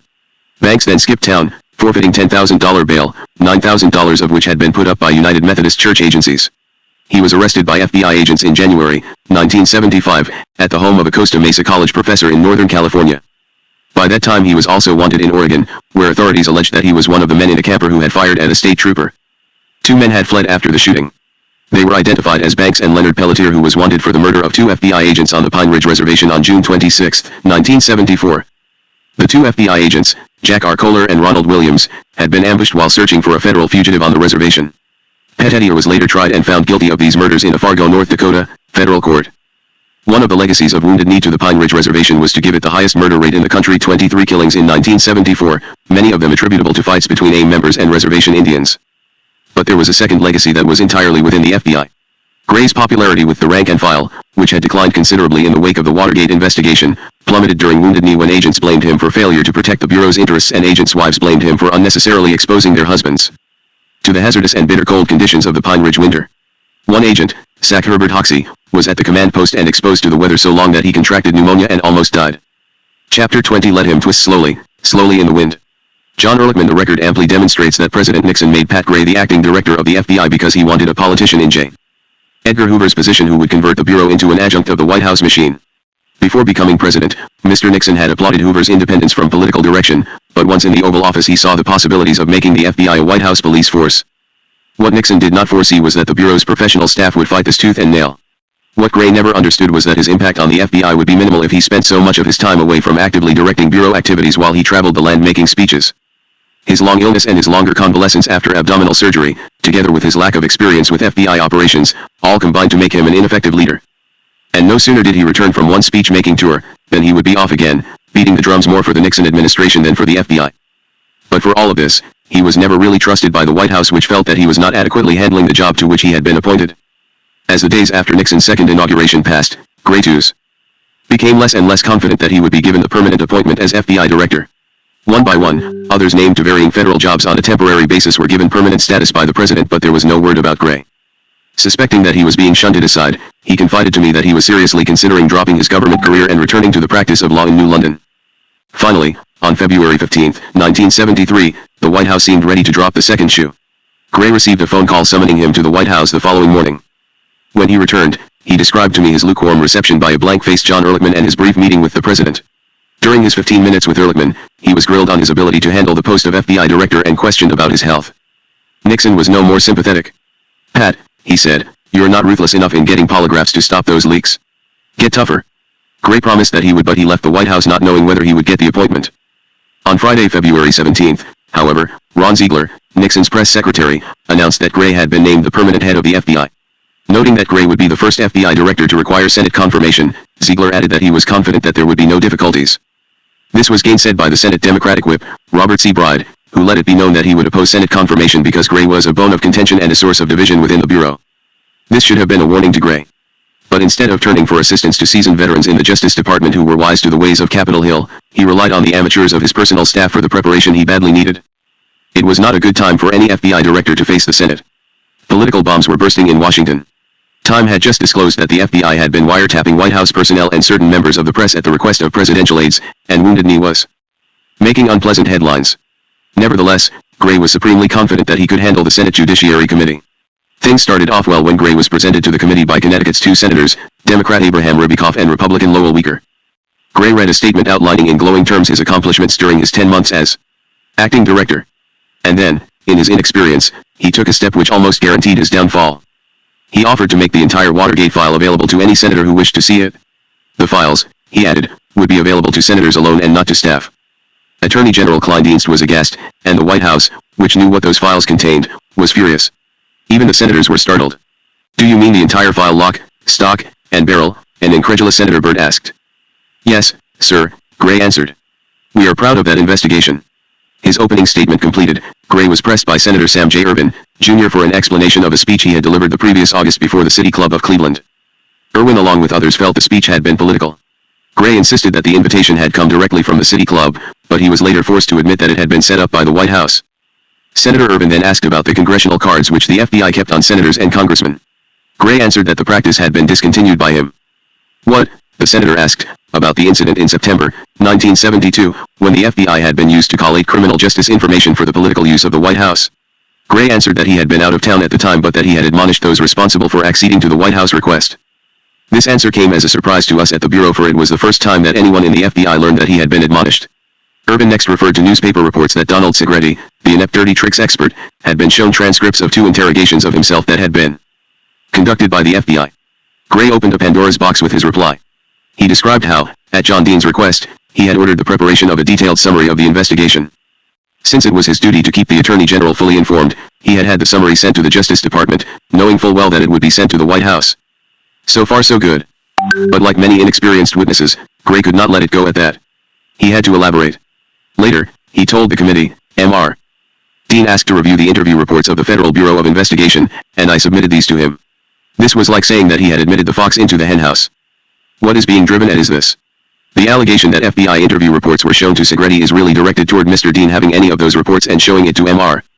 Segretti at the Republican convention in Miami. I can tell you this. When the newspaper report hit, I called John Dean and asked him if he had done this, and he said, I did not. I didn't even have those documents with me. But the cat was out of the bag that Gray had allowed FBI reports to be shown to a man under FBI investigation. The only consolation for those of us following the hearings was in Sam Ervin's concluding remarks after the first round of questions. Mr. J. Edgar Hoover never had a more ardent admirer in the United States Senate than myself, and there is nobody in the United States who has more respected throughout the years the work of the FBI. As a practicing attorney and a judge, I had many contacts with FBI agents. I have been impressed by the highest standards of conduct and the high character which they possess. But from then on it was all downhill for Pat Gray. In the days of the hearings which followed, Gray hedged and attempted to evade the pointed questions of Democratic members. Senator John V. Tunney returned to the allegation that Segretti had been shown his own file and questioned the propriety of making Watergate investigative files available to the White House. Then he moved to the general question of FBI files. Do you know how many names you have in the files that you have secret dossiers on? He asked. Gray objected to the term dossier, and Tunney asked him, do you know how many people in the country have files?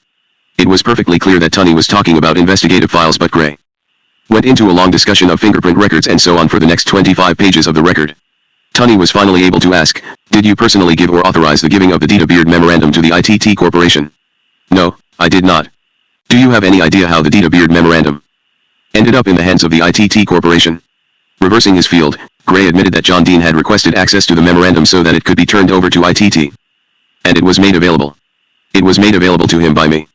But it was Senator Edward M. Kennedy of Massachusetts who really drew blood. This week's Time magazine contains information on alleged wiretaps on newsmen according to the article requested by the White House, authorized by the Justice Department, installed by the FBI. How do you respond to these charges? Gray squirmed. I would have to say, first, that with regard to the general matter of wiretaps, Kennedy interrupted.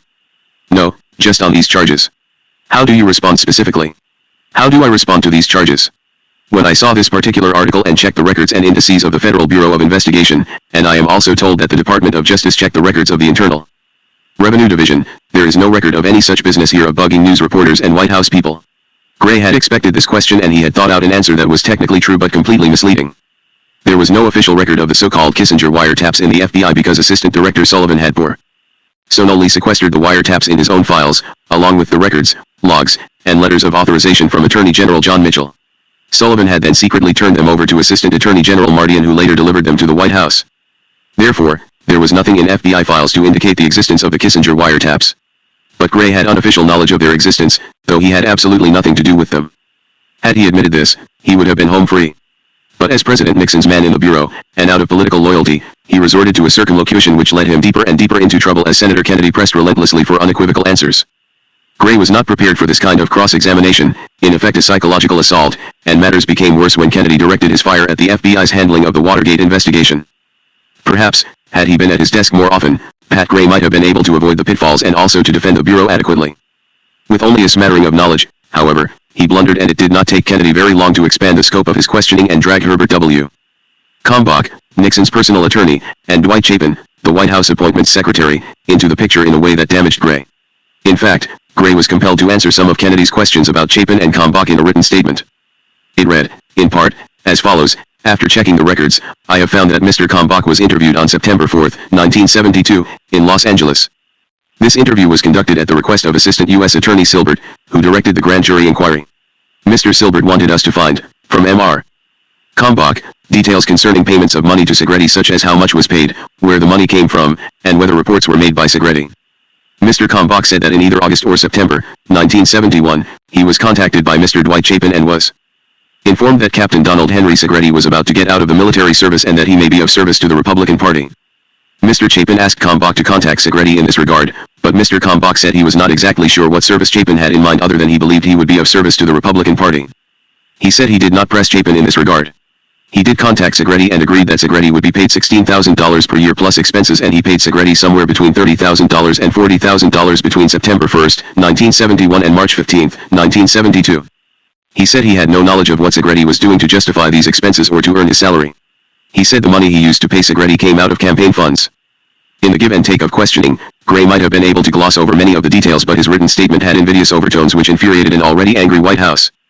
Every hour he spent on the stand, therefore, saw his White House support erode further.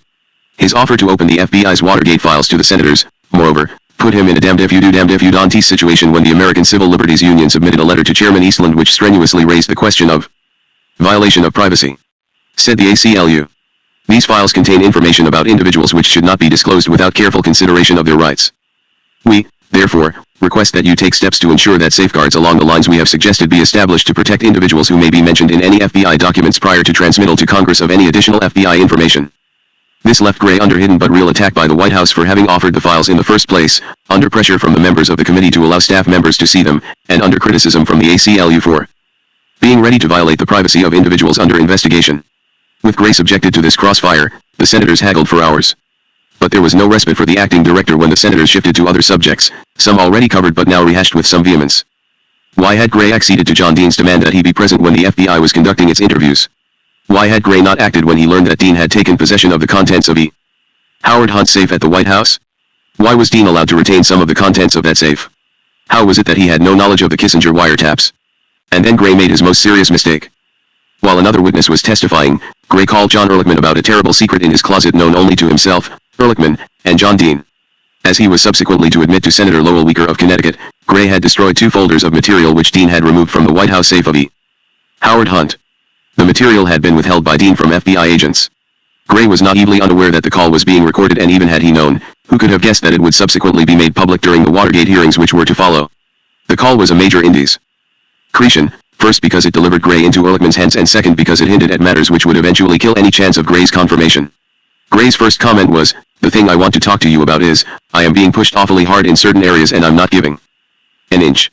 And you know those areas, and I think you have got to tell John Wesley Dean to stand very tight in the saddle and to be very careful about what he says and to be absolutely certain that he knows in his own mind that he delivered everything he had to the FBI and doesn't make any distinction between," Gray paused, "but that he delivered everything to the FBI." Ehrlichman replied in a cavalier tone, "Right." Gray went on, "And that he delivered it to those agents all right." Gray was obsequious, "You know I've got a couple of areas up there that I'm hitting hard and I'm just taking the attack." Ehrlichman, "Okay. T wanted you to know that." Ehrlichman, ironically, "Good. Keep up the good work, my boy. Let me know if I can help." Gray, "All right. Dean can help by doing that." Ehrlichman, "Good, I'll do it." It was to ask Dean to lie for Gray if anything came up about the documents from the Hunt safe which Gray had destroyed. Immediately after talking to Gray, Ehrlichman called Dean and said cheerily, "Hi. Just had a call from your favorite witness." Dean, "Which is?" Ehrlichman, "Patrick J. Gray." Dean, "Oh, really?" Ehrlichman, "And he said to make sure that old John W. Dean stays very, very firm and steady in his story that he delivered every document to the FBI and that he does not start making distinctions between agents and directors." Dean, "He's a little worried, isn't he?" Ehrlichman, "Well, he just does not want there to be any questions. He says he's hanging very firm and there's a lot of probing around." Dean, in a disgusted tone, "Yeah, he's really hanging tough. You ought to read the transcript. He makes me gag." Ehrlichman, "Really?" Dean, "Oh, it's awful, John." Ehrlichman, "Why did he call me?" "To cover his tracks." Dean, "Yeah, sure. I laid this on him yesterday." Ehrlichman, "Oh, I see. Okay, John." Dean, "Laid it on him, too. You know, to confuse the issue, so I don't have any idea what he said up there today." Ehrlichman, "I see. It was a funny phone call. Said he is going to object to the jurisdiction of the group to get into the substance and that their only jurisdiction was due to procedural efforts and competence, and he says the ACLU put in a letter to the same effect." Dean, "Yeah. Wally picked up an interesting one on the grapevine today that the strategy now is to proceed in this one as it did in Kleindienst." Ehrlichman, "Down to the point of calling you." Dean, "Down to the point of calling me." Ehrlichman, laughing, Let him hang there. Well, I think we ought to let him hang there. Let him twist, slowly in the wind. Dean, that's right, and I was with the boss this morning and that is exactly where he was coming out. He said, I'm not sure Gray is smart enough to run the bureau the way he is handling himself. Ehrlichman, laughing, well, okay. You're on the top of it? Good. While Gray slowly twisted in the wind, the Senate Judiciary Committee called a series of anti-FBI, anti-Gray witnesses. Among them was Joseph Raw, Jr., National Vice Chairman of Americans for Democratic Action, who surprisingly had some good words to say about the FBI, even as he cut up Gray. Let me hasten to make an important point concerning the use of FBI files by Mr. Hoover, he testified. As far as I know, from 30 years or more of FBI watching, Mr. Hoover never used the FBI files for partisan political purposes. There is a real distinction between the use of the files to discredit one's critics, unfair and even dangerous as I believe that practice to be, and the use of FBI files in the partisan political arena. For the first time, that cloud of political partisanship hangs over the FBI. What is at stake in Mr. Gray's nomination is at the least the integrity of the FBI and at the most the integrity of our political system. Under other circumstances, it would have been high comedy when the columnist Jack Anderson appeared as a watchdog of FBI integrity and then quoted from FBI summaries, classified of course, which had been sent to the White House in the past for the information of presidents. No serious person ever accused Hoover of running a political police force, Anderson said, and no one laughed when he added, not even me. Anderson also accused Gray of lying about the arrest of his assistant Les Whitten of Purloined Bureau of Indian Affairs files fame. And to no one's surprise, Whitten paraded his injured innocence before the committee. There was a series of other witnesses, some testifying against Gray and others simply venting their spleen on the FBI. But while their testimony was droning on in a Senate hearing room, the White House and the Justice Department were moving to put Gray in a completely untenable position. When the committee convened again to continue Gray's testimony, he was forced to inform the chairman and the ranking minority member that something new had been added. On orders from Attorney General Kleindienst, Gray withdrew his offer to allow the senators to review the FBI's Watergate files. Only the chairman, the ranking minority member, and their counsel were to have access. This alone might not have caused too much of a furor. Senators were too busy to sift through FBI files. But Kleindienst had also instructed Gray that he was to limit his answers to procedural matters and to decline to answer anything which related to substance, in other words to keep his mouth shut about Watergate. The first question when the committee was called to order elicited a reply from Gray, Mr. Chairman, I will have to respectfully decline and request that the answer be obtained by you, sir, or by the ranking minority member, or the chief counsel to the committee, or the minority counsel, because that is a matter of substance and I am not permitted to discuss that. Furthermore, there is a source of information involved, an FBI source of information in connection with that. What the White House had done, in effect, was to make Gray appear to be a part of the general cover-up, and in comments to the media, Senator Tunney suggested that the Nixon administration has decided to throw Mr. Gray to the wolves. Senator Birch Bayh, the Indiana Democrat, put it even more bluntly. With friends like Mr. Gray has down at the White House, he said, he doesn't need any enemies. To compound Gray's troubles, President Nixon refused to allow John Dean to testify, on the grounds of executive privilege. But it was on Thursday, March 22, the last day of the hearings, that Senator Robert Byrd administered the coup de grace. Of a tired and discouraged Pat Gray, he asked, the next day, June 28, 1972, Mr. Dean called you at 10:45 a.m. regarding leaks concerning material delivered to the FBI. What particular leak and what specific material did he have in mind? Senator Byrd was probing into Dean's actions concerning the contents of E. Howard Hunt's safe. He was calling me then about those rumors that were continuing, as he put it, to the effect that the FBI was dragging its feet in the investigation and that a gun had been found in Mr. Hunt's effects. That was the subject of the call, as best as I can recollect it, sir. On that same afternoon, at 4:35, you called him. You state that you have no recollection of the substance of that call. Could it have been with respect to Mr. Hunt's properties? Byrd asked. Gray was exhausted. No, I do not think it was, but I just don't know. Then Byrd sprang the trap. Going back to Mr. Dean. When he indicated that he would have to check and see if Mr. Hunt had an office in the old executive office building, he lied to agents, didn't he? A hush settled over the hearing room. Dean had lied, in an attempt to steer suspicion away from the White House over its connection with the Watergate burglary. Hesitating for a moment, Gray spoke very slowly. I would say, looking back on it now, he paused and took a deep breath, and exhaustively analyzing the minute details of this investigation, I would have to conclude that probably is correct. Yes, sir. Gray knew, the committee knew, and the audience knew, that in admitting that Dean had lied, the director-designate had cut himself off from whatever remained of White House support. And in admitting that he had known that Dean had lied but had done nothing about it, he had destroyed his credibility and his image of integrity. From that point on, Gray refused to talk to reporters and withdrew into himself. On April 5, he requested President Nixon to withdraw his nomination to the post of FBI director. By then there was not the slightest chance that he could be confirmed by either the Judiciary Committee or the Senate. President Nixon's comment in acceding to Gray's request was typical. In fairness to Mr. Gray, he said, And the phrase elicited ironic smiles in Washington, and out of my overriding concern for the effective conduct of the vitally important business of the FBI, I have regretfully agreed to withdraw M.R. Gray's nomination. Having allowed Pat Gray to twist in the wind, the president had finally cut him down.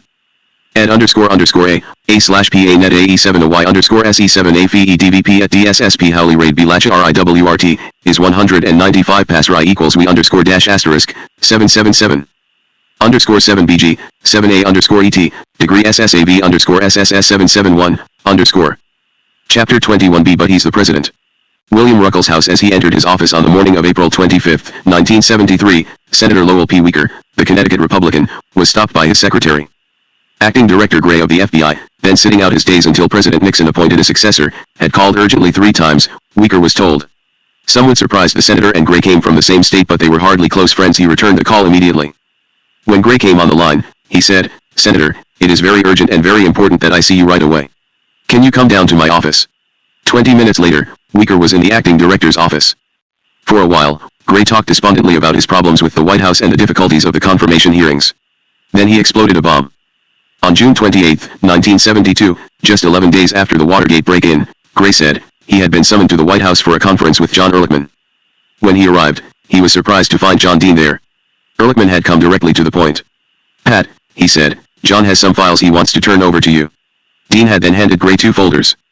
He explained that they had come out of Howard Hunt's office safe in the executive office building, the office he, Dean, had denied knowing about. Dean said the rest of the material from the safe was being turned over to FBI agents who had requested it.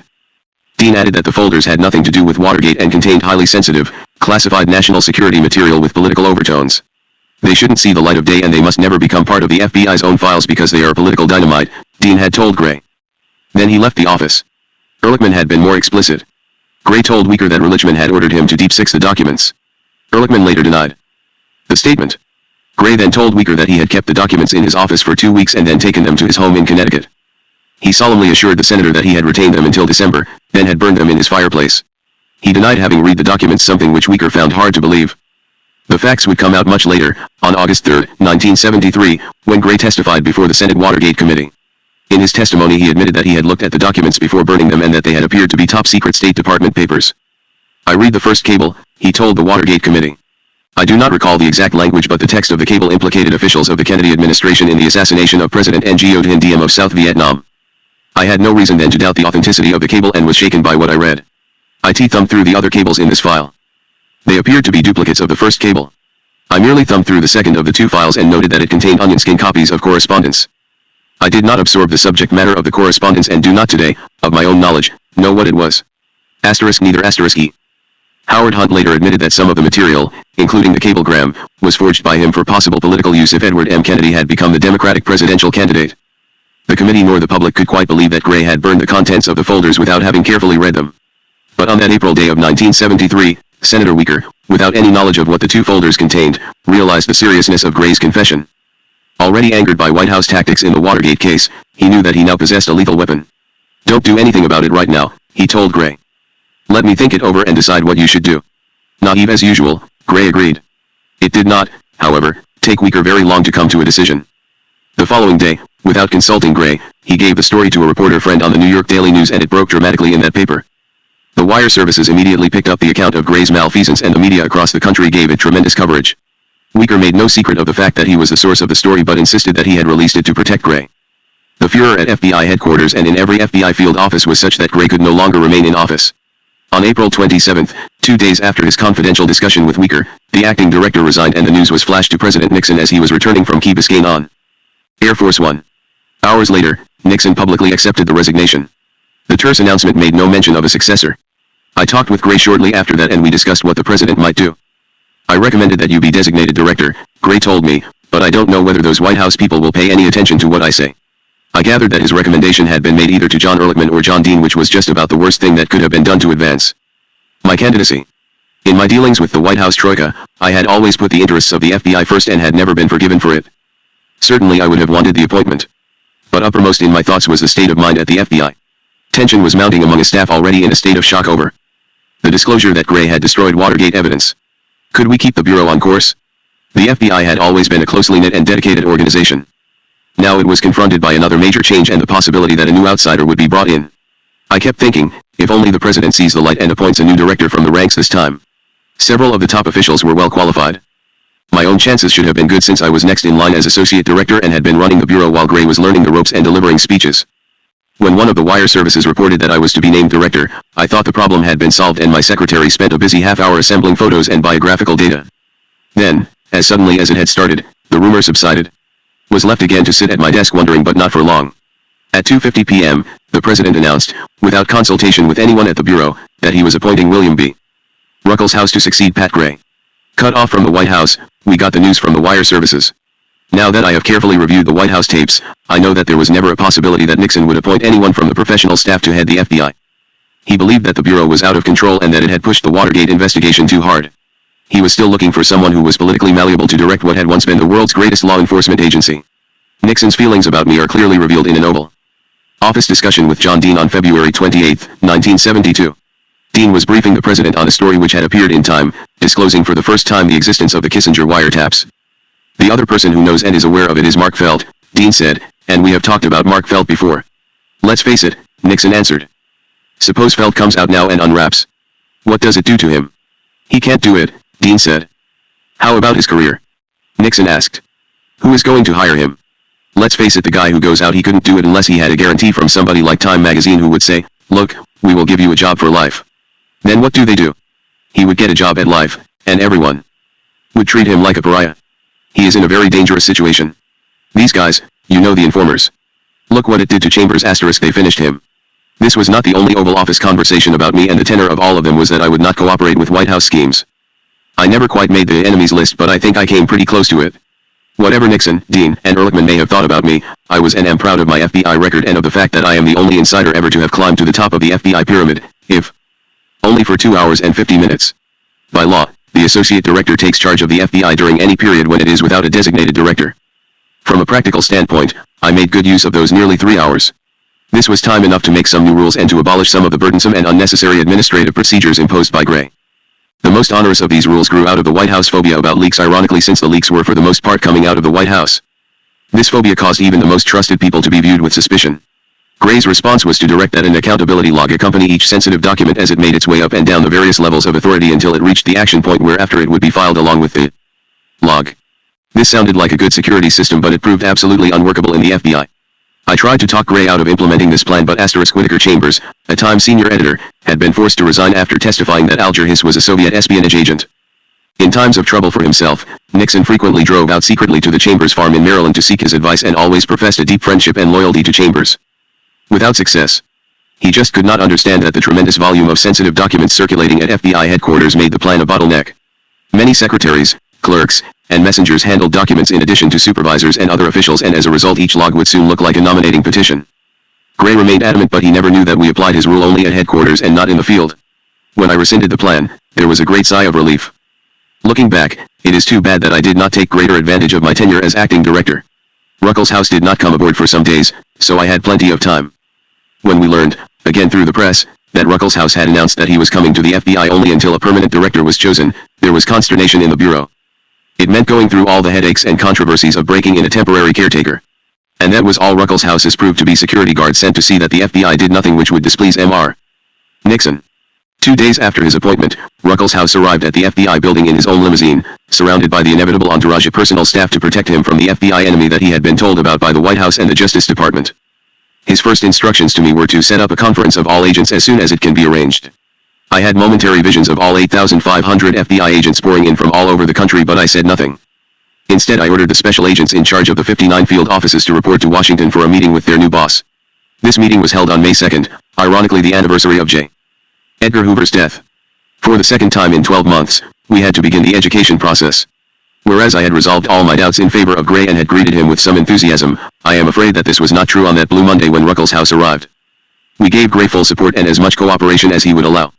We covered his mistakes. When he did not deal fairly with us, we told ourselves that he was acting under pressure from the White House or the Attorney General. If we argued vehemently with him, we nevertheless implemented his instructions to the best of our abilities. But as Ruckelshaus and his entourage marched into the director's office, I had a feeling of unease, a sense that things were wrong and that I should do something about it. Here was a man who would be in charge of an investigative jurisdiction covering more than 100 laws, many requiring different approaches and different procedures. Gray, at least, had come from the Justice Department. Ruckelshaus was fresh out of the Environmental Protection Agency. I felt like an endangered species myself. After 10 months of attempting to educate Pat Gray, we were starting all over again. And then we would have to restart with the permanent director. My God, my assistant, Wason Campbell said, we'll have to go through this twice more. This was the consensus throughout headquarters, and it contributed to a reception that was, to understate it, cool. This is not to say that there was any thought of insubordination or of allowing the FBI to drift off course. It was more a sense of despair. Perhaps we should have been sorry for Ruckelshaus, who realized our attitude from the very beginning. In fact, the very first document he saw when he took over was a telegram to the president. It had been written and sent to Mr. Nixon after the new acting director made his statement that he was only going to be a caretaker. He mentioned 3 months. The Honorable Richard M. Nixon, President of the United States, the White House, Washington, D.C. Mr. President. This message, by unanimous adoption, is from the Acting Associate Director, all Assistant Directors and all Special Agents in charge of FBI field offices throughout the United States. The hallmarks of fidelity, bravery, and integrity, and of dedication to constitutional principles of equal justice and preservation of the rights of all citizens, have made the FBI a revered institution in our national life. J. Edgar Hoover's precepts of careful selection of agent personnel among highly qualified candidates, rigorous training, firm discipline, and promotion solely on merit have developed within the FBI law enforcement leaders of professional stature respected worldwide. In the search for a nominee for the FBI directorship, we urge consideration of the highly qualified professionals with impeccable credentials of integrity within the organization itself. We do not suggest there are not many other highly qualified leaders of proven integrity, but at this critical time it is essential that the FBI not flounder or lose direction in its service to the nation because of lack of law enforcement expertise or of other qualities essential to the FBI directorship. None of us seek personal gain. There is a vast reservoir of qualified executives within the FBI's officialdom from which a nominee could be selected. We are moved to address you thusly, because of our devotion to our sworn duty to the people of the nation, because of our love for this great institution, and because we have seen no indication of consideration of FBI officials, among whom there is an inherent nonpartisanship and a deep reverence to the call of duty to all the people of our nation. Respectfully, all FBI officials. I quote this in its entirety because it is unique. It was the unanimous declaration of 15 top FBI officials at headquarters and all the field executives, written by Assistant Director Leonard M. Walters of the Inspection Division and cleared by me. When I handed this document to Ruckelshaus, he read it slowly without saying a word. Then he looked at me over his glasses. Has this been sent? He asked. Yes. Have copies been released to the press? Again my answer was in the affirmative. Ruckelshaus rose to his feet and without a word put the telegram down in front of me, then walked out of the room. He never made further reference to the telegram, and for that matter neither did the president. We never received an answer, formal or informal, from the White House. It has been alleged that the telegram was an attempt on my part to unseat Ruckelshaus and to promote my own candidacy for the directorship. But there was no need to unseat someone who presumably would barely warm the director's chair. And by this time I knew that as long as John Dean and John Ehrlichman were in the White House, I would have less chance to receive the appointment than the man in the moon. The telegram was an attempt to serve notice on the president that the FBI could not survive another outsider, and perhaps it ultimately tilted the decision in favor of Clarence M. Kelly, who was acceptable to the insiders because of his prior service in the FBI before he became Kansas City's chief of police. Kelly had also been active in the Society of Former FBI Agents. The attitude toward Ruckelshaus was not improved when his wife Jill, on the collegiate lecture circuit, was quoted as saying that her husband was going to the FBI with a clean broom. An inflamed FBI saw this as a slap in the face and an attack on our integrity. When I heard of this comment, I called Ruckelshaus and told him that I had to see him right away. Come on over, he told me. As I entered the inner sanctum I was jarred by the sight of Ruckelshaus lolling in an easy chair with his feet on what still felt was J. Edgar Hoover's desk. Ruckelshaus let me stand there for a few minutes while he finished reading a paper he had in his hand. Finally he said, "What can I do for you?" Mr. Ruckelshaus, your wife is being quoted as saying that you were going to the FBI with a clean broom. This is having a devastating effect on employee morale, which is already bad enough. She was misquoted, he said. She didn't say that. Nothing like that at all. Nothing at all. Mr. Ruckelshaus, if that's the case, you should make some sort of statement to the personnel to counteract the extremely adverse effect. Dismissing me with a wave of his hand, he answered, "Teal, think it over." He never made any denial and he never brought it up again with me. My relationship with Ruckelshaus was stormy at times. He had come to the FBI determined to protect the president at any cost, whereas I became more wary and disillusioned with every passing day. My objective was to protect the Bureau. But even more than Pat Gray, Ruckelshaus divorced himself from day-to-day operations. He would only review mail and material relating to Watergate and the Ellsberg case. He had no interest in anything else. On the third day of his tenure, all the SACs reported for the conference which Ruckelshaus had ordered. I introduced him to the group and he spoke briefly. He said that he could understand the traumatic effect of the revelations about Gray's destruction of documents and his sudden resignation. He appealed to the agents in charge for their cooperation. In all, he spoke for about 10 minutes, then abruptly turned the meeting over to me, and left the room. There had been no applause. There had been no questions, and for that matter no time for them. It was in and out, and I thought of the staggering expense of bringing 59 sacks from all over the country, including Alaska and Hawaii, for this brush-off. To salvage some of the taxpayers' money, I turned the meeting into an all-day work conference. Only once before in my experience had there been a conference of all the sacks at one time, the meeting called by Gray 10 months earlier. News of this meeting leaked to the press, of course, and there were stories that we had spent the day making disparaging remarks about Ruckelshaus and suggesting ways to get rid of him. It may be a blow to his pride, but there was no mention of him whatsoever. My next chilling incident with the new acting director came about as a result of the Ellsberg case. We already knew that John Ehrlichman had met secretly with federal judge Matt Byrne, who was presiding over the Ellsberg trial in Los Angeles, a meeting at which Ehrlichman had improperly discussed the possibility of Byrne's appointment as permanent FBI director. We realized that public notice of the meeting could well compromise the trial and lead to the reversal of a conviction by the Court of Appeals. Then, during the closing days of the trial, the Washington Post alleged that wiretaps had been placed on Ellsberg's phone by the White House plumbers. This led Judge Byrne to demand proof from the government that the evidence against Ellsberg had not been tainted. Ruckelshaus immediately ordered an investigation. The wiretaps mentioned in the Post piece obviously referred to the Kissinger wiretaps, which had been placed at the White House's behest. But even though it was certain that Ruckelshaus had been briefed on the subject after all, the Attorney General and the Justice Department were well aware of the situation and edgy about it. We duly reported the facts to the acting director. He was told how the tapes had been made and why, that Bill Sullivan had squirreled them away in his office, and how they had ended up at the White House via Assistant Attorney General Mardian. There had, moreover, never been a tap on Ellsberg's phone. We further reported that Ellsberg, as a house guest of Morton Halperin, who was suspected of being one of those who were leaking National Security Council secrets to the press, had used the phone. Several of his conversations had therefore been overheard, but they in no way related to the Pentagon Papers theft and publication, for which Ellsberg was being tried. Our reports to Ruckelshaus were delivered to him on an hourly basis, and we felt that he should have immediately relayed them to the Attorney General and to Judge Byrne as an indication of the Bureau's responsiveness and good faith, and more important, to lay to rest any suspicion that the data were not prejudicial to Ellsberg. Instead, for reasons none of us could fathom, Ruckelshaus let the reports accumulate on his desk. Finally, after 5 days, he sent the following memorandum to the Justice Department and to Judge Byrne. Shortly after assuming office as acting director of the FBI, my attention was called to the newspaper allegation that FBI personnel had been tapping unidentified news men. I was also informed that a search of FBI records had not disclosed the existence of such wiretaps.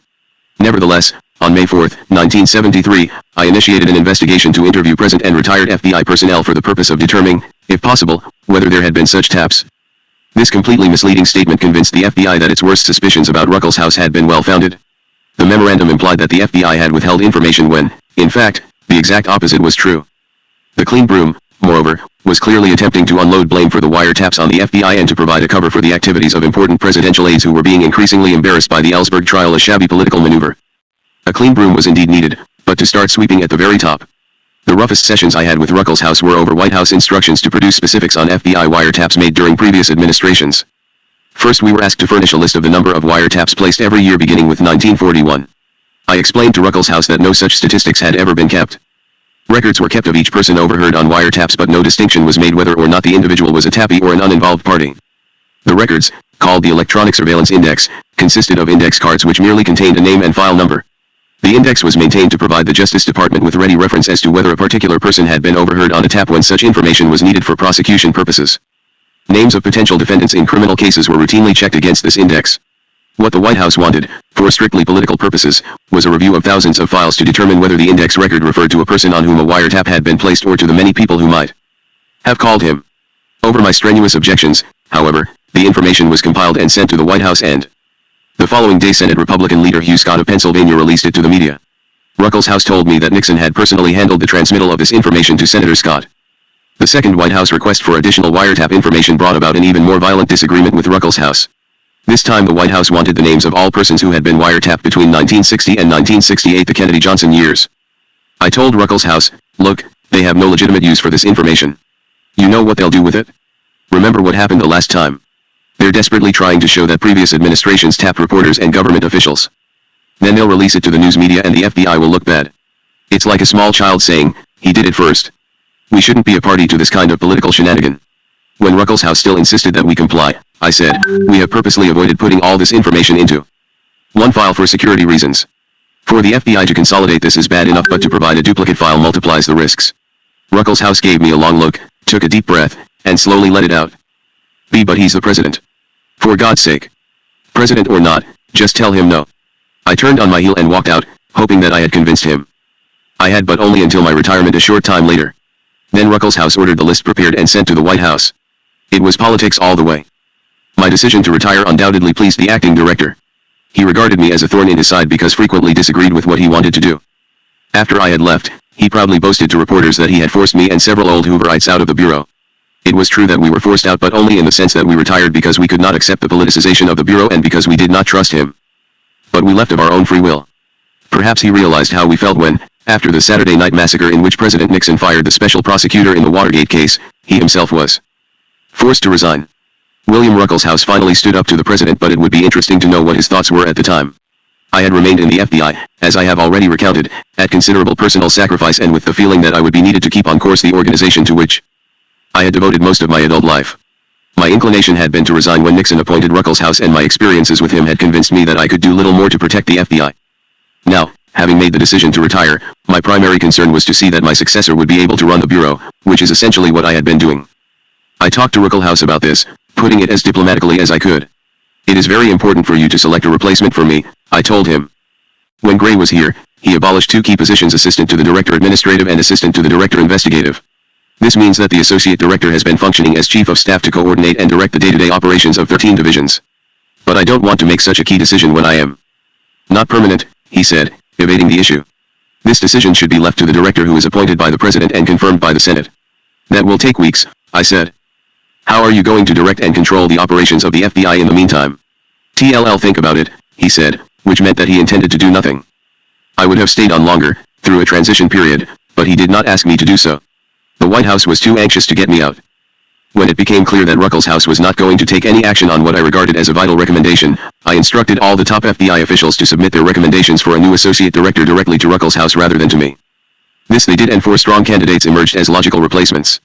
I was encouraged and reassured, but Ruckelshaus paid not the slightest attention to the need for an associate director. Meanwhile, the White House selection process for a new director was underway. The list had been narrowed down to 3 contenders: Clarence M. Kelly, Assistant Attorney General Henry Peterson, and William C. Sullivan. U.S. District Judge Matthew Byrne of Los Angeles, a highly qualified candidate, had fallen by the wayside when news of his conference with John Ehrlichman about the job during the Ellsberg trial leaked to the press and smacked of arm twisting. Kelly and Sullivan were the only serious candidates. Henry Peterson was on the list as an attempt to show the country that other men of some stature were being considered. Kelly had served as an advisor and consultant on security during the Republican National Convention in Miami and was highly regarded by law enforcement experts.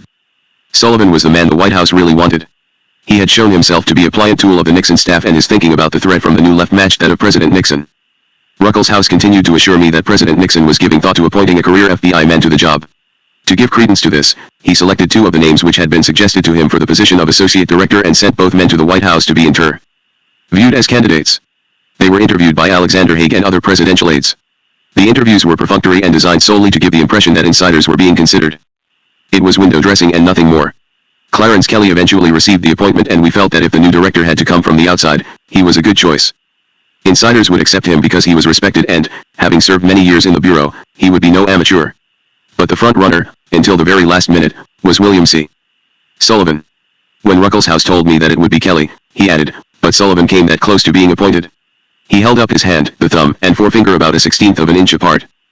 Me and I agony what P equals dot, emitim liat et, ims 1b, mari I te I das loniatna insurgugiad, me and its siitdoisiie, clia eas anti, pin dsgiati sump dgcs brayer non carsoon as aezioe ioni nih we co eeooxe.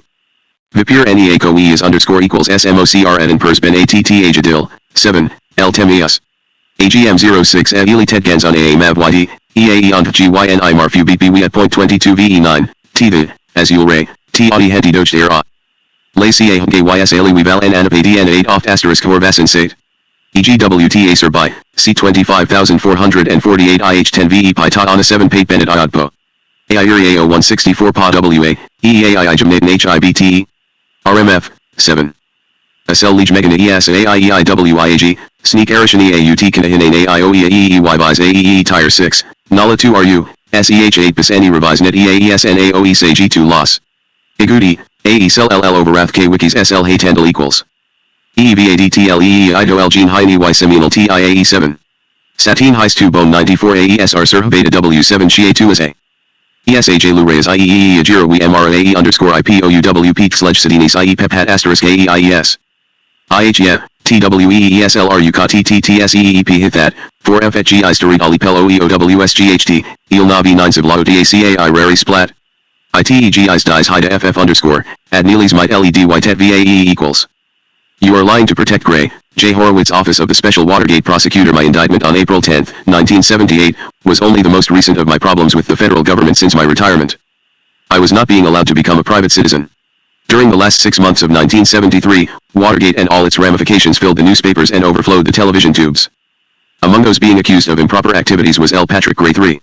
On Monday, February 25, 1974, I responded to a preemptory summons by J. Horowitz of the Office of the Special Prosecutor investigating Watergate. With him in his office was Francis Martin, a young aide. Both lawyers were evasive when I tried to find out what they wanted of me. When I pressed for an answer, Horowitz said, "You realize that you might have violated the law." I realized no such thing and told Horowitz so, but he would not explain. The questioning, both in his office and later before the Watergate grand jury, was a game of cat and mouse. I was asked about many matters, some of which seemed hardly germane to Watergate, but the questions always returned to the so-called Kissinger wiretaps of White House personnel and news reporters who were suspected of involvement in the leaking of secret and sensitive information to the media. This was approached from every possible angle, in the hope, I suppose, that I could be tripped up or made to contradict myself. I told the truth, so there was no way that my story would change. What finally became clear was that the matter at issue was a statement made by Gray in 1973 during his Senate confirmation hearings that there was no record of those wiretaps, made in 1969-71, in FBI files, a statement which was strictly and narrowly true. My knowledge of the matter was limited to what I had learned as a result of an inquiry which Jay had conducted at the time of the retirement of assistant to the director William C.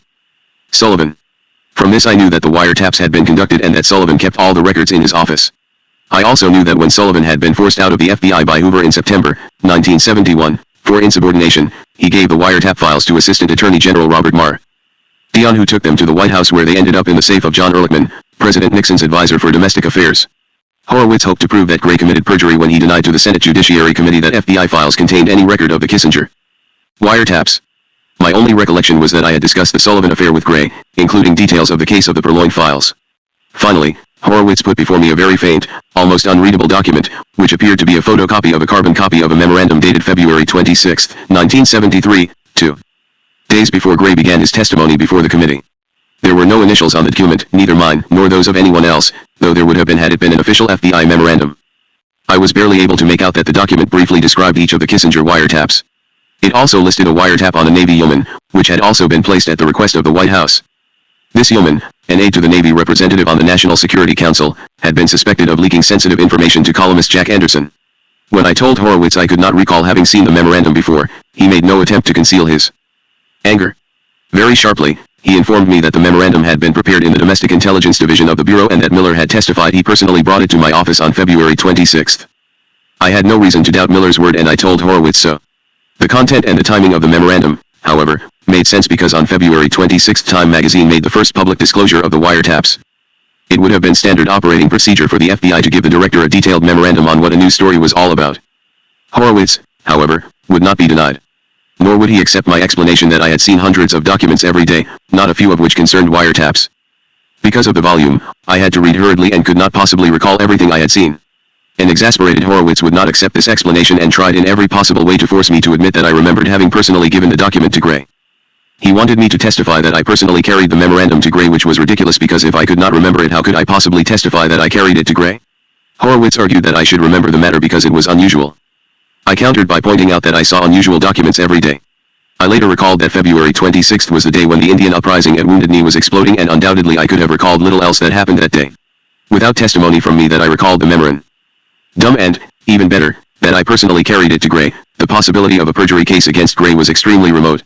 Horowitz was furious. "You are lying," he shouted. "And you are trying to force me to commit perjury so that you can convict Gray of the same offense," I replied. All of this was rehashed before the grand jurors, and with each repetition, Horowitz became more accusatory and more hostile, communicating his antagonism to the grand jury, and by their attitudes and questions, it was obvious that the grand jurors believed Horowitz and not me. There were 2 days of this adversary dueling. Then, declaring a recess, Horowitz asked me to accompany him to an adjoining office. "You are lying to protect Gray," he said. "Why do you do this after the terrible damage he did to the FBI?" "I have no reason to protect Gray," I answered, "and certainly not to the extent of putting myself in the middle. Look. I could save myself all this trouble by testifying the way you want me to, but I don't remember and I won't do it." Very coldly, as if he had not heard me, Horowitz continued, "It is perjury to testify that you don't remember something when you really do. You leave me no choice but to have you indicted for perjury." I refused to be intimidated and insisted, I'll take a lie detector test. Horowitz said scornfully, what good would that do with an FBI agent conducting the test? The FBI does not use the polygraph anymore. You can get your operator. Horowitz rose to his feet. I have no confidence in the polygraph, no matter who administers the test. When I insisted that I be given the test, he paid no attention. Back in the grand jury room, he once more asked me the key questions and once more my answers were displeasing to him. Finally he jumped to his feet and told me that I was excused. Escorting me to the door, his parting words were, "You will hear from me later." With this unpleasant thought in mind, I left the dark corridors of the United States Courthouse and walked into the spring sunlight. What a relief it was. An interesting coincidence is that Horowitz's aide, Francis Martin, was subsequently transferred to the Civil Rights Division of the Justice Department, where he assumed a leadership role in my indictment for allegedly violating the civil rights of members and supporters of the Weather Underground. The days of harassment were not over. 4 months later, the Special Prosecutor's Office was again on my back. Early in June, I received a call from the FBI request to interview me about leaks of FBI information to the New York Times. On June 13, 1974, Special Agents Angelo Lano and George Midler appeared at my front door. I had never met Lano, but I knew that he had coordinated the Watergate investigation in the Washington field office. I knew that he was still working on additional investigation which was requested by the Office of the Special Prosecutor. Lano promptly informed me that the interview would not be conducted in my house but at a nearby Holiday Inn. This could only mean one thing: the interview would be secretly recorded. I started to object to having to leave my home but held back because I knew it was to my ultimate advantage to have an exact record of what was said. As a former associate director, I would have expected to be questioned in Director Kelly's office, as a matter of courtesy, but perhaps the special prosecutor thought I would be more vulnerable in strange surroundings. Before I sat down in the motel room, Lano was advising me of my constitutional rights. He put a form under my nose on which my signature would acknowledge this formality and was indignant when I signed without reading it. Restraining my anger, I informed him that I had gone through this procedure with more subjects than he would ever know, and thus we were off to an unpleasant start. I asked Lano if the investigation he was conducting was an internal FBI matter or the business of the special prosecutor. Strictly internal for the inspection division, he said, but when the specifics of the questioning came up, there was no doubt in my mind that he was working for the special pros. Acuter in a further attempt to prove that I had lied to the grand jury.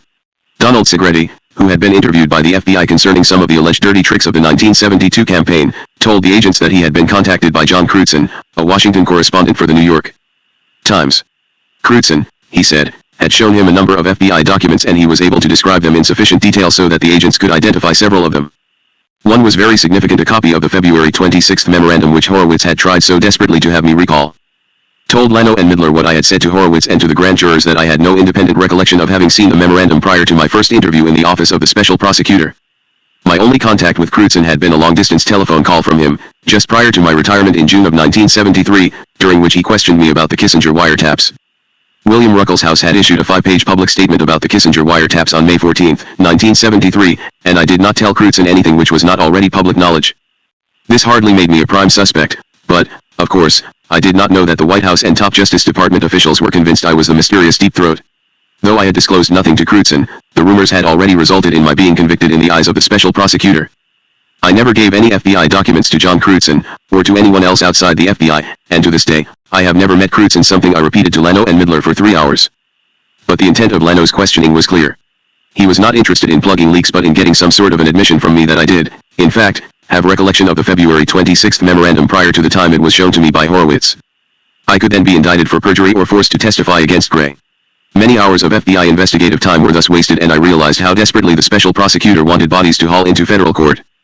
The incident was ended, I thought.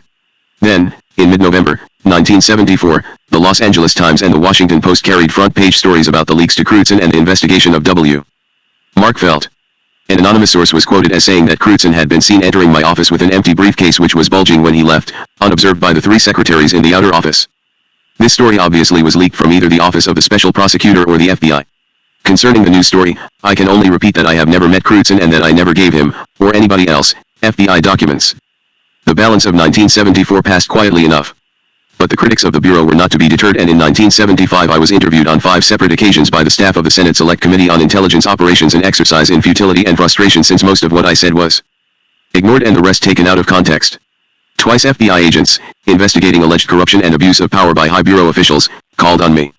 Answered their questions patiently, admitting that I had attended several dinners at a Washington restaurant, paid for by FBI funds and held in honor of the heads of England's MI5, Israeli intelligence, and the special branch of the Canadian Royal Mounted Police. I also confessed that the exhibits section of the FBI had done some picture framing for me, photos of Hoover, the Attorney General, and so on, which had hung in my office on the 5th floor of the Justice Department building. On November 18, I was interviewed by staff members of the House Committee on Government Operations as to the disposition of the official and confidential files which Hoover had maintained in his office. In December, I appeared to testify before the whole committee, chaired by none other than Congresswoman Bella Abzug. Her primary objective appeared to be to dominate the scene, and she was much less interested in any possible irregularities of file management than in what juicy gossip I might have seen in FBI files. The goodies, as she called it. On February 1, 1976, I testified before an executive session of the Senate Select Committee on Intelligence Operations where I made absolutely no impression whatever. I was convinced that the minds of members and staff were already made up and they did not want to be confused with the facts. WGAOOT Law Pertinent. A strict observance of the written law is doubtless one of the highest duties of a good citizen, but it is not the highest. The laws of necessity, of self-preservation, of saving our country when it is in danger, are of higher obligation. To lose our country by a scrupulous adherence to the written law, would be to lose law itself, with life, liberty, and property and all those who are enjoying them with us, thus sacrificing the end to the means. Thomas Jefferson, 1818. While the pendulum of public opinion has begun to swing back toward the right of the political spectrum, there are still those who regard the actions of the Weather Underground Organization, WUO, as political activism, and because its members are United States citizens, aggressive FBI action to stop bombings, terrorism, and even murder is somehow improper. At least that is what Attorney General Griffin Bell believed, because it was he who authorized the indictments of L. Patrick Gray III, Edward S. Miller, and me for allegedly violating the civil rights of members and supporters of the WUO whose apartments were entered surreptitiously in last-ditch efforts to obtain intelligence concerning the activities of fugitive WUO bombers. It is time to review the record of terrorism in the United States.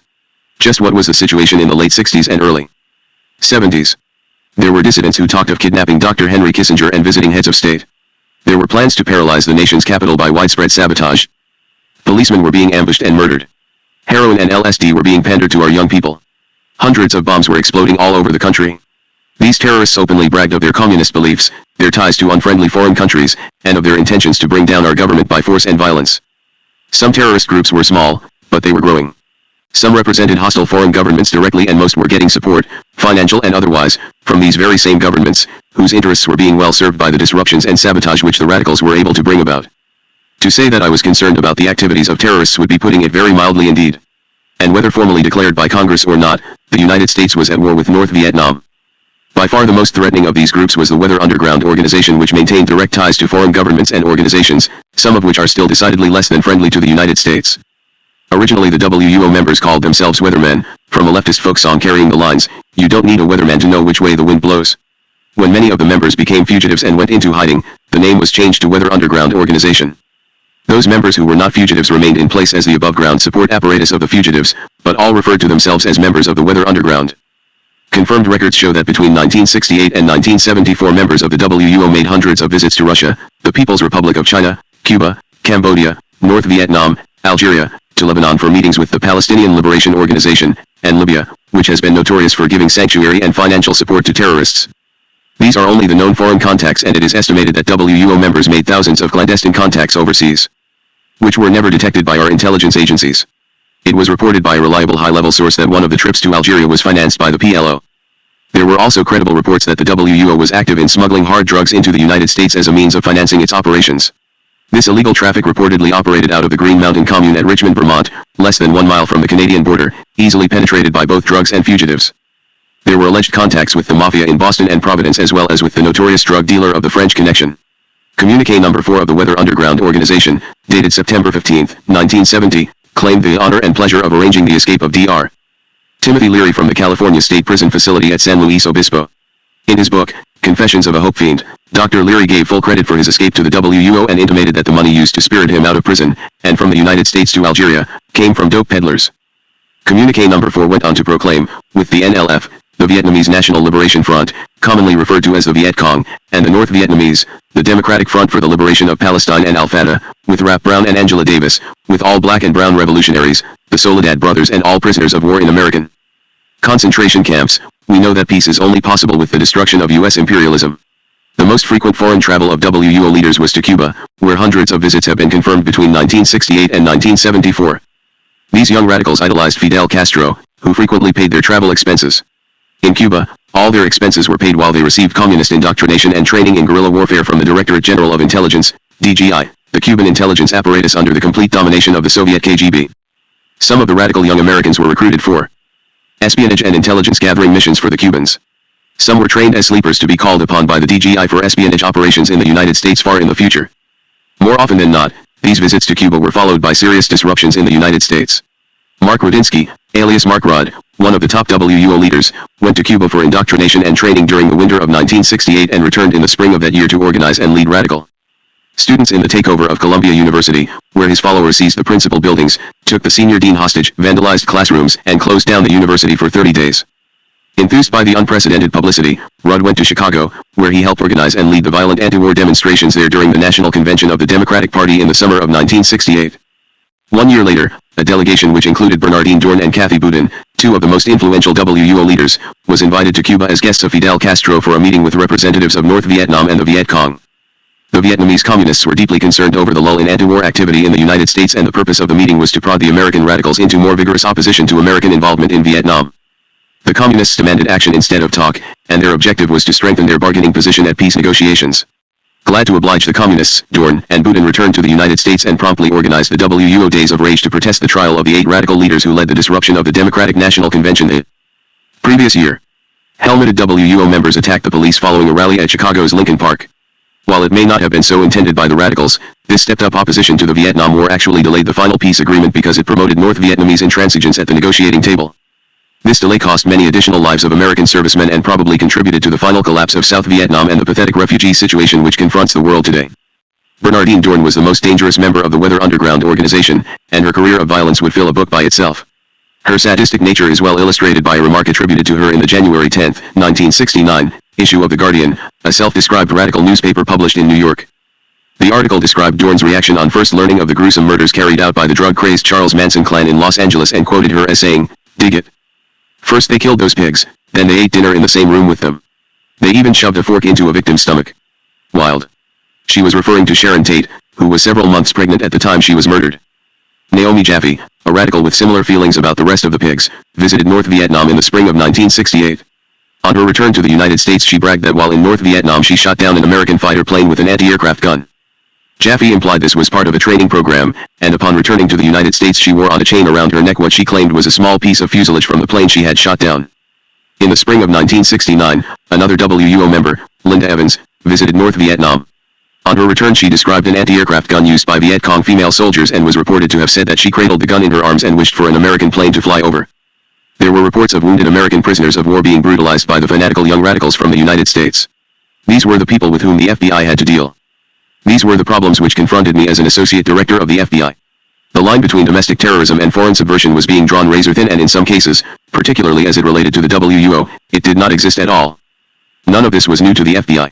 In the years before World War II, it had received specific directives from President Franklin D. Roosevelt to be responsible for the internal security of the United States. Early targets included the Nazi-financed German-American Bund, the Soviet-directed Communist Party USA, and the native fascist groups. The FBI had done its job with notable success, receiving the nation's plaudits for its work. To those who could measure the peril, the situation, in some ways, was far more dangerous in the late 60s than it had been in the late 30s.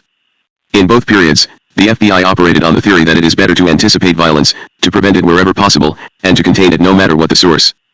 Thus, the FBI moved with equal vigor to thwart terrorism and lawlessness on the part of a broad range of militant organizations, the Minutemen, Ku Klux Klan, Black Liberation Army, and the Jewish Defense League, an organization of violence-prone young people ready to take the law into their own hands in actions which they mistakenly believed would help the State of Israel. Having learned who the members were, FBI agents interviewed them in the presence of their parents and confronted them with the Bureau's knowledge of their terrorist plans. Some of the more recalcitrant members were taken before federal grand juries by attorneys of the Department of Justice. The department was fully aware of what was going on in all these cases. The FBI, therefore, was breaking no new ground when it turned its attention to the WUO and to allied organizations which drew inspiration from it. Since it split off from the Students for a Democratic Society, SDS, aggressive enough but still not sufficiently violent for the crazies, the WUO had embarked on a course of terrorist activism unprecedented. Even for those stormy days. The catalog is long and grim. By this time the WUO had acquired a national reputation for violence impressive enough to invite comparison with the PLO, the Red Brigade of Italy, and the IRA. They had claimed credit for, or were convincingly identified with, many separate bomb plants and bomb explosions across the nation. Among the most daring they took credit for were these, already mentioned were the rioting in Chicago during the Democratic National Convention in 1968 and the Days of Rage rioting of 1969. On October 9, 1969, the WUO's women's militia charged police lines in an effort to destroy a military induction center. The same day, another group assaulted police lines in the Chicago business district. 24 policemen and scores of demonstrators were injured. On November 8, 1969, a police headquarters in Cambridge, Massachusetts, was subjected to sniper fire by the WUO. Subsequently, 23 WUO members were arrested and their leader was charged with assault to commit murder. They were later released by the trial judge on a technicality. On December 6, 1969, several Chicago police cars were bombed. The WUO claimed credit. On March 6, 1970, 34 sticks of dynamite were exploded in the 13th Police District Station House of the Detroit Police Department, killing one officer and injuring a number of others. The WUO did not claim credit for this atrocity, but evidence exists that it was the work of the WUO.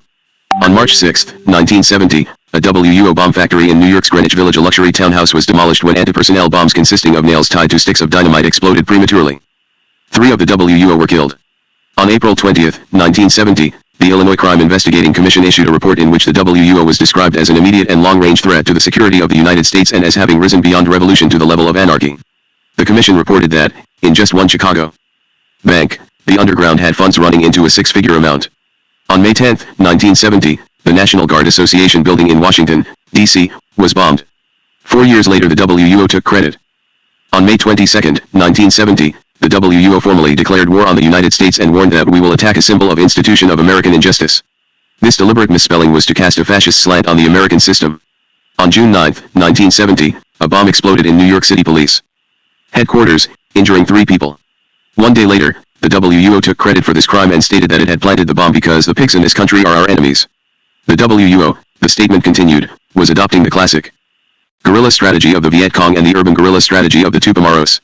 On July 28, the WUO issued a warning to the Attorney General of the United States, "Don't look for us, dog, we'll find you first." A series of bombings of university buildings, churches, and public buildings followed, culminating in an explosion in the Senate wing of the Capitol building in Washington, D.C., on March 1, 1971. In May 1972, a bomb exploded at the Pentagon. The WUO boasted that this bombing and that in the Capitol building had been its work. According to the General Services Administration, it was the 63rd bomb attack on a federal building since January 1970. Who is to say that it was not the responsibility of the FBI to track down these criminals? 18 leaders of the WUO had been charged with a number of the crimes detailed above, and the FBI had to find them. It wasn't easy. We were dealing with sophisticated revolutionaries, some trained in Cuba and trading expertise and support with other terrorist groups. Their underground network was extremely effective, but, even so, some of the fugitives were forced to leave the country. Ordinarily, the FBI can rely on good citizens to cooperate in helping to track down criminals. This was not so in the case of the WUO fugitives, who were protected and supported by a cadre of hardcore sympathizers, many of whom were members of the above-ground WUO apparatus. At every point we were blocked by the hostility of those who might have given us leads as to the whereabouts of the badly wanted fugitives. Doors were slammed in agents' faces. Parents said they would not cooperate even if they knew where their fugitive children were. It was considered chic to thwart the FBI by giving aid and comfort to the revolutionaries at war with the United States. These supporters did not seem to mind the Cuban and Soviet connections of the WUO. That the fugitives were admitted bombers who boasted of their Marxist-Leninist ideologies did not deter their friends. Confronted with this difficult situation, the agents were further frustrated by tight bureau restrictions which had been imposed by Hoover in 1966 on some of the most effective techniques for penetrating clandestine conspiracies between persons in this country and foreign governments, which had been standard operating procedures in previous years. In addition to making drastic reductions in the number of wiretaps and microphone installations, Hoover flatly prohibited the use of black bag jobs, mail covers, and mail openings. Black bag jobs have been more recently referred to as surreptitious entries. The name originated many years ago because the lockpicking and related equipment needed for a surreptitious entry were usually contained in a small black bag. A surreptitious entry is the warrantless entry into premises without the permission or knowledge of the person occupying the space. Attorney General Griffin Bell seemed to harbor the misconception that I invented the technique of surreptitious entry. Nothing could be more far-fetched. It had been a standard, although infrequently used, procedure for as many years as can recall. It was known to presidents, attorneys general, and to any government official with enough brains to figure out where a Communist Party membership list or confidential data about the mafia from anonymous sources really came from. Certain agents were trained in lockpicking techniques. The Department of Justice and the FBI have always distinguished between investigations designed to gather intelligence and those for the purpose of gathering evidence to be used in court against a person charged with a crime. As understood it, intelligence gathering is not intended to result in criminal charges and is therefore not limited by Fourth Amendment prohibition against unreasonable searches and seizures. For this reason, a different set of rules has always been applied. Further, as I understood it, the traditional warrant procedures available in routine criminal cases need not be followed in situations where the intelligence gathering relates to agents of foreign powers. This is especially true when, as was the case with the WUO, the very information upon which an application for a warrant would be based was too sensitive to present to a magistrate. We know now that in the Weather Underground organiza cases, as the pressures mounted from both inside and outside the Bureau for Intelligence concerning these dangerous fugitives, some of the techniques which Hoover had banned were revived. At the time, I was still in the inspection division and had no knowledge of this change in direction. The record is very clear, however, that in the late summer of 1970 Hoover discussed the problems of terrorism in the United States with a gravely concerned President Nixon who wanted aggressive action taken. William C. Sullivan, who was in charge of all investigative operations in 1970 and 1971, publicly stated in 1976 that Hoover told him in the fall of 1970 to use any means necessary to locate and apprehend these dangerous fugitives. Sullivan said he assumed these instructions were relayed from the White House and he passed them on to agents in the field offices where the search for the bombers centered. Hoover is dead. Sullivan was killed in a hunting accident in 1977. There were no witnesses to the conversation between these two men, so we will never know for sure just how far the instructions went. The important fact is that agents subordinate to Sullivan were clearly convinced that they were acting properly on the highest authority. As far as I was concerned, the restrictions were not lifted until Hoover died in May 1972, and L. Patrick Gray III was appointed acting director. The White House was clearly the moving force behind the infamous Houston Plan, the rise and fall of which I was clearly aware at the time. Early in his tenure, Gray had a series of conferences with FBI staff and with representatives of the intelligence community with regard to the resumption of FBI surreptitious entries primarily in the foreign intelligence field. There was no doubt in my mind but that Gray had been instructed by either the White House or the Attorney General to implement portions of the Houston Plan, and I was not the least surprised when he gave orders to survey the feasibility of reinstituting FBI participation in this activity. On September 5, 1972, an event occurred which shook the world and brought the problem of terrorism into even sharper focus. A group of Palestinian terrorists, calling themselves the Black September Organization, broke into the compound of the Israeli athletes participating in the Summer Olympic Games being held in Munich. It was a vicious attack. 2 members of the Israeli group who resisted were immediately shot and killed and the rest were held as hostages. 23 long hours of negotiation ensued and it was finally agreed that the terrorists and hostages would be escorted to the Munich airport where a plane would be provided to fly them to an undisclosed destination. At the airport, a shootout developed during which 9 additional members of the Israeli Olympic squad, 5 of the terrorists, and 1 German policeman were killed.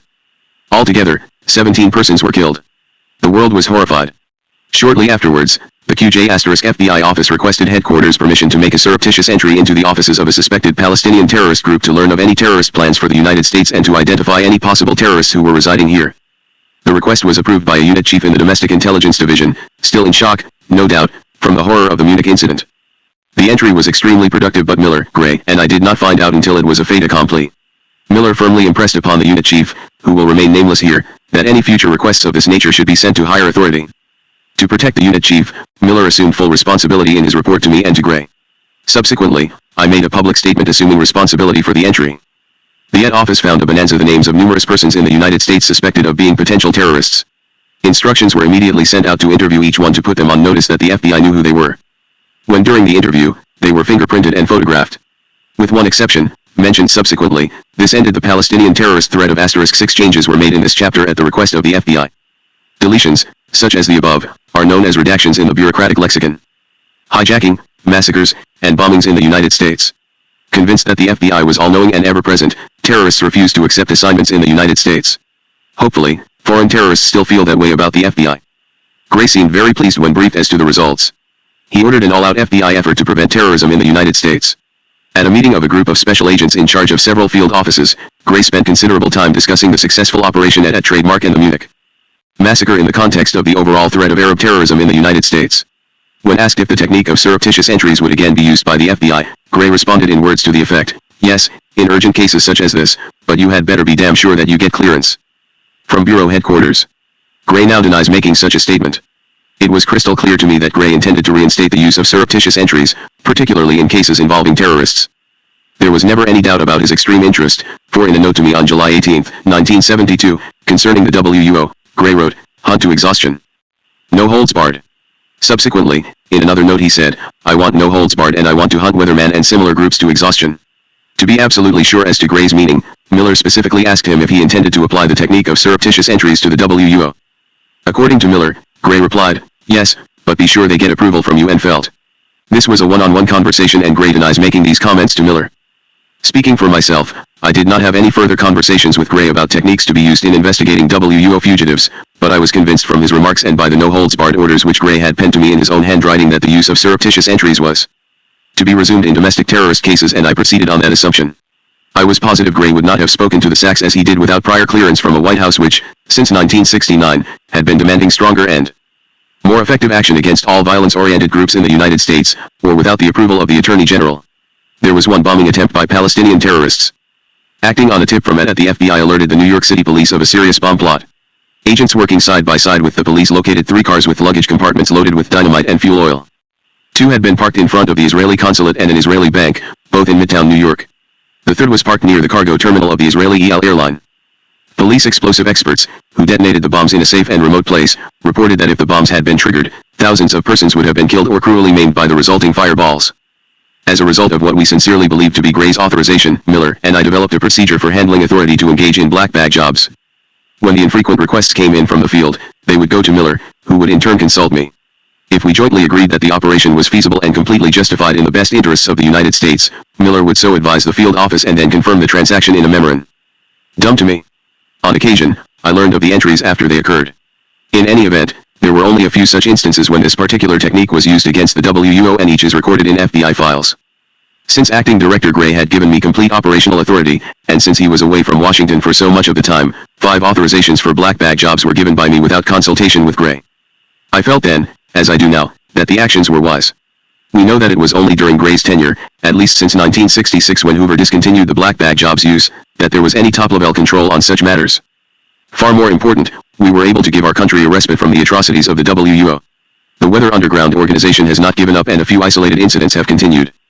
The last serious attempt was in 1977 when the WUO prepared a bomb to be planted in the office of California State Senator John V. Briggs.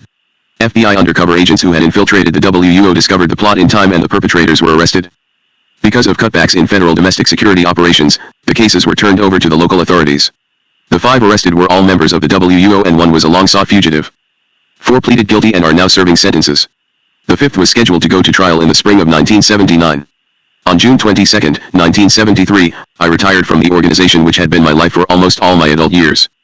I left in good conscience, for President Nixon had appointed Clarence M. Kelly to be the new director. I knew Kelly and felt that his previous FBI service fully qualified him for the position.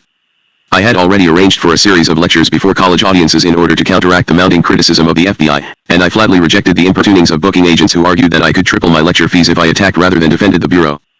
I had other retirement problems with the government which were described in the preceding chapter, but in 1975 it seemed for a while that the frenzy to harass and punish those in the intelligence community was subsiding. The Justice Department announced that prosecution of Central Intelligence Agency personnel accused of illegal mail openings would be hypocritical, because of the government's failure to provide adequate guidance to its subordinate officials, almost consciously leaving them to take their chances in what was an extremely uncertain legal environment. That case arose from a secret CIA project in which 215,000 letters to and from the Soviet Union were opened, read, and circulated within the intelligence community from 1953 to 1973. The Justice Department also refused to prosecute CIA Director Richard Helms for approving a black bag job in Fairfax, Virginia, because of national security considerations. This surreptitious entry, which was unproductive, involved a suspected leak and was far less urgent than the WUO cases of the FBI. But the government's wisdom in the CIA cases created a backlash in some quarters which did not bode well for the FBI. How fortunate were the implicated CIA employees that their cases were the first to be resolved. Facing scathing criticism from civil libertarians who accused the Justice Department of sweeping CIA excesses under the carpet, newly appointed Attorney General Bell searched desperately for a way out of the political dilemma. Leaks began to seep from the Justice Department. Playing up to a media which had acquired a taste for blood in the Watergate case, informed justice sources indicated that investigations were in progress concerning alleged violations of the civil rights of supporters and members of the WUO by the FBI. No action was to be taken against the FBI personnel responsible for similar measures used against the suspected Palestinian terrorists, although the Justice Department was well aware of them. The department argued that the Weather Underground organization was a movement of political activists who, because they were American citizens, must be provided the protection of the Fourth Amendment to the Constitution even though their goals were terrorism and subversion. The Justice Department's strategy was a novel one, to which it gave the name of sequential indictments. In plain English, this meant that pressure and intimidation would be used against street agents in order to force them to testify against the next higher echelon. Moving up the FBI ladder, the Justice Department would be able to strike at the top dogs, as the leakers put it, who had authorized steps to neutralize the WUO. When this strategy did not work, the Civil Rights Division attorneys resorted to threats and harassments of the agents, including telephone calls to the wives and telephone calls to the agents in the middle of the night. In the early stages of this operation, more than 125 present and former FBI agents were hassled unmercifully. Some were granted immunity from prosecution and others were left dangling for months as to their fate. All were forced to hire lawyers. It was perfectly obvious that I would be the eventual target of this form of arm twisting. Though it meant putting my head on the block, subjecting my wife and family to prolonged anguish and uncertainty, I felt honor-bound to act. I had to take the street agents off the hook in order to prevent the piecemeal laceration of the FBI and the further destruction of its morale. I decided to meet the onslaught head-on by announcing to the press that I had, in fact, authorized surreptitious entries which the media had already mislabeled burglaries. The New York Times noted that my statement was the first instance in which a top executive at Bureau headquarters has taken the responsibility for authorizing any of the burglaries that are currently the subject of criminal inquiry by the Department of Justice. It noted that I had acted on the strength of assurance by L. Patrick Gray that he would countenance the use of surreptitious entries to gather information in sensitive intelligence investigations, and the Times quoted me accurately as saying that at a meeting of Special agents in charge, Gray had said that he would approve these things but cautioned the Sachs to be damn sure you get Bureau approval. In a subsequent interview, I noted that the trademark entry had been extremely productive and had put the Palestinian terrorists out of circulation. I also defended the WUO entries. You've got to remember that we were dealing with murderers, terrorists, people who were responsible for mass destruction, I told the reporter. If you learn in advance of a bomb about to go off, you can't put your fingers in your ears and wait for it to explode. These people claimed responsibility for scores of bombings and we wanted to put them out of circulation. We had an obligation to do so and I think I have observed the spirit and the letter of the Constitution. I'm proud of what I did. A few days later, I appeared on CBS's Face the Nation and said, you are either going to have an FBI that tries to stop violence before it happens or you are not. Personally, I think this is justified and I'd do it again tomorrow. Unfortunately, I did not have available then a significant quotation from A World Split Apart, written by Alexander Solzhenitsyn, the Russian dissident, who wrote, when a government earnestly undertakes to root out terrorism, public opinion immediately accuses it of violating the terrorists' civil rights. All this would hardly impress the liberal politicians who were equally unimpressed by the report of a panel of distinguished government and industry consultants which said, the terrorist is the cutting knife against the throat of civilization. Species survival in the end may confirm the necessity of denial of constitutional protections of society in favor of rude and extreme measures initiated by society as it follows society's basic law survival. I was not the only former FBI official to make public disclosure of his involvement in the WUO entries. Edward S. Miller also put himself in jeopardy by making a public statement for reasons similar to mine. Both of us were flooded with letters and telegrams commending us and expressing support. At the Justice Department, the reaction was one of anger and consternation. We had taken the initiative away from them and they could no longer harass the younger agents. A newspaper reporter told me that one Justice Department official told him, we'll get that son of a bitch felt. For attorneys in the Civil Rights Division of the Justice Department, the matter had become not a matter of law enforcement but a personal vendetta. But before the department turned its guns on me, it found what seemed to be a more vulnerable target. In April 1977, the grand jury in New York City, which had been sifting allegations of FBI illegality, indicted former Special Agent John J. Carney, who had supervised the investigations to locate the WUO fugitives in the New York area. Carney testified honestly and openly before the grand jury, but this was not enough to satisfy the young lawyers who wanted to implicate FBI officials at the very top.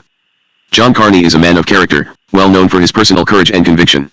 He refused to stretch the truth in what he considered to be an effort to pillory FBI personnel and discredit the Bureau.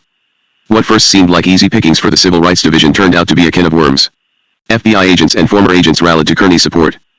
More than 300 appeared on the courthouse steps at Foley Square in New York on April 14, 1977, when he appeared for arraignment. A special agents legal fund was formed by the Society of Former FBI Agents, and contributions of agents, former agents, and supporters have well exceeded $1,500,000 as of this writing. This total included more than $350,000 raised by an ad hoc Citizens Legal Defense Fund organized by former U.S. Senator James L. Buckley, former Ambassador Claire Booth Luce, and former Secretary of the Treasury William E. Simon. This generous financial backing enabled Carney to prepare a strong legal defense, and the funds were also used to pay the legal expenses of the many other agents and former agents who were caught up in the Justice Department net. Total legal fees of all the hapless victims are now well over $1,250,000 and continue to mount rapidly. Costs to the Justice Department for salaries and incidental expenses in this case have already exceeded $20 million of the taxpayers' money and continue to add up at the rate of $300,000 per month. If the purpose of Attorney General Bell was to bring about a change in FBI policy, he chose a very expensive method to accomplish what could have been done by a simple directive. His problem was the liberal political pressures upon him. Early in 1978, Bell admitted to the world that the Carney indictment was a mistake and that his mail ran 300 to 1 against him. My personal sources told me, however, that the case was far from over because of pressures on Bell from his own Civil Rights Division, as well as outside pressures from the liberal wing of the Carter administration.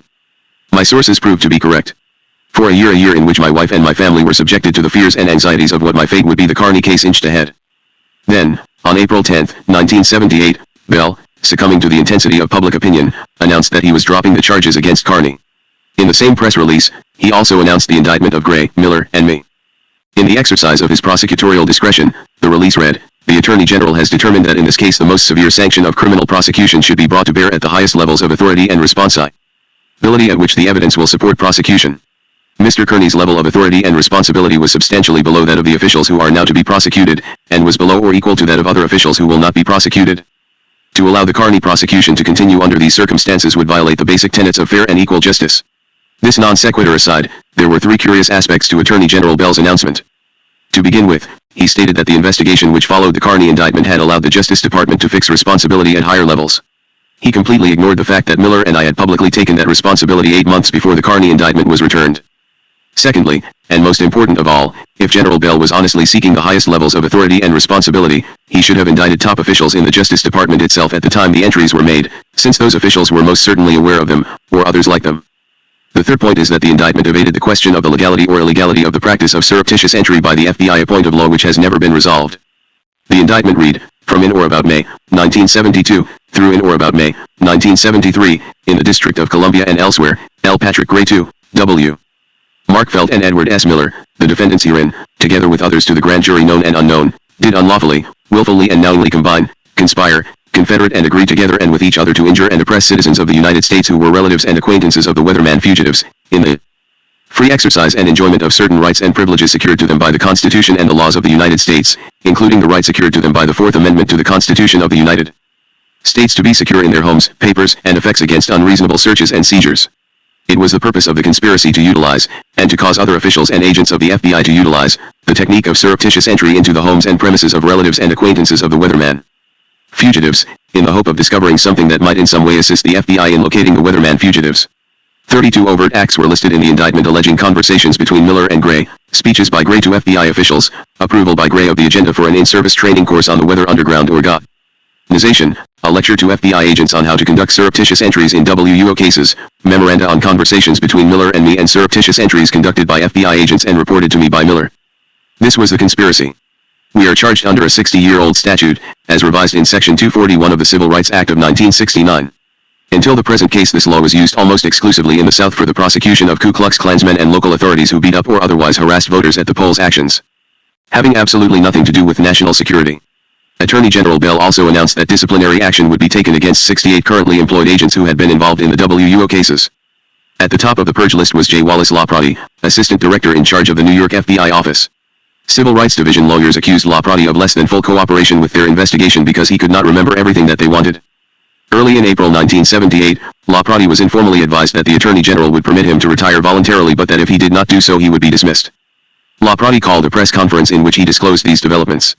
He said he would not retire under pressure, and he challenged the Attorney General to a nationally televised debate on the general subject of current surreptitious entry practices. There was no response, of course, and following this LaPrati was removed from command in New York and ordered to report to Washington, where he was given an office and a secretary but no duties. This is what is known as the silent treatment, and its purpose is to force out the unwanted employee by ignoring him. LaPrati refused to leave of his own accord and was finally dismissed on July 7, 1978, after being kept in suspense for more than 90 days. He has appealed the action against him, and fortunately he is old enough so that he will not lose retirement benefits regardless of the outcome. On December 5, 1978, Director William H. Webster announced that of the remaining 67 agents on the carpet, only 4 would face disciplinary action. He proposed that one be suspended without pay for 30 days and placed on probation, and that another be reduced in salary punishments reminiscent of the old Hoover days. The other 2 actions which Webster proposed were so sharply severe that even the most hardened were shocked. Webster proposed that both be summarily dismissed from the service. According to civil service regulations, each of the 4 would be given 30 days to respond to the allegations which had been made against him. One of the agents to be dismissed was old enough to leave with full retirement benefits, thankful to leave the uncertainties of modern-day FBI life. The other, Horace Beckwith, was only 46 years of age, and dismissal would strip him of the FBI pension toward which he had worked for 20 years, an incredible hardship, not only on him but also on his family. Hoover may have been a tough boss, but he would never have taken such drastic disciplinary action against an agent who was acting in good faith. In fairness to Director Webster, let me point out that the charges from the Justice Department against Beckwith were reflective of the bias against FBI agents displayed by the Civil Rights Division throughout this entire affair. When the facts were called to the director's attention, he reduced Beckwith's punishment to reduction from pay level grade 14 to grade 13 and transfer to the office of Beckwith's choice. That the Attorney General's high-sounding statement of April 10, 1978, at the time of my indictment, was merely for political consumption, became very clear when the Justice Department contacted my lawyer, Brian P. Giddings, and offered to plea bargain. I would be permitted to plead guilty to a reduced charge which would be a misdemeanor instead of a felony. There would be no government recommendation for probation, and I probably would have had to serve time in jail. I flatly refused. Perhaps I should have considered the offer because during these post-Watergate times in the District of Columbia chances for acquittal by a jury are not too bright, even though I am convinced my actions were completely justified and certainly not illegal under standards which existed at the time. A guilty plea to a misdemeanor charge would have substantially reduced the potential jail time, and it would have avoided putting my family through the strain of this long and drawn-out ordeal. On the other hand, and far more important, was the principle involved. I could not let down the agents and former agents who would feel that a plea of guilty would be an admission that they too had been guilty of wrongdoing throughout their years of FBI service. I had no choice but to refuse the offer of the Attorney General. Over the years there has been constant pressure on the FBI from presidents and attorneys general to take all necessary or desirable measures against anarchists and subversives whose goals are to overthrow the government by force and violence.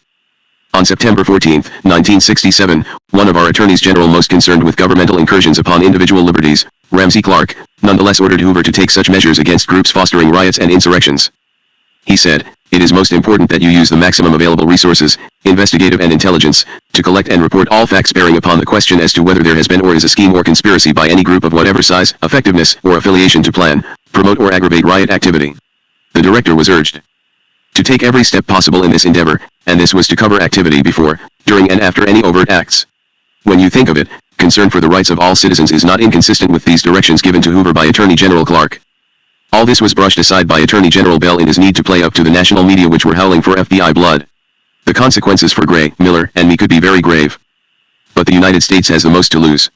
Leaving aside for the moment the severe damage to the effectiveness of intelligence gathering and law enforcement at both federal and state levels, there is a tremendous monetary factor.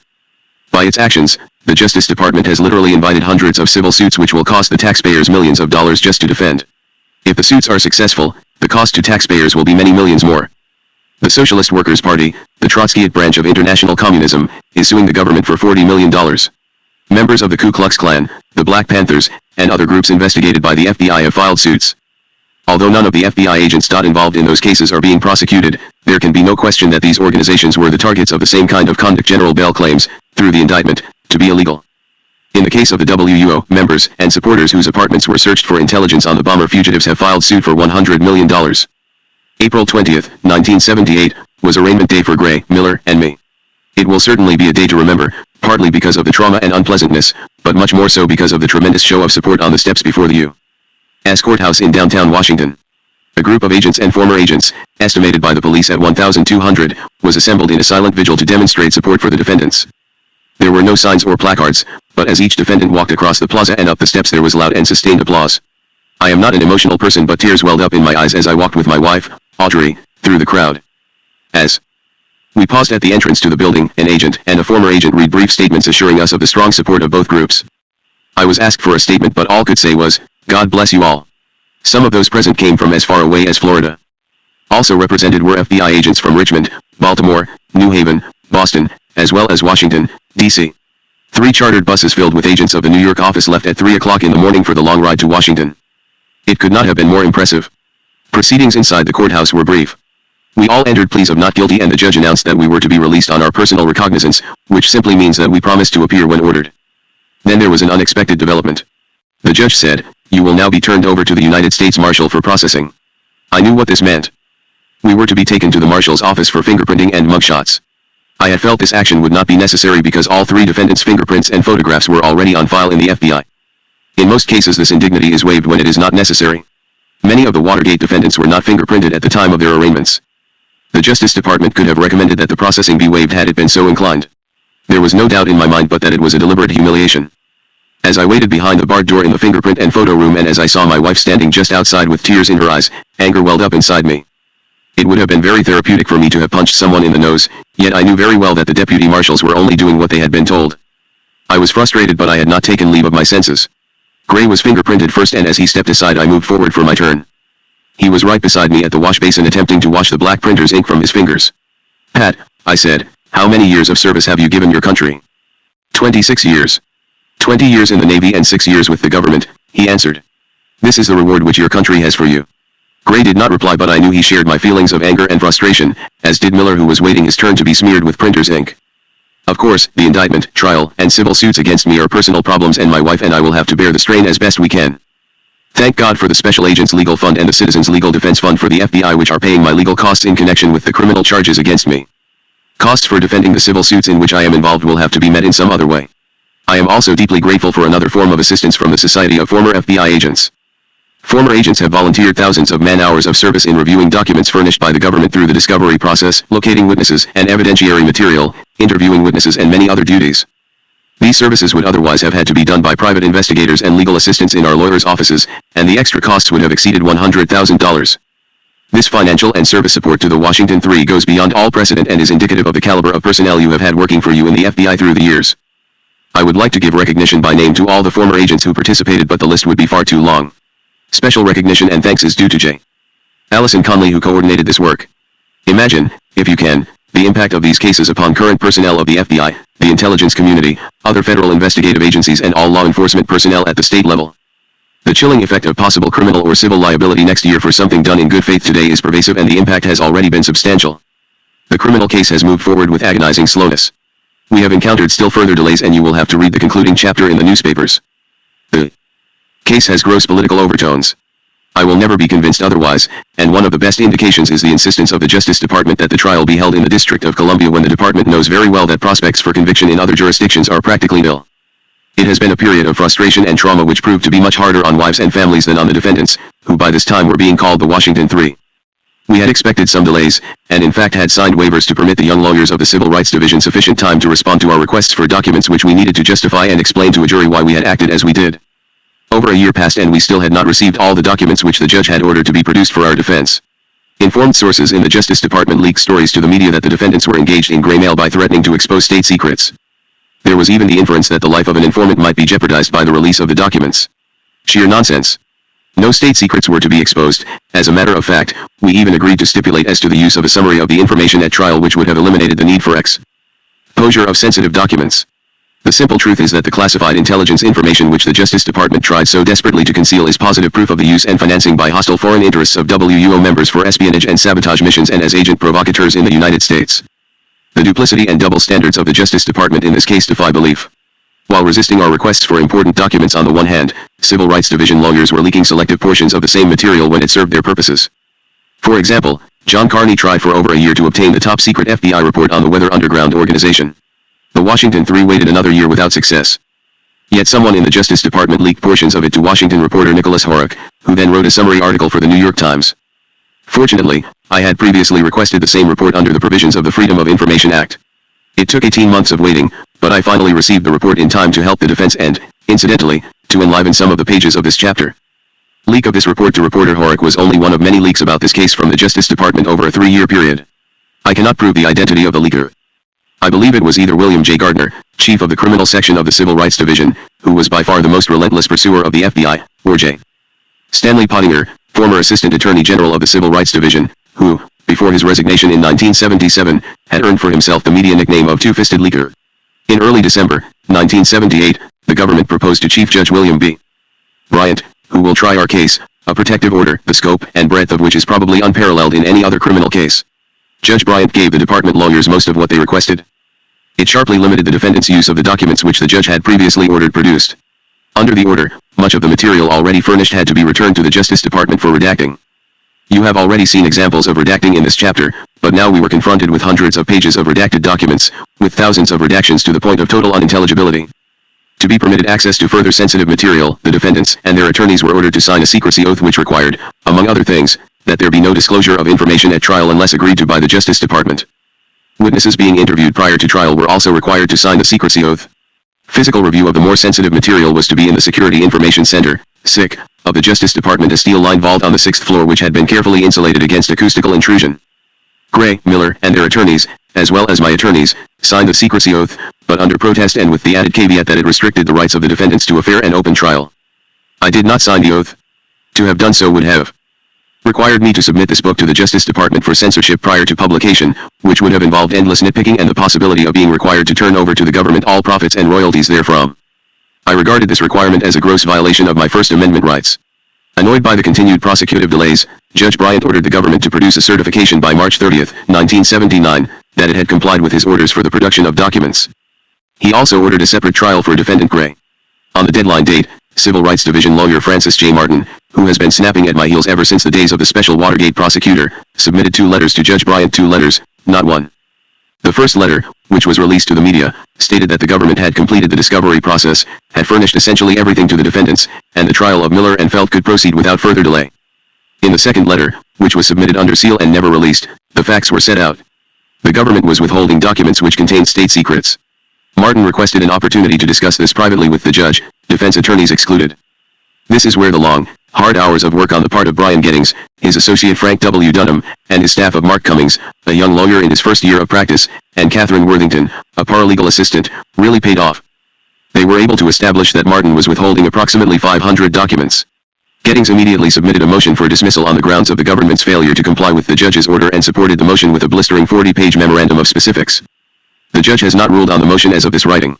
Fearing that the court would awake to the realization that the missing 500 documents would support the defendant's claim of the Weather Underground's substantial foreign involvement, the circumstances enunciated by the U.S. Supreme Court in the case of Keith v.S.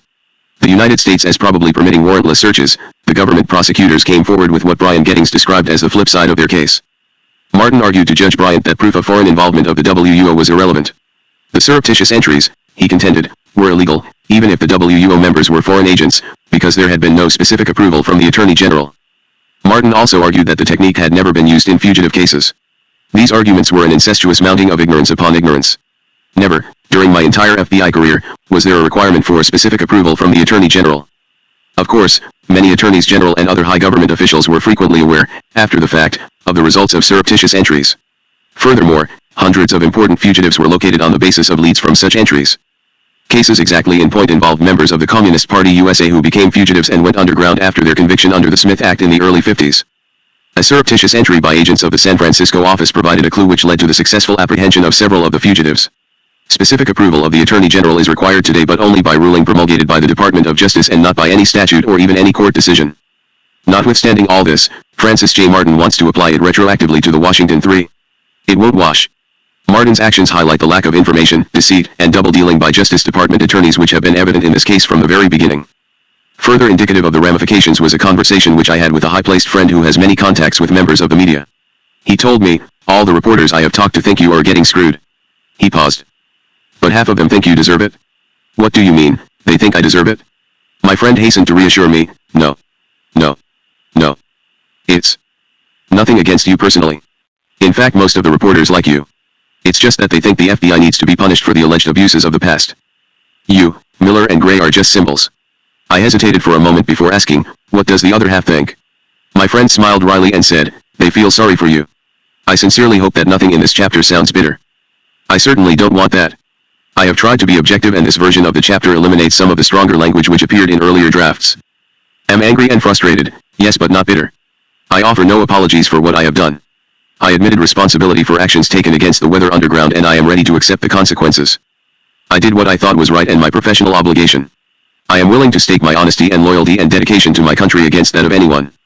For many years I worked long hours, faced criminals ready to kill and, to the limit of my ability, did what I thought was in the best interests of the United States. So far as the WUO bombers were concerned, I had no criminal intent. My intent was to save lives and property. Looking back over the years, I know it was worth it. I would do it all again, even with foreknowledge of the parting gift which may be in store for me. Chapter 24 The FBI wouldn't be in this predicament if Clarence Kelly were alive. The above remark, during Director Kelly's tenure, was an almost everyday observation among Bureau personnel. It reflected the despairing feeling that buffeted by Congress and the media, manipulated by the politicians, inundated by civil suits for damages, and torn apart by the frivolous use of the Freedom of Information Act, the FBI had no strong and fighting leader to guide and defend it. Not that Clarence Kelly was uninterested in the welfare and the future of the Bureau. But he had been brought in by a president who wanted a director acceptable to the career staff but also willing to be subservient to the demands of a White House more interested in political advantage than in the continuation of a semi-independent investigative agency free of administration pressures. From the very start, as was quickly apparent to all, Director Kelly was determined not to make waves, to keep his head down and go with the tide. As a consequence, he did little to restore morale, let alone stand up for those working for him. The changes which Kelly made in the FBI's organizational structure were, with one exception, largely cosmetic. Functions were shifted from one office to another and names of divisions were changed, but most basic responsibilities were left substantially the same. The one significant exception was Kelly's phasing out of domestic security investigations to 345. Placate the media and liberals in Congress. To be sure, if dissidents exploded another bomb in the United States Capitol building, the FBI would investigate after the dust had cleared. There was no change in the investigation of foreign espionage operations. Prior to 1972, the FBI operated under the emergency detention provisions of the Internal Security Act. Ironically, those provisions had been written into the act by Senator Hubert Humphrey. The act provided for the detention during wartime of persons considered dangerous to the security of the United States. In response to this legislation, the FBI established a security index, and over the years a list of more than 15,000 individuals was compiled. This was done under the close supervision of the Justice Department. Files were maintained on each person listed, and twice a year a check was made to verify employment and addresses of those considered the most dangerous in the event of war. The Internal Security Act was repealed in January 1972, at which time there were some 12,000 names in various categories in the security index. The FBI requested instructions from the Justice Department, and the Attorney General replied that the FBI's authority to investigate subversive activities was unaffected by the repeal of the act. With respect to the continuation of the security index, the Attorney General stated, "The repeal of the aforementioned act does not alter or limit the FBI's authority and responsibility to record, file, and index information secured pursuant to its statutory and presidential authority." An FBI administrative index compiled and maintained to assist the Bureau in making readily retrievable and available the results of its investigations into subversive activities and related matters is not prohibited by the repeal of the Emergency Detention Act. Following these instructions, the FBI reconstituted the Security Index as an administrative index, ADEX, but with revised and much tighter standards. Even before the repeal of the Emergency Detention Act, Director Hoover had foreseen problems inherent in this program, and in 1971 he instructed his newly appointed Assistant Director in charge of the Domestic Intelligence Division, Edward S. Miller, to further tighten the original standards and to reduce substantially the number of individuals in the Security Index. Miller made drastic reductions under Hoover and continued to do so under Gray until the ADEX was reduced to a list of approximately 2,000 individuals who, by the standards set up by the Justice Department, fitted into the category of dangerous now to the security of the United States. Director Kelly, seared by the heat of the Senate Select Committee on Intelligence, headed by Senator Frank Church, and the sensationalizing of the media, moved headlong to completely phase out the administrative index, as well as FBI investigations of any subversive activity. The result was summed up by William H. Webster, shortly after he took over as director of the FBI: "We're practically out of the domestic security field. We have 61 individuals and 12 organizations under investigation. My conception that it is the function of the FBI to prevent violence and other subversive acts rather than to wait until the bomb has exploded before investigating became an abandoned policy under Director Kelly." I was greatly reassured to hear Director Webster say in his confirmation hearings, "If the Bureau receives information that a terrorist organization is considering placing a bomb in a bank or public institution, think that is a lawful basis for investigation and that the Bureau does not have to wait for the bomb to go off in order to supply the necessary information and authority. Even when the overt act has been committed, the FBI is criticized when it acts." The FBI was sharply attacked because it arrested 2 Soviet spies, working out of the United Nations, who were caught red-handed in trying to steal secrets of the United States Navy. The State Department and the Congress complained to the media that the overzealousness of the Bureau put the national security in jeopardy. The phasing out of domestic intelligence investigations by the FBI has seriously affected all of law enforcement. It has compelled the Secret Service to recommend to the President of the United States that he stay away from certain cities. Because information from the FBI and local police sources has so dried up that it is impossible to evaluate accurately the possible danger. And it is not only the President who is shortchanged. When a black Muslim sect took over 2 public buildings in Washington, spreading murder and terror in the nation's capital, both the FBI and the Metropolitan Police were caught by surprise because they had not been allowed to infiltrate a group openly dedicated to violence. It is to be hoped that Director William H. Webster will profit from the mistakes of his predecessors.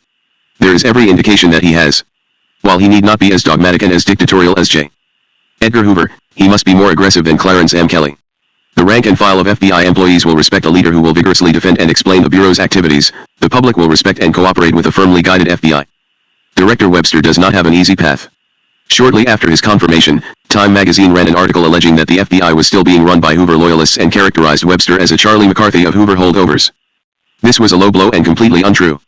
Actually, all high-ranking FBI officials under Hoover retired either at the time of his death or in 1973. Mid-ranking officials under Hoover retired during Kelly's tenure because of a new law making retirement mandatory for FBI agents reaching age 55. The FBI is not filled with Hoover holdovers. In a speech before Harvard Law School alumni in Washington on December 12, 1978, Webster pointed out that he was the oldest agent in the FBI and that the average age of all FBI agents was under 38. Webster faces other problems and I do not envy him. In June 1973, when I retired, the agent complement of the FBI was approximately 8,500. As of January 1, 1979, the number of agents had been reduced to 7,500. And that is not all. The Office of Management and Budget has projected a flat 20% reduction in expenditures for the FBI in fiscal year 1980, which will begin in September 1979.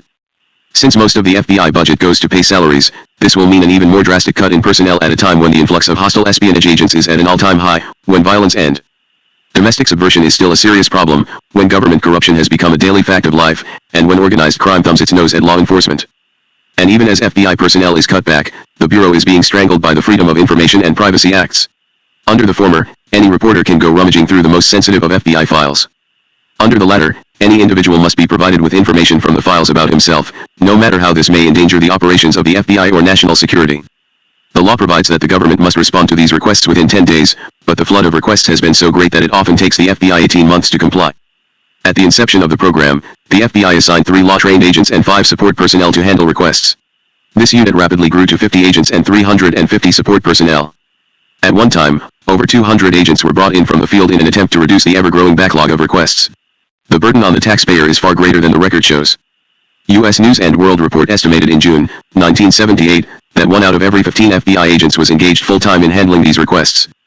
In the first 3 years of the program, the discoverable costs to the taxpayer for FBI responses to these new laws were more than $13 million. Current expenditures of the FBI for this program, according to Director Webster, are estimated at $9 million per year. The Freedom of Information and Privacy Acts have not only substantially reduced the efficiency of the FBI and other federal agencies, they have reduced the willingness of these agencies to share information. And the fear of later being exposed as the source of information has seriously inhibited cooperation from informants, absolutely essential to law enforcement agencies, and private citizens. Technically, the disseminating agency deletes the names of sources from file pages which are to be released to the public, but this is frequently inadequate to protect identities. In order to grant one person his rights, another is deprived of his privacy. On August 8, 1978, a convicted loan shark and suspected mafioso, Gary Boudake, testified before the Senate Subcommittee on Investigations that he systematically used the Freedom of Information Act to tie up law enforcement officers, to find out what the government knew about him, and to discover where the information was coming from. From the material supplied to him, he was able to determine the identity of someone who had informed on a criminal colleague. Asked what had happened to the informant, Boudake replied, "Don't expect him to be living anymore. The lesson will not be lost on those who were once ready to confide to their government." Many of the requests for files are thoroughly frivolous. Among some members of the press, it has become a game. Reporters boast at the bar of the National Press Club that they put the FBI through the effort and expense of a search through the files even though they were aware that there was nothing derogatory or significant to be found. One reporter expressed deep chagrin because the FBI had no file on his activities. A schoolteacher had all the members of her class write to the FBI demanding their dossiers. This, presumably, was in the interest of education and good citizenship. The purpose of the Freedom of Information Act, FOIA, was to help the media and the public elicit information of cover-up and wrongdoing among government officials and others. It has had exactly the opposite result. A bank in the South which had suffered a $476,000 loss through embezzlement notified the FBI that because of the Freedom of Information and Privacy Acts, it would not provide information without a subpoena. An educational institution in the Northwest refused to furnish information from its records even though the person involved, an applicant for a government job, had signed a waiver. FOIA, at the same time that it hamstrings the FBI and other agencies, has additional costs which are hidden from the public. Under the Act, individuals may collect attorney's fees in their efforts to force the government into debatable areas of disclosure. The children of Julius and Ethel Rosenberg, whose parents were executed for wartime espionage, have been awarded almost $200,000 as partial payment for legal work done by their attorneys since they filed an FOIA suit in 1975. What the total bill paid by the taxpayer will be, no one knows, just as no one knows what has poured out of the U.S. Treasury to finance other suits against the government. The irony, of course, is that while the media clamor for an FBI operating in a goldfish bowl, reporters contend that their investigative notes and the result of their reporting activities must remain sacrosanct even when they are ordered to deliver them to a judge in a murder case in which the defendant's life is at stake. All of this is part of the present anti-FBI hysteria and the prevalent attitude in the Congress and among the media that disrupting the work of the FBI is a legitimate First Amendment activity. In time, the pendulum will swing back. But what the Bureau is suffering from today, and it may cause irreparable damage, is a decline in confidence and morale. Once upon a time, an FBI agent was a respected member of his community. He believed that he was serving his country and did not have to hide his profession from his neighbors. Career men in the FBI saw that neither Director Kelly, the Attorney General, nor the President came to their defense. They were hampered in the performance of their duty by an administration policy to prosecute agents for acts undertaken in good faith under rules which were changed without notice. Like a doctor who is afraid to go to the aid of an accident victim because he may be sued for malpractice, all law enforcement representatives may feel that the best way to act is not to act at all. Now for the good news. I have confidence in Judge Webster. He has displayed leadership qualities, a fine blend of intelligence, firmness, and compassion. I wish him every success. If anyone can, he will restore the image of the FBI and help bring the performance of all law enforcement to the level which citizens have the right to expect. FS Binga Eoi the Cambor 5 wearer has 0 equals pay vs, set a 7a, sid na israel domen pies, dod psm digatitai, cent equals bishio itete at ina aeneniainte 7 ve equals gt and ir ar asterisk aesru 2i. Add on quite ven petlherd pig ild los warori, me e6 sly. ms, abidal mmt plus, aoe, ya s4. ONT bad I, BL Act, IAIA Apri, DB. Oi oi, Euros ain say in L10 ali bien ejan in no pei wena edit on no cent year cent, PCOM a PETIGR Lishu, MAD 6, any DAG QEO and EEP. K, sin MCCO 1 shot is 3, so PRT, OAOEIETARAPO2S, A, 20, SMTOL CMR equals VII SIR NAD View TN error 24, FIA RAN OTSWAE, ARAB or ESBH so ESOEA. OK underscore equals 496 1, OA, digi wetlit phi sane 8 AENEAE. Equals A equals we, O. B. NFLOE.